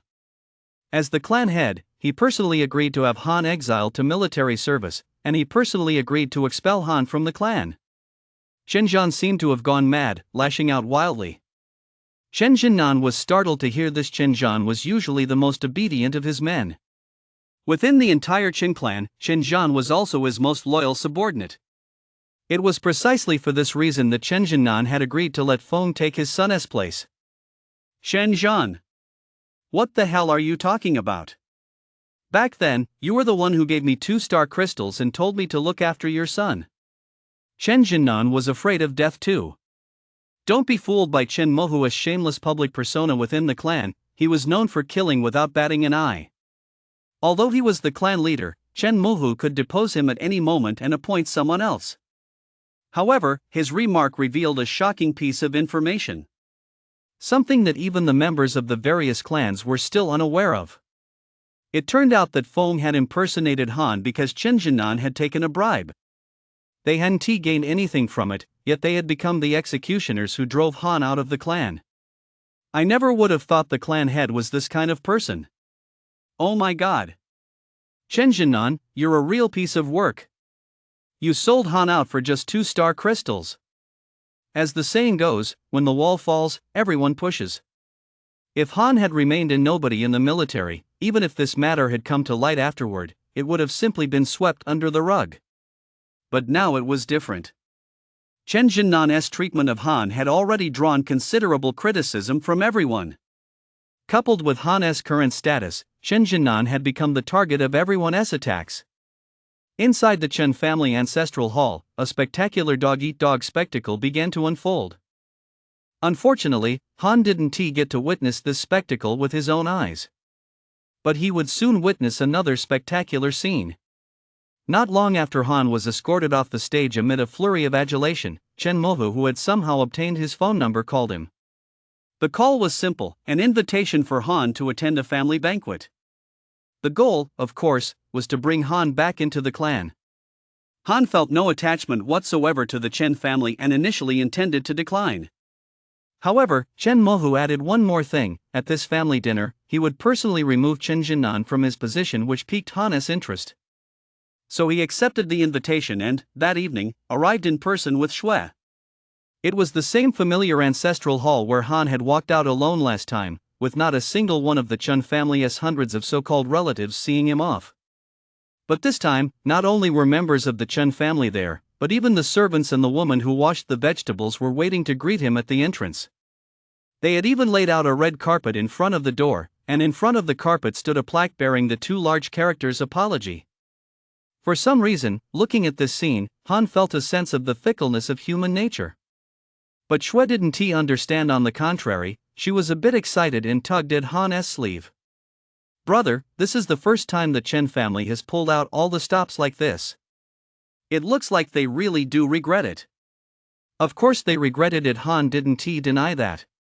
He simply gave Shui a gentle pat on the head. "Shui, you're still young. Remember this: help in times of need is truly precious. Adding flowers to brocade shows no true affection." With Chen Mohu greeting him with a smile, Han was ushered into the Qin residence with the family's highest honors. A total of 40 tables, each laden with a dazzling array of dishes, were set up solely for Han. Every dish featured rare and exotic ingredients. The cost of a single table was estimated to start at no less than 100,000. Ladies and gentlemen, please welcome Han, the esteemed son of the Chen family, as he returns home in glory. As Chen Mohu delivered his speech, thunderous applause erupted throughout the hall. Today, not even Chen Mohu sat in the head seat of the banquet. That honor belonged to Han. Han paid no heed to family hierarchy. Accompanied by Shui, the two of them simply took their seats at the head table. Normally, at Chen family banquets, neither he nor Shui would even be allowed to sit at the table. The only time they'd ever been allowed to sit at the main table was when there were too many guests, and they were seated with the servants. Aside from the banquet itself, the most compelling sight was Chen Zhan and Chen Jinnan, bound hand and foot in the center of the hall. Their faces were ashen, yet they dared not utter a single word of protest. They knew full well that if they dared to speak out, Chen Mohu would most likely have them executed on the spot today. Chen Mohu, trying to curry favor with Han, smiled and said, "Xiao Han, today I'd like to ask you to bear witness as I remove Chen Jinnan from his position as clan chief and expel both Chen Jinnan and Chen Zhan. Even if you're furious, you'll have to let it go." At this point, Chen Mohu suddenly cleared his throat and continued, "That unworthy descendant Chen Jinnan, abusing his authority as clan chief, accepted a bribe of 2-star crystals from Chen Zhan and arranged for another unworthy descendant, Feng, to take the place of our clan's esteemed son, Han, at Fighter Stage University, an act that is particularly despicable. He must be expelled. Expel him. Expel him. Expel him." The Chen clan members shouted in unison. In the center of the banquet hall, Chen Jinan and Chen Zhan listened to the shouts of condemnation ringing in their ears, their faces somber and their hearts as dead as ashes. The two clenched their fists tightly, their fingernails digging deep into their flesh, blood seeping from their palms, yet they dared not utter a single word. It seemed they were finally experiencing what Han had felt that day. Chapter 53, Han as clan leader?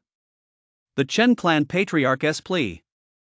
Han was somewhat surprised to learn that Chen Jinnan had actually accepted a bribe to let Feng take his place. These two had concealed their scheme so well that even most members of the clan had been kept in the dark. But that no longer mattered.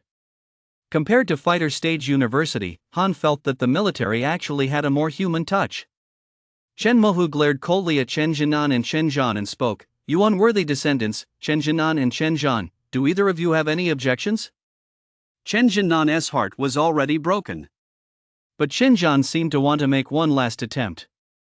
Chen Zhan pleaded, "Ancestor, you may expel me from the clan, but please, for the love of God, don't strike my name from the family register. I beg you. The family register was Chen Zhan's very foundation. As long as his name remained on the register, Chen Zhan could still be considered a member of the Chen family in the future. After all, the Chen family was the foremost clan in Hanwu City. Chen Mohu glanced at Han beside him. Seeing Han's impassive expression, he immediately snapped, "How dare you? Such a grave offense if I were to leave your name on the family registry, wouldn't that bring shame upon our ancestors?" With those words, Chen Zhan and Chen Jinnan's fate was sealed. No matter what happened in the future, it would be nearly impossible for either of them to return to the clan. On the surface, Chen Mohu was dealing with Chen Jinnan and Chen Zhan, but in reality, he was currying favor with Han. Everyone in the Chen family watched Han's expression from the seat of honor. Under the cold stares of the crowd, Chen Jinnan and Chen Zhan, however unwilling they were, had no choice but to walk out of the Chen family compound with sorrowful expressions. "Get out! The Chen family doesn't want you here." The moment the two stepped through the gate, the Chen family locked the gate behind them. Chen Jinnan's expression was desolate, and he burst into bitter laughter. "Ha ha ha ha! To think that I, Chen Jinnan, have led the Chen family for 18 years. I've worked diligently every single day. Even if I have no merits, I've at least put in the hard work." "Fine. Fine. You bunch of ungrateful wretches." Chen Jinnan's shouts from outside were heard by every member of the Chen family inside, yet their expressions showed not a shred of remorse. Instead, they all raised their glasses to toast Han. Chen Shiming, in particular, as Chen Jinnan's staunchest supporter, had taken the lead in expelling Chen Jinnan and was the first to hold out his wineglass to Han. "Xiao Han, you've made something of yourself. Your second uncle toasts you. From today on, stay with the Chen family, don't leave. No matter what, the Chen family will always be your loyal support." Han, who had remained silent until then, suddenly made a move. Without giving the Chen family the slightest bit of face, he swept the wine from the table onto the floor. "Let us keep this strictly professional. I can't accept this toast." As he uttered those 4 words, strictly professional, the expressions on everyone's faces became incredibly complex. This meant that Han was not attending the banquet as a member of the Chen family, but as a second lieutenant in the military. Even though the Chen family had gone to such lengths, he still refused to forgive them. Chen Muju's smile froze instantly. Theoretically speaking, although the Chen family wasn't exactly a prominent clan, they were still considered a regional powerhouse in Hanwu City. From a purely self-interested perspective, Han shouldn't have refused to return to the Chen family.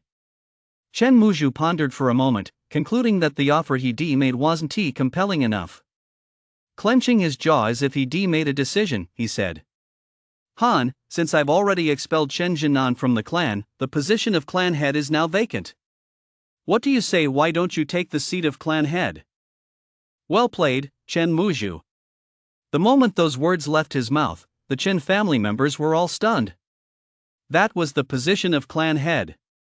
Although Han's strength alone was already enough to make him the Chen family's top fighter, becoming clan leader ultimately depended on seniority. After all, Han was still part of the younger generation. If Han were to become clan leader, it would mean that his uncles would all have to follow his orders. That would be an act of gross disrespect. To get Han to return to the clan, Chen Mohu had truly thrown all dignity to the wind. Han wasn't the least bit tempted. On the contrary, his loathing for this great-grandfather only grew. Chen Mohu was, after all, an emperor stage powerhouse who held a prominent position in the capital, yet Han couldn't detect even a trace of the fighter stage in him. He was truly nothing but a politician. "Shui, let us go." With that, Han turned to lead Shui out through the Chen family's main gate. The spectacle he'd come to witness was already over. Staring at Han's resolute back, a dark, menacing expression finally flashed across Chen Mohu's face. Gone was the affable demeanor he'd displayed moments before. He now resembled a venomous snake as he growled, "Han, the moment you step out that gate today, you'll regret it." Han's lips curled slightly upward. Without a word, he walked out without looking back. The last time he walked through this gate, his eyes were filled with desolation. This time, however, he was as spirited as a young man, with no lingering attachments. From this moment on, perhaps he had finally and officially severed ties with the Chun family. As for Chen Muhu, whether he would find joy or sorrow in the future remained to be seen. Not long after stepping out of the Chen family gates, Han spotted members of the Cold Night Squad gathered under a streetlight in the distance, all staring at him. In addition, Yu standing over 2 meters tall had also been waiting there for quite some time. Han paused for a moment. Perhaps these people were his true family. However, at that moment, none of them looked very happy. As soon as Han walked over, Yu said, "Han, you don't need to participate in the upcoming matches. Let us call it a day." Yu was rarely this serious. From his expression, Han could tell something major had happened. But this was strange after all. Shang Shang was already the strongest fighter in this exchange tournament. Han had also watched the matches of the remaining competitors. Although they were all extraordinary geniuses, they were still far inferior to Shang Shang. Victory was practically within Han's grasp. At this critical juncture, why would you make him give up? Linger quickly handed Han a video.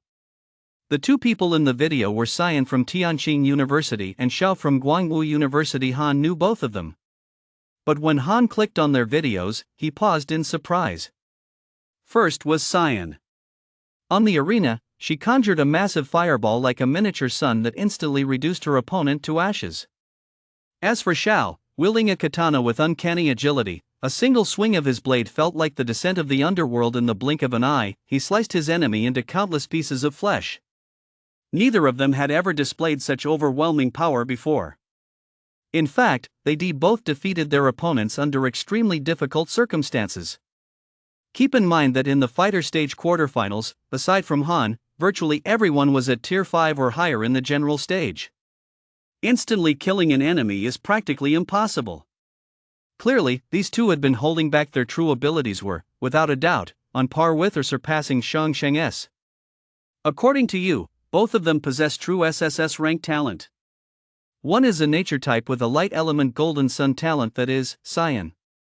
This light element talent isn't like Jin Zilion's. It's a genuine destruction type talent with astonishingly high destructive power. It can be said to be unrivaled among those of the same rank. The other is a specialized spatial type user. The martial technique Xiao used, called Void Ripping Slash, appears to be just a single swing of the blade, yet it actually inflicts countless cuts on the enemy. Chapter 54, The Only Way to Win. Breakthrough. Without a doubt, both of them are top-tier masters. And they've been hiding their true abilities all along. Yu mused, I underestimated Zhong. All these years, he has been building his influence within the military while also extending his reach into fighter stage university. It turned out that both Xian and Xiao were elite assassins trained by Zhong. They were also Zhong's final trump cards for this competition. Under normal circumstances, such assassins would never appear in public. Zhong was confident that the fighter stage university experts he had handpicked would be more than enough to take down Han. But Han was shrouded in too many mysteries. He had been performing miracles ever since he joined the military. That's why Zhong had added 2 safety nets. These 2 peerless prodigies at the 8th rank of the general stage, combined with their natural talent, already possessed strength approaching the Emperor stage. The two had been concealing their true strength not for any particular reason, but simply because they were death squads. Had Shang Shang not failed, Zhong would never have allowed the two to reveal themselves so easily. Han, give it up. I mean it this time. You don't need to go to your death. By defeating Shang Shang, you've already broken the record. Those old fools on the Privy Council are starting to take you seriously. If things continue like this, even if the Northern Campaign Plan isn't approved this time, in a few years, they won't have a single word to say. Yu spoke earnestly, yet his face was filled with helplessness. He never could have imagined that Zhong was still holding such a trump card. The members of the Cold Night Squad also looked earnestly at Han, hoping he would withdraw from this exchange match. Han pondered for a moment, then suddenly mused, actually, it's not entirely impossible for me to win. There's one last option left. That is for me to break through to the general stage. Once he reached the general stage, the explosive surge in his base attributes, combined with the momentum of the victor from the Beidou Hauran spear technique, would make defeating those two a breeze. But as soon as he said this, everyone stared at Han in shock. It was as if Han were spouting nonsense. The first to voice her skepticism was Linger, who had just broken through to the general stage herself. Are you crazy? No matter how freakishly talented you are, it's only been a few days since you reached fighter stage, level 8. Do you think breaking through to the general stage is as easy as eating and drinking? Yun also asked in disbelief, Young Master Chen, I know that breaking through to the general stage is a major hurdle in the fighter stage. Even the fastest person in history to reach the general stage took a full half a year. The leap from the fighter stage to the general stage is practically a qualitative transformation. For the past century, countless fighter stage practitioners have been stuck at this hurdle. It's safe to say that 90% of those who practice martial arts get stuck at the fighter stage. Only by reaching the general stage can one become a backbone of society. For example, the commanders of the major camps are almost all at the general stage. Bureau chiefs like Chi Feihu are also at the general stage. Many positions simply cannot be held by anyone below the general stage. This further demonstrates just how difficult it is to break through to the general stage. Given Han's natural talent, everyone believed that breaking through to the general stage wouldn't be too difficult for him, but there was absolutely no way he could do it in just a few days. Even Yu shook his head repeatedly. Han, this is no joke. I'd better disqualify you from the competition right away. But Han's expression was unwavering. Commander Yu, please just let me try. Han's confidence made people believe he might actually pull it off. If he really succeeded, it would be even more of a miracle than defeating Shang Shang. Seeing this, Yu stopped trying to dissuade him. However, the most he could do was grant Han 2 days. If Han failed to break through to the general stage within those 2 days, he would revoke Han's eligibility no matter what. News of Xian and Shoa's sudden rise quickly spread throughout the streets and alleys of Hanwu City. At the same time, rumors began circulating that Han was unwell and would need to postpone his match by 2 days. The crowd, which had originally been celebrating Han's victory, instantly changed its tune and began to predict his downfall. My goodness, Xian and that Shao are just too strong. Han's chances look slim. Those two were really good at keeping a low profile. They didn't show their hand at all before, but it turns out they were just biding their time. For an 8th tier fighter stage fighter to have defeated so many general stage fighters is already a miracle. This time, those from the fighter stage universities are being total cheaters. Throughout the streets and alleys, almost all the rumors circulating were about Han's impending defeat. Some even believed that Han had already given up on the competition, and that the so-called illness was merely a ploy by the military to save face. But everyone agreed on one thing: withdrawing from this competition was no disgrace. Quite the opposite, in fact. If he were to continue competing, it would be the act of a fool, nothing short of suicide. The Chen family, whom Han had refused to readmit into the clan, also responded with scorn upon hearing the news. Chen Mohu let out a sinister chuckle. This Han deserves it. He has got a little power and already thinks he is the king of the world. Chen Shiming, whom Chen Mohu had already appointed as clan chief, chimed in from the side. I hope Han gets killed right there on the stage this time. Ancestor, then you and I will never have to put up with this little brat-ass nonsense again. If they can't have him, they'll destroy him. Since Han had refused to join their clan, Chen Mohu and the others naturally wanted him dead. The Chen family wasn't the only one wishing for Han's death at that moment. Most clans across the nation stood opposed to him.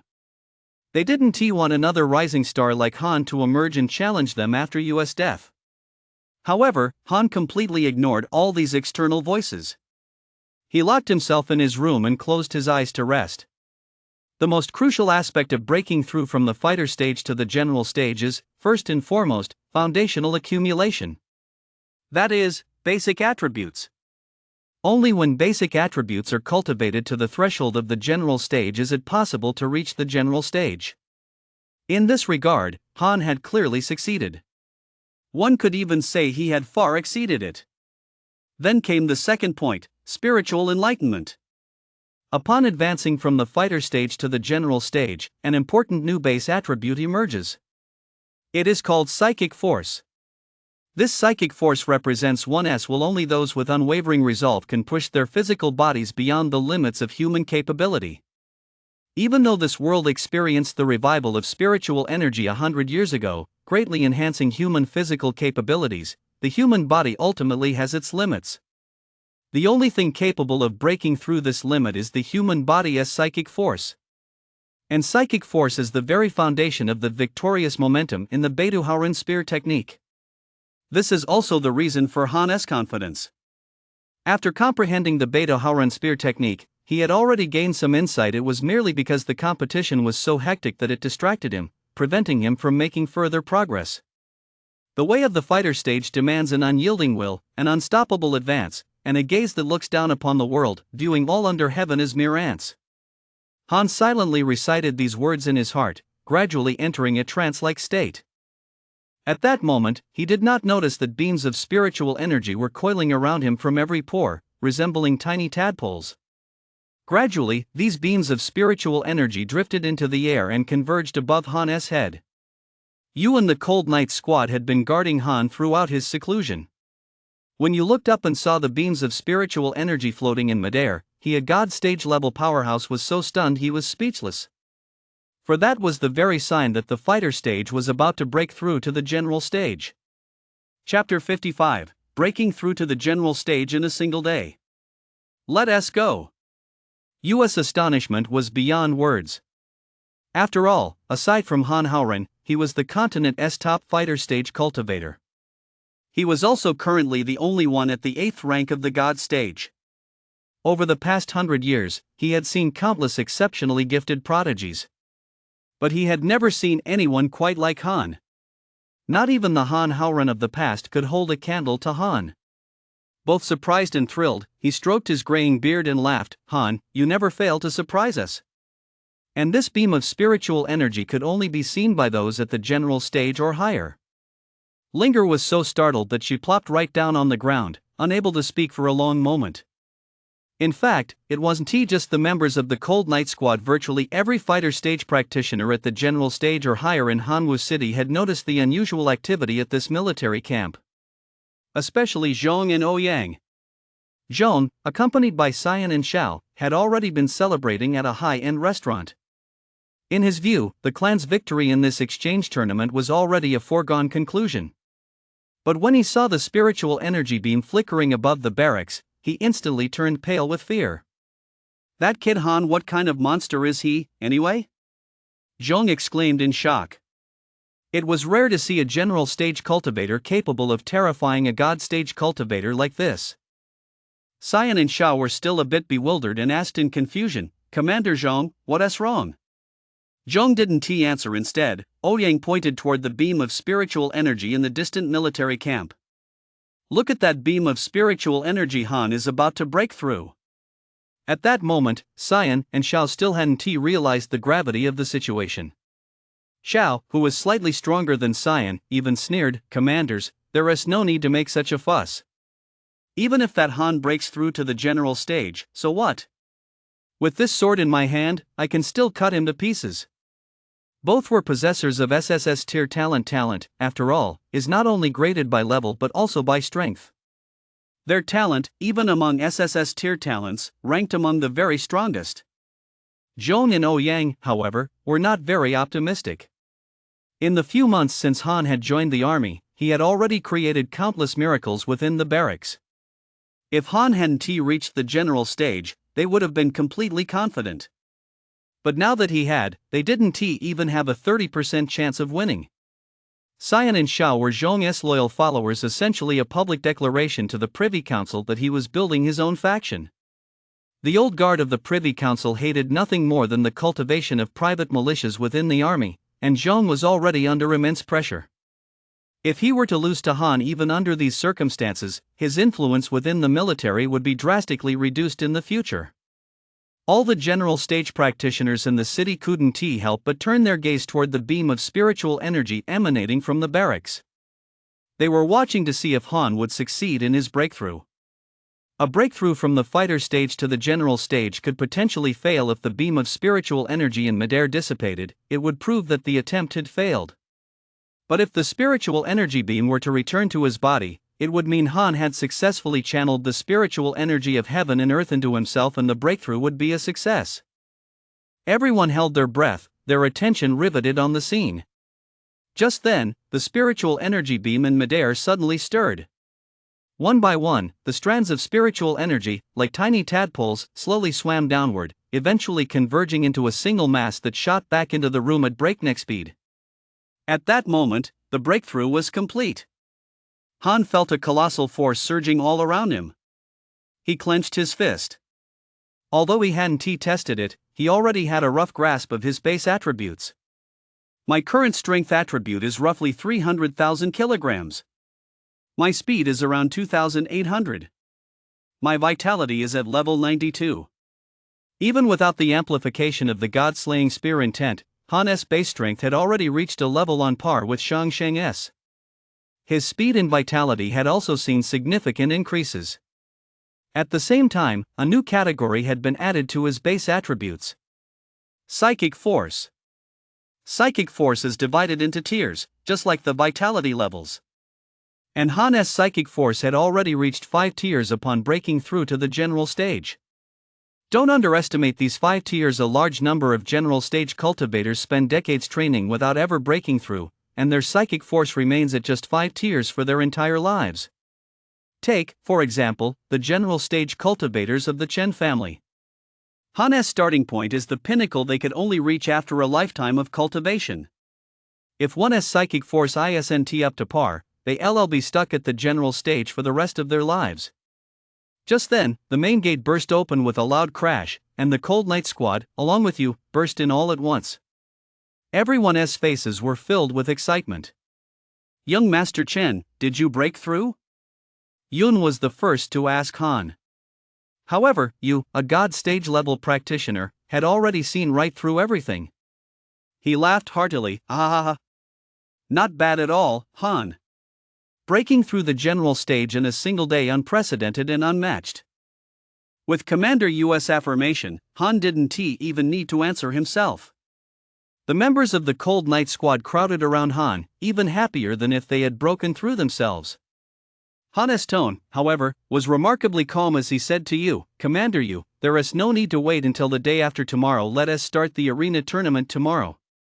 You saw the confidence and resolve in Han's eyes and, seeing no point in dissuading him, immediately nodded in agreement.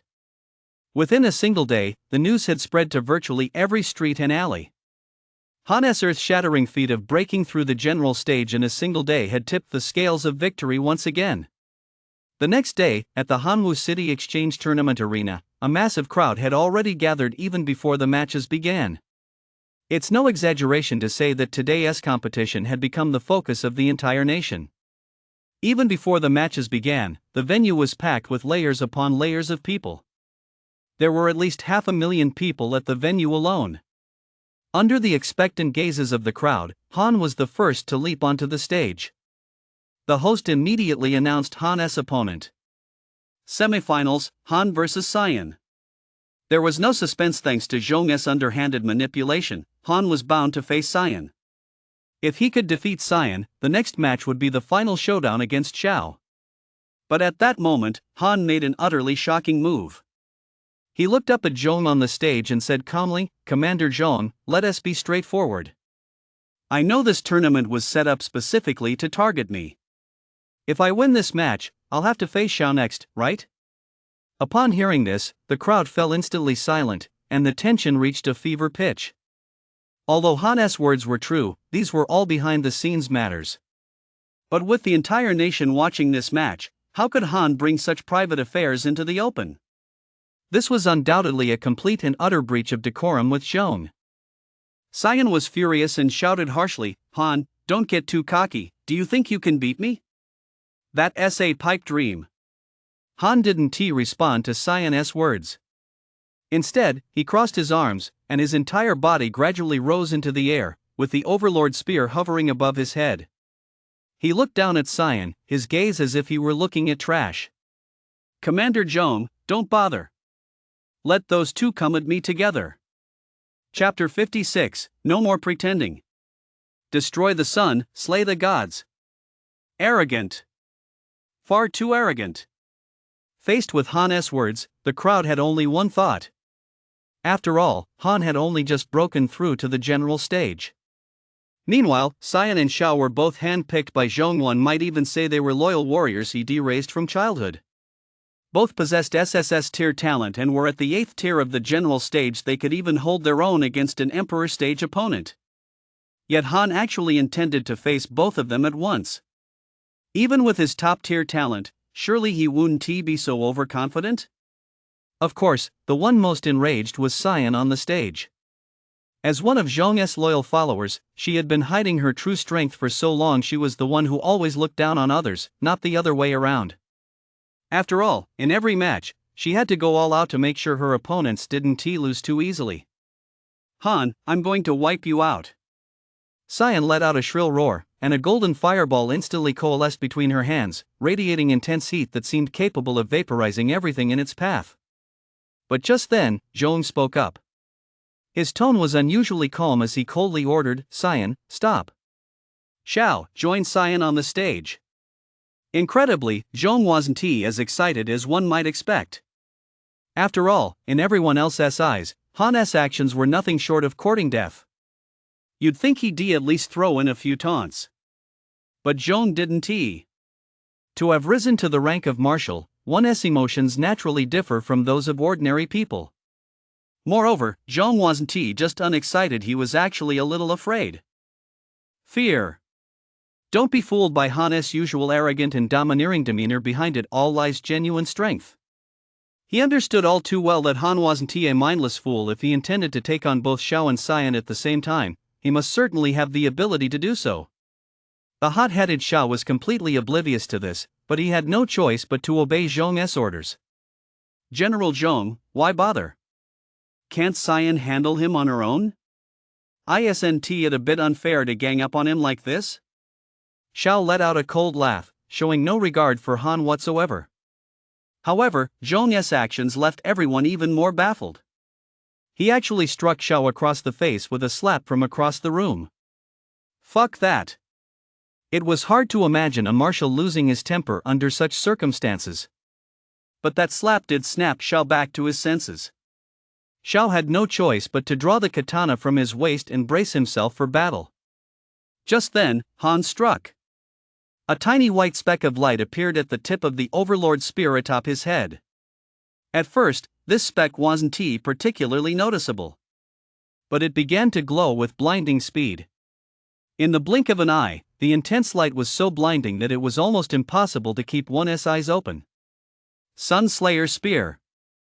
It was a wide-area destructive martial technique. It worked by releasing 3 consecutive energy blasts. The first blast was like the waters of a great river, surging with extraordinary power. The second blast was like a vast ocean, capable of splitting mountains and shattering rocks. The third blast, meanwhile, was like the blazing sun overhead, sweeping away all in its path. This was Han's most powerful martial technique to date. It was also the first time he had used it in front of an audience. The last time he used it was against his 6th uncle at that time. Chen Hui, a general stage-level fighter, couldn't even withstand the first blast. Therefore, that was not the full extent of the Sun Slayer Spear. But this time, Han was unleashing its full power. Since Zhong had already revealed his trump card, there was no need for Han to keep his own hidden any longer. A terrifying aura spread across dozens of kilometers. Anyone could sense the overwhelming might emanating from the Overlord Spear now hovering above Han's head. Cyan and Xiao's initial contempt gradually turned to fear. They simultaneously unleashed their own killing moves. Cyan raised both palms upward, and a golden fireball as bright as the sun instantly exploded. Xiao, meanwhile, swung his katana, and streams of black energy surged from his body. But their counterattacks seemed to be just a split second too late. Boom! A deafening roar echoed as a beam of light streaked toward them, crashing down heavily on top of both of them.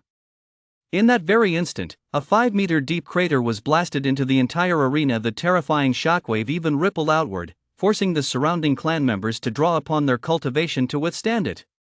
"This Han guy is taking things a bit too far," Yu exclaimed in astonishment. He quickly leaped down from the marshal's seat and swung his broadsword to block the Sunslayer spear's terrifying impact. If even those in the stands were affected to this extent, one can only imagine the plight of Cyan and Xiao, who were directly caught in the beam. One possessed a light elemental flame of the heavens talent, while the other had a void elemental talent. Both were elite SSS rank talents. Yet their attacks were instantly shattered to pieces by the Sunslayer spear. However, their SSS rank was merely their ceiling. Han's SSS rank, however, was merely his baseline. Don't forget the boost from the Saint weapon physique. Any martial technique is instantly elevated by 2 ranks. If the highest possible rating for martial techniques weren't capped at SSS rank, the Sunslayer spear's grade would have risen by another 2 ranks. The two were both lucky and unlucky, because they had actually managed to withstand that first impact. Cyan's hair was disheveled, and his cheeks were covered in blood. Xiao was even worse off. He was practically a blood-soaked figure, yet he forced himself to stand. Ha, I thought it would be something extraordinary? It's nothing special after all. Han, take this. Before he could even finish the word die, the second shockwave struck immediately. Boom! Another deafening explosion. The ground, already caved in, was driven another 3 meters deeper. By now, Cyan and Xiao were unable to speak. Their skulls had been blown to pieces, leaving only the lower halves of their bodies. Thud! Before the crowd could recover from their shock, the final blast struck. This blast was even more devastating than the previous 2, driving the ground another 10 meters deeper. The once pristine martial arts arena had been reduced to scorched earth by Han. As for Cyan and Xiao, not a trace of their bodies remained. They had been reduced to dust. Zhong's heart, which had been hanging in suspense, finally sank. He rubbed his forehead, staring at the 20-meter deep crater with a throbbing headache. Ever since he deselected Cyan and Xiao, he had no idea how many cultivation resources he poured into them. Those cultivation resources weren't something even he, as a marshal, could obtain at will. And now, Han had destroyed them all without a trace. Over 20 years of hard work. For several full minutes, the entire venue was deathly silent. Until the host, standing beside the deep pit, shouted, "Han, the winner!" Thunderous applause instantly erupted throughout the venue. Some people even clapped until their hands went numb, their expressions still blank. Because this match hadn't been as thrilling as the last one. Han and Shang had exchanged blow for blow combat, fighting for nearly an hour. This time, however, from the moment Xiao stepped onto the ring, the entire match lasted less than a minute. Chapter 57, Looking Out Over Great Xia. Who dares offend him? Looking back over the entire 100-year history of the new calendar, Han's victory was unmatched. Since Han represented you, he also represented the commoners. This was the first time the commoners faction had truly defeated the clan factions. The numerous clan leaders in the audience hung their heads in dejection, while the commoners surrounding the arena raised their arms and cheered. Without a doubt, the good times for the clans had come to an end. And indeed, that was the case. At that moment, within the Privy Council, the highest authority in Great Xia, the 23 supreme leaders stared at Han on the stage, utterly dumbfounded. They could never have imagined that Han's strength would be so formidable after breaking through the general stage. And he had even been hiding a trump card. Even 2 masters comparable to the Emperor's stage were no match for him. Han's potential was self-evident. If he were to lead Great Xia in the future, he would surely elevate the nation to new heights. Xingtian, the most powerful figure in Great Xia, spoke first. This young man, Han, not only possesses boundless potential, but he is also shrewd, intelligent, and knows how to bide his time. He is bold yet knows his limits. You've chosen the right person. As he spoke, Xingtian produced a copy of U.S. Northern Campaign Plan. Ladies and gentlemen, I approve this Northern Campaign Plan. Does anyone object? Faced with Xingtian's question, the other supreme authorities in their seats remained silent. Oppose it? Only a fool would oppose it at a time like this. As supreme authorities, although many of them represented the interests of specific clans or factions, most of them represented the interests of Great Xia as a whole. The reason for opposing the Northern Campaign was that the chances of success were low, and it would result in the needless loss of many soldiers' lives. They weren't fools. US concerns were not without merit. The beasts in the dark realm of the north were growing increasingly powerful. Many had even mastered language and technological systems. What did this mean? It meant that a new civilization might have already emerged in the north. This was truly terrifying. The only reason humanity could still resist the beasts was because of the superiority of their civilization. After all, the beasts were still nothing more than mindless monsters. But once these monsters gain intelligence, humanity's only fate will be extinction. Han's emergence gave them hope. This isn't some conflict over the interests of noble families versus commoners. It concerns the entire Great Xia. I approve the Northern Campaign. I approve the Northern Campaign as well. All the highest authorities of the Privy Council signed the approval document for the Northern Campaign. At the martial arts tournament in Hanwu City, the host also announced that Han had won the championship of the exchange competition. Without a doubt, after seeing Han instantly defeat Xian and Xiao, no one could possibly still harbor any thoughts of competing with him. Even the high-ranking clan elders in the audience, with their long faces, had no choice but to force a smile and congratulate Han. Lieutenant Chen, congratulations, you're now a rising star in our Great Xia. Lieutenant Chen, please continue to look out for the Mo family in the future. Lieutenant Chen, what a brilliant young talent. I'm truly impressed. Faced with the insincere flattery of this group of old foxes, Han paid it no mind. However, he took this opportunity to deliver an acceptance speech that sent shivers down the spines of the clan leaders in the audience. Winning this championship was nothing more than a stroke of luck. My main thanks go to Marshal Yu, who launched the Northern Expedition. I'm sure you've all seen the Northern Expedition plan by now. I hope the major clans will generously contribute an additional 200 kilograms of star crystal to support the army. With that single statement, he demanded a full 200 kilograms of star crystal. What does that even mean? Consider this, even for the major clans in the capital, 5 years' worth of net profit amounts to no more than 200 kilograms of star crystal. In Hanwu City, 200 kilograms of star crystal could easily represent the total assets of a major clan. This wasn't just an exorbitant demand, it was a life or death matter. But now that Han had won the overall championship in the military exchange tournament, his prestige was invaluable, and these major clans from the capital had no choice but to comply. If they refused, who knows if Han might settle the score with them later. Han was clearly forcing their hand. Those seated in the conference hall were all prominent families from the capital. Accustomed to a life of luxury and privilege, some naturally took offense at Han's remarks. An elder from one of the families immediately stood up and shouted, "Han, we congratulate you, we're giving you face here, but don't push your luck." Before he could finish, another family elder standing beside him quickly covered his mouth. "Shoo! Elder Mo, if you want to die, don't drag us down with you. Look at the entire Great Xia right now who dares to offend Han." Any sensible person understood that, let alone 200 kilograms of star crystal. Even if Han were to rob them outright, with the backing of Xia's first marshal and its most powerful institution, no clan would dare utter a single word of refusal. Just then, an elderly man suddenly spoke up. "I am willing to take the lead in donating 300 kilograms of star crystal, building upon the Northern Campaign proposal." Hearing this, everyone turned to look. To their surprise, the speaker was none other than Qingshi from National Pharmaceuticals. As the president of National Pharmaceuticals and its chief scientist, the Li family might not boast any outstanding fighter stage practitioners, but in terms of wealth, they were second to none.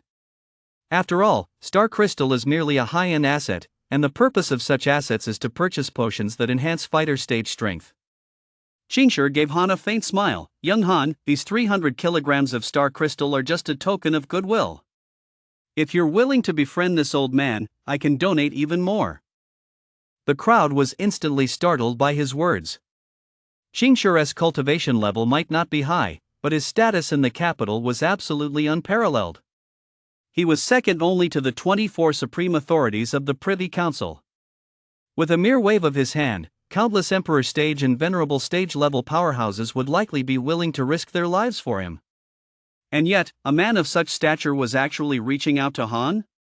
Han naturally knew why Qingshi wanted to befriend him. It was all about the alchemical capabilities of the alchemist's divine physique. However, seeing how generous Qingshi was, Han gladly agreed, "Thank you, elderly."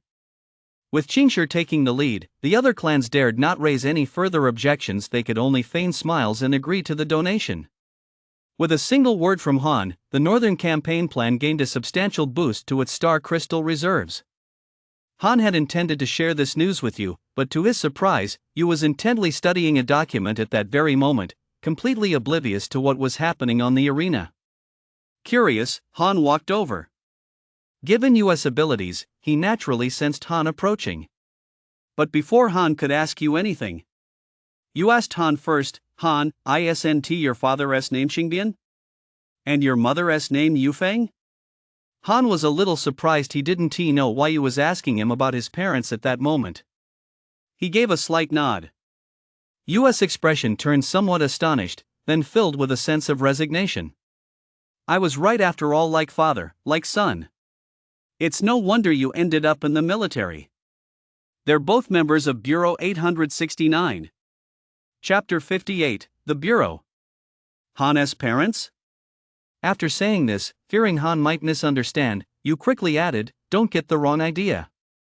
I just heard a bit about your background from Zhao, including how you joined the military, and I was curious, so I did a little digging.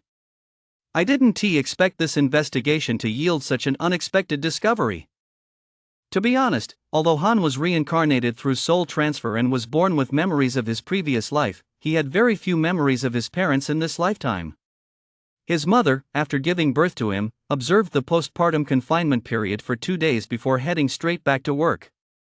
His father also rarely came home, and whenever he did, he spent very little time with him, as if he had an endless stream of work to do. He was raised by a wet nurse from the Chen family. This situation continued for 3 years. One day, 3 years later, his mother brought home a baby little Shui. After dumping Shui in his arms, neither his father nor his mother ever returned. Han had only heard that the two had gone on a mysterious mission and had since vanished without a trace. Han didn't have any particular feelings toward his parents in this life, nor, of course, did he harbor any particular resentment. Seeing Han lost in thought, Yu smiled wistfully. "Would you like to hear my story?" Actually, Han was somewhat intrigued, so he immediately sat down beside Yu. "Sure.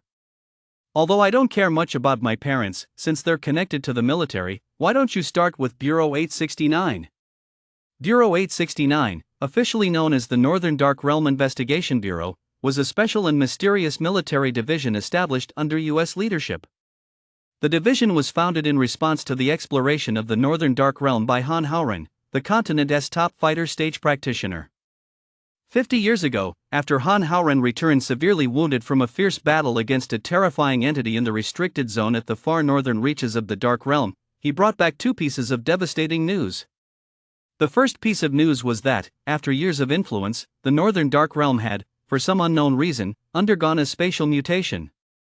Compared to the time before the revival of spiritual energy, the territory of the Northern Dark Realm had undergone some peculiar spatial reaction, inexplicably expanding several times over. This meant that the number of strange beasts within it had also increased exponentially. This news is devastating. Reclaiming the lost northern territories was already difficult enough, let alone with the territory having expanded several times over. In fact, this is one of the reasons why U.S. Northern Campaign Plan has yet to be approved by the Privy Council. The second piece of news is that God stage-level powerhouses are forbidden from entering the Dark Realm. This does not mean that the northern territories are subject to any special restrictions. After all, Han Haoren was already at the God stage when he entered the Northern Dark Realm. It is because those at the God stage are no longer mere mortals.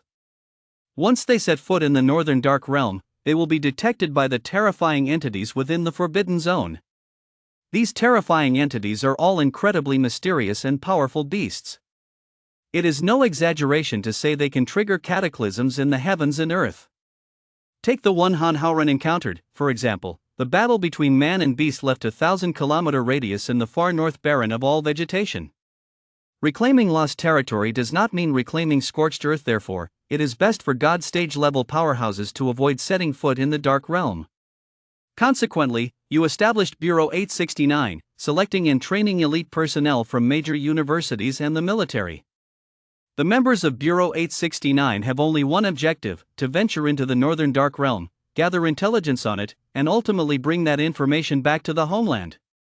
Batch after batch of Bureau 869 experts have gone missing or perished in the Northern Dark Realm. Very few have returned. In fact, one could say none have returned. The Dragon River not only blocked the invasion of the Northern Dark Realm as beasts into the south, but also cut off the retreat route for Bureau 869 members. Yet, for the sake of the human race's future, they faced certain death without a single regret. Xingbian and Yufeng were the last elite agents you selected from Fighter Stage University. Due to the lack of progress in Bureau 869's explorations, it was disbanded by the Privy Council 15 years ago. You issued one final order to the last members of Bureau 869. Head to the Northern Dark Realm to explore. And so, that final group including Xingbian and Yufeng never returned. As he spoke, Han noticed tears welling up in Yu's eyes. I am ashamed. Because they followed me, they had to live in hiding, barely seeing their families. And they were so easily led down a path of no return. At that moment, you turned to Han and said sincerely, Han, I've let your parents down, but most of all, I've let you down. The suffering you've endured these past 18 years is my doing. Your father and mother were both peerless geniuses at Starry Sky University back then. If it weren't for me, any apology would be hollow, Han. Name your price. Even this old man's life I'd gladly give it to you. You spoke with heartfelt sincerity. He felt a deep sense of guilt toward the members of Bureau 869. Almost all members of Bureau 869 had left no descendants. Xingbian and Yufeng were an exception. They had fallen in love in college and joined Bureau 869 together, and you had tacitly approved their marriage. Han fell deep in thought upon hearing this. In truth, he didn't blame you given Yu's character. He would never have forced anyone to join Bureau 869. This suggested that Han's parents had likely joined Bureau 869 out of a sense of lofty idealism. One could only say that those relatives from the Chun family were particularly despicable in a sense. Both Han and Shui were the families of martyrs. Just then, Han suddenly thought of something, and his words actually took you by surprise. Commander Yu, do you think there is a possibility that those from Bureau 869 who entered the Northern Dark Realm, including my parents, might not actually be dead? You hadn't considered this possibility at all. After all, he was already at the 8th level of the God stage and couldn't enter the Northern Dark Realm. But after giving it some thought, you shook his head. That is highly unlikely. Actually, there have been members of Bureau 869 who returned from the Northern Dark Realm. Although they brought back very little intelligence, according to what they said. The Northern Dark Realm is absolutely not an environment where humans can survive. Only beasts can live there. Han stroked his chin, but he had a different perspective. No matter how much the Northern Dark Realm has changed, it's still on Blue Star. At worst, it's like returning to primitive society, eating raw meat and drinking blood. In terms of living conditions, it's definitely sufficient for humans to survive. Besides, over the years, the Northern Dark Realm has seen the development of technology from the strange beasts. Although the chances of survival are slim, it's not entirely impossible. Han didn't feel much affection for his own parents, but Shui was different. After all, she had a woman's heart, and having watched other people's parents grow up, Han had seen Shui secretly weep over her parents' photos countless nights. It was, at the very least, a glimmer of hope. With the Northern Campaign imminent, if at all possible, Han hoped to find Xingbian and Yufeng. Chapter 59, The Supreme Divine Weapon Dragon Roar Bao. It was clear that Xingbian and Marshal Yu were on good terms. You spoke enthusiastically with Han for half an hour. The conversation mainly revolved around the story of Han's parents. Back in college, the two had been the perfect couple, often competing as a team with seamless coordination. They had even made a name for themselves at Starry Sky University, one of the top institutions at the time. Just then, you suddenly remembered something and slapped his forehead. That's right, since you're Xingbian's descendant, I should hand over his personal effects to you. As luck would have it, that item is right here in Hanwu City. With that, you led Han away from the arena. Seeing that this pest had finally departed, the clan elders all breathed a sigh of relief. They'd been terrified that a single word from Han might force them to donate several years' worth of their family's wealth. Before long, you led Han to a secluded area of Hanwu City. There stood a large building there, though it appeared to have been abandoned for a long time. Han had lived in Hanwu City for 18 years, yet he'd never heard of this place. You explained, this is the address of Bureau 869. Your parents worked here before they left for the Northern Dark Realm. You led Han inside the building, where there were still quite a few training areas and equipment. It was clear that Bureau 869 had once been teeming with talent. As he toured the place where his parents had once devoted everything, Han felt a mix of emotions. Finally, you led Han to a secret room. The room was filled with all sorts of items left behind by Bureau 869 members before they departed for the Northern Dark Realm. While not necessarily valuable, these objects held immense significance. You searched carefully and eventually pulled out a black box. He brushed the dust off the box and slowly opened it. Han looked closely and was surprised to find that inside the box was a mechanical bow made of an alloy metal. Judging by its appearance, it resembled a compound bow. But its material was extraordinary. Han even sensed that the metal of the bow's body bore a striking resemblance to that of his overlord spear. Marshal Yu, what is this? Han asked with a soft gasp. You took out the bow, a hint of pride visible in his expression. This is the prize your father won for taking first place in the fighter stage exam at Starry Sky University. Just like the overlord spear in your hand, it's a supreme divine weapon. Its name is the Dragon Roar Bow. This Dragon Roar Bow was considered one of Starry Sky University's most prized treasures. The metal used for the bow's body was the world's strongest alloy at the time, identical to that of the overlord spear, and its value was comparable to that of a star crystal. Of course, the most important part of this bow was its string. Years ago, in the South Sea, a forbidden beast emerged from the restricted zone. It churned the seas and caused natural disasters, nearly wiping out the coastal cities. That beast resembled a five-clawed golden dragon, and it was only through the combined efforts of the Empire's twin pillars, Han Haoren and you, that it was slain. That battle lasted 3 days and 3 nights. At that time, Han Haoren and you were the only god stage-level powerhouses in all of Great Xia. This alone speaks to the beast's formidable power. After slaying the dragon, artisans extracted a dragon tendon approximately 13 meters long from its body. This dragon tendon contained a mysterious power that should not be underestimated. Coincidentally, the bowstring of the Dragon Roar Bow is made from that very dragon tendon, which is why it is named the Dragon Roar Bow. There are very few skilled archers in the entire Great Xia, so the probability of a bow being rated as a supreme divine weapon is much lower than that of other weapons. Currently, the most common supreme divine weapons in the Great Xia are swords and daggers, followed by spears. The number of peerless divine bows is pitifully small, which further highlights the Dragon Roar Bow's formidable power. Anyone capable of wielding the Dragon Roar Bow, even if they merely draw an empty string, can unleash a force comparable to a full power strike from a general stage-level warrior. Gazing at the Dragon Roar Bow, Han looked somewhat surprised. General Yu, are you suggesting you want to give this bow to me? But I'm not skilled with a bow. A hint of nostalgia flashed across Yu's face, but in the end, he placed the Dragon Roar Bow into Han's hands. No matter what, you're the son of Xingbian. This bow must be yours.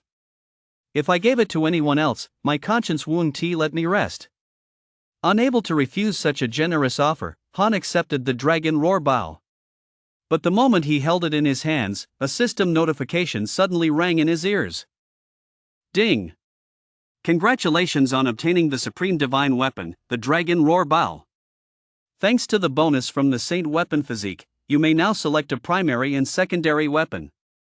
Once you've successfully selected your primary and secondary weapons, you'll receive an additional cultivation speed bonus. What? Han was somewhat surprised. It turned out that the bonus from the Saint Weapon Physique wasn't limited to just the spear. He could even choose his primary and secondary weapons based on his mood. To be honest, Han currently had no means of ranged attack. The spear's range was still too limited, unsuited for the complex and ever-changing battlefields of the north. Although the piercing death spear and sun slayer spear could be used at a distance, they were martial arts techniques. Not only did they consume massive amounts of vitality, but using them also meant losing the spear's flexibility and versatility. If he could use a bow, it would make up for Han's only current weakness. With one melee weapon and one ranged weapon, Han would be unbeatable no matter the situation. Perhaps driven by a primal impulse deep within his genes, Han felt a surge of excitement the moment he laid eyes on the dragon roar bow. System, I choose the spear as my primary weapon and the bow as my secondary weapon, Han declared decisively on the spot. Ding! The system has detected that you have set the spear as your primary weapon and the bow as your secondary weapon. Your Dragon Roar bow will grant you an additional 50-fold increase in cultivation speed. Not bad at all, quite good. Although the cultivation speed provided by the secondary weapon was halved, it was still an extra boost. Now, Han's cultivation speed had reached a staggering 160 times the normal rate. And he didn't even have to train hard, he just needed to carry the Overlord Spear and the Dragon Roar bow with him to be in a cultivation state. Han felt a surge of joy and immediately picked up the Dragon Roar bow to play with it a bit, testing his compatibility with the bow. Little did he know that the moment he drew the bowstring, something jaw-dropping happened the very next second. Boom! A thunderous roar echoed through the air, and several walls in front of Han were pierced one after another by a mysterious force. The entire Bureau 869 building was literally blown right through. Yu clutched his forehead, not knowing whether to laugh or cry. I forgot to tell you, the bowstring of this Dragon Roar bow is imbued with the power of the Dragon God. Even the slightest pull can unleash terrifying force. Like father, like son. Back in the days of fortifying the border, I don't know how many buildings I destroyed. I've had to request funding from higher-ups countless times just for that. Han looked slightly embarrassed, then his mouth twitched slightly. How about I pay for the damage? Never mind. This dilapidated building wasn't much use anyway, you sighed helplessly. Just then, you pulled a black book out of the box and tossed it to Han. This is another cool thing your dad left behind. Besides being a fighter stage, he was also a scientist. Take a look. I was amazed by this for quite a while when I first saw it. Han picked up the book and flipped through it briefly. Its contents instantly left him in awe. His old man was truly extraordinary. Generally speaking, star crystals are used as the power source for strategic weapons. You can only utilize star crystals through technological means. But this book actually detailed how to forge a star crystal into a star crystal arrow. Chapter 60, The Arrow Goddess Enlightenment. Fierce Archery. What a genius!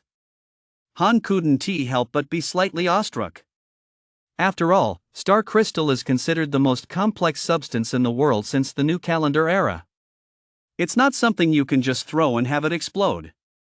It possesses a truly terrifying internal structure. Take, for example, the Type 3 lasers on the sky-reaching wall. Though they're based on star crystal, scientists had to install dozens of complex physical reaction mechanisms within them.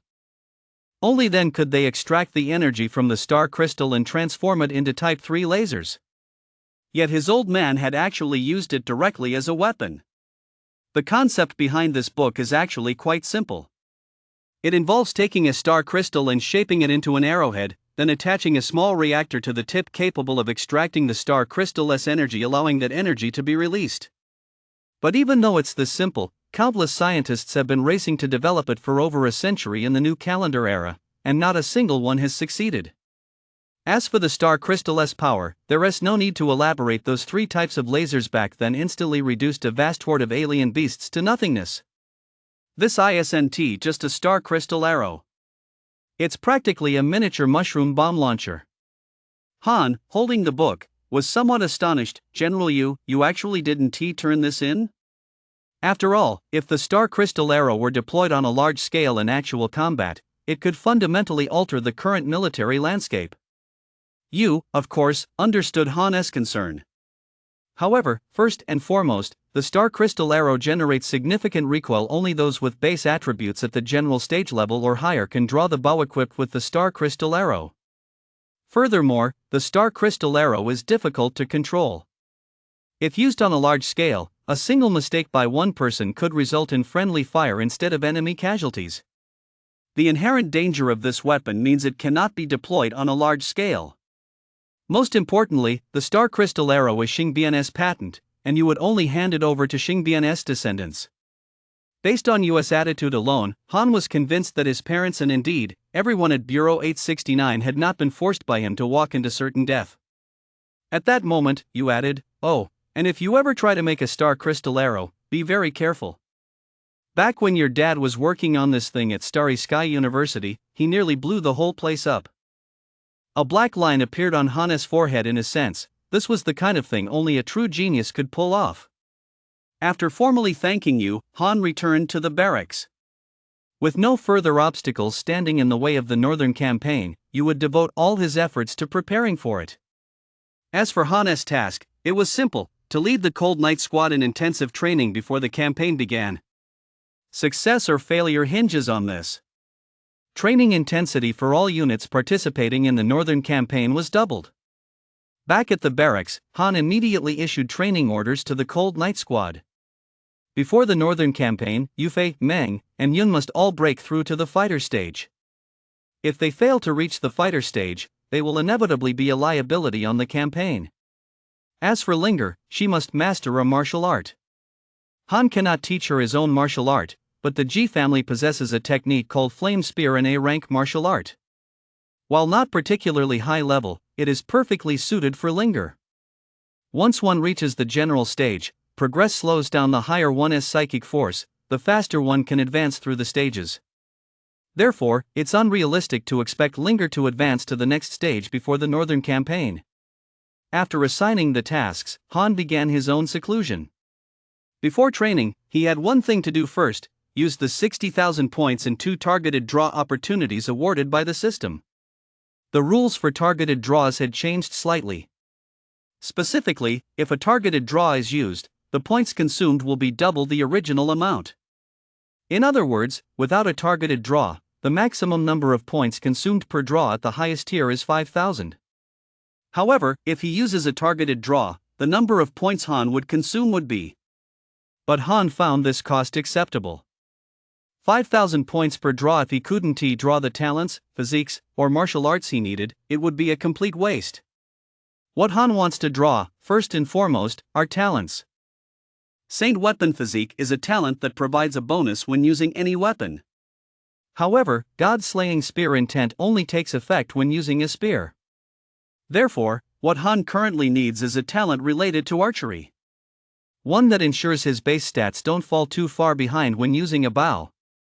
System: I'm going to spend points and use 1 targeted draw opportunity to draw a talent related to archery. A wheel immediately appeared before Han. Talents related to archery were pitifully few. There were only 8. The pointer spun continuously around the wheel and finally came to rest on a talent called Archer Goddess Enlightenment. Congratulations on obtaining the SSS rank talent, Enlightenment of the Archer God. Enlightenment of the Archer God, the god of the bow. Divine arrows are invincible. When using a bow, field of view is quadrupled, arrow damage is doubled, and a charge effect becomes available. The longer the charge, the greater the arrow's damage, up to a maximum of triple the base damage. Arrows ignore wind direction and air currents, double in speed, and guarantee a 100% hit rate. When learning archery-based martial arts, the skill level is forcibly increased by 1 rank. Incredible! Absolutely incredible! True to its SSS rank status, it's every bit as powerful as Han's spear-based talent, God of Slaughter Spear Intent. Not only does it enhance field of view, arrow damage, and arrow speed. What's most terrifying is that it guarantees a 100% hit rate. Not a single arrow misses its mark. To put it bluntly, this is exactly the same effect as piercing Death Spear. As long as it's within his field of vision and Han has locked onto it, even if it's just a tiny black dot, his arrow will hit with pinpoint accuracy. Combined with the Star Crystal Arrow, Han's ranged capabilities are truly astonishing. Han was quite satisfied he still had points left and 1 targeted draw opportunity. And the next attribute Han intended to draw was a constitution. However, the constitution he was drawing this time had nothing to do with vitality. It was related to psychic force. This is currently the rarest type of constitution in all of Great Xia. Half of the fighter stage practitioners in Great Xia lack any constitution and can only supplement their vitality attribute through various vitality elixirs. As for psychic force, the methods to enhance it are pitifully few. There is only one type of potion in all of Great Xia capable of boosting psychic force, and the number of people who can refine it is extremely rare. Its price is astronomical. This is why most fighter stage practitioners are stuck at the general stage level. Furthermore, among the other half of fighter stage practitioners who possess a constitution, only 1 in 10,000 has a constitution capable of enhancing psychic force. Without having grasped the concept of psychic force actually has little effect on fighter stage practitioners and has absolutely no impact on any basic combat attributes. It serves only one purpose: one must reach a certain baseline value to advance to the next stage. But this single requirement is enough to block 99% of fighter stage practitioners from advancing. Therefore, Han absolutely must possess this constitution, otherwise, no matter how fast his cultivation progresses, it would all be in vain. The roulette pointer spun rapidly before finally coming to a slow stop. Congratulations on obtaining the SSS rank Constitution, Sacred Body of the Dark Knight. Chapter 61, January General Stage, Tier 3. What kind of freak are you? Sacred Body of the Dark Knight. During nighttime meditation in the inner realm, the psychic force gained is doubled. Psychic force is permanently doubled. When psychic force exceeds that of an enemy, the enemy's base attributes are reduced by 50%. Your base attributes increase by 50%. Truly worthy of an SSS rank physique. Psychic force is an attribute that can only be obtained through nighttime meditation in the inner realm. Moreover, the amount of psychic force you gain depends entirely on your own insight. The higher your natural talent, the more psychic force you can obtain. This is also why fighters with lower natural talent can, at most, reach the general stage level. Han now possesses 3 SSS tier talents, so the psychic force he gains through meditation is already double that of someone with a single SSS tier talent. And the Cold Night Holy Body can further double that amount on top of that. It can be said that Han's psychic force value is exactly the same as his vitality, far surpassing that of other fighters at the same stage. Most importantly, this Cold Night Holy Body has another incredibly powerful ability. That is, provided his psychic force exceeds that of his opponent. It can reduce the enemy's base attributes by a full 50%. This includes strength, speed, vitality, and more. In addition, it boosts his own base attributes by 50%. With this ability, as long as Han's psychic force surpasses his opponent's, he is essentially unbeatable. Excellent. Han is quite satisfied with both his talents and his physical constitution. Han now had 30,000 points remaining. However, he wasn't in a hurry to spend them. While 30,000 points seemed like a lot, if he didn't draw the talents or martial arts he needed, it would be a waste. It would be best to wait until he had a targeted draw opportunity before using them. Moreover, after the Northern Campaign, he would have a clever use for these 30,000 points. After finishing the draw, Han stepped outside to take a look. And saw that all members of the Cold Night Squad were fully immersed in intense training. Naturally, he couldn't slack off either. You had spent an entire month preparing the army and personnel for the Northern Campaign. That month flew by in the blink of an eye, like a white horse passing through a crevice. On the training ground, Linger, clad in a form-fitting training suit, displayed her curvaceous figure, glistening with sweat. Her opponent was Han, wielding the Overlord Spear. With a fierce shout, Linger swung her spear at lightning speed. Before long, a searing red glow emanated from the spear's tip. Streams of flame merged with the spear's momentum, radiating intense heat. Take this!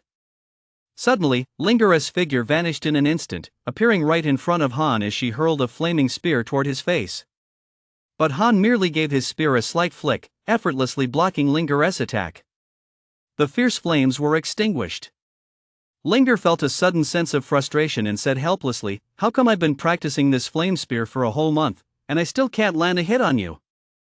In fact, Linger's technique was extremely powerful. Even a general stage fighter of equal strength to her wouldn't dare to block this move head-on.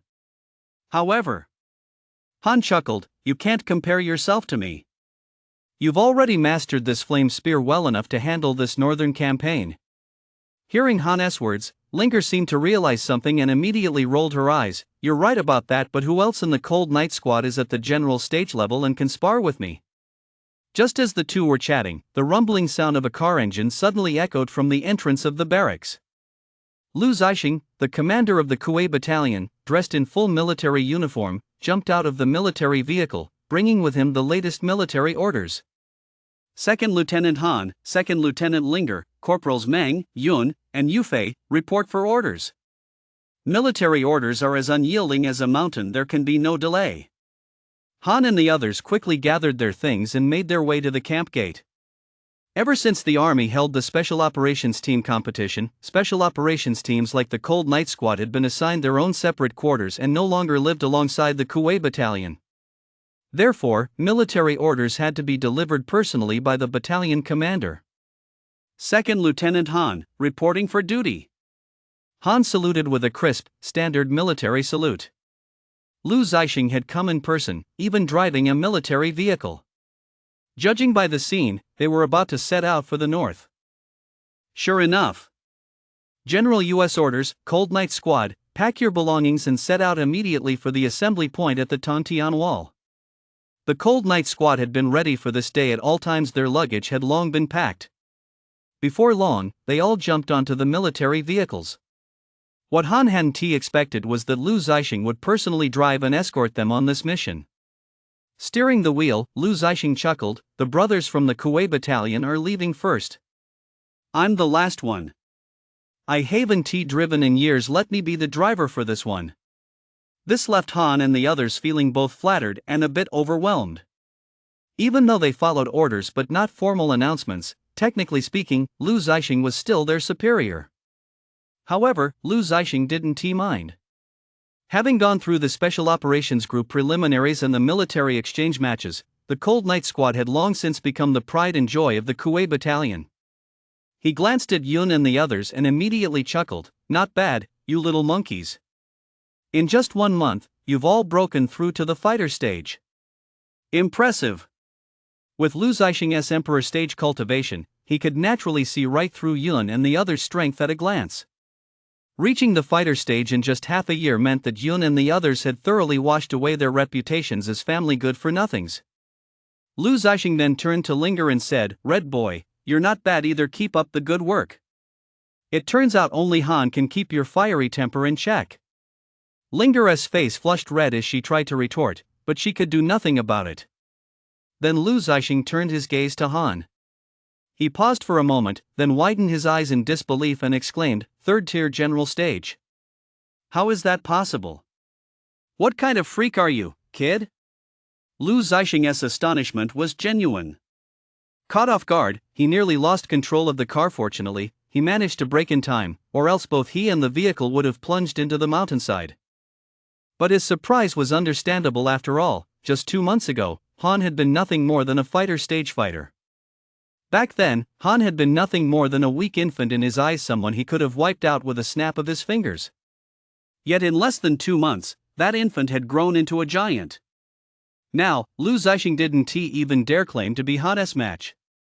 If Han's rate of cultivation before reaching the general stage had still been within Lu Zixing's realm of acceptance, then after advancing to the general stage, it had become simply unbelievable. For all fighter stage practitioners, the pace of cultivation slows drastically after advancing to the general stage. This is an ironclad rule. In fact, it's often the case that one might not even advance through a single minor realm in a whole year. Lu Zixing couldn't help but feel curious. He said slowly, Han, would you mind telling me your current base attributes? Especially your psychic force. Of course, it's fine if you don't want to say. There was nothing to hide. My current base strength is kilograms. My burst speed is 8,640 ms. My vitality is at level 125. My psychic force is at level 23. Chapter 62, The River Crossing Campaign. The nation stands behind you. Holy shit. Boom. Upon hearing Han's base stats, Lu Zixing couldn't help but let out a curse, and just as expected, the military vehicle crashed into the rock wall ahead. Fortunately, the vehicle was specially built, so the collision caused no damage. Linger couldn't help but roll her eyes. Battalion commander, could you please stop overreacting? Lu Zixing cleared his throat awkwardly, cold sweat beading on his forehead. He was considered a military prodigy, having risen to the emperor stage in his 30s and serving as the battalion commander of the Kuwait battalion. He also possessed an SS rank body fortification talent. However, when it came to base stats, aside from having greater strength than Han, his other attributes were almost all inferior to Han's. Especially vitality. A vitality of over 130 tiers was simply breathtaking. If he remembered correctly, even you, at the 8th tier of the God stage, only had a vitality of 230 tiers. The most terrifying aspect was his psychic force. Lu Zixing's current psychic force was only at the 30th layer. And he'd been training relentlessly for 7 or 8 years. But how long had it been since Han advanced to the general stage? Barely a month. No wonder Han's advancement was so rapid. The psychic force which stymies every fighter stage practitioner in the world is practically meaningless in the face of Han. Is cultivation really as easy as eating and drinking? It took Lu Zixing quite a while to calm down before he got back behind the wheel and hit the road. The farther north they drove, the more military vehicles Han and his group encountered. 1, 2, until, on a major highway, military vehicles filled the entire horizon. Han even came across Mets from the giant squad racing down the highway, clearly participating in this northern campaign as well. Linger even leaned out the car window to wave at the lowly from the giant squad. This gave a glimpse of just how many troops were involved in this northern campaign. According to Lu Zixing's explanation, the entire Fire God army of full 32 battalions was participating in this campaign. 3/4 of the Water God army's strength, 26 battalions. The remaining 4 legions have mobilized a combined total of 50 battalions.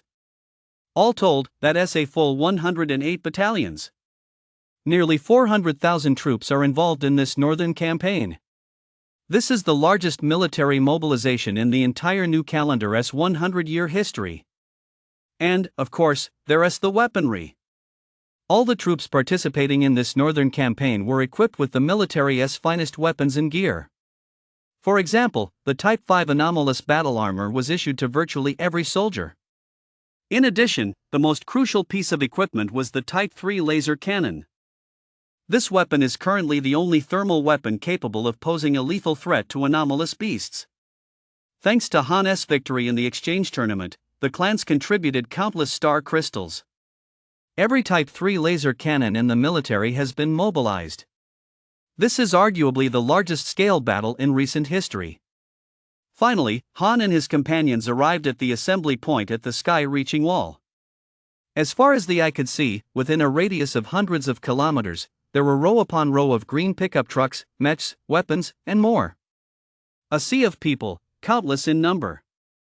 100 years since the revival of spiritual energy, this was likely the total sum of technological advancement humanity had achieved over that entire century. Han had seen military parades on TV and the internet before, but nothing had ever been on this scale. In the face of such power, a single human being seemed so insignificant. Cold Night Squad, fall in. Yun and the others were still lost in awe when Lu Zixing's command to fall and snapped them back to reality. After all, the Cold Night Squad belonged to the Kuwait Corps, so naturally they had to take their place in its ranks. Only after all 108 battalions were lined up in perfect unison did you, the commander-in-chief of this northern campaign, slowly step onto the city wall. You're all excited, aren't you? This was the first time you had demonstrated the power of his world's #1 fighter stage. With just a single shout, his voice was full of vigor. Within a radius of over 100 kilometers, its rich tone rang out, deafening to the ears. Let me pour some cold water on your enthusiasm first. Many of you will die today. Perhaps you'll die in the Dragon River, or perhaps in the dark realm of the north. Are you afraid of death? There seemed to be an inspiring power in U.S. voice. Having built a deep connection with the people over the years, the 400,000-strong army appeared to shed all fear under the influence of his words. We're not afraid. We're not afraid. You continued his rallying speech. Are you not afraid? No. You should be afraid. Anyone who is human fears death. But you and I are soldiers. It is the duty of a soldier to defend our homeland and protect our nation. The loyal die on every green hill. Why should we need to return wrapped in horsehide? Behind you stands the nation. Soldiers, you, wish you a victorious return. Drink this cup of wine, and every single one of you must immediately set out for the Dragon River at top speed. Once the cup was drained, the entire army of 400,000 soldiers, along with countless advanced weapons, set off in a mighty, sweeping advance toward the Dragon River. The distance from the sky-reaching wall to the Dragon River was actually still about several dozen kilometers.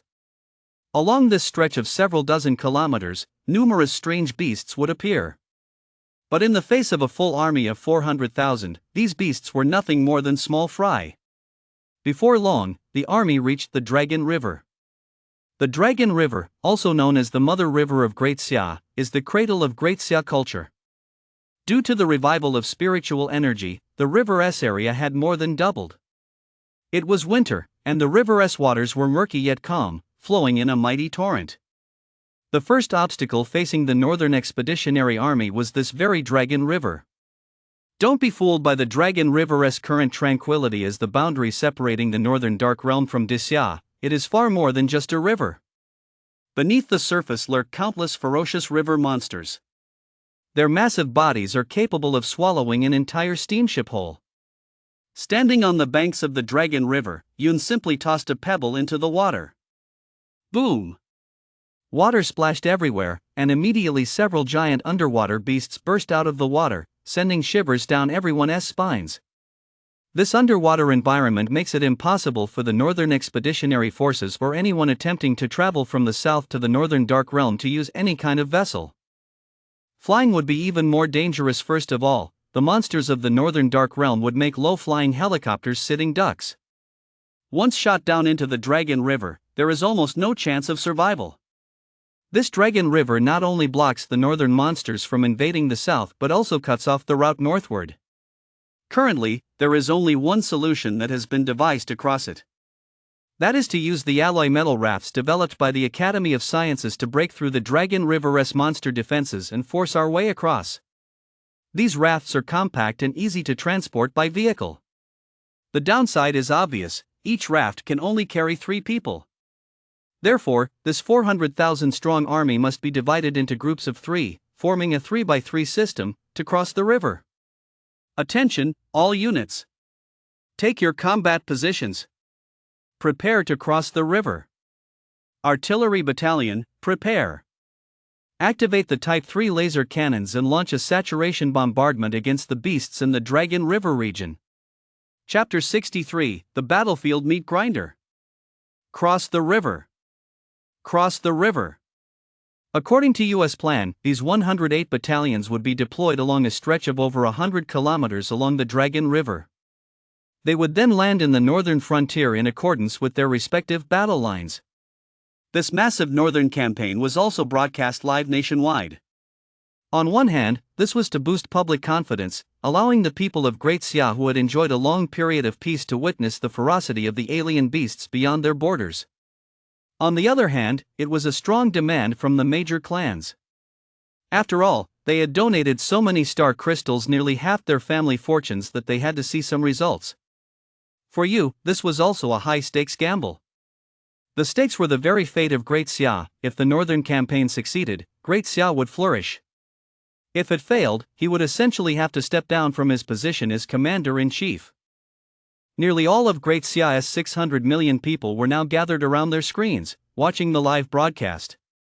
Before long, Han, leading the Cold Night Squad alongside several thousand brothers from the Kuwei Battalion, arrived at the battlefield. As the cream of the crop within the Fire God Army, the Kuwei Battalion was naturally being held as the ultimate trump card. Consequently, they were positioned at the very rear of the assault force. Fire! At that moment, a voice suddenly rang out from the high mountains. Upon hearing this, Lu Zixing's expression hardened, and he barked, "Everyone, get the hell away from there. We can die on the battlefield, but for God's sake, don't die under our own Type 3 lasers." The Type 3 lasers unleashed a saturation bombardment along hundreds of kilometers of the riverbank, an unprecedented spectacle. Han looked up and saw streams of black laser beams pouring down from the high mountain like rain, all striking the Dragon River simultaneously. The scene was truly spectacular. This was, after all, Xia's most advanced weaponry to date. The Type 3 lasers possessed extreme penetrating power, capable of penetrating dozens of meters beneath the water's surface. Roar! Roar!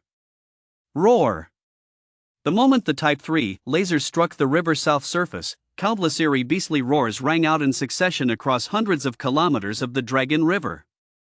The sound was deafening, reverberating throughout the heavens and earth, sending chills down one's spine. Before long, the massive corpses of strange beasts began to rise slowly from beneath the river's surface, one after another. Blood stained the entire Dragon River red, and the corpses of all manner of bizarre underwater beasts littered the river's surface for over 100 kilometers. This was the power of the Type 3 laser's saturation strike. Witnessing this scene, both the soldiers and the people of Great Xia watching the live broadcast couldn't help but feel exhilarated. Who would have thought that Great Xia's military power has now reached such a level? With these Type 3 lasers, the beasts will probably turn tail and run the moment they see us, right? Ha ha! Looks like it won't be long before we can go on a trip up north. Few people realized that the saturation strike with the 3 types of lasers, while appearing devastating, was actually a massive drain on resources.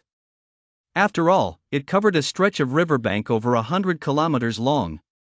The laser strike lasted less than 3 minutes, yet the star crystals consumed amounted to nearly half of the total reserves held by all the families in Hanwu City. Even the supreme authorities of the Privy Council winced at the sight. After all, to support U.S. Northern Campaign, they had withstood attacks from every clan. That old fool why can't he use it more sparingly? Qing Tian, the supreme authority of Great Xia, couldn't help but exclaim. You would have liked to conserve resources, but saving star crystals would mean sacrificing the lives of even more soldiers. Compared to that, the lives of the soldiers were far more important. Now that most of the underwater beasts had been eliminated, Yu immediately issued his orders.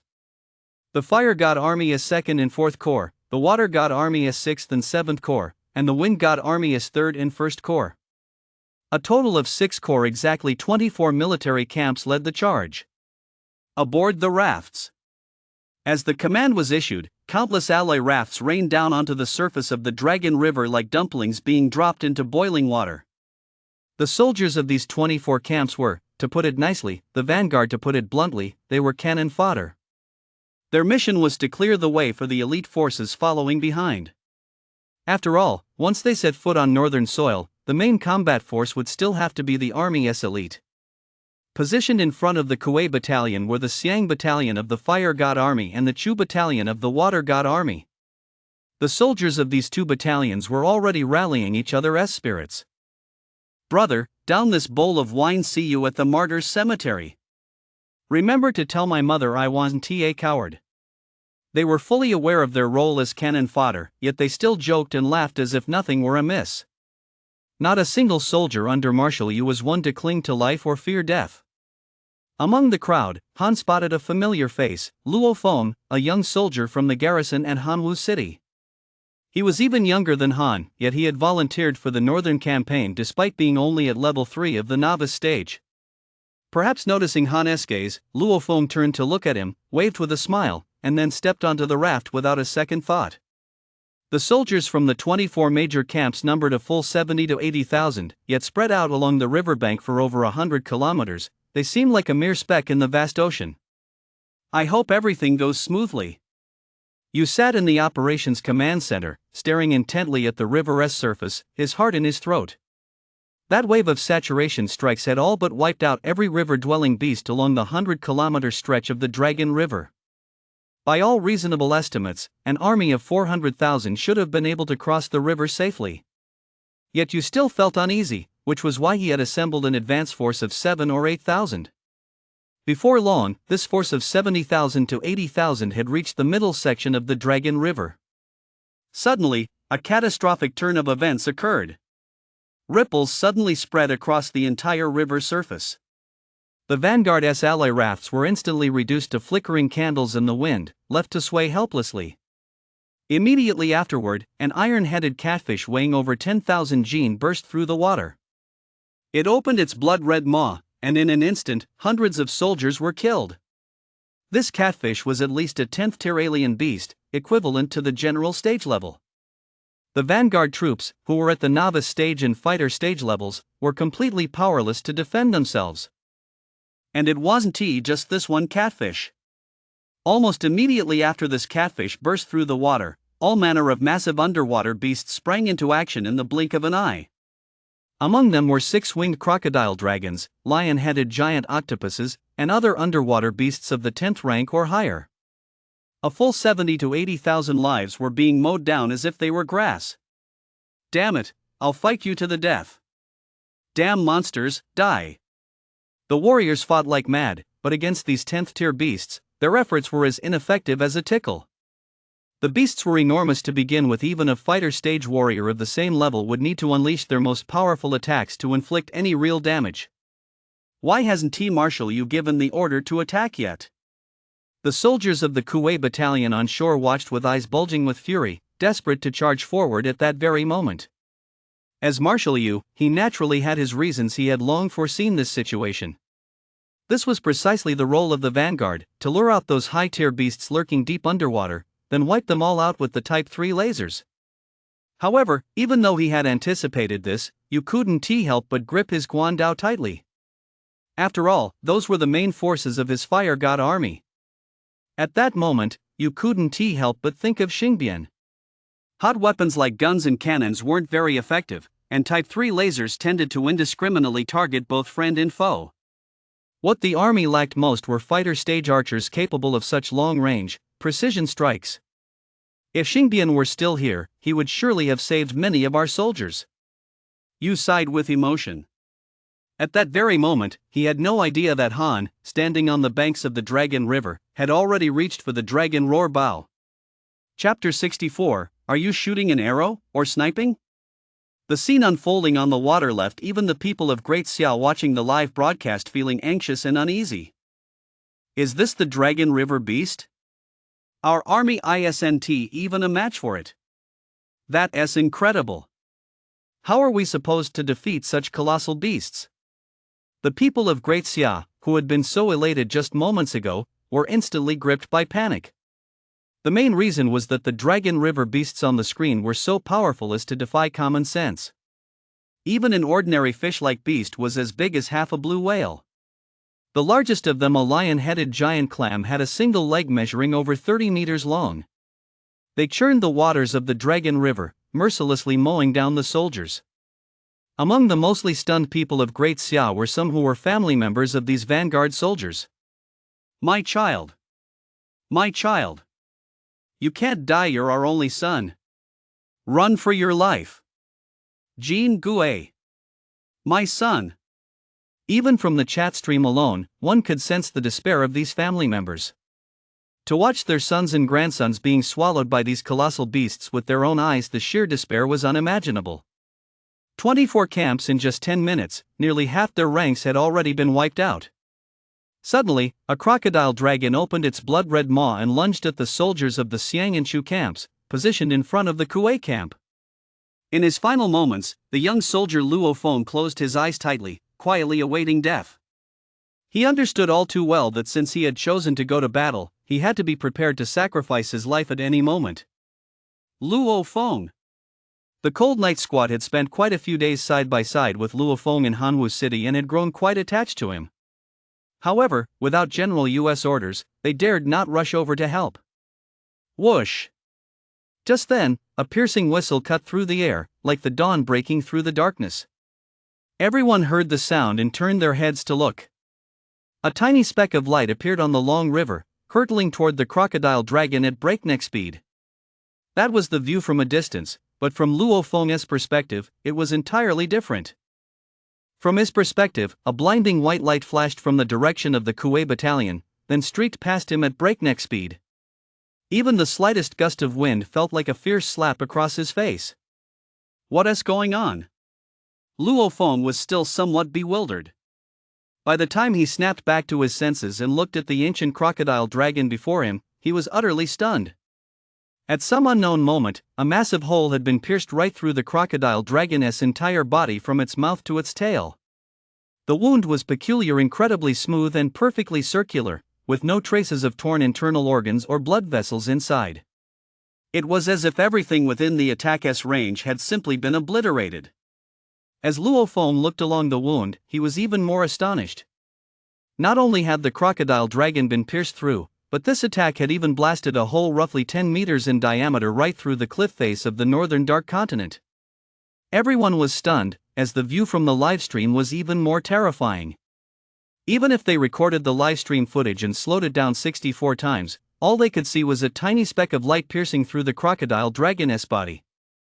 They couldn't make out what that speck of light actually was. And without the slow motion effect, the scene was even more breathtaking. In the blink of an eye, an invisible attack had shot through the crocodile dragon's body and pierced the northern cliff face. What is going on? Is that some kind of new weapon? No idea. It just went whoosh, and the crocodile dragon was gone. Just as everyone was wondering who had launched that attack, the speck of light reappeared on the screen the very next moment. In an almost identical attack, the 11th tier exotic beast, the lion-headed giant octopus, was also instantly pierced through. This time, however, the crowd had learned to record the screen. It was clear that both attacks had come from the same person. They said that by following the trajectory of the two attacks, they finally caught a clear glimpse of that figure. On a rock along the Dragon River, a figure stood proudly, wielding a hard bow nearly half a person's height, its string drawn to the limit. His bow and arrow were also quite extraordinary. The arrowhead was crystal clear and radiated a dazzling glow at a glance. It was clearly no ordinary object. Fast as lightning. Once the arrow left the string, it was impossible to see clearly. Even its afterimage was barely visible to the naked eye. This person was none other than Han. Holy crap, isn't that Han, he actually knows how to use a bow? That's way too strong. One arrow takes down a tier 10 plus beast. It wasn't just the people of Great Xiao watching the livestream who were stunned. Even the officers and soldiers in the army looked at him with newfound respect. After all, there were no shortage of powerful fighters in the Northern Expeditionary Army. For instance, the commanders of the Major Corps were almost all at the Emperor stage. However, their attacks were undoubtedly wide-ranging. Once unleashed, they risked indiscriminate casualties, killing both enemies and their own men. Only after the vanguard had lured all the large underwater beasts away and retreated would it be the right moment for them to strike. Not a single person in the entire army possessed such precision-guided long-range capabilities. Therefore, even as their veins bulged and their hearts ached, they had no choice but to grit their teeth and refrain from intervening. But given the current situation, very few members of the vanguard would survive, which is precisely why you wanted Xingbian to be there. At this moment, Han was the only one capable of turning the tide and saving the lives of the remaining 40 to 50,000 soldiers. Han, way to go. I'm impressed. Han, the lives of my Chu battalion rest entirely in your hands. A simple well done essentially represented the highest praise in the army. Even you seemed overjoyed. That kid Han, he never fails to surprise me. You didn't want the lives of the 7 or 8,000 soldiers in the vanguard to be sacrificed in vain. He immediately ordered, "Attention, all vanguard troops. Keep your distance from the aquatic beasts and create the best possible conditions for 2nd Lieutenant Chen." After issuing the order, you felt a twinge of relief that he had entrusted the Dragon Roar bow to Han. Otherwise, none of this would have happened today. The Dragon Roar bow, the star crystal arrows. Watching Han's figure on the battlefield, you couldn't help but sigh. "Xingbian, if you were still alive, I wonder if you'd be pleased to see this." He draws his bow like a full moon, gazing toward the northwest, shooting at the celestial wolf. The 40,000 to 50,000 strong vanguard was clearing the way for Han alone. The star crystal arrows were incredibly powerful, equipped with a miniature star crystal reactor. They were equivalent to firing 3 types of lasers from the palm of one's hand. As long as they hit their mark, they would pierce right through. Add to that Han's monstrously powerful SSS tier talent, Archer's Enlightenment. Anything within his field of vision, anything he could see, Han's arrows would hit without fail. A single casual shot meant the end of a large aquatic beast's life. Han didn't stay in one spot but moved at high speed along the banks of the Yellow River. Even while moving, a mere glance was enough to fire an incredibly precise arrow. To him, all the aquatic beasts were nothing more than sitting ducks. Seeing this, Lu Zixing couldn't help but twitch the corner of his mouth. Guys, those who know what's going on realize he's shooting arrows. Those who don't would think he's using a sniper rifle, one with auto-aim, no less. Chapter 65, Instant kill the moment they show their heads. Special class military merit. Without a doubt, every time Han fired, it was a strike comparable to a Type 3 laser. However, the resource consumption was much lower than that of a Type 3 laser. Type 3 lasers cannot deliver precision strikes in most cases, they are used for area of effect bombardment. Activating a Type 3 laser with a 3-meter range consumes a full 2 kilograms of star crystal. But the tip of a single star crystal arrow requires only 10 grams of star crystal. That means 2 kilograms of star crystal is enough for Han to craft 400 star crystal arrows. Not to mention Han's innate ability to hit his target 100% of the time. As Han moved at high speed, any large beasts encountered by the vanguard crossing the river as long as they showed their heads were instantly killed by Han with a single strike. On camera, it looked even more eerie. It was as if a figure were moving along the Dragon River's banks spanning hundreds of kilometers at the speed of an afterimage, shooting out countless points of light. Any beast struck by these points of light was pierced through by an arrow. The crowd was thrilled to the core. Their morale, which had been slightly flagging just moments ago, was instantly revitalized. Holy crap! Han is so badass.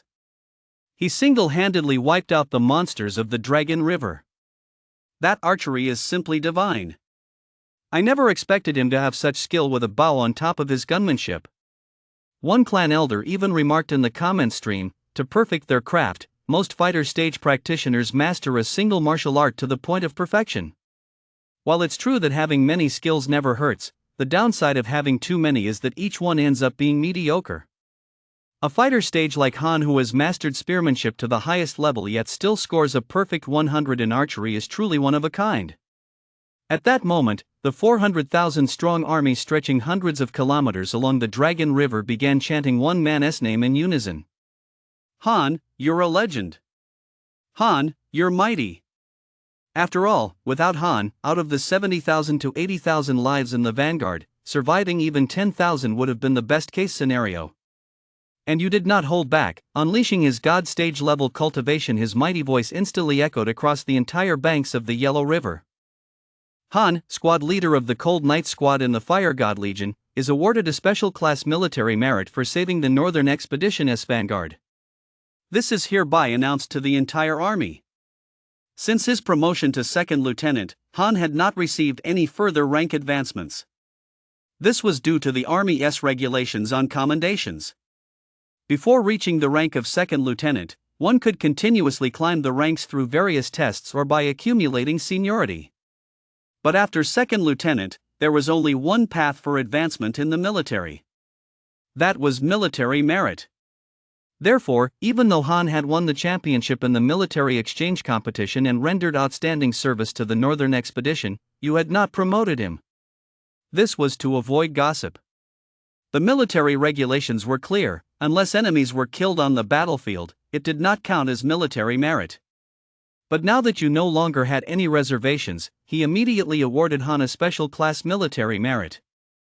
As soon as the announcement was made, not a single one of the 400,000 members of the Northern Expeditionary Force voiced the slightest complaint. On the contrary, they were all envious. That's so impressive. If I could earn a special class military merit just once, I'd feel my life was well spent. As far as I recall, no one in the army had ever earned a special class military merit at Han's age. He has broken another military record. Military merits are divided into 4 ranks: third class merit, second class merit, first class merit, and the highest rank, special class merit. In the Great Xia Army, even earning a first class merit is extremely rare. Generally speaking, only soldiers who made the ultimate sacrifice, such as those in the vanguard during river crossings, are considered to have earned a first class merit. As for special class merit, that is even more of a rarity. Only a peerless military deity who, in a single battle, single-handedly faced a massive enemy force could be considered worthy of a special class military merit. In the entire 100 years of the new calendar counting from the very beginning of the Spirit Energy Revival, the number of special class military merits awarded in the military is estimated to be less than 100. This clearly demonstrates just how rare and valuable a special class military merit is. Even second and third marshals like Zhong and Ouyang have pitifully few special first-class merits to their names. Thanks to Han's decisive intervention, the lives of 40,000 to 50,000 soldiers in the vanguard were saved. You calculated the time and issued another order to the entire army. Withdraw the vanguard. The artillery battalion is to prepare for a second Type 3 laser saturation strike. After the strike, the entire army will charge. The logistics and engineering units are to erect a bridge spanning the Dragon River within 2 hours. After issuing the orders, you did not forget to show concern for his soldiers. Han, pull back. Don't overexert yourself. There are still tough battles ahead for you. For a marshal of his stature to show such concern for his subordinates in front of the entire army, no wonder so many were willing to risk their lives for you. Just as you had said, Han, who had been moving non-stop while firing arrows, now had beads of sweat the size of soybeans on his forehead. And this was despite his base vitality of a full 130. Star crystal arrows pack immense power, but just as Xingbian had written in his book, their recoil is also extremely powerful. With every draw of the bow, Han was practically giving it his all. If Han only had 30 or 40 points of vitality, he likely wouldn't have been able to draw the bow more than a few times. After all, these were the star crystal arrows that Xingbian used as a martial art. Every arrow was like a piercing death spear. No sooner had Han stopped than countless soldiers began swarming around him. At that moment, Han had clearly become a battle hero. Old Chen, that was so awesome. Old Chen, can you teach me that archery? Damn it! A sniper rifle's range is only a few kilometers, but you can hit a target 20 kilometers away with a single arrow. The boisterous soldiers of the Kuwei battalion left Han at a loss for words. He didn't know whether to laugh or cry. It was Lu Zixing who stepped in to save Han from the situation. Why on earth would you want to learn from him? If everyone in the army were like him, we'd have fought our way all the way to the North Pole by now. You didn't train properly. What were you doing all this time? That single rebuke left the soldiers red-faced. The crowd immediately scattered. Han was about to thank Lu Zixing, but Lu's next words made him spit out the water he'd just swallowed. Han, it's just the two of us now. Tell me, how can I learn your archery? Lu Zixing might be a battalion commander, but he was always so carefree. Before long, as the vanguard withdrew, the second round of Type 3 laser saturation bombing began. This round of bombing lasted a full half hour, until not a single monster remained in the 100-kilometer stretch of water. The entire army stood ready for battle, and the charge horns on the high mountains sounded. Charge! Land on the north shore. Over 100,000 boats and rafts poured onto the banks of the Dragon River like dumplings dropping into boiling water, and a mighty army of 400,000 charged toward the northern continent. After 2 rounds of Type 3 laser bombardment and Han's star crystal arrows, high-tier beasts in the waters were now extremely rare. The various high-level fighter stages demonstrated their full might, instantly wiping out the remaining high-tier beasts. A total of 108 major camps, each moving to their designated combat positions, finally set foot on the northern continent. 100 years after the revival of spiritual energy, the people of Great Xia had finally returned to the northern continent, where lush green fields stretched in every direction, resembling a primeval forest. Among them were some dilapidated houses and moss-covered vehicles from the last century. This was undoubtedly a historic moment. 600 million people of Great Xia watched the live broadcast, embracing one another and weeping with joy. Han looked at an Audi license plate before him and couldn't help but feel a pang of emotion. In a sense, this was already a memory from his past life. However, before he had much time to dwell on it, a rustling sound came from the grass not far away. The next moment, a massive boulder came crashing from the distance, flying straight toward the center of the Kuwei camp. Chapter 66, Eagle-Eyed Ape. New Potion Formula. The boulder before them was as large as a small mountain, with an estimated diameter of 50 to 60 meters. It was hard to believe what kind of strength could possibly lift such a massive boulder. Get out of the way. Han and Lu Zixing spotted the boulder overhead almost simultaneously and shouted the warning. But aside from these two, the strongest members of the team, no one else had time to react.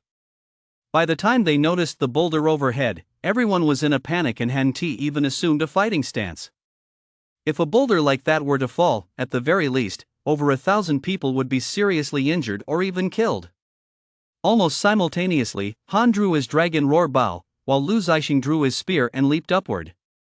Han did not use star crystal arrows. While the power of the star crystal was annihilation, its range was limited and it traveled in a straight line. It would be of little use against a boulder of this size. Therefore, Han simply drew the bow without an arrow. Given his current base attributes, even an empty draw from the dragon roar bow carried a force of several 100,000 kilograms. With the two of them working together, the boulder was quickly shattered. The crisis was averted. Everyone let out a collective sigh of relief. Lu Zixing barked, "Keep your eyes peeled. This is the Northern Realm, the territory of the beasts." Having just set foot on this unfamiliar land, everyone was still somewhat overexcited, but Lu Zixing's words quickly brought them back to their senses, and they began to scan their surroundings warily. In fact, it wasn't just the area where the Kuwei battalion was stationed. According to U.S. battle plan, the 400,000-strong army was to be divided into 40 sectors, all advancing northward simultaneously. The sector where Han currently found himself was a combat unit comprising 3 major battalions: the Kuwei, Xiang, and Chu battalions numbering approximately 10,000 troops. In addition to this sector, there were 39 others. It seemed as though, almost in unison, they had all come under attack at the same time. Those who were less fortunate had already suffered heavy losses. Reports of casualties kept pouring into U.S. Command Center. Reporting to Commander Yu, the Bai Corps in Sector 12 has come under attack by an unknown giant serpent-like beast. Casualties have already exceeded 100. Report, General Yu, the Bai camp in the 16th sector entered a swamp and was attacked by swamp monsters. Casualties have reached 600. Report, General Yu, the Tiangong camp in the 32nd sector entered a forest of man-eating trees and has suffered over half its casualties. One battle report after another left Yu overwhelmed. However, the current casualty figures were still within U.S. acceptable range. After all, intelligence on the Northern Dark Realm was scarce, and the combat capabilities of soldiers across the various camps varied widely. Live broadcasts from the battlefields in each region were split into separate feeds. Watching the warriors on the battlefield fall one after another into pools of blood, the public was deeply distressed.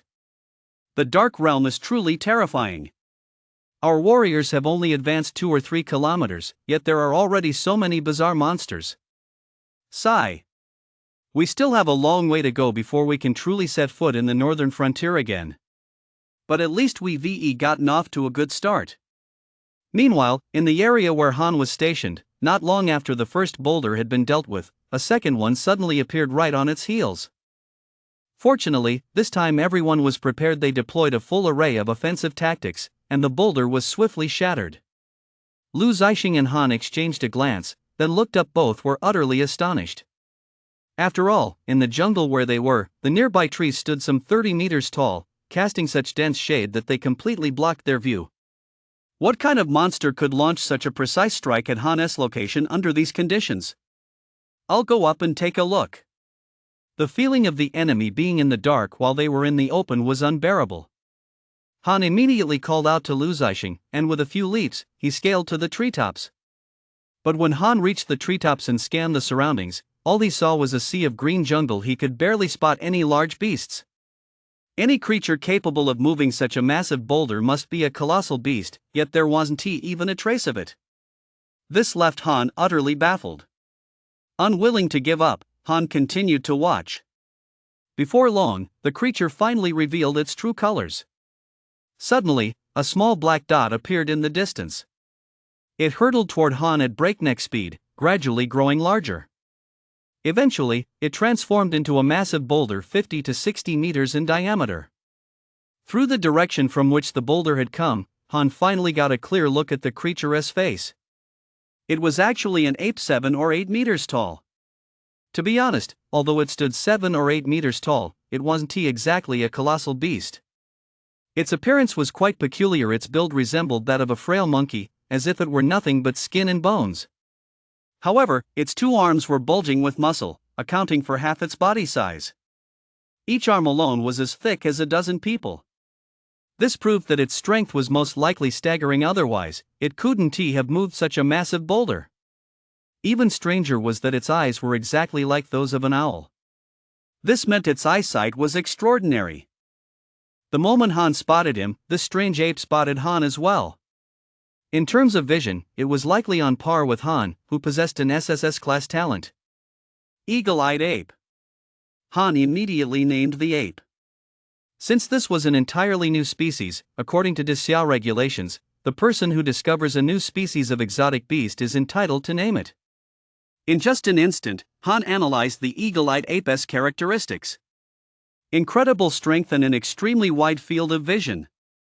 This proved that its long-range striking ability was astonishingly powerful. This thing, I'm afraid it won't be easy to deal with, will it? Suddenly, Lu Zixing patted Han on the back. It turned out that, at some point, Lu Zixing had also jumped up into the tree. Although he couldn't make out the ape's exact features, he could still get a general idea of its appearance. The eagle-eyed ape was deep within the dense jungle, enjoying natural cover, and was at least 20-odd kilometers away from them. It was safe to say it would be very difficult to deal with. Ha! However, Han merely smiled slightly, then immediately drew a star crystal arrow from his quiver. He drew the dragon roar bow to its full tension. A piercing whistle cut through the air as the star crystal arrow shot toward the eagle-eyed ape at blinding speed. The eagle-eyed ape seemed to possess some human-like intelligence. Though it could see Han drawing the bow and firing the arrow, it didn't flinch or dodge. At this distance, it was utterly confident. It even turned its back to Han and wiggled its monkey butt at him.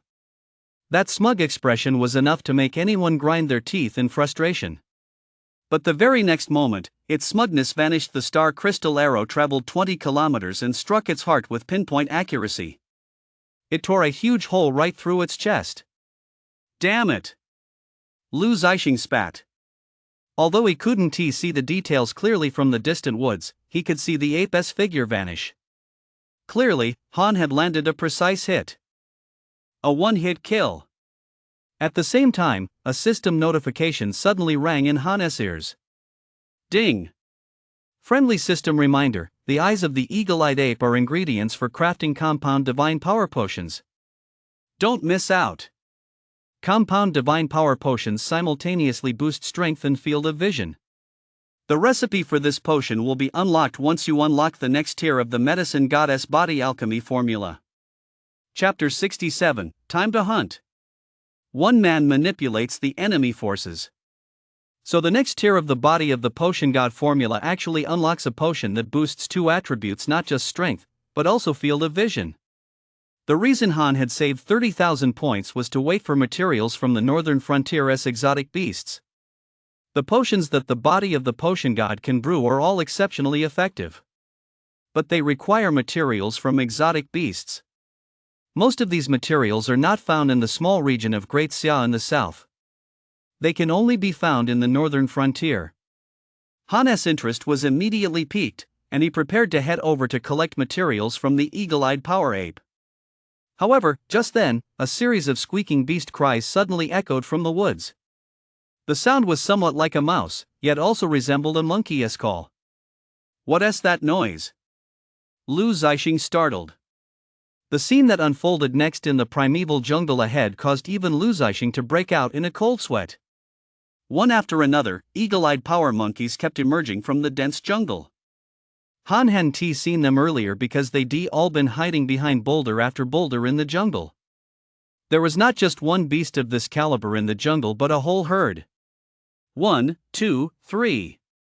Han had only glanced briefly, but he could already make out at least 50 or 60 eagle-eyed apes emerging from the woods.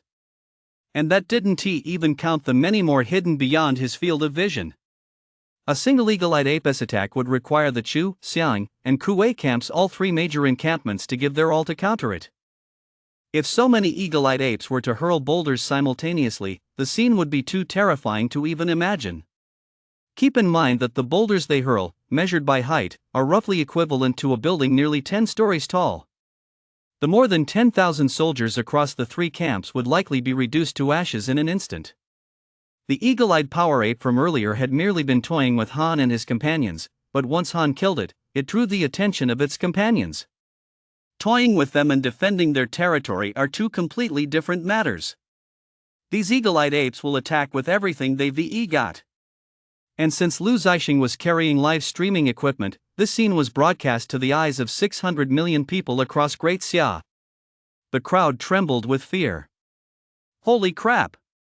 There are actually that many terrifying beasts in the forest? We don't stand a chance, do we? Hurry up and pull back. Don't sacrifice your lives for nothing. The beasts the Kuei Battalion has encountered are likely the strongest the Northern Expeditionary Army has faced yet. Across more than 40 regions, the eagle-eyed apes that Han and his men had encountered were undoubtedly the most formidable. If this had happened at an ordinary military camp, they would likely have been wiped out long ago. Gritting his teeth, Lu Zixing, though deeply reluctant, could only say, "Let us retreat. We can't get through this area." With that, Lu Zixing prepared to retreat. However, this was a humiliating move after all. The Kuei Battalion was the elite of the Fire God Army and had fought many tough battles. If they retreated so easily, they would inevitably be ridiculed. Just then, Han stepped in front of Lu Zixing. "Camp Commander, don't panic. These eagle-eyed apes are targeting me, not the brothers of the Kuei Battalion. I have a plan." Lu Zixing froze upon hearing this, asking in astonishment, "What plan do you have? And how do you even know these eagle-eyed apes are targeting you? Hurry up and run." However, Han didn't flee. Instead, he leaped into the air and instantly landed on a position directly opposite the Kuei, Xiang, and Chu battalions. Lu Zixing immediately understood Han's intention. Han intended to use his own strength to divert the attention of these enemy eagle-eyed apes, to buy time for the warriors of the three major camps. Based on the eagle-eyed apes' characteristics, their long-range attack capabilities were terrifying, but their weakness was also obvious. That was their extremely poor close-quarters combat ability. With those short little legs, their running speed was probably about the same as that of a fighter stage-level person. Once the soldiers from the three main camps closed in, it would be completely defenseless. Thinking of this, Lu Zixing suddenly grinned widely. "You're crazy. You're really crazy. Fine. I'll play along with you." Lu Zixing leaped down from the tree. Linger looked somewhat taken aback. "Camp Commander, where is Han?" "Forget about him. He has gone mad." Lu Zixing waved his hand dismissively, too busy to explain every second was precious right now. His expression turned stern, and he immediately barked, "Everyone, listen up. The entire army is moving out. Ditch all unnecessary wait and march light. Move forward 20 kilometers at top speed. It is a soldier's duty to obey orders." Although they still didn't understand what was going on, the more than 10,000 soldiers immediately reorganized their formation and rushed toward the jungle ahead. Meanwhile, Han began redirecting the eagle-eyed ape's attack. The moment he moved, 70 or 80 boulders each as massive as a skyscraper flew toward him at breakneck speed, like cannonballs. The scene was enough to make anyone's hair stand on end the slightest misstep, and Han could have been crushed to a pulp. Yet to the viewers watching the live stream, there was not a trace of fear on Han's face. Darting and weaving, he managed to dodge the eagle-eyed power ape's boulders while simultaneously launching attacks at them from the treetops. Whoosh! An arrow shot forth. The powerful star crystal arrow actually pierced through 2 boulders in succession, striking one of the eagle-eyed power apes squarely in the chest. The entire battlefield here seemed like a one-man show for Han. But he wasn't just directing the attacks of this group of eagle-eyed power apes, he was also using the radio to guide the Kuei Battalion's offensive strategy. "Camp Commander Lu. At the 4 o'clock position, there are about 10 or more eagle-eyed power apes. Attack that direction first." This scene left the onlookers watching on screen speechless. How is Han doing this? He is fully focused on dodging the eagle-eyed ape's attacks, yet he is still able to command his troops? Facing a monstrous beast against which there is absolutely no chance of victory, he has actually managed to fight his way out of this. The members of the Kuei, Chu, and Xiang camps, as well as the Cold Night Squad, watched the boulders flying overhead and immediately realized that Han was drawing fire away from them. While worried about Han, everyone pushed themselves even harder. "Brothers, our battle hero Han is drawing their attention away from us right now. We can't let him down. Run! Run as fast as you can, even if it breaks your legs." No one knew how long Han could hold out, but they had to move as fast as possible. It was a race against death. As the seconds ticked by, the eagle-eyed ape's attacks grew increasingly intense. The more it failed to hit Han, the more enraged the monkey-like eagle-eyed ape became. Finally, nearly all the eagle-eyed apes in the forest emerged. Hundreds of boulders rained down on Han like a meteor shower, obscuring the sky and leaving warriors in other areas in awe. Yet a faint smile appeared at the corner of Han's mouth. For at that moment, soldiers from the three main camps had finally charged to the very front of the eagle-eyed power monkey's horde. This already signaled our victory. Han immediately drew 3-star crystal arrows and knocked them onto his dragon roar bow. The moment of the hunt. It had arrived. Chapter 68, City of Beasts. Despair after hope. Whoosh! Whoosh! Whoosh! All 3 arrows were fired simultaneously and every single one hit its mark. Han's formidable archery skills were jaw-dropping. However, he had targeted the eagle-eyed monkeys farther away from the Kuei formation. His goal was to prevent them from shifting their focus. Just as Han had anticipated, the eagle-eyed monkeys' close combat abilities were abysmal. Logically speaking, these were supposed to be 10th tier or higher beasts, but the moment they saw the Kuei formation and the others charging toward them, they were instantly struck with terror. Squeak, squeak, squeak. Squeak, squeak, squeak. They let out frantic, eerie screeches, their expressions panicked, and actually tried to flee into the distance. But since they were already right in front of him, how could Lu Zixing possibly let them escape again? "Brothers, kill them!" Lu Zixing roared the command, then charged into the fray himself. With a flurry of his spear, he effortlessly pierced the head of one of the eagle-eyed power apes right in front of him, leaving more than a dozen holes. Seeing Han take such a risk, Linger's heart had already been in her throat. Now that she finally saw the eagle-eyed power apes, she naturally raised her spear and lunged. With morale soaring, the soldiers of the Kuei battalion were completely caught up in the fray. Even fighter stage-level fighters like Yun Yufei and the others put on a dazzling display. The dozen or so eagle-eyed power apes standing before them were wiped out completely in less than a few minutes. Lu Zixing glanced back. Although he couldn't see Han from 20 kilometers away, he knew Han could see him. He even gave Han a thumbs up. Han was a bit speechless, but he returned the gesture with an OK sign. He couldn't stop either. He pinpointed the eagle-eyed power ape's location and fired an arrow. At the same time, Han didn't bother dodging the eagle-eyed ape's attacks to the left or right anymore. Instead, he stepped on the boulders the eagle-eyed ape had hurled at him and charged straight toward the creature. Now that the eagle-eyed ape's formation had been disrupted, there was no need for him to engage in a head-on sniping duel with a creature possessing such formidable long-range capabilities. After all, the bow was merely his secondary weapon.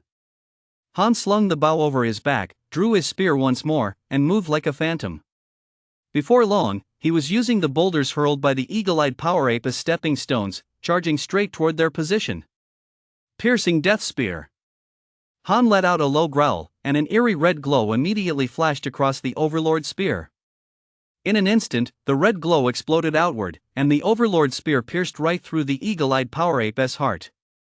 The other eagle-eyed power ape was startled to see Han appear right beside it and tried to flee.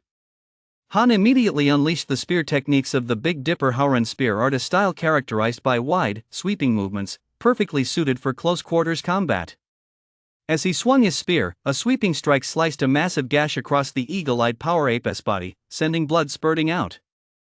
Bathed in the blood of the eagle-eyed power apes, Han resembled a bloodthirsty god of war, striking terror into the hearts of his enemies. The group of eagle-eyed power apes immediately scattered and fled in panic. But under the onslaught of Han's spear, how could they possibly escape? Before long, over 100 eagle-eyed power apes had been wiped out completely. The area where the Kuei battalion was stationed became the first to be cleared of enemies. As for casualties, the number was a staggering 0. Under Han's leadership, over 10,000 soldiers had annihilated the enemy without a single serious injury. Such a situation was an extremely rare phenomenon in the entire history of the military. It was nothing short of an unprecedented great victory. Naturally, news of this triumph quickly reached U.S. Command Center. You burst out laughing and slammed the battle report down on the table. Excellent. Excellent. Han alone is worth 10,000 of my troops.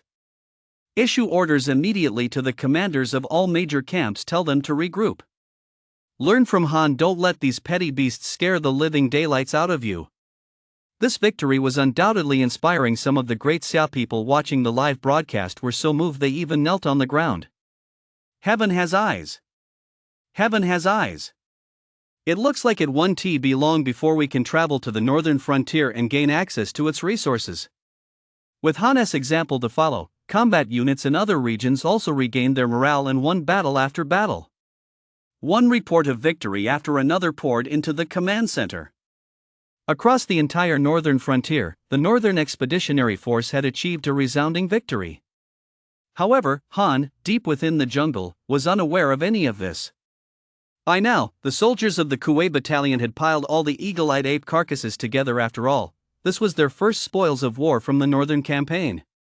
Many parts of these eagle-eyed power apes would undoubtedly fetch high prices as exotic beast materials, not to mention the blood essence stones of 10th tier exotic beasts within their bodies. Han simultaneously said to the system, I want to spend 30,000 points to unlock the next tier of the body of the medicine god recipe. Ding! The next tier of the body of the medicine god recipe has been unlocked. Please check your inbox. Han immediately opened the recipe to take a look. It turned out that the most precious ingredient required to craft a compound divine power potion was the eye of an eagle-eyed power ape. There was no substitute. As for the other ingredients, they were actually quite inexpensive. For example, a hide from an 8th tier or higher exotic beast, and 2 blood essence stones from 9th tier exotic beasts. Neither of these items was difficult to obtain. No wonder the system sent a notification. It seemed the eagle-eyed power ape was a relatively rare exotic beast. Han was in luck. This precious exotic beast happened to be found in his current region. Just then, Lu Zixing brought over a pile of blood essence stones and tossed them in front of Han. Han, you put in the most effort, so all these eagle-eyed power ape blood essence stones are yours. None of us have any objections. The warriors were all quite agreeable. After all, a single blood essence stone from a 10th tier or higher exotic beast was enough to buy a villa on the outskirts of a level 2 main city. Han waved his hand. He wasn't particularly interested in these blood essence stones. After all, once they entered the northern frontier, 10th tier and higher exotic beasts were a dime a dozen. He said, I don't want the blood essence stones, you guys can split them up. But I'll take all the eyes from these eagle-eyed power monkeys. Ha! Lu Zixing gasped in surprise and asked incredulously, you're turning down the best treasure, but what do you want those eyes for? They're filthy. Han didn't bother explaining further. Clearly, the eyes of these eagle-eyed monkeys weren't worth much, and no one was going to fight him over them. More than 10,000 men cut off the eagle-eyed ape's thick, muscular arms, feasted heartily, and after a brief rest, set off once more toward the front. Meanwhile, the soldiers in other areas had also mostly concluded their battles. At that moment, everyone's spirits were sky high. They were eager to push deep into the north in one fell swoop and reclaim the territory of Great Xia. Time passed slowly, and the 400,000-strong Northern Expeditionary Army gradually advanced a full 200 kilometers. The sun was setting in the west. The scenery of the northern frontier was breathtaking.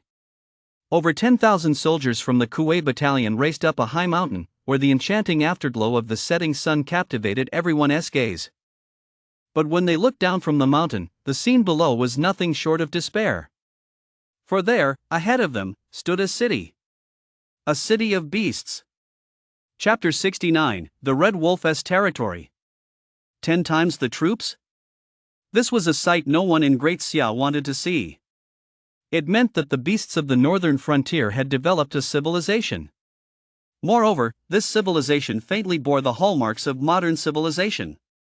The architecture within the city was rustic in style. It appeared to be the ruins of a city from 100 years ago, which the beasts had remodeled to serve as dwellings. The roads within the city were neatly laid out and bustling with traffic.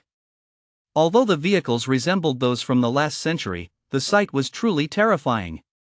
The beasts inhabiting the city were a species entirely red in color, resembling werewolves.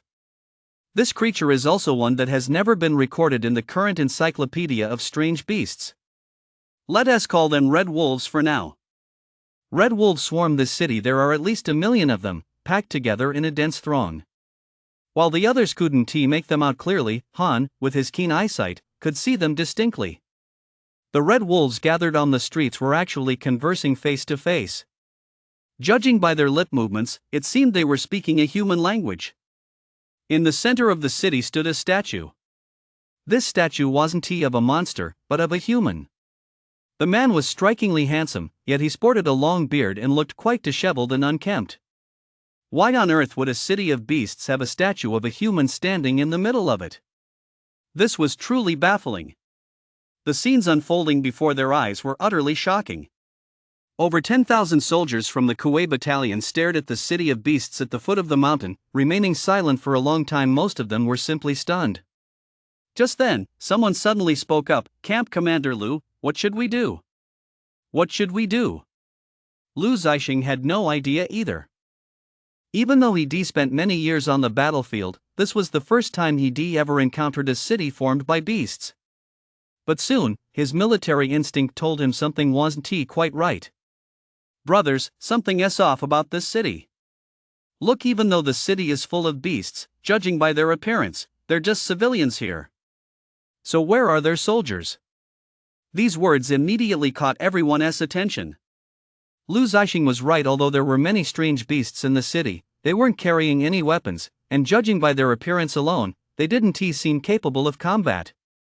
Since they were able to form a city-like settlement, they naturally would have soldiers to defend it. They might even have rules and regulations just like humans. In fact, Han had noticed this as well, but like Lu Zixing, he found it strange and hadn't spoken up right away. Just then, Han and the others suddenly heard a thudding sound of footsteps coming from the hillside to their left. "Alert!" Lu Zixing bellowed, and the entire group immediately went on high alert. Sure enough, a giant red wolf 3 times larger than an ordinary red wolf emerged from the hillside.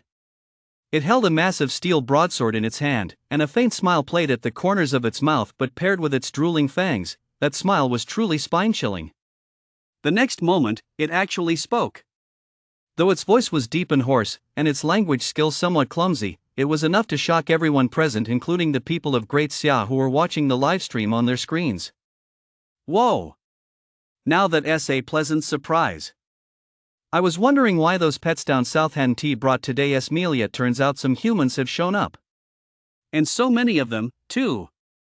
Judging by the red wolf's expression, it was practically drooling over the over 10,000 soldiers of the Kuwait Corps. But a great deal of information could be gleaned from its words. Take the pets from the south, for example. He must be referring to that group of eagle-eyed apes, and the red wolf actually described them as pets. If it weren't for Han drawing their fire, combined with the brave fighting of the brothers from the Kuwait battalion, they might have been wiped out by the eagle-eyed apes in an instant. For the red wolf to describe a group of such monstrous beasts as pets, that alone is terrifying enough. Even more astonishing is that this group of red wolves, who have formed a civilization, actually possess the ability to domesticate exotic beasts. Keep in mind that this is a capability the Great Xia civilization has yet to master. No matter what methods they used, they were unable to control the minds of the strange beasts, yet the red wolves possessed this ability and could even command the eagle-eyed apes to search for food. Just as everyone stood there in utter astonishment, unsure of how to proceed. No one noticed that Han, mingling among the crowd, had somehow already drawn the dragon roar bow. Whoosh! Immediately, a piercing whistle cut through the air, and before the red wolf beast could even react, an arrow pierced its chest. It didn't even have time to utter another word before it met its end. Yun, who had been standing right beside Han, was stunned by Han's actions and gave him a thumbs up. Bro Han, you're a man of few words but plenty of action. Han ignored Yun and instead shouted a single word that snapped all the bewildered soldiers of the Kuei Corps out of their daze. Retreat! Han didn't hesitate for a moment, he shouted the word retreat almost instinctively. Who knew how many troops were in the city ahead? At the very least, there must be 100,000. And this Red Wolf was roughly an 11th tier beast. An army of 100,000 11th tier beasts was absolutely beyond the capabilities of their 10,000 strong force. Han never overreached, he had killed the Red Wolf first precisely to prevent it from sending a warning. Yu, sitting in the command center, clenched his fist tightly upon witnessing this scene. Decisive action. Well done. As a military commander, the most fundamental quality is the ability to quickly assess the battlefield situation and respond accordingly. Retreating is no disgrace, suffering a defeat is what is shameful. Especially since this could have been a defeat leading to the annihilation of the entire army. Had Han reacted even a fraction of a second later, the over 10,000 soldiers of the Kuei battalion would likely have been wiped out. So, over 10,000 soldiers immediately began retreating. However, a race of beasts capable of forming a civilization wasn't so easily fooled. The Red Wolf beasts were a highly social and organized civilization. Almost every Red Wolf beast could sense the mental state of the others. Therefore, when that single Red Wolf beast spotted Han and his group, it was as if all the Red Wolf beasts had already detected Han. Instantly, waves of beeping red alarms rang out across the Red Wolf beast city, and the Red Wolf beasts within took cover in an orderly fashion. Meanwhile, in the direction of the high mountain where Han and his group were located, mysterious horn blasts sounded simultaneously from all directions. Immediately afterward, Red Wolf beasts clad in armor began to emerge one after another. 1, 2. Before they knew it, over 10,000 Red Wolf beasts had appeared from all directions. And their numbers kept growing. Humans! It's humans! I haven't eaten a human in 18 years, ever since the mountain god arrived. The Red Wolf beasts ran while drooling. It was as if humans were the most exquisite delicacy imaginable to them. By the time Han and his companions reached the edge of the jungle, they were completely surrounded by Red Wolf beasts. These beasts had incredibly developed leg muscles and were far faster than the Kuei Corps. Even at a glance, the Red Wolf beast army numbered at least 100,000, 10 times their own strength. Chapter 70, Divide and Conquer. Masterful Tactics. An army of 100,000 Red Wolf beasts. What does that even mean? Keep in mind that a Red Wolf beast is roughly 3 times the size of an average adult man. 100,000 enough to block out the sky and the sun, completely encircling the Kuei, Xiang, and Chu camps, leaving no room to breathe. A look of despair spread across everyone's faces. There was simply no way to win this. Their forces were already only 1/10 the size of the enemy's, and their overall strength was even inferior. Keep in mind that among these 10,000 plus soldiers, only the majority of the Kuei camp's troops were at the general stage level. A sense of mortal fear loomed over everyone's hearts. It's over. We're completely finished. We can't run away, and we can't win in battle. What are we supposed to do? The warriors' hands gripping their weapons were trembling slightly. This fear was understandable. The fact that the warriors from the 3 camps hadn't immediately abandoned their armor and weapons was a testament to their courage. The people of Great Xia, watching this 100,000 strong Red Wolf beast army, had their hearts in their throats. What are we going to do? Han isn't going to die, is he? Could it be that heaven envies talent? After all this time, our Great Xia has finally produced such a brilliant military leader. Even before the battle had begun, many civilians had already begun wailing and weeping.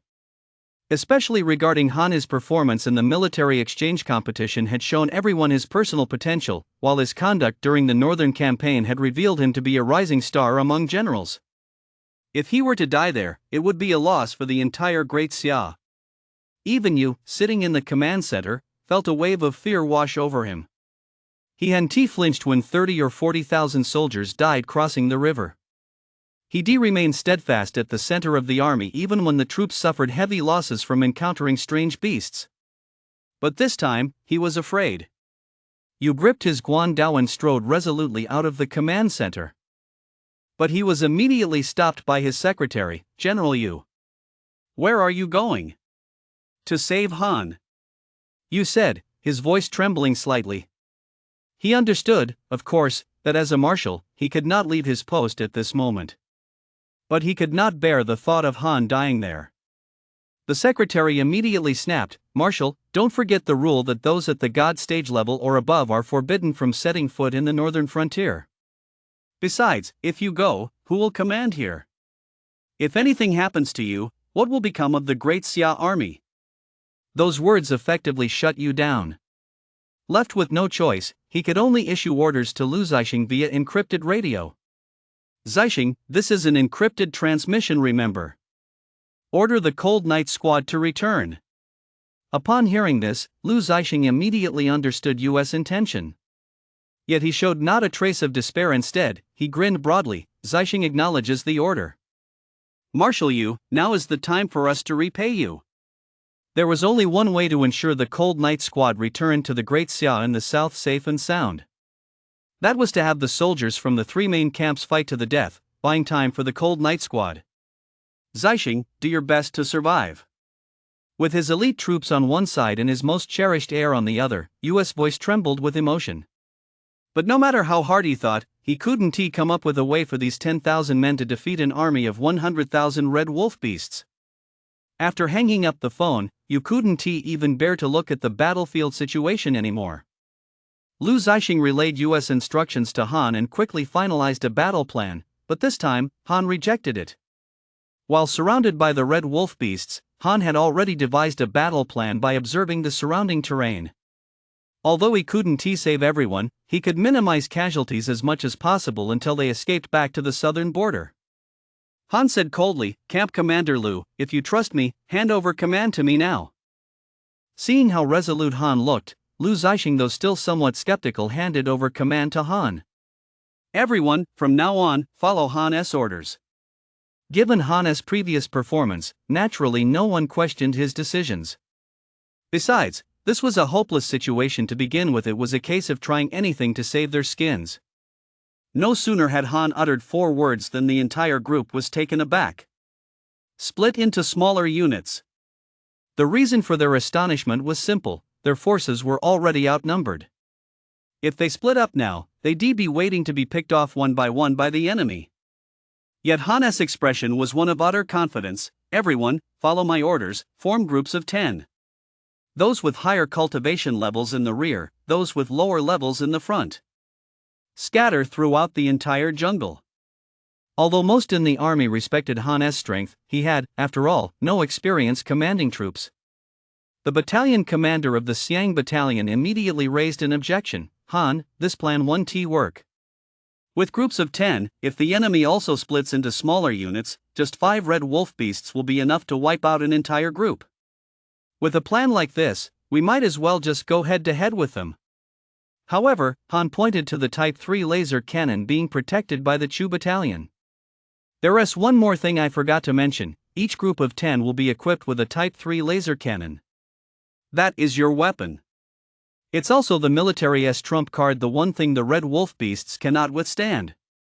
Lu Zixing's eyes lit up instantly at that moment. He finally understood the core of Han's plan.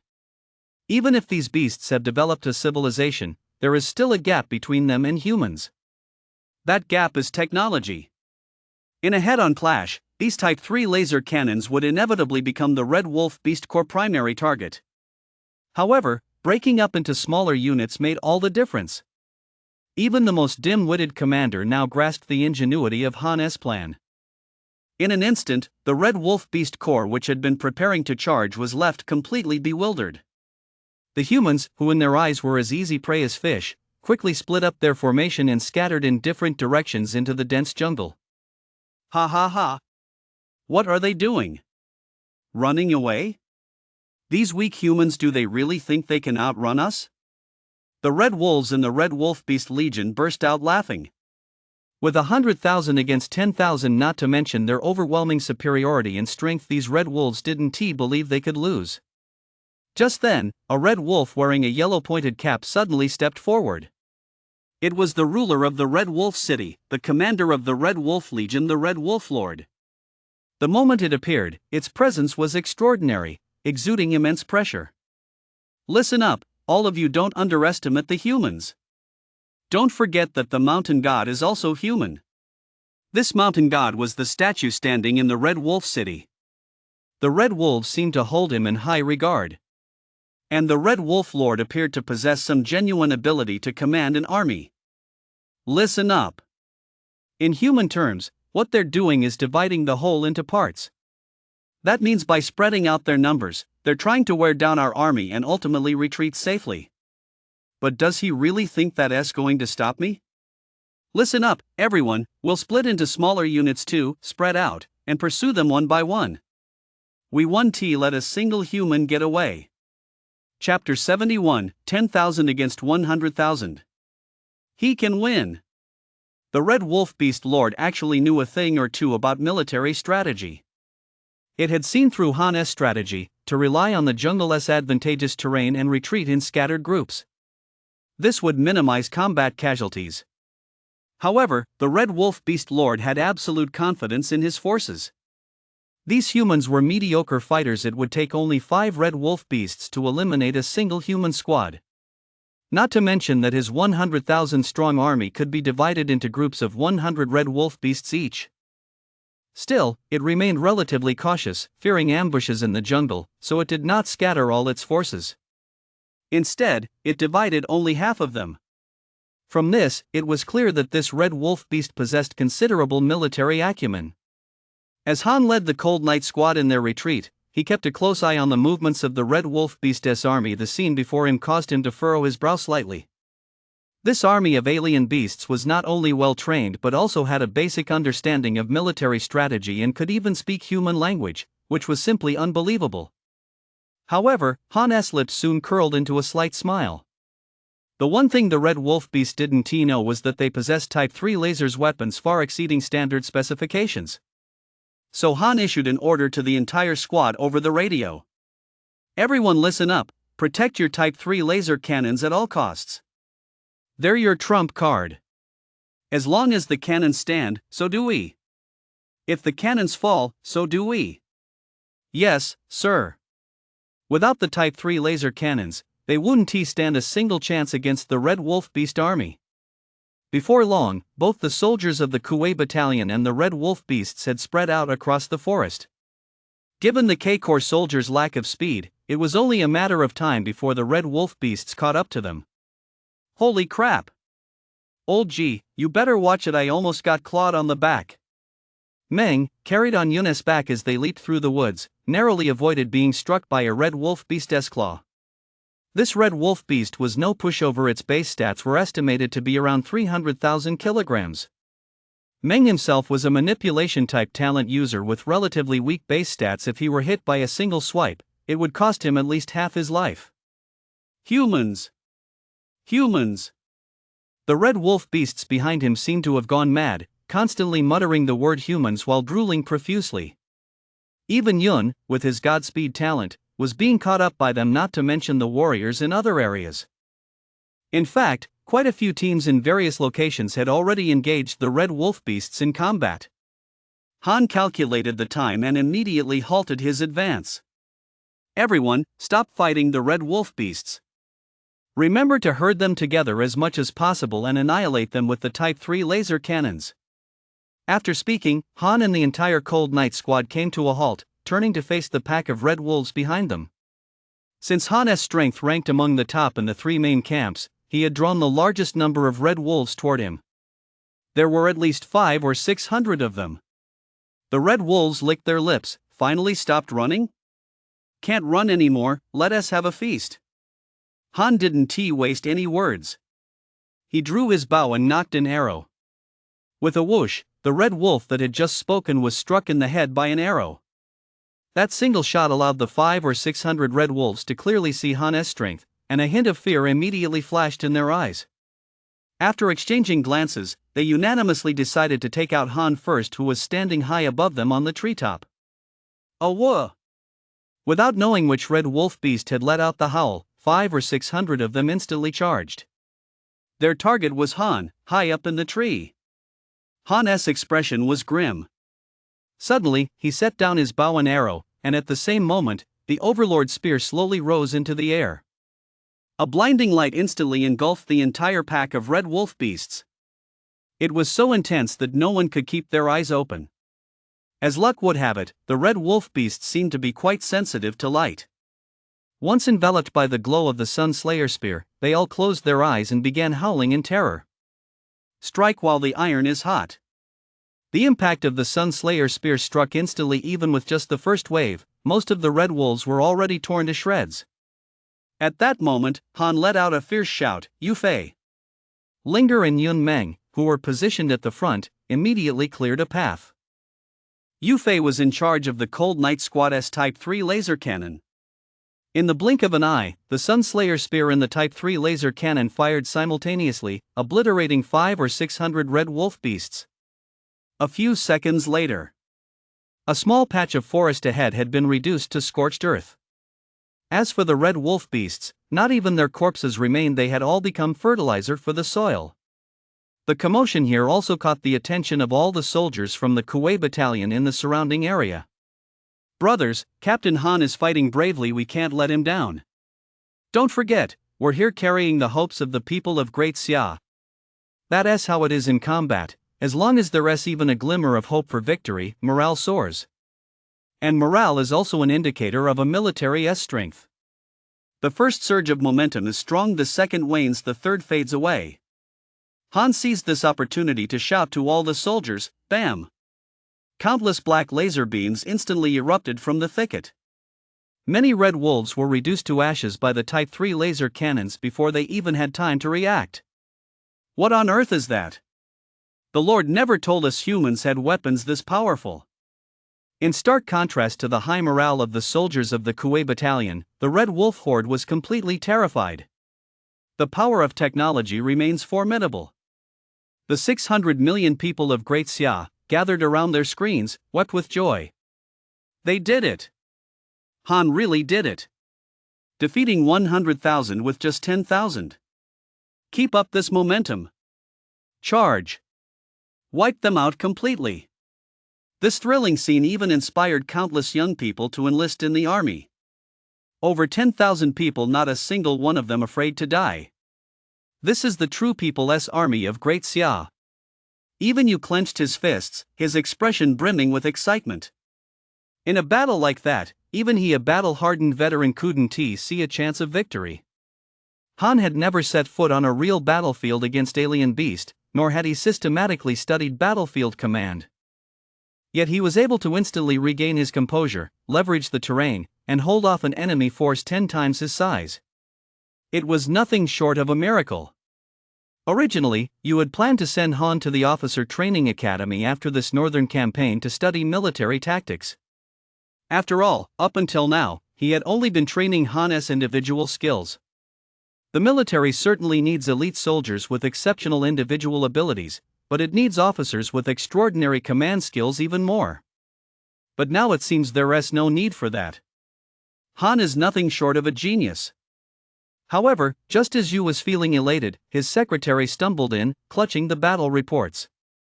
Report! In regions 13, 14, and 15, a 30,000-strong army was attacked by forces from the Shadowbat territory and barely escaped with their lives.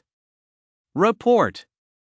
In regions 26 and 27, a 20,000-strong army was attacked by horse-headed beast forces and was completely wiped out. In stark contrast to the reports of near victory coming from Han's side, the northern expeditionary forces in other regions had also come under attack by the armies of the beast cities. But they had all been nearly wiped out. Yu stared at the battle reports, his eyes bulging with fury. Put! A mouthful of fresh blood spurted from the mouth of this veteran marshal, who had lived for over a century. Chapter 72, A Bloody Battle. The tide turns. After years of campaigning, Yu had long since sustained countless hidden injuries. This sudden surge of rage overwhelmed him, causing his secretary to turn deathly pale on the spot. "Marshal Yu, are you all right?" Yu struggled to remain standing as he steadied his composure. He had misjudged the strength of the northern beasts. He had originally thought that the city of beasts Han had encountered was an isolated incident. He never imagined it was the norm. The beasts of the north had evolved to the point where they were establishing their own kingdoms and carving out territories. No matter how experienced you was, he could not face such an overwhelming disparity in strength. Originally, he had divided the 400,000-strong Northern Expeditionary Force into separate units for reconnaissance to avoid total annihilation, but now it seemed it would have been better to keep them all together. Otherwise, the situation wouldn't have been so utterly devastating. Just then, you suddenly sensed two powerful auras appearing at the door.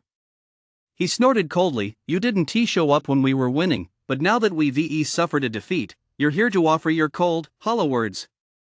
Come in, you two." The door to the Operations Command Center swung open, and in walked Marshals Zhong and Ouyang. Their purpose, of course, was not to support you. After all, there was only one commander-in-chief for this northern expedition, and that was you. Zhong couldn't hide the smirk on his face as he said, "Marshal, you don't look too well. What's the matter? Haven't you been getting enough rest?" Ouyang also began to beat around the bush. "I saw it on the livestream in so many sectors, the entire army was practically wiped out. The soldiers' bodies are piling up like mountains." Just as Ouyang said, out of more than 40 sectors, only the one where Han was stationed had achieved a minor victory. In every other sector, the troops were either routed and scattered by the monster army, or littered with corpses everywhere. Current combat losses had already reached at least 70%. In other words, of the 400,000-strong Northern Expeditionary Force, only about 100,000 remained.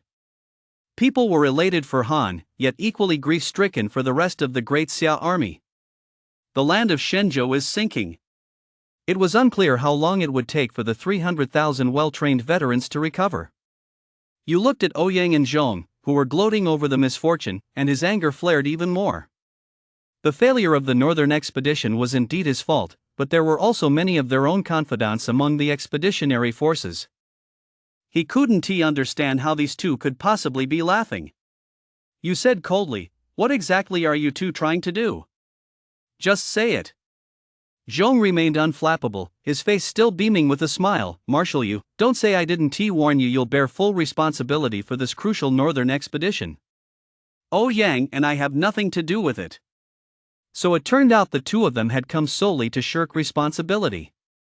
It was true that neither had personally participated in command, but if the northern expedition had succeeded, they would certainly have claimed a share of the credit. After all, the Wind God Army and the Earth God Army were, in a sense, under their command. U.S. face darkened. The sight of the soldiers' corpses on the livestream had already filled him with a murderous impulse, and he couldn't be bothered to keep up the formalities with them any longer. "Get out. This northern campaign is my responsibility alone. You two needn't worry about it."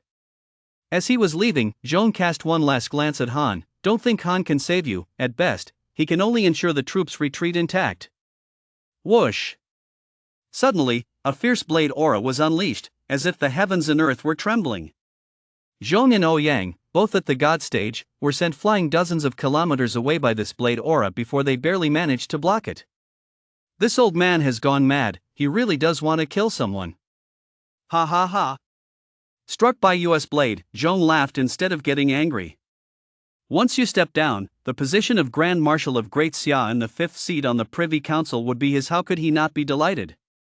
The Operations Command Center, sliced open by you, lay in shambles. You looked at the sole surviving Kuei battalion on the screen and issued his final order. On the jungle battlefield, the Red Wolf Lord, leading an army of 50,000 red wolves, watched in surprise as his troops failed to emerge from the woods. Given the human stamina and the Red Wolf's speed, he had estimated his forces would finish the job in less than 10 minutes. But now, after waiting a full half hour, not a single Red Wolf had come out to report. The Red Wolf Lord's patience was gradually wearing thin. Finally, he decided he could wait no longer. Rising to his feet, he said, "Let us go. Everyone, follow me in." The massive army of 50,000 red wolves surged into the jungle all at once. As they ventured deeper into the jungle, the Red Wolf Lord was increasingly stunned. for scattered haphazardly throughout the forest were almost exclusively the corpses of red wolves. To be precise, they couldn't even be called corpses, they were merely severed limbs. Their bodies were sliced apart in various places, as if by some mysterious weapon. Wolf heads, arms, and claws were strewn all over the forest floor. As for human corpses, there were pitifully few. Based on a rough count of the red wolf beast's dismembered limbs in the forest compared to the human corpses, the casualty ratio was roughly 1 to 20. The red wolf beast lord was stunned. After all, he had deployed a force of 50,000, while the human army numbered only 10,000. The disparity in troop strength was 1 to 5. Moreover, the red wolves were generally stronger than humans. Yet the humans had managed to push the casualty ratio to 20 to 1. Is this what humans are like? Are they really this powerful? Apart from the mountain god, are there really humans this formidable in the world? Looking at the corpses of their own kind on the ground, the 50,000-strong red wolf force was nearly terrified out of their wits. Just then, they finally heard a commotion coming from ahead. It turned out that the 50,000 red wolves hadn't been completely wiped out, a portion of them was still engaged in battle with the humans.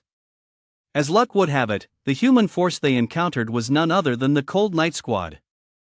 Originally, according to U.S. orders, soldiers from 3 main camps were supposed to bring up the rear for the Cold Night Squad, but Han's prowess was so great that his unit had now become the vanguard. Han stood atop a treetop. Every arrow he released claimed the life of a red wolf beast. That figure couldn't help but send the red wolf beast into a reverie. Han's appearance reminded him of someone who filled him with utter terror. What followed was unbridled rage. So many of his subordinates had been slain by Han. Capture him alive. I'll cut his flesh off piece by piece and eat it, the red wolf beast lord roared. At that moment, Han also noticed the approaching army of red wolf beasts ahead. He felt the quiver at his waist. He didn't have many arrows left. The star crystals needed to power the Type 3 laser cannon were also running low. All of this was exactly as Han had expected. What followed would likely be a true, head-on duel. Han set down the dragon roar bow, drew the Overlord spear, and leaped down from the treetop. Anyone who can still move, come over here. The remaining warriors gradually gathered around Han, almost all of them gasping for breath and covered in blood. It was impossible to tell whether the blood was their own or that of the red wolves. Of those left, excluding the group that had already retreated to the very front, there were fewer than 3,000.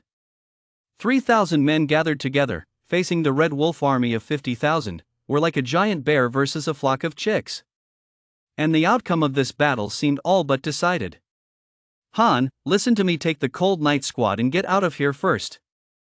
That's an order. Lu Zixing issued his final command to Han.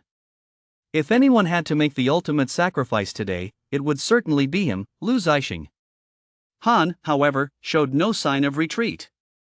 Gripping his spear tightly and with the highest vitality, he stood at the very front of the formation. That was his stance. Sharing life and death, that is what comrades are for. Just then, Han suddenly saw a massive figure leap down from above, a familiar mech landing right in front of him. Han, we're here to help you. To his surprise, it was the Giant Squad. And not just the Giant Squad. Suddenly, countless warriors surged in from all directions. The top battalion, the Frenzy Battalion, the Heavenly Craft Battalion, even their arch-rivals, the White Light Squad. Gradually, their numbers even surpassed those of the Red Wolf Beast Army. The Red Wolf Beast Lord's eyes widened in sheer terror. Now, the tide of battle had turned. Chapter 73, A Resounding Victory. A Hundredly Pursuit. U.S. final order was for all the scattered survivors from the other regions to rush to Han's location. To make one last stand. Of the 400,000-strong Northern Expeditionary Force, only about 70,000 to 80,000 troops remained. Almost all of them were concentrated around Han. Han, can you hear me? Han was still somewhat taken aback when U.S. encrypted transmissions suddenly came through his radio. Han replied immediately, Commander, what are your orders? U.S. tone was somewhat subdued. Han, first, I have news to share with you, this northern expedition has failed. Out of more than 40 sectors, you are the only one who has remained undefeated. This needed no further explanation. Han could see the dejected expressions on the faces of the soldiers gathering around him. It was clear they had suffered a crushing defeat. You continued, I'm transferring all remaining troops to you, and I'm granting you supreme command on the ground. At this point, you paused, then added, win this battle spectacularly. Although I'm certain to face disciplinary action this time, you must remember, we cannot let the people lose faith in the northern expedition. Han took a deep breath. The task you had entrusted to him was indeed a heavy burden and a long road ahead. To restore the people's confidence in the northern expedition, it had to be a resounding victory. And tangible results were essential. A force of 700,000 or 800,000 equivalent to 2 or 3 army corps, and this was Han's first time in command. You was taking a gamble. When it comes to leading troops, not everyone is like Han Xian, for whom the more, the better. Just because Han could command the roughly 10,000 elite troops of the Kuwait battalion didn't mean he could smoothly command an army of 70,000 to 80,000. Fortunately, Han had already won everyone's respect through his proven abilities. At least in terms of morale, no one would refuse to follow his orders. Battle was imminent, and Han reacted swiftly. First, he calculated the number of Type 3 laser cannons they currently had left. Excellent. Although the major sectors had suffered heavy losses, more than half of the Type 3 laser cannons had been preserved. With an army of 70 to 80,000, they actually had a full 8,000 Type 3 laser cannons, along with approximately 100,000 kilograms of star crystal. These were the ultimate weapons against the Red Wolf hordes. Next, he assessed the remaining combat strength of the various large units and had already mapped out his tactics. As for the Red Wolf Beast army, seeing the human forces suddenly swell to such numbers, they hesitated. They dared not launch a preemptive charge, which gave Han just the time he needed to command and coordinate his forces. Lord, 10,000 humans have already killed so many of us. Can we still win now? The Red Wolf Lord felt a chill upon hearing his subordinate's words. After all, he lacked the strategic mindset of humans, and at that moment, his own resolve began to waver. Seeing their lord hesitate, the red wolves around him were equally bewildered. Just then, Han, standing at the very front, launched a charge against the Red Wolf forces. All general stage and above, come forward and fight with me. Han roared. As the commander-in-chief, leading from the front was, in itself, an act that greatly boosted morale. Han leaped into the air and, like a divine warrior descending from the heavens, plunged into the enemy ranks. Wielding his overlord spear, he executed the sweeping, grand movements of the Big Dipper Howren spear technique, creating countless spear shadows that danced through the crowd of red wolf beasts. Lunge. Slash. Thrust. Sweeping across the 6 directions. With every strike of his spear, Han took down several red wolf beasts. At that moment, Han pushed the victorious momentum of the Big Dipper Howren spear technique to its absolute limit. It was even more impressive than his previous battle against Shang Shang. A single sweeping strike was enough to send a large group of enemies flying. Although the troops gathered from various regions were mostly stragglers and defeated soldiers, witnessing Han's heroic display instantly inspired them. Han, you're the commander-in-chief, why did you charge in first? A lowly voice rang out from within the giant mech. As soon as she finished speaking, the giant mech leaped into the enemy ranks. Boom! With a single punch, the mech unleashed a force as mighty as 1,000 June. Before the giant mech, the red wolf beasts were mere specks unable to withstand the power of modern alloy. Over a dozen of them were instantly smashed into mincemeat. Jun Zilin wasn't about to be outdone either. His radiant power manifested, and countless beams of light pierced the enemy ranks, piercing right through the red wolf beasts' bodies. Of the original army of 70 or 80,000, only about 5,000 general stage-level experts remained. Yet these 5,000 general stage-level fighters unleashed combat power nearly 10 times their usual strength. The Red Wolf Beast Army's formation was thrown into utter chaos in the blink of an eye, with soldiers and horses tumbling in all directions. The beasts were actually terrified by the humans. Nearly every soldier who charged into the Red Wolf Beast horde was fighting with blind fury, and some were even fighting to the death. At that moment, the people of Great Xiao watching the live broadcast could no longer tell which side was human and which was beast. It was only then that the Red Wolf Beast Lord took action. Charge! Charge, all of you! The 50,000-strong Red Wolf Beast army finally snapped to attention. They divided their forces, some moved to encircle the 5,000 general stage soldiers led by Han, while others set out to eliminate the fighter stage-level soldiers. Han, however, seemed to have anticipated this all along. While slaying enemies, he continued to survey the entire battlefield. Seeing that the remaining Red Wolf beasts were finally making a move, he immediately ordered, "Artillery Battalion, heed my command. Use the Type 3 laser cannons to bombard the flanks and front lines of the Red Wolf Beast Horde. Don't let them get close to you." Since Han's 5,000 general stage troops had charged into the center of the Red Wolf Beast Horde, the flanks in front of the Red Wolf Beast army were bound to be more heavily concentrated. Just as the Red Wolf Beasts on the flanks in front were charging toward the Northern Expeditionary Army, row after row of pitch-black Type 3 laser cannons suddenly locked onto them. Wave after wave of black laser beams shot skyward and spread out in an instant. Before the Red Wolf Beasts even had time to howl in agony, they were all reduced to dust. By the time the first round of bombardment ended, almost none of the Red Wolf Beasts charging from the flanks in front remained. Seeing this, the morale of the entire army soared instantly. Meanwhile, witnessing their kind perish so gruesomely, the Red Wolf Beasts were instantly struck with terror. Han, leading 5,000 general stage-level elite troops, advanced like a spear, driving deep into the heart of the Red Wolf Beast army.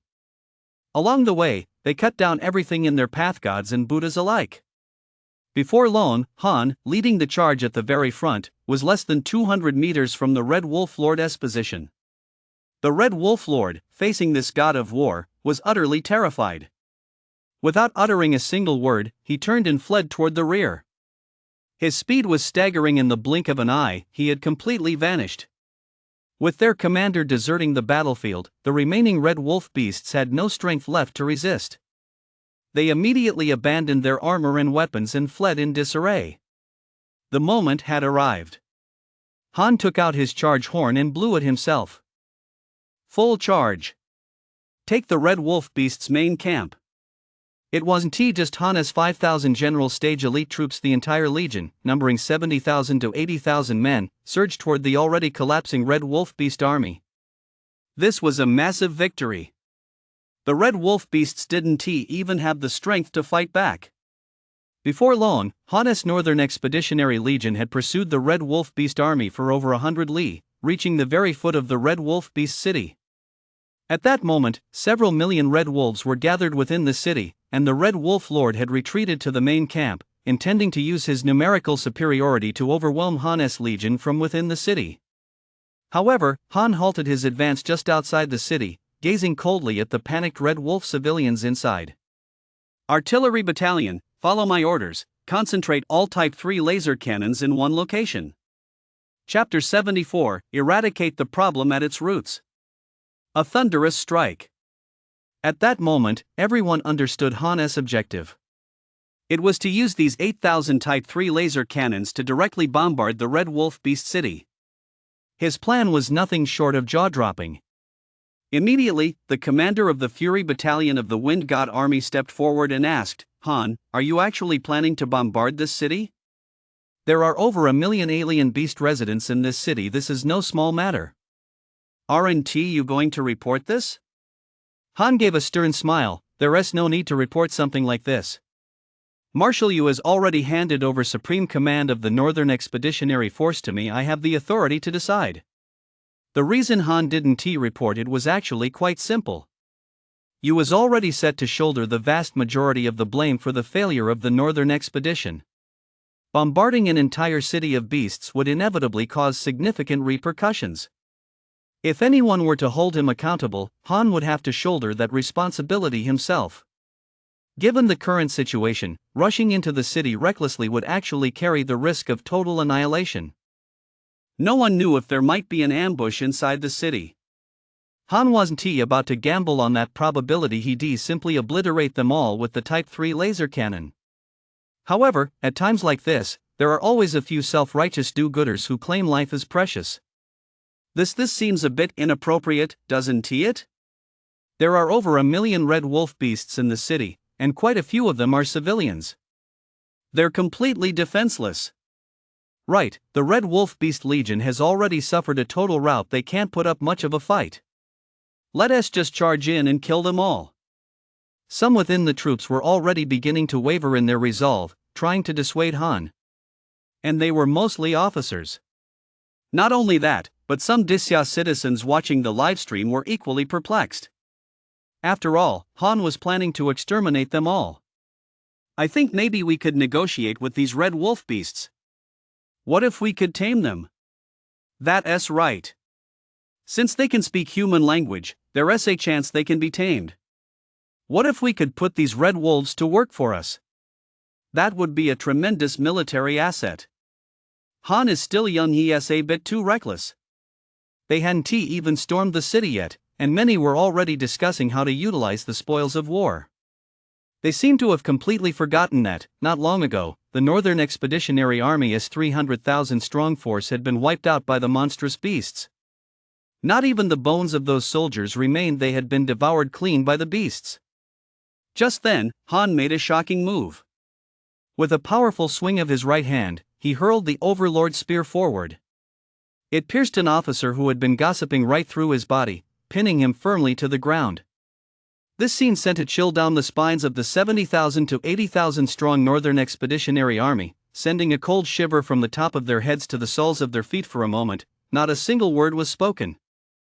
Han, however, remained impassive as he slowly walked up to the officer, pulled the Overlord spear out of his body, blood spattering in all directions. In the face of a formidable enemy, anyone who undermines morale may be executed. That single sentence instantly silenced the crowd. In truth, they were simply jealous because Han was young and had never seen combat, yet he had been appointed commander-in-chief. That was the only reason for their resentment. If you had been present, they likely wouldn't have dared utter a single word. Han continued to step forward, ordering the artillery battalion to concentrate 8,000 Type 3 laser cannons and deploy them in a single line to ensure the lasers could cover the entire city. Remember this. Those who are not of our kind surely harbor treacherous intentions.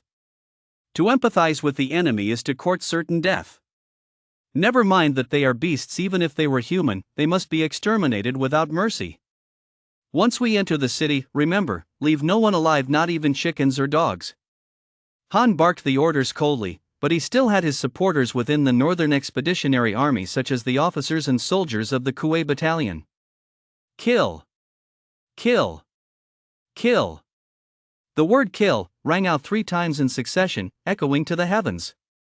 You watched all this and couldn't help but feel quite impressed. Had he been in the same situation, he would have made the exact same decision. In fact, Han didn't even need to report to him, he naturally agreed with Han's decision. However, to spare you from bearing any further responsibility, Han had actually turned off the encrypted radio, leaving you feeling rather helpless. Just then, the laser bombardment of the Red Wolf Beast City officially began. 8,000 Type 3 laser cannons fired in unison, like a barrage of artillery. Countless dense streams of black lasers rained down upon the city where the Red Wolf Beasts were located. Type 3 laser cannons are silent when fired, all sound ceases. But when they struck the Red Wolf Beast City, the scene was nothing short of despair. After all, the destructive power of the Type 3 laser is unlike that of artillery within its range. Any living creature, indeed, any matter, would be obliterated. In an instant, the 8,000 Type 3 laser cannons had virtually razed the vast expanse of buildings directly in front of the city to the ground. Witnessing the terrifying destructive power of the Type 3 laser cannons, panic instantly swept through the city. The Red Wolf Beast's screams were deafening. The scene was nothing short of horrifying. But Han did not stop. As soon as one round of laser fire was complete, he ordered his men to reload with star crystals for the next round of bombardment. After all, each unit had stockpiled roughly 100,000 kilograms of star crystals, and they were certainly there to be used freely. Fire! The second round of Type 3 laser cannon fire followed immediately. The Red Wolf Beasts that hadn't managed to escape, along with a large number of buildings, were once again reduced to rubble. It was only during the bombardment of the Red Wolf Beast City that everyone realized that, among the millions of Red Wolf Beast civilians, there were actually quite a few red wolf beast soldiers in hiding. They were hidden throughout the city. If the Northern Expeditionary Force, unfamiliar with the terrain, had rashly entered, they would undoubtedly have been caught off guard. The jungle was advantageous terrain for the Northern Expeditionary Force. But this city was advantageous terrain for the Red Wolves. Everyone couldn't help but admire Han's foresight in this situation. Bombing the Red Wolf city was the wisest choice. The Red Wolf Lord was in a dire situation. He had originally thought he could smoothly lure Han and his men into the city and then engage the Northern Expeditionary Forces in street-to-street combat. After all, in addition to his original 100,000-strong army, there were actually about 50,000 more troops hidden within the city that he hadn't brought out. It was still anyone's guess who would emerge victorious. The Red Wolf Lord was completely dumbfounded. All he could do was watch as his subordinates vanished one by one into the black lasers. At that moment, he uttered a line. Who knows who taught him this? Why aren't these humans playing by the rules? If anyone had heard a red wolf beast utter such a quip, they would likely have laughed their heads off. It was unclear how long the bombardment had lasted, but most of the Red Wolf Beast city had been reduced to ruins, with crumbling walls and debris everywhere. The once endless wails had all vanished. Of the over 1 million Red Wolf Beasts, at least 90% were dead. As for the remaining 10%, they were all but incapable of fighting anymore. And the 100,000 kilograms of star crystal had been almost entirely depleted. Seeing that the time was right, Han immediately ordered, all units, enter the city. Remember, wipe them out completely. If I see even a single little wolf cub, you'll be dealt with under military law. Chapter 75, The Star Crystal Vein. A staggering victory. Charge. 70 to 80,000 troops surged madly into the Red Wolf city, now reduced to ruins. Any red wolf they laid eyes on was slaughtered without exception. As the commander-in-chief, Han naturally had to lead by example. With a casual flick of his spear, he dislodged a rock from beneath which a young wolf cub and a female red wolf were hiding. The female red wolf beast looked utterly pitiful. She could even speak human language, and said tremblingly, "Spare me." Before she could finish the word life, Han thrust his spear forward, piercing both the female red wolf beast and the cub. It was this very scene that showed everyone Han's decisiveness and resolve. If they didn't root out the threat completely, they would likely face military justice. Mark my words, any red wolf beast you spare today will become the blade at your throat tomorrow. Han said coldly, then pressed forward. He wasn't sure whether the Red Wolf Beast Lord had perished under the barrage of the 8,000 Gate Type 3 laser cannons. As you had said, if they were to achieve a decisive victory and restore the people's confidence in the Northern campaign, they must annihilate the Red Wolf Beast army right here. That meant they had to ransack this city completely. In a sense, Han was carrying out a massacre, albeit one against a city of monstrous beasts. In addition to tracking down the Red Wolf Beast army, Han also issued an order to search the entire city's ruins for spoils of war. This city of the Red Wolf Beasts was, after all, built on the ruins of a city from the last century, so there were bound to be relics from that era. And in the new calendar of today, items from the last century were already considered antiques. They could be worth quite a bit of money. "Young Master Chen, look what I found."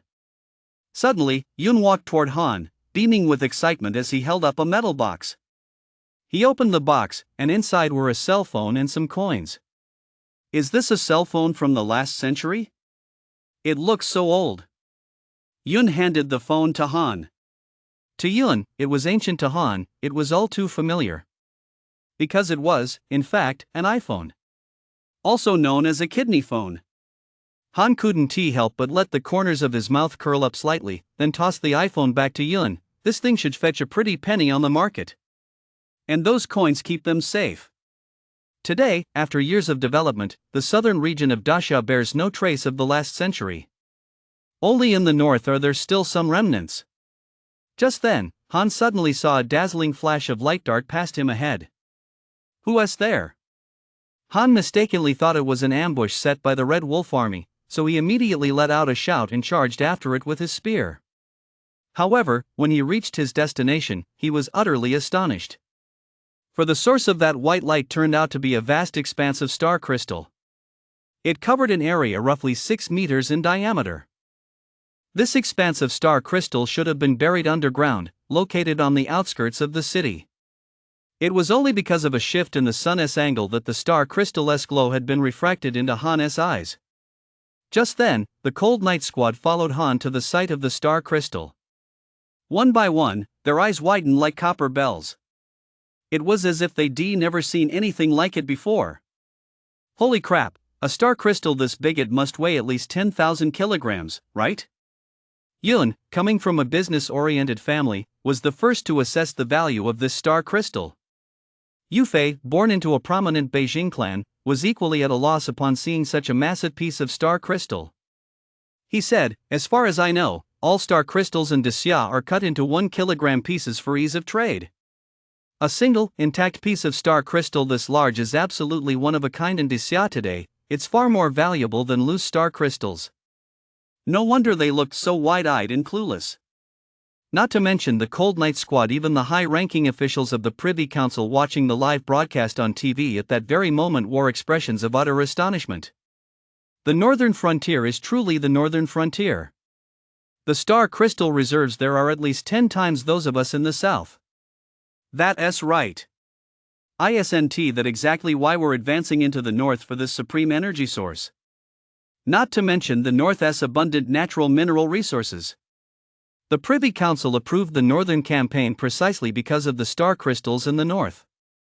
Star crystal reserves in the entire south have been nearly depleted. The more we use, the less we have. And yet, this substance is currently the most efficient energy source available. It's no exaggeration to say that just 1 kilogram of star crystal could power a dozen major factories in the capital for an entire year. That's absolutely staggering. If we could extract even the majority of the star crystal resources in the north, the future development of Great Xia would never have to worry about energy again. But among the members of the Privy Council, these holders of supreme power, only Qing Tian had discovered the secret of this star crystal deposit. Don't get ahead of yourselves just yet. This might just be a patch of star crystal naturally exposed on the surface. There could very well be a vein hidden beneath it. As soon as these words were spoken, the 20-plus members of the Supreme Council immediately gasped in astonishment. A star crystal vein. That was something even more extraordinary. After all, with a population of 600 million across the entire Great Xia, there were only 2 known star crystal veins. One is located on the outskirts of the capital. The other lies on the southern border. These 2 star crystal veins account for 3/4 of the entire Great Xia's star crystal reserves. However, over the course of more than a century, the star crystal in these 2 veins has nearly been depleted. If that site turns out to be a star crystal vein, it will be a historic moment. Han's contribution to this battle would be unimaginably great. The supreme leaders of the Privy Council, upon considering this, couldn't help but tremble with excitement. Meanwhile, Han, who was on the battlefield, seemed to have realized this as well. He ordered his men to bring shovels and immediately began digging into the ground. Shovel after shovel struck the earth. Just as Qing Tian had suspected, that patch of star crystal was merely exposed at the surface. With every patch of ground Han dug up, another piece of star crystal was revealed. There was no doubt about it, beneath this land lay a star crystal vein. Although specialized equipment would be needed to survey the vein's approximate reserves. However, based on his experience, Qing Tian could already roughly estimate that the reserves of this star crystal vein were, in all likelihood, greater than those of the 2 existing star crystal veins within the Great Xia. After all, Qing Tian had risen to the position of supreme ruler not because of his strength, but because he controlled the mining rights to the 2 star crystal veins within the Great Xia. This alone gave him control over the lifeblood of the Great Xia. Only Qing Tian's family possessed the innate talent and methods to mine and split star crystals. Gulp! At that moment, the entire Privy Council was so quiet you could hear a pin drop. Even the sound of someone swallowing was amplified to the extreme. Everyone understood the value of this star crystal vein. It was worth even the greatest sacrifice of lives. Even Qing Tian couldn't help but exclaim in admiration. At this moment, Han's victory is unmatched. Chapter 76, Enfeoffment as a Marquis? The Privy Council's decision. Just then, perhaps realizing something, Qing Tian suddenly came to his senses. He addressed the members of the Privy Council, "Hurry and prepare the equipment and venue. When Han returns, I intend to petition for his enfeoffment as a marquis." "Ennoblement?" Upon hearing those two words, the members of the Privy Council all looked astonished. Han's achievements were indeed great, but they certainly didn't warrant ennoblement. Ennoblement was a system of military honors separate from the rank structure. The rules for ennoblement were simple: those who had performed major military feats could be ennobled with the approval of the Privy Council. The conferral of a marquisate disregards military rank. Even an ordinary private could be granted a marquisate as long as their military achievements met the criteria. However, in the past 100 years of the new calendar, those granted a marquisate have all been at least at the rank of Major General. And there have been very few of them. In the entire century, there have been no more than 20 recipients of a marquisate in Great Xia. For example, Han Haoren, the continent's top fighter stage pilot, was conferred the title of Marquis of Valor due to his overwhelming strength and meritorious service in defending Great Xia. Then there is Yu, one of the Empire's twin pillars, who, through his loyalty to the nation and outstanding military achievements, was conferred the title of Marquis of Loyal Valor. And to date, not even Great Xia's current field marshals, Zhong and Ouyang, have been conferred the title of Marquis. Of course, the title of Marquis does not carry the special powers it did in ancient times. It is more of a symbol of prestige and status. One could say that anyone granted the title of Marquis, even if they spent their entire life bedridden, would be revered by the masses and supported by the state for the rest of their life. And throughout the entire Great Xia, it is unprecedented for someone of Han's age to be granted the title of Marquis. Consequently, someone immediately raised an objection. And it was none other than Luo Yuan, the second highest authority in Great Xia. He questioned, "Qing Tian, I understand your reasoning. Han's discovery of the star crystal vein is undoubtedly a monumental achievement. But he hasn't even turned 19 yet. To grant him the title of Marquis just for reaching adulthood, isn't that a bit too hasty?" Luo Yuan addressed Qing Tian by his given name. As the second most powerful figure in Great Xia, second only to the ruler and above everyone else, he naturally dared to stand up to Qing Tian. After all, the Luo family controlled the lifeline of transportation for the entire Great Xia. Yet Qing Tian showed not the slightest fear from the moment he saw the star crystal vein. He believed Han had earned the right to be enfeoffed as a marquis. Ha! So what if he is a bit young? Who else has achieved what he has? Don't forget that Great Xia's star crystal veins are now depleted, and we're facing an energy crisis. For this northern campaign, Yu has already taken away more than 30 years' worth of the nation's future energy reserves. Han's achievements are truly unmatched. Even Han Haoren and Yu were still delivering takeout last century at his age. With just a few words, Qing Tian instantly left Luo Yuan speechless. Enough. My mind is made up. You all had better start thinking about what title of Marquis to bestow upon Han. At that moment, Han, who was on the battlefield, had no idea what was happening inside the Privy Council. Upon seeing the vast star crystal vein before them, the soldiers and officers all froze in place, standing motionless for a long time. After a long while, Yun finally shouted, "We struck it rich. We struck it rich." Yun, who was always a money grubber, instantly went wild and lunged toward the star crystal.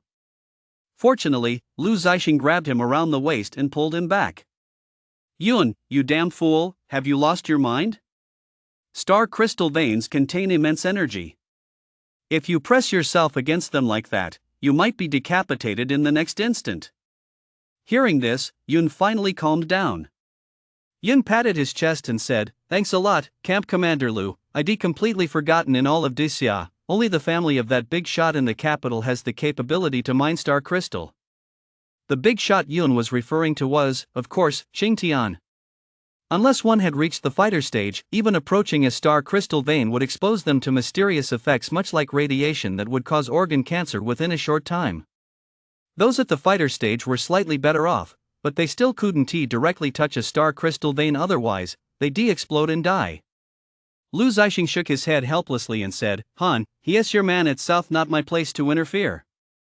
You decide how to punish him. Han smiled faintly. All right. Then his punishment is no access to the club for 2 years, and no contact with women. Any violation will result in military disciplinary action. No contact with women for 2 years? Young Master Chen, aren't you trying to kill me? As soon as he said this, the entire room erupted in laughter. The fact that such loud laughter could break out on a battlefield where nerves were on edge was a clear sign of everyone's joy. It was almost certain that Han, as the commander, would regard the discovery of this star crystal vein as an extraordinary achievement. Consequently, they, too, would receive substantial rewards. They might even get a share of the star crystal vein. To put it simply, even just 1 kilogram of star crystal would be enough to ensure a civilian family in the army never had to worry about food or clothing. Whoosh! Just then, within a radius of about 5 kilometers ahead, a red signal flare suddenly shot into the sky. Han had previously issued an order: if anyone spotted the Red Wolf Lord, they were not to engage in combat immediately but to fire a signal flare to notify him. The Red Wolf Lord was the most powerful of them all. Although he was timid, when it came to one-on-one combat, few in the army could match him. Upon seeing the signal flare, Han's expression immediately turned grave. He rushed toward that area at breakneck speed, wielding his Overlord spear. Before long, he arrived at the scene. Only one person had spotted the Red Wolf Lord, the young soldier Luo Feng. Terrified and at a loss, he was holding a short dagger and facing off against a red wolf beast. Seeing this, Han immediately swung his spear. With a straight thrust, the Overlord spear instantly pierced the red wolf beast's chest. Without a moment's hesitation, Han pulled out the spear and asked the young warrior Luo Feng, "Where's the red wolf beast lord?" Luo Feng pointed in the direction the red wolf beast lord had fled. "Over there. I was rummaging through the ruins just now when a pack of red wolf beasts suddenly charged out, but they didn't kill me, they ran off right away." Upon hearing this, Han patted Luo Feng on the shoulder. Luo Feng was, after all, merely a level 3 fighter at the novice stage. To remain calm under such pressure and even fire a signal flare was already extremely commendable. Han then looked in the direction Luo Feng was pointing. Only with his keen eyesight could he make out the Red Wolf Lord leading several hundred burly, elite red wolves as they fled further north. Han had originally thought this lord would put up a last-ditch fight. He never expected him to just take off running again. Seize the moment it won't come again. Han didn't even have time to call for backup. He slung his spear over his shoulder and sprinted toward the Red Wolf Beast Lord. At that moment, the Red Wolf Beast Lord also noticed Han behind him. "Why is it this pest again?" he asked like a persistent ghost. "This human is too formidable, all of you, run in front of me. Don't let him catch up to me." In truth, the Red Wolf Beast Lord was afraid of Han's arrows, which was why he ordered his men to block his path.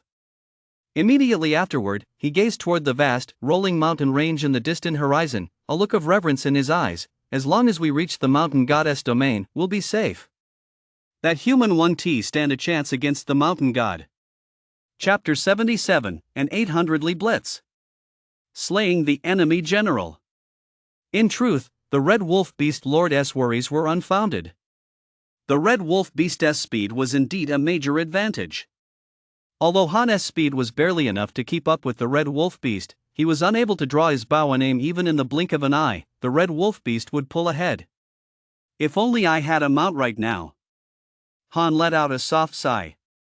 If he had a mount, he could perform actions like drawing his bow and taking aim. But it didn't matter that he couldn't keep up right now. Don't forget Han's vitality was second to none.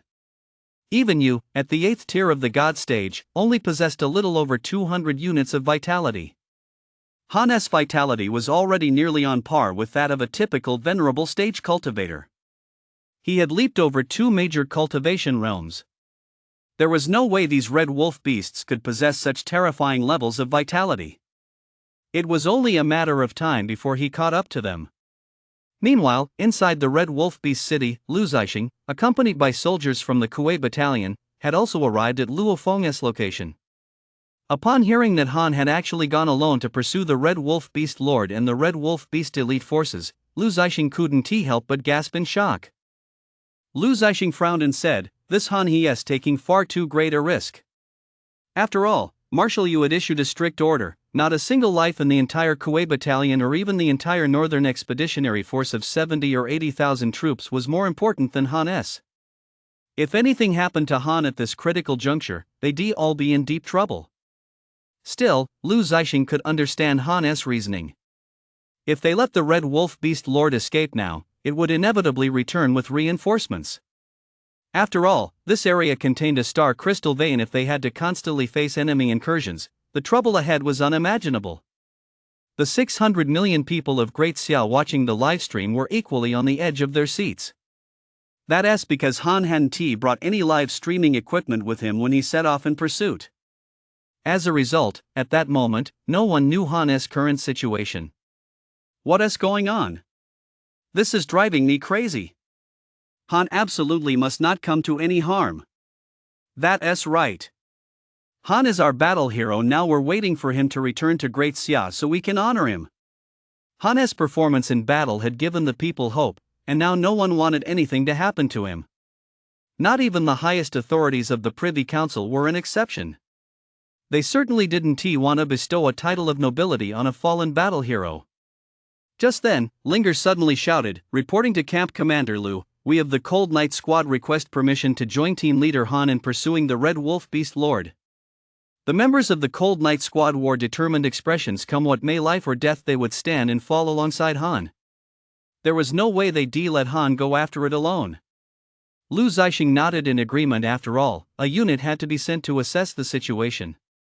Moreover, it couldn't be a large-scale force. No one knew what dire situations might lie ahead on the road, so sending the Cold Knight Squad was the most appropriate choice. The Giant Squad also stepped in to lend a hand at that moment. This group of young girls generously lent their giant mechs to the Cold Knight Squad. "Linger, use our mechs. They're powered by star crystals, so they're much faster than you can run." As soon as he heard this, Meng's face lit up with excitement. He'd been practicing piloting large mechs for days, but hadn't had the chance yet. And so, the members of the Cold Knight Squad boarded the giant mechs, equipped with live streaming gear, and set off in pursuit of Han. Before they knew it, the Red Wolf Beast Elite Force and Han had already raced over 600 li across the vast northern plains. In the words of the Red Wolf Lord, Han was like a stubborn leech, clinging to them relentlessly. The distance between them had never exceeded 5 li. Meanwhile, the vast majority of the Red Wolf Elite within the Red Wolf Beast forces were already drenched in sweat. "Lord, we just can't shake off this guy behind us. What should we do? Lord, why don't we stop and kill him first?" The Red Wolf Lord did not heed his subordinates' advice. He had witnessed Han's heroic feats with his own eyes, and he knew it wouldn't be easy to take him down. If the main human force caught up with them, they would surely be doomed. So the Red Wolf Beast Lord roared, "Don't stop. Run as fast as you can. The Mountain God's domain lies ahead. The Mountain God will protect us." The Red Wolf Beast Lord had great faith in the Mountain God he spoke of, and at that moment, he was only 100 li away from the vast, rolling mountain range ahead. However, Han's mount had also arrived by then. Seeing the giant mech, Han initially thought the giant squad had come to provide backup, but to his surprise, Yun's voice came from inside the mech. "Young Master Chen, hop in." Han's lips curled into a smile. He immediately realized it was Meng piloting the mech. He leaped forward and landed on the giant mech's head in an instant. Han said softly, "Meng, drive carefully." He immediately began drawing his bow and nocking an arrow.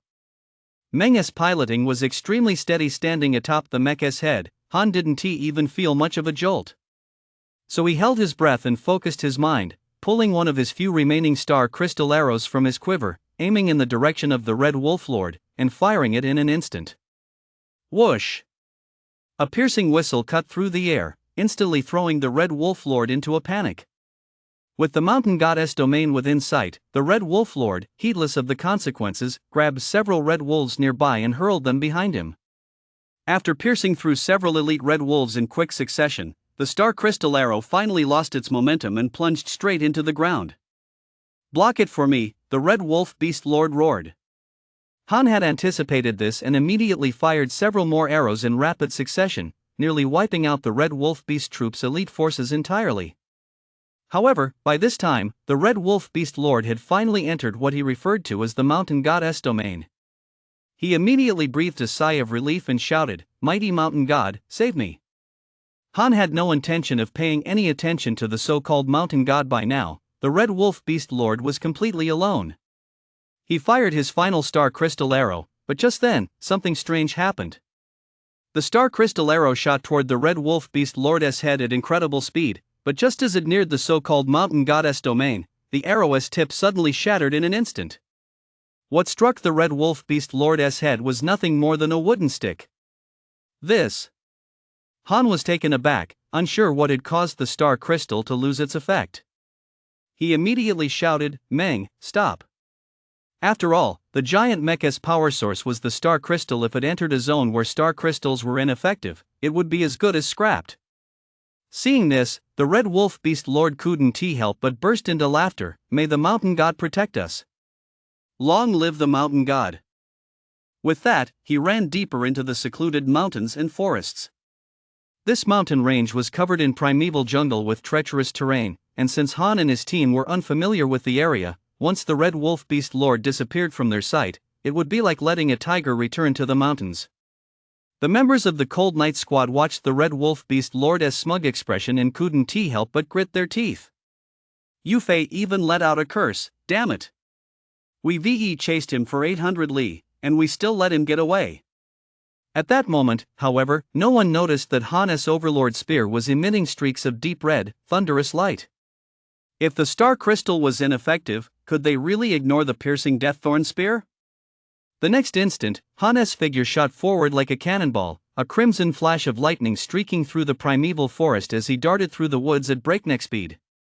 The Red Wolf Lord had been about to turn back to mock the Cold Night Squad, but the moment he turned his head, he found Han's face mere inches away. "You!" Just as the Red Wolf opened its mouth, a spear pierced straight through its heart. Chapter 78, Is This Savage My Dad? So cool! Witnessing the scene, whether it was the 600 million citizens of Great Xia or the onlookers from the Cold Night Squad, only one thought filled their minds at that moment.